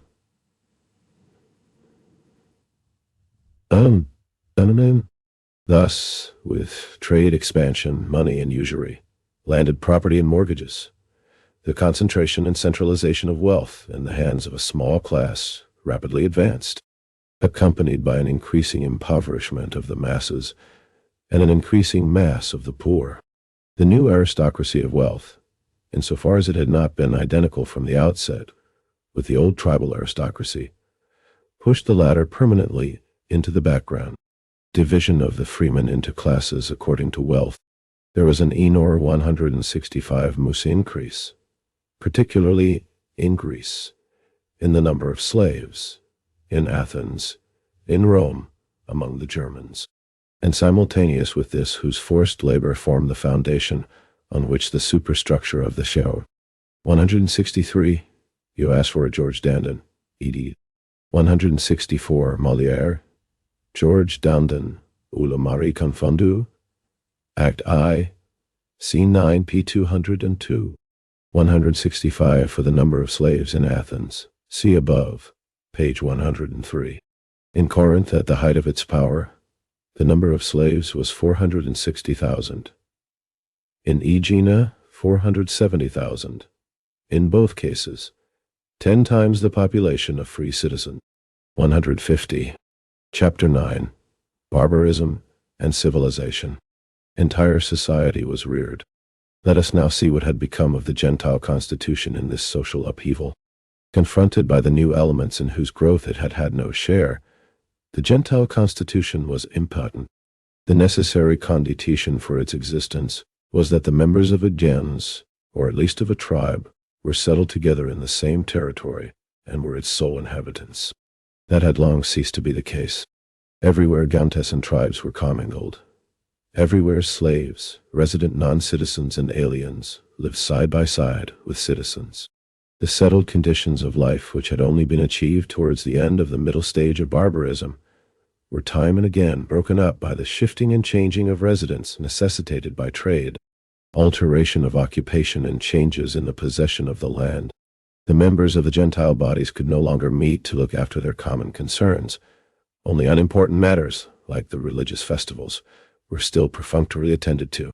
In addition to the needs and interests with which the Gentile bodies were intended and fitted to deal, the revolution of the conditions of production and the resulting change in the social structure had given rise to new needs and interests which were not only alien to the old Gentile order, but ran directly counter to it at every point. The interests of the groups of handicraftsmen which had arisen with the division of labor, and the special needs of the town as opposed to the country, called for new organs. But each of these groups was composed of people of the most diverse gentes, phratries, and tribes, and even included aliens. Such organs had therefore to be formed outside the Gentile constitution, alongside of it, and hence in opposition to it. And again, within every Gentile body, this conflict of interests made itself felt, and reached its apex in the association of rich and poor, usurers and debtors, in the same gens and the same tribe. Further, there was the new mass of population outside the Gentile associations, which, as in Rome, was able to become a power in the land, and at the same time was too numerous to be gradually absorbed into the consanguine lineages and tribes. In relation to this mass, the Gentile associations stood opposed as closed, privileged bodies. The primitive natural democracy had changed into a malign aristocracy. Lastly, a Gentile constitution had grown out of a society which knew no internal antagonisms, and it was only adapted to such a society. It possessed no means of coercion, except public opinion. But here was a society which, by all its economic conditions of life, had been forced to split itself into freemen and slaves, into the exploiting rich and the exploited poor, a society which not only could never reconcile these antagonisms, but had to drive them more and more to a head. Such a society could only exist either in the continuous open fight of these classes against one another, or else under the rule of a third power, which, seemingly standing above the warring classes, suppressed their open conflict and allowed the class struggle. 151. The origin of the family, private property, and the state, to be fought out at most in the economic field, in so-called legal form. The Gentile constitution was finished. It had been shattered by the division of labor and its result, the split of society into classes. It was replaced by the state. The three main forms in which the state arises on the ruins of the Gentile constitution have been examined in detail above. Athens provides the purest, the classic form. Here the state springs directly and mainly out of the class antagonisms which develop within Gentile society itself. In Rome, Gentile society becomes a closed aristocracy. In the midst of the numerous plebs who stand outside it, and have duties but no rights, the victory of the plebs breaks up the old Gentile constitution and erects on its ruins the state, into which both the Gentile aristocracy and the plebs are soon completely absorbed. Lastly, In the case of the German conquerors of the Roman Empire, the state springs directly out of the conquest of large foreign territories, which the Gentile constitution provides no means of governing. But because this conquest involves neither a serious struggle with the original population nor a more advanced division of labor, because conquerors and conquered are almost on the same level of economic development, and the economic basis of society remains therefore as before. For these reasons, the Gentile constitution is able to survive for, and even for a time to rejuvenate itself in a feebler shape, in the later noble 166 and patrician lineages, and even in peasant lineages, as in Dithmarschen, many centuries in the altered territorial form of the Mark Constitution. 166. The first historian who had at least an approximate conception of the nature of the Gens was Niebuhr, and for this he had to thank his acquaintance with the Dithmarschen lineages, to which, however, he also owes the errors he mechanically copied from there. Dithmarschen is an area in the southwestern part of what is century. It was conquered by Charlemagne, and thereafter became the property of various religious or secular feudal lords. In the mid-12th today, Schleswig-Holstein. In antiquity it was inhabited by the Saxons.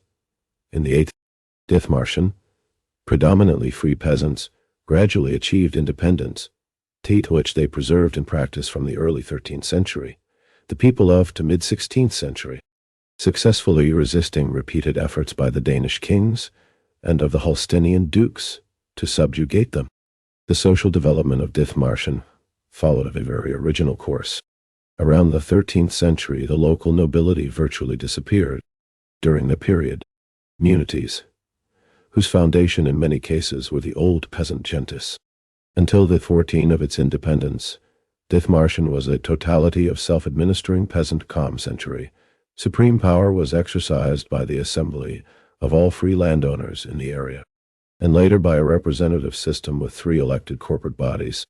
In 1559, the troops of the Danish king, Friedrich II, and of Dukes John and Adolf of Holstein, succeeded in breaking the resistance of the Dithmarschen people, and partial self-administration were preserved in Dithmarschen until the second half of the 19th. The invaders divided the land among themselves. The communal constitution and a century. 152.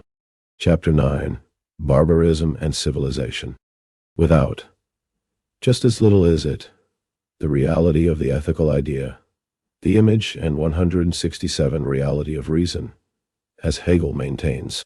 The state is therefore by no means a power forced on society from rather. It is a product of society at a certain stage of development. It is the admission that this society has become entangled in an insoluble contradiction with itself, that it has split into irreconcilable opposites which it is powerless to exercise. But in order that these opposites, classes with conflicting economic interests, shall not consume themselves and society in fruitless struggle, it became necessary to have a power seemingly standing above society that would moderate the conflict and keep it within the bounds of order, and this power, arisen out of society but placing itself above it and alienating itself more and more from it, is the state. The state distinguishes itself from the old Gentile organization, firstly, by the division of its subjects on a territorial basis. The old Gentile bodies, formed and held together by ties of blood, had, as we have seen, become inadequate largely because they presupposed that the Gentile members were bound to one particular locality, whereas this had long ago ceased to be the case. The territory was still there, but the people had become mobile.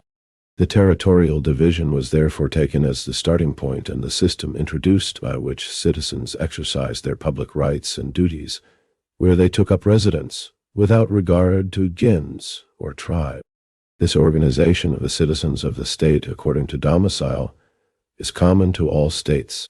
To us, therefore, this organization seems natural, but we have seen what hard and protracted struggles were necessary before it was able in Athens and Rome to displace the old organization founded on lineages.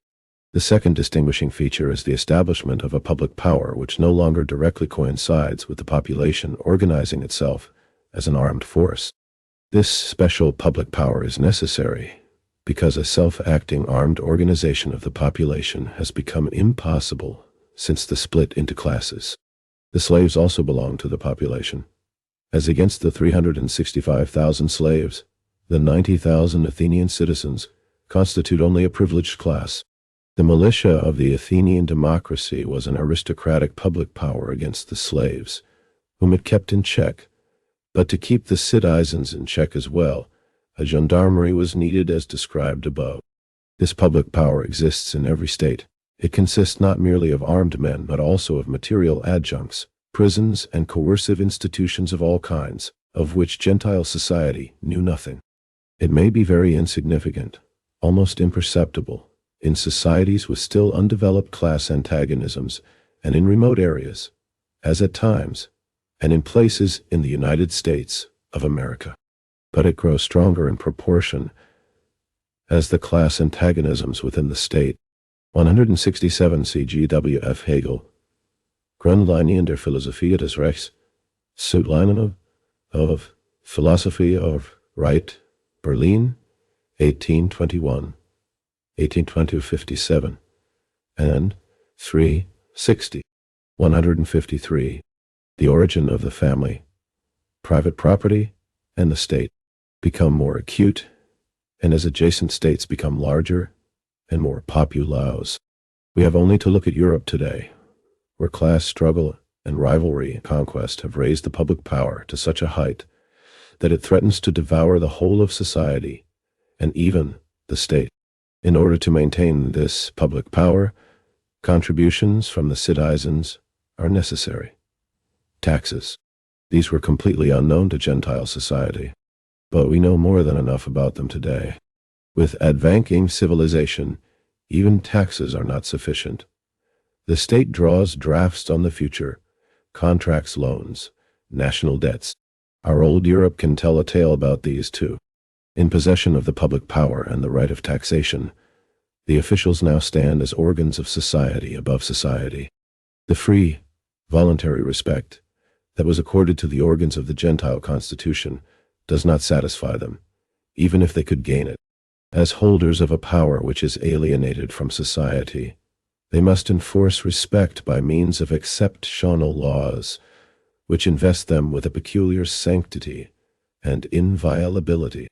The shabbiest police servant of the civilized state has more authority than all the organs of Gentile society put together. But the mightiest prince and the greatest statesman or general of civilization might envy the humblest of the Gentile chiefs the unforced and unquestioned respect accorded to him. The one stands in the midst of society.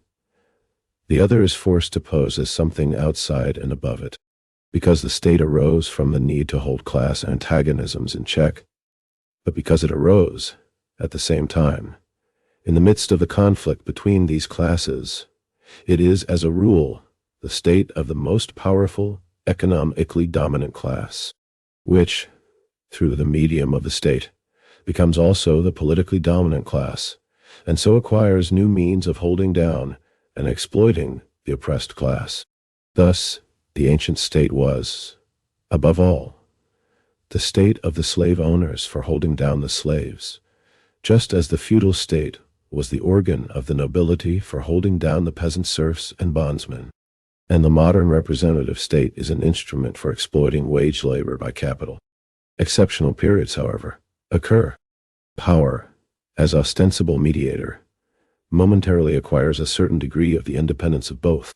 Such was the absolute monarchy of the 17, in which the warring classes balance each other so nearly that the state 18 centuries, which balanced the nobility and the burghers against each and other. And such was the Bonapartism of the first, and particularly of the Second French Empire, which played off the proletariat against the bourgeoisie, and the bourgeoisie against the proletariat. The latest achievement of this sort, in which ruler and ruled look equally comic, is the new German Empire of the Bismarckian nation. Here the capitalists and the workers are balanced against each other, and equally bamboozled for the benefit of the decayed Prussian cabbage junkers. 154. Chapter 9. Barbarism and Civilization. Further, in most historical states, the rights conceded to citizens are graded on a property basis, whereby it is directly admitted that the state is an organization of the possessing class for its protection against the non-possessing class. This is already the case in the Athenian and Roman property classes. Similarly, in the medieval feudal state, in which the extent of political power was determined by the extent of landholdings. Similarly, also, in the electoral qualifications in modern representative states. This political recognition of property differences is, however, by no means essential. On the contrary, it marks a low stage in the development of the state, the highest form of the state, the democratic republic, which in our modern social conditions becomes more and more an unavoidable necessity, and is the form of state in which alone the last decisive battle between proletariat and bourgeoisie can be fought out. The democratic republic, no longer official, recognizes differences of property. Wealth here exercises its power indirectly, but all the more surely. On the one hand, it does this in the form of the direct corruption of officials, of which America is the classic example, and on the other hand, in that of an alliance between the government and the stock exchange, which is effected all the more easily the higher the national debt mounts, and the more the joint stock companies concentrate in their hands not only transport, but also production itself, and themselves have their own center in the stock exchange. In addition to America, the latest French Republic illustrates this strikingly, and honest little Switzerland has also given a creditable performance in this held. But that a democratic republic is not essential to this brotherly bond between government and stock exchange is proved not only by England, but also by the new German Empire, where it is difficult to say who was elevated more, by universal suffrage, Bismarck, or Bleichroeder. And lastly, the possessing class rules directly by means of universal suffrage, as long as the oppressed class.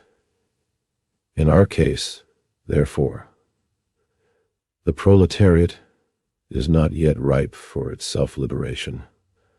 So long will it, in its majority, recognize the existing order of society as the only possible one, and politically constitute the tail of the capitalist class, its extreme left wing.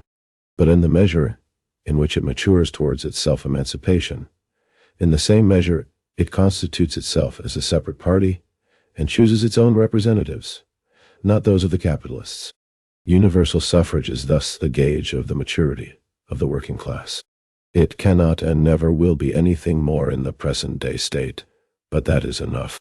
On the day when the thermometer of universal suffrage shows boiling point among the workers, they as well as the capitalists will know where they stand. The state, then, has not existed from all eternity. There have been societies that did without it, that had no idea of the state and state power. At a certain stage of economic development, which necessarily involved the split of society into classes, the state became a necessity because of 155. The origin of the family, private property, and the state. This split. We are now rapidly approaching a stage in the development of production, at which the existence of these classes has not only ceased to be a necessity, but becomes a positive hindrance to production. They will fall just as inevitably as they arose at an earlier stage. Along with them, the state will inevitably fall. Society, which will reorganize production on the basis of a free and equal association of the producers, will put the whole state machinery, where it will then belong, into the Museum of Antiquities, by the side of the spinning wheel and the bronze axe. Civilization is, therefore, according to the above analysis, the stage of development in society at which the division of labor, the resulting exchange between individuals, and commodity production which combines them both, come to their full growth and revolutionize the whole of previous society. At all earlier stages of society, production was essentially communal, and likewise, consumption proceeded by direct distribution of the products within larger or smaller communistic communities. This communal production was confined within the narrowest limits, but inherent in it was the producer's mastery over their process of production and their product. They knew what became of their product. They consumed it. It did not leave their hands. And so long as production remains on this basis, it cannot grow above the heads of the producers or raise up ghostly alien powers against them, as in civilization is always and inevitably the case. But the division of labor slowly insinuates itself into this process of production. It undermines the communality of production and appropriation, elevates appropriation by individuals into the prevailing rule, and thus creates exchange between individuals. How it does so, we have examined above. Gradually, commodity production becomes the dominating form. With commodity production no longer for one's own consumption, but for exchange, the products necessarily change hands. The producer surrenders his product in the course of exchange. He no longer knows what becomes of it. When money, and with money the merchant, steps in as intermediary between the producers, the process of exchange becomes still more complicated, the final fate of the products still more uncertain. The merchants are numerous, and none of them knows what the other is doing. The commodities now pass not only from hand to hand, they also pass from market to market. The producers have lost mastery over the whole production of their own conditions of life, and the merchants have not gained it. Products and production become subjects of chance, but chance is only the one pole of a relation whose other pole is called necessity. In the world of nature, where chance also seems to rule. 156. Chapter 9. Barbarism and Civilization. We have long since demonstrated in each separate field the inner necessity and law asserting itself in this chance. What is true of the natural world is true also of society. The more a social activity, a series of social processes, becomes too powerful for men's conscious control and grows above their heads, and the more it appears to be left to pure chance, then all the more surely within this chance, the laws peculiar to it and inherent in it assert themselves as if by natural necessity. Such laws also govern the fortuities of commodity production and exchange. They confront the producing or exchanging individuals as alien, and, in the beginning, even as unrecognized powers, whose nature must first be laboriously investigated and ascertained. These economic laws of commodity production are modified with the various developmental stages of this form of production. But in general, the whole period of civilization is dominated by them. And still to this day, the product rules the producer. Still to this day, the total production of society is regulated, not by a jointly deliberated plan, but by blind laws which manifest themselves with elemental violence. In the final instance, in the storms of the periodical commercial crises, we saw above how, at a fairly early stage in the development of production, human labor power becomes able to produce considerably more than is required for the maintenance of the producers, and how this stage of development is in the main the same as that in which division of labor and exchange between individuals arise. It was not long then before the great truth was discovered that man also can be a commodity, that human power can be exchanged and put to use by making a man into a slave. Hardly had people begun to exchange than already they themselves were being exchanged. The active became the passive, whether people liked it or not. With slavery, which attained its fullest development under civilization, came the first great split of society into an exploiting and an exploited class. This split persisted during the whole civilized period. Slavery is the first form of exploitation, the form peculiar to the ancient world. It is succeeded by serfdom in the Middle Ages and wage labor in modern times. These are the three great forms of servitude characteristic of the three great epochs of civilization, open and in recent times disguised. Slavery always accompanies them. The stage of commodity production with which civilization begins is distinguished economically by the introduction of 1. Metal money, and with it money capital, interest and usury. 2. Merchants as the class of intermediaries between the producers. 3. Private ownership of land and the mortgage system. 4. Slave labor as the dominant form of production. The form of family corresponding to civilization and coming to definite supremacy with it is monogamy. The domination of the man over the woman, and the single family as the economic unit of society. 157. The origin of the family, private property and the state. Concentrated expression of civilized society is the state, which in all typical periods is without exception the state of the ruling class, and in all cases remains essentially a machine for holding down the oppressed, exploited class. Also characteristic of civilization is the establishment of a permanent antithesis between town and country as the basis of the whole social division of labor, and further, the introduction of wills whereby the owner of property is still able to dispose of it even when he is dead. This institute, unknown in Athens until the time of Solon, in some it was introduced 168 early, though we do not know the date, Tion, which is a direct slap in the face to the old Gentile constitution. Was among the Germans, it was the clerics who introduced it, in order that there might be nothing to stop the good honest German from leaving his legacy to the church. With this as its basic constitution, civilization achieved things of which Gentile society was not even remotely capable, but it achieved them by setting in motion the most sordid desires and passions in man, and developing them at the expense of all his other aptitudes. From its first day to this, sheer greed has been the driving spirit of civilization. Wealth and again wealth, and once more wealth. Wealth, not of society, but of this single paltry individual. Here was its one and final aim. If at the same time the progressive development of science and recurring periods of the highest flowering of the arts dropped into its lap, it was only because without them the full achievement of modern wealth would not have been possible. Since the foundation of civilization is the exploitation of one class by another class, its whole development proceeds in a constant contradiction. Every step forward in production is at the same time a step backward in the condition of the oppressed class. That is, of the great majority. Whatever benefits some necessarily injures the others.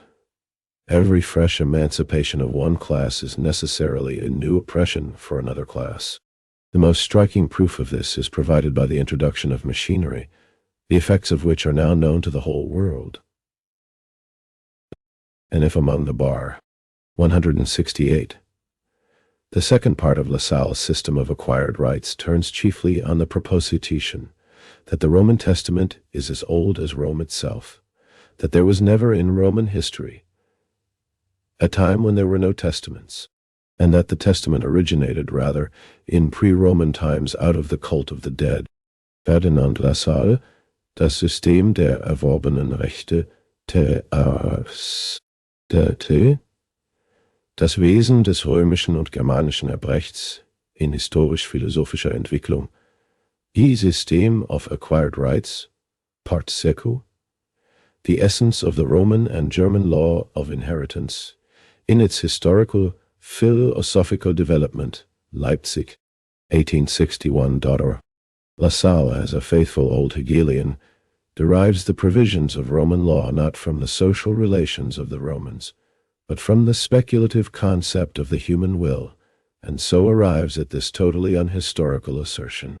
This is not to be wondered at in a book which comes to the conclusion, on the ground of the same speculative concept, that the transfer of property was a purely secondary matter in Roman inheritance.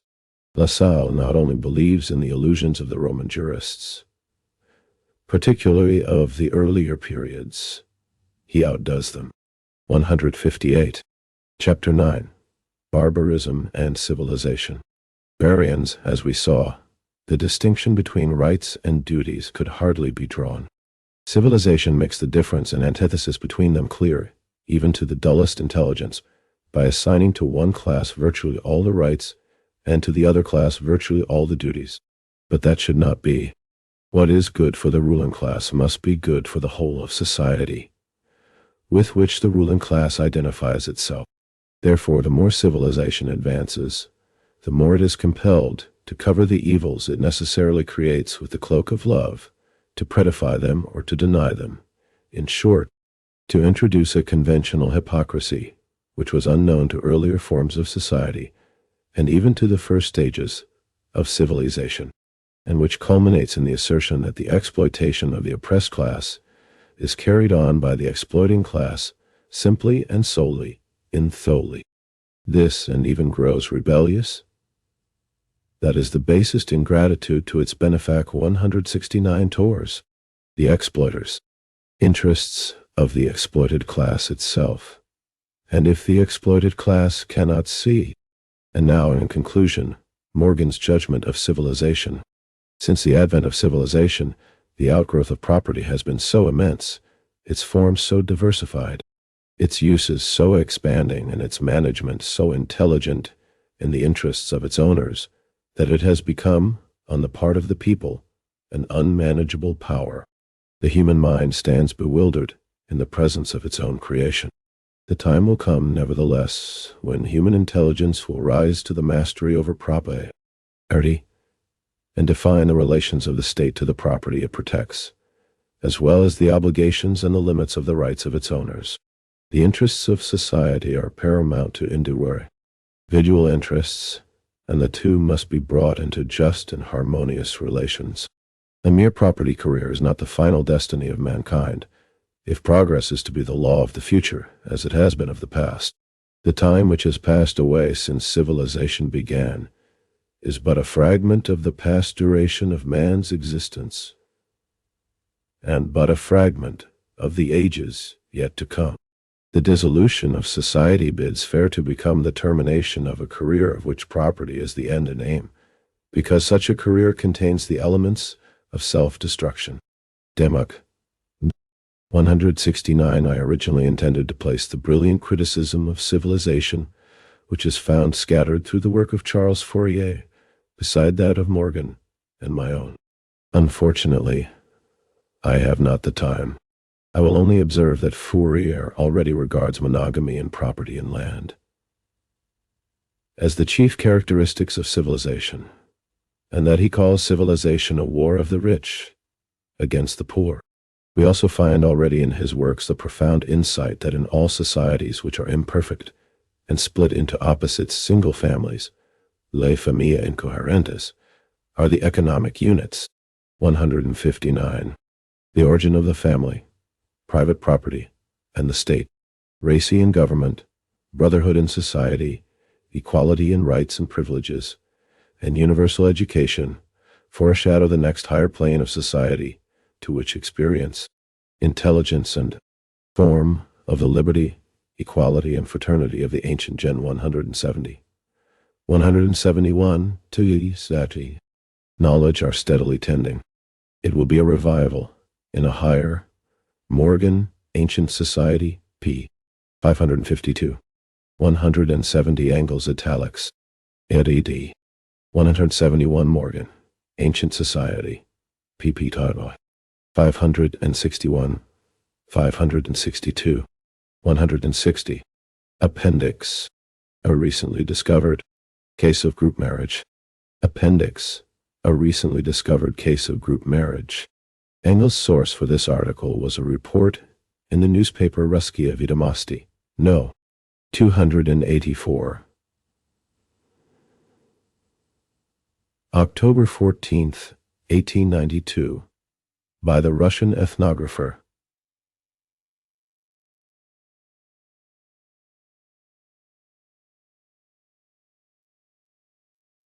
Lev Yakovlevich Sternberg, regarding the way of life and the social order among the Gilets.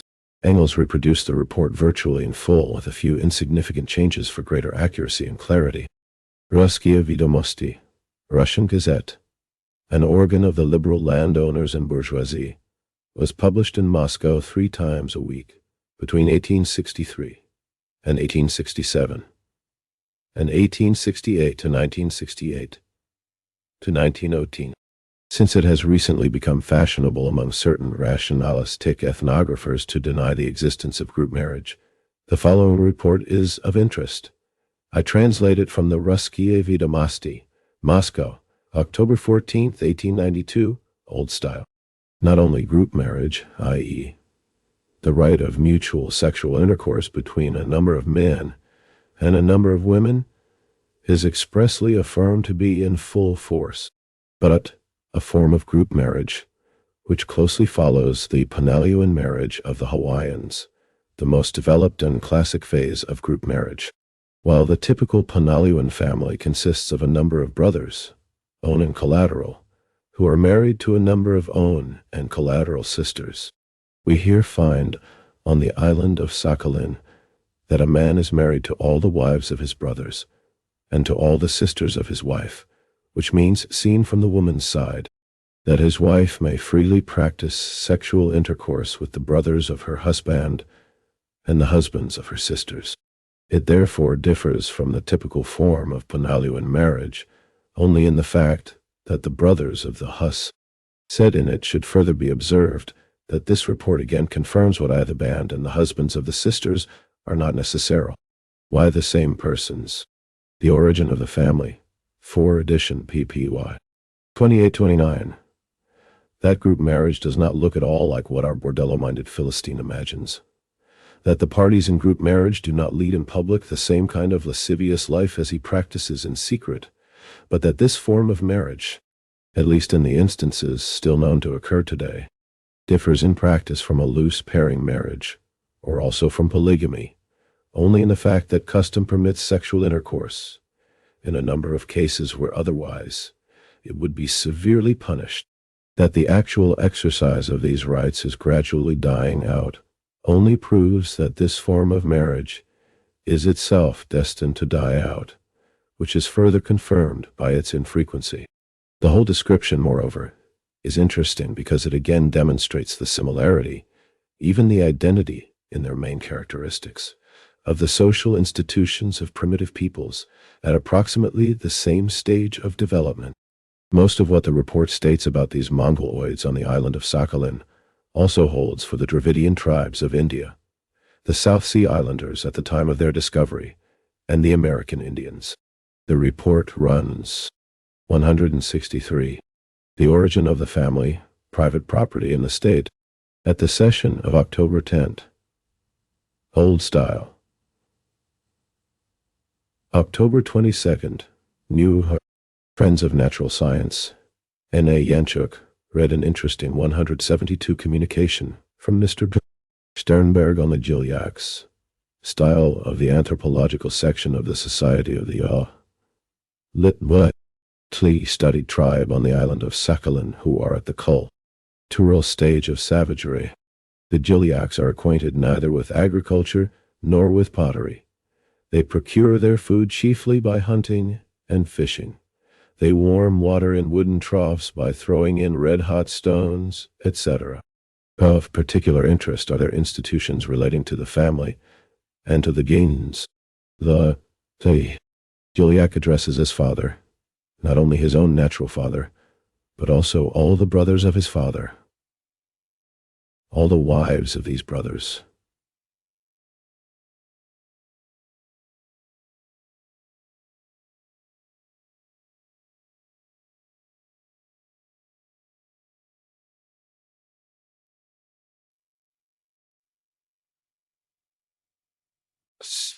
The children of all these fathers and mothers he addresses as his brothers and sisters. This system of address also exists, as is well known, among the Iroquois and other Indian tribes of North America, as also among some tribes of India. But whereas in these cases it has long since ceased to correspond to the actual conditions among the Gilyaks, Gilyak has the rights of a husband in regard to the wives of his 173 brothers, and to the sisters of his wife. It serves to designate a state still valid today. To this day at any rate, the exercise of these rights is not regarded as impermissible. These survive. Outs of group marriage on the basis of the gens are reminiscent of the well-known Panalyuan marriage which still existed in the Sandwich Islands in the first half of this century. Family and Gentile relations of this type formed the basis of the Gentile order and social constitution of the Gilyaks. The gens of a Gilyak consists of all, nearer and more remote, real and nominal, brothers of his father, of their fathers and mothers, of the children of his brothers, and of his own children. One can readily understand that a gens so constituted may comprise an enormous number of POA. Life within the gens proceeds according to the following principles. Marriage within the gens is unconditionally prohibited. When a Gilyak dies, his wife passes by decision of the gens to one of his brothers, onun or nominal. The gens provides for the maintenance of all of its members who are 172 Gilyaks is an earlier name for the NIV Shens, a people living along the lower reaches of the Heilongjiang, a Mut River, as well as in the northern and central part of the island of Sakhalin. 173 Engels italics. ED. 164. Appendix. A recently discovered case of group marriage. Unable to work. We have no poor, said a Gilyak to the writer. Whoever is in need is fed by the Kal gens. The members of the gens are further united by common sacrai, official ceremonies and festivals, a common burial place, etc. The gens guarantees the life and security of its members against attacks by non-Gentiles. The means of repression used is blood revenge, though under Russian rule, the practice has very much declined. Women are completely accepted from Gentile blood revenge. In some very rare cases, the gens adopts members of other gents. It is a general rule that the property of a deceased member may not pass out of the gens. In this respect, the famous provision of the 12 tables holds literally among the Gilyaks. Si suos heredis non habet, Gentiles familiam habento. If he has no heirs of his own, the members of the gens shall inherit. No important event takes place in the life of a Gilyak without participation by the gens. Not very long ago, about 1 or 2 generations, the oldest Gentile member was the head of the community, the starosta of the gens. Today, the functions of the chief elder of the gens are restricted almost solely to presiding over religious ceremonies.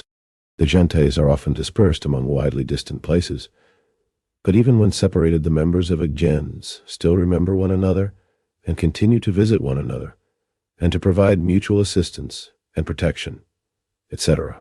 Except under the most extreme necessity, the Gilyak never forsakes the fellow members of his gens or the graves of his gens.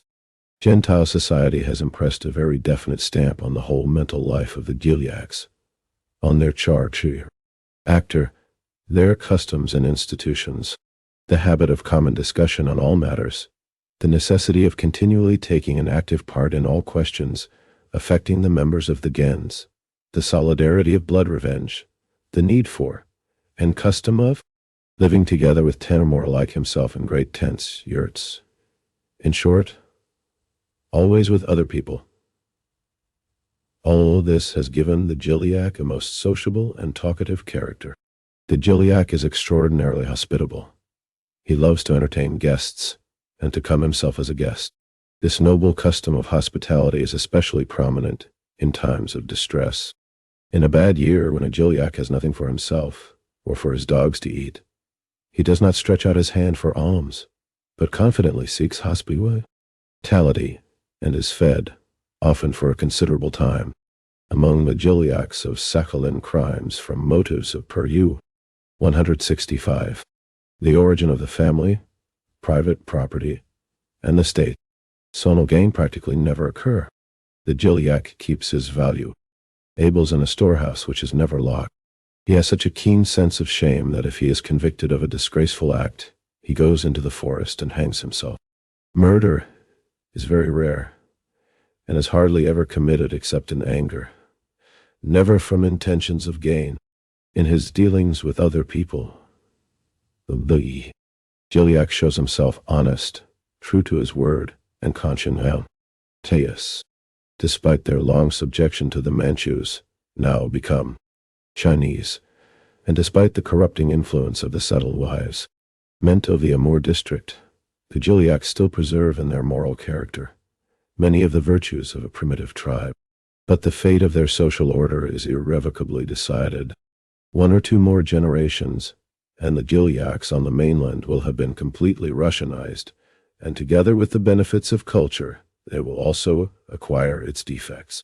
The Gilyaks on the island of Sakhalin, being more or less remote from the centers of Russian settlement, have some prospect of preserving their way of life, unspoiled rather longer. But among them too, the influence of their Russian neighbors is beginning to make itself felt. The Gilyaks come into the villages to trade. They go to Nikolaevsk to look for work, and every Gilyak who returns from such work to his home brings with him the same atmosphere which the Russian worker takes back from the town into his village, and at the same time, working in the town, with its chances and changes of fortune, destroys more and more that primitive equality which is such a prominent feature of the artlessly simple economic life of these people. Their religious views and customs and their legal institutions, 174 will appear unabridged in the Mr. Sternberg's article, which also contains information about Etnograficheskoye obozrenie, 174 Etnograficheskoye obozrenie, Ethnographical Review, was a Russian quarterly published 1889 and 1916 by the ethnographical section of the Society of the Friends of Nat-Ural Science, Anthropology, and Ethnography of the University of Moscow.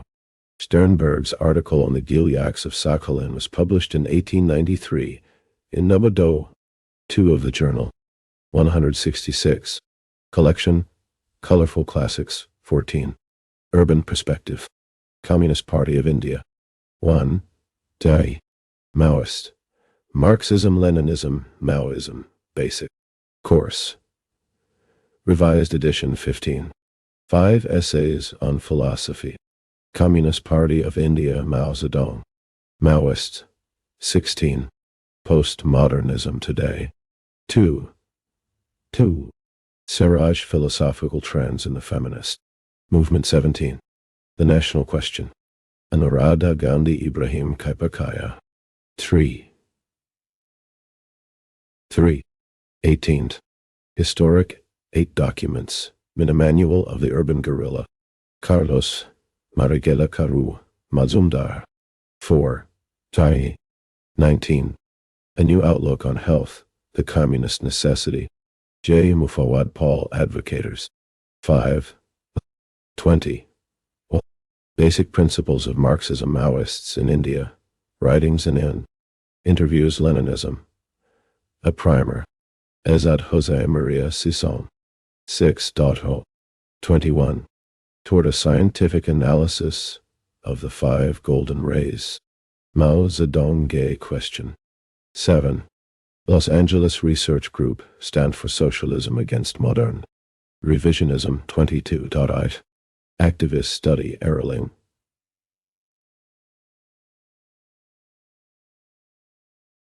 Activista, Armando Libuanag, Arak, A.T., Panepa Strategy for the Liberation of Hav, Palestine Collection, Works of Maoism, Feb. 9 Darwin, Against Avakianism, 1 Darwin, Collected Works, 1968 to 1987, Ajith Communist Party of Peru, 10, Specific Characteristics of Our Peoples, 2, Selected Works, Volume 6, War Mao Zedong, Jose Maria, Season 3, Selected Works, Volume 711, Rethinking Socialism. What is Mao Zedong Socialist Transition? 4, Selected Works, Volume 8, Te Denguan Hashu, and Pao Yu-Ching, Mao Zedong, 12.0, Fida Guerrillas Speak on Armed 5, Selected Works, Volume 9, Struggle in Iran, Mao Zedong Degani, Ahmadzade, Habash, 6 Tornatari, Selected Works, Volume Ipuyan, Ashraf Mao Zedong, 13, Revolutionary Works, 7, Selected Readings from the Works Simas Costello, Jose Maria Sison, 8, Selected Works, Volume 7, Mao, C. Tun. Collection, New Roads. 6. Labor in Irish History. James Connolly. 1 Tao. 7. Anarchism or Socialism. From Victory to Defeat. China's Socialist Road and Capitalist and Trotskyism or Leninism. Reversal Joseph Stalin. Pao Yu-ching 8. Manifesto of the Communist Party. Dayuan 2. And Principles of Communism. Silage Choppers and Snake Spirits. Dao Yuan, Chu, Karl Marx, and Friedrich Engels. 9. Essays in Historical Materialism which East has read. Andrew Smith, George Plekhanov. 4. The Fascist Offensive and Unity of the Mao Zedong's On Contradiction. Study Companion Working Class. Red Spark Collective George Dimitrov. 5. 11. Imperialism, the Highest Stage Critique of Maoist Reason. J. Mufawad, Paul of Capitalism. 6. V. I. Lenin, like Ho Chi Minh, like Che Guevara. 12. The Origin of the Family, Private. Ian Scott Horst Property and the State. 7. Friedrich Engels Critiquing Brahmanis. K. Morale, Ajith. 13. The Housing Question. 18. Friedrich Engels Operation Green Hunt. Adolfo Naya Fernandez. 14. The Modern Prince and Other. 9. Writings of Concepts and Methods. K. Morale, Ajith, Antonio Gramsci. 10. 15. What is to be done? The German Communist Resistance. T. Derbent via Lenin. 16. Critique of the Gotha Program. Collection Foundations, Karl Marx. 17. Elementary Principles of Philosophy. 1. The Foundations of Leninism. Georges Politzer, Joseph Stalin, 18. Militarism and Anti-Militarism. 2. Dial in Wage Labor and Capital and Wages. Karl Liebknecht. Price and Profit 19.oi. History and Class Consciousness. Karl Marx, Georg Lukács. 3. Reform or Revolution. 20. Two Tactics of Social Democracy in Rosa Luxemburg, The Democratic Revolution. 4. Socialism. Utopian and Scientific V.I. Lenin. Friedrich Engels 21. Dialectical and Historical Materialism. 5. The State and Revolution and Questions of Leninism. V. I. Lenin, Joseph Stalin. Aceve d'imprimer par Pixart Printing Spa. Via 1 degree Maggio 8 30,020 Quarto d'Albinos. V. Dépôt Legal. December 2020. Imprimé in Italie.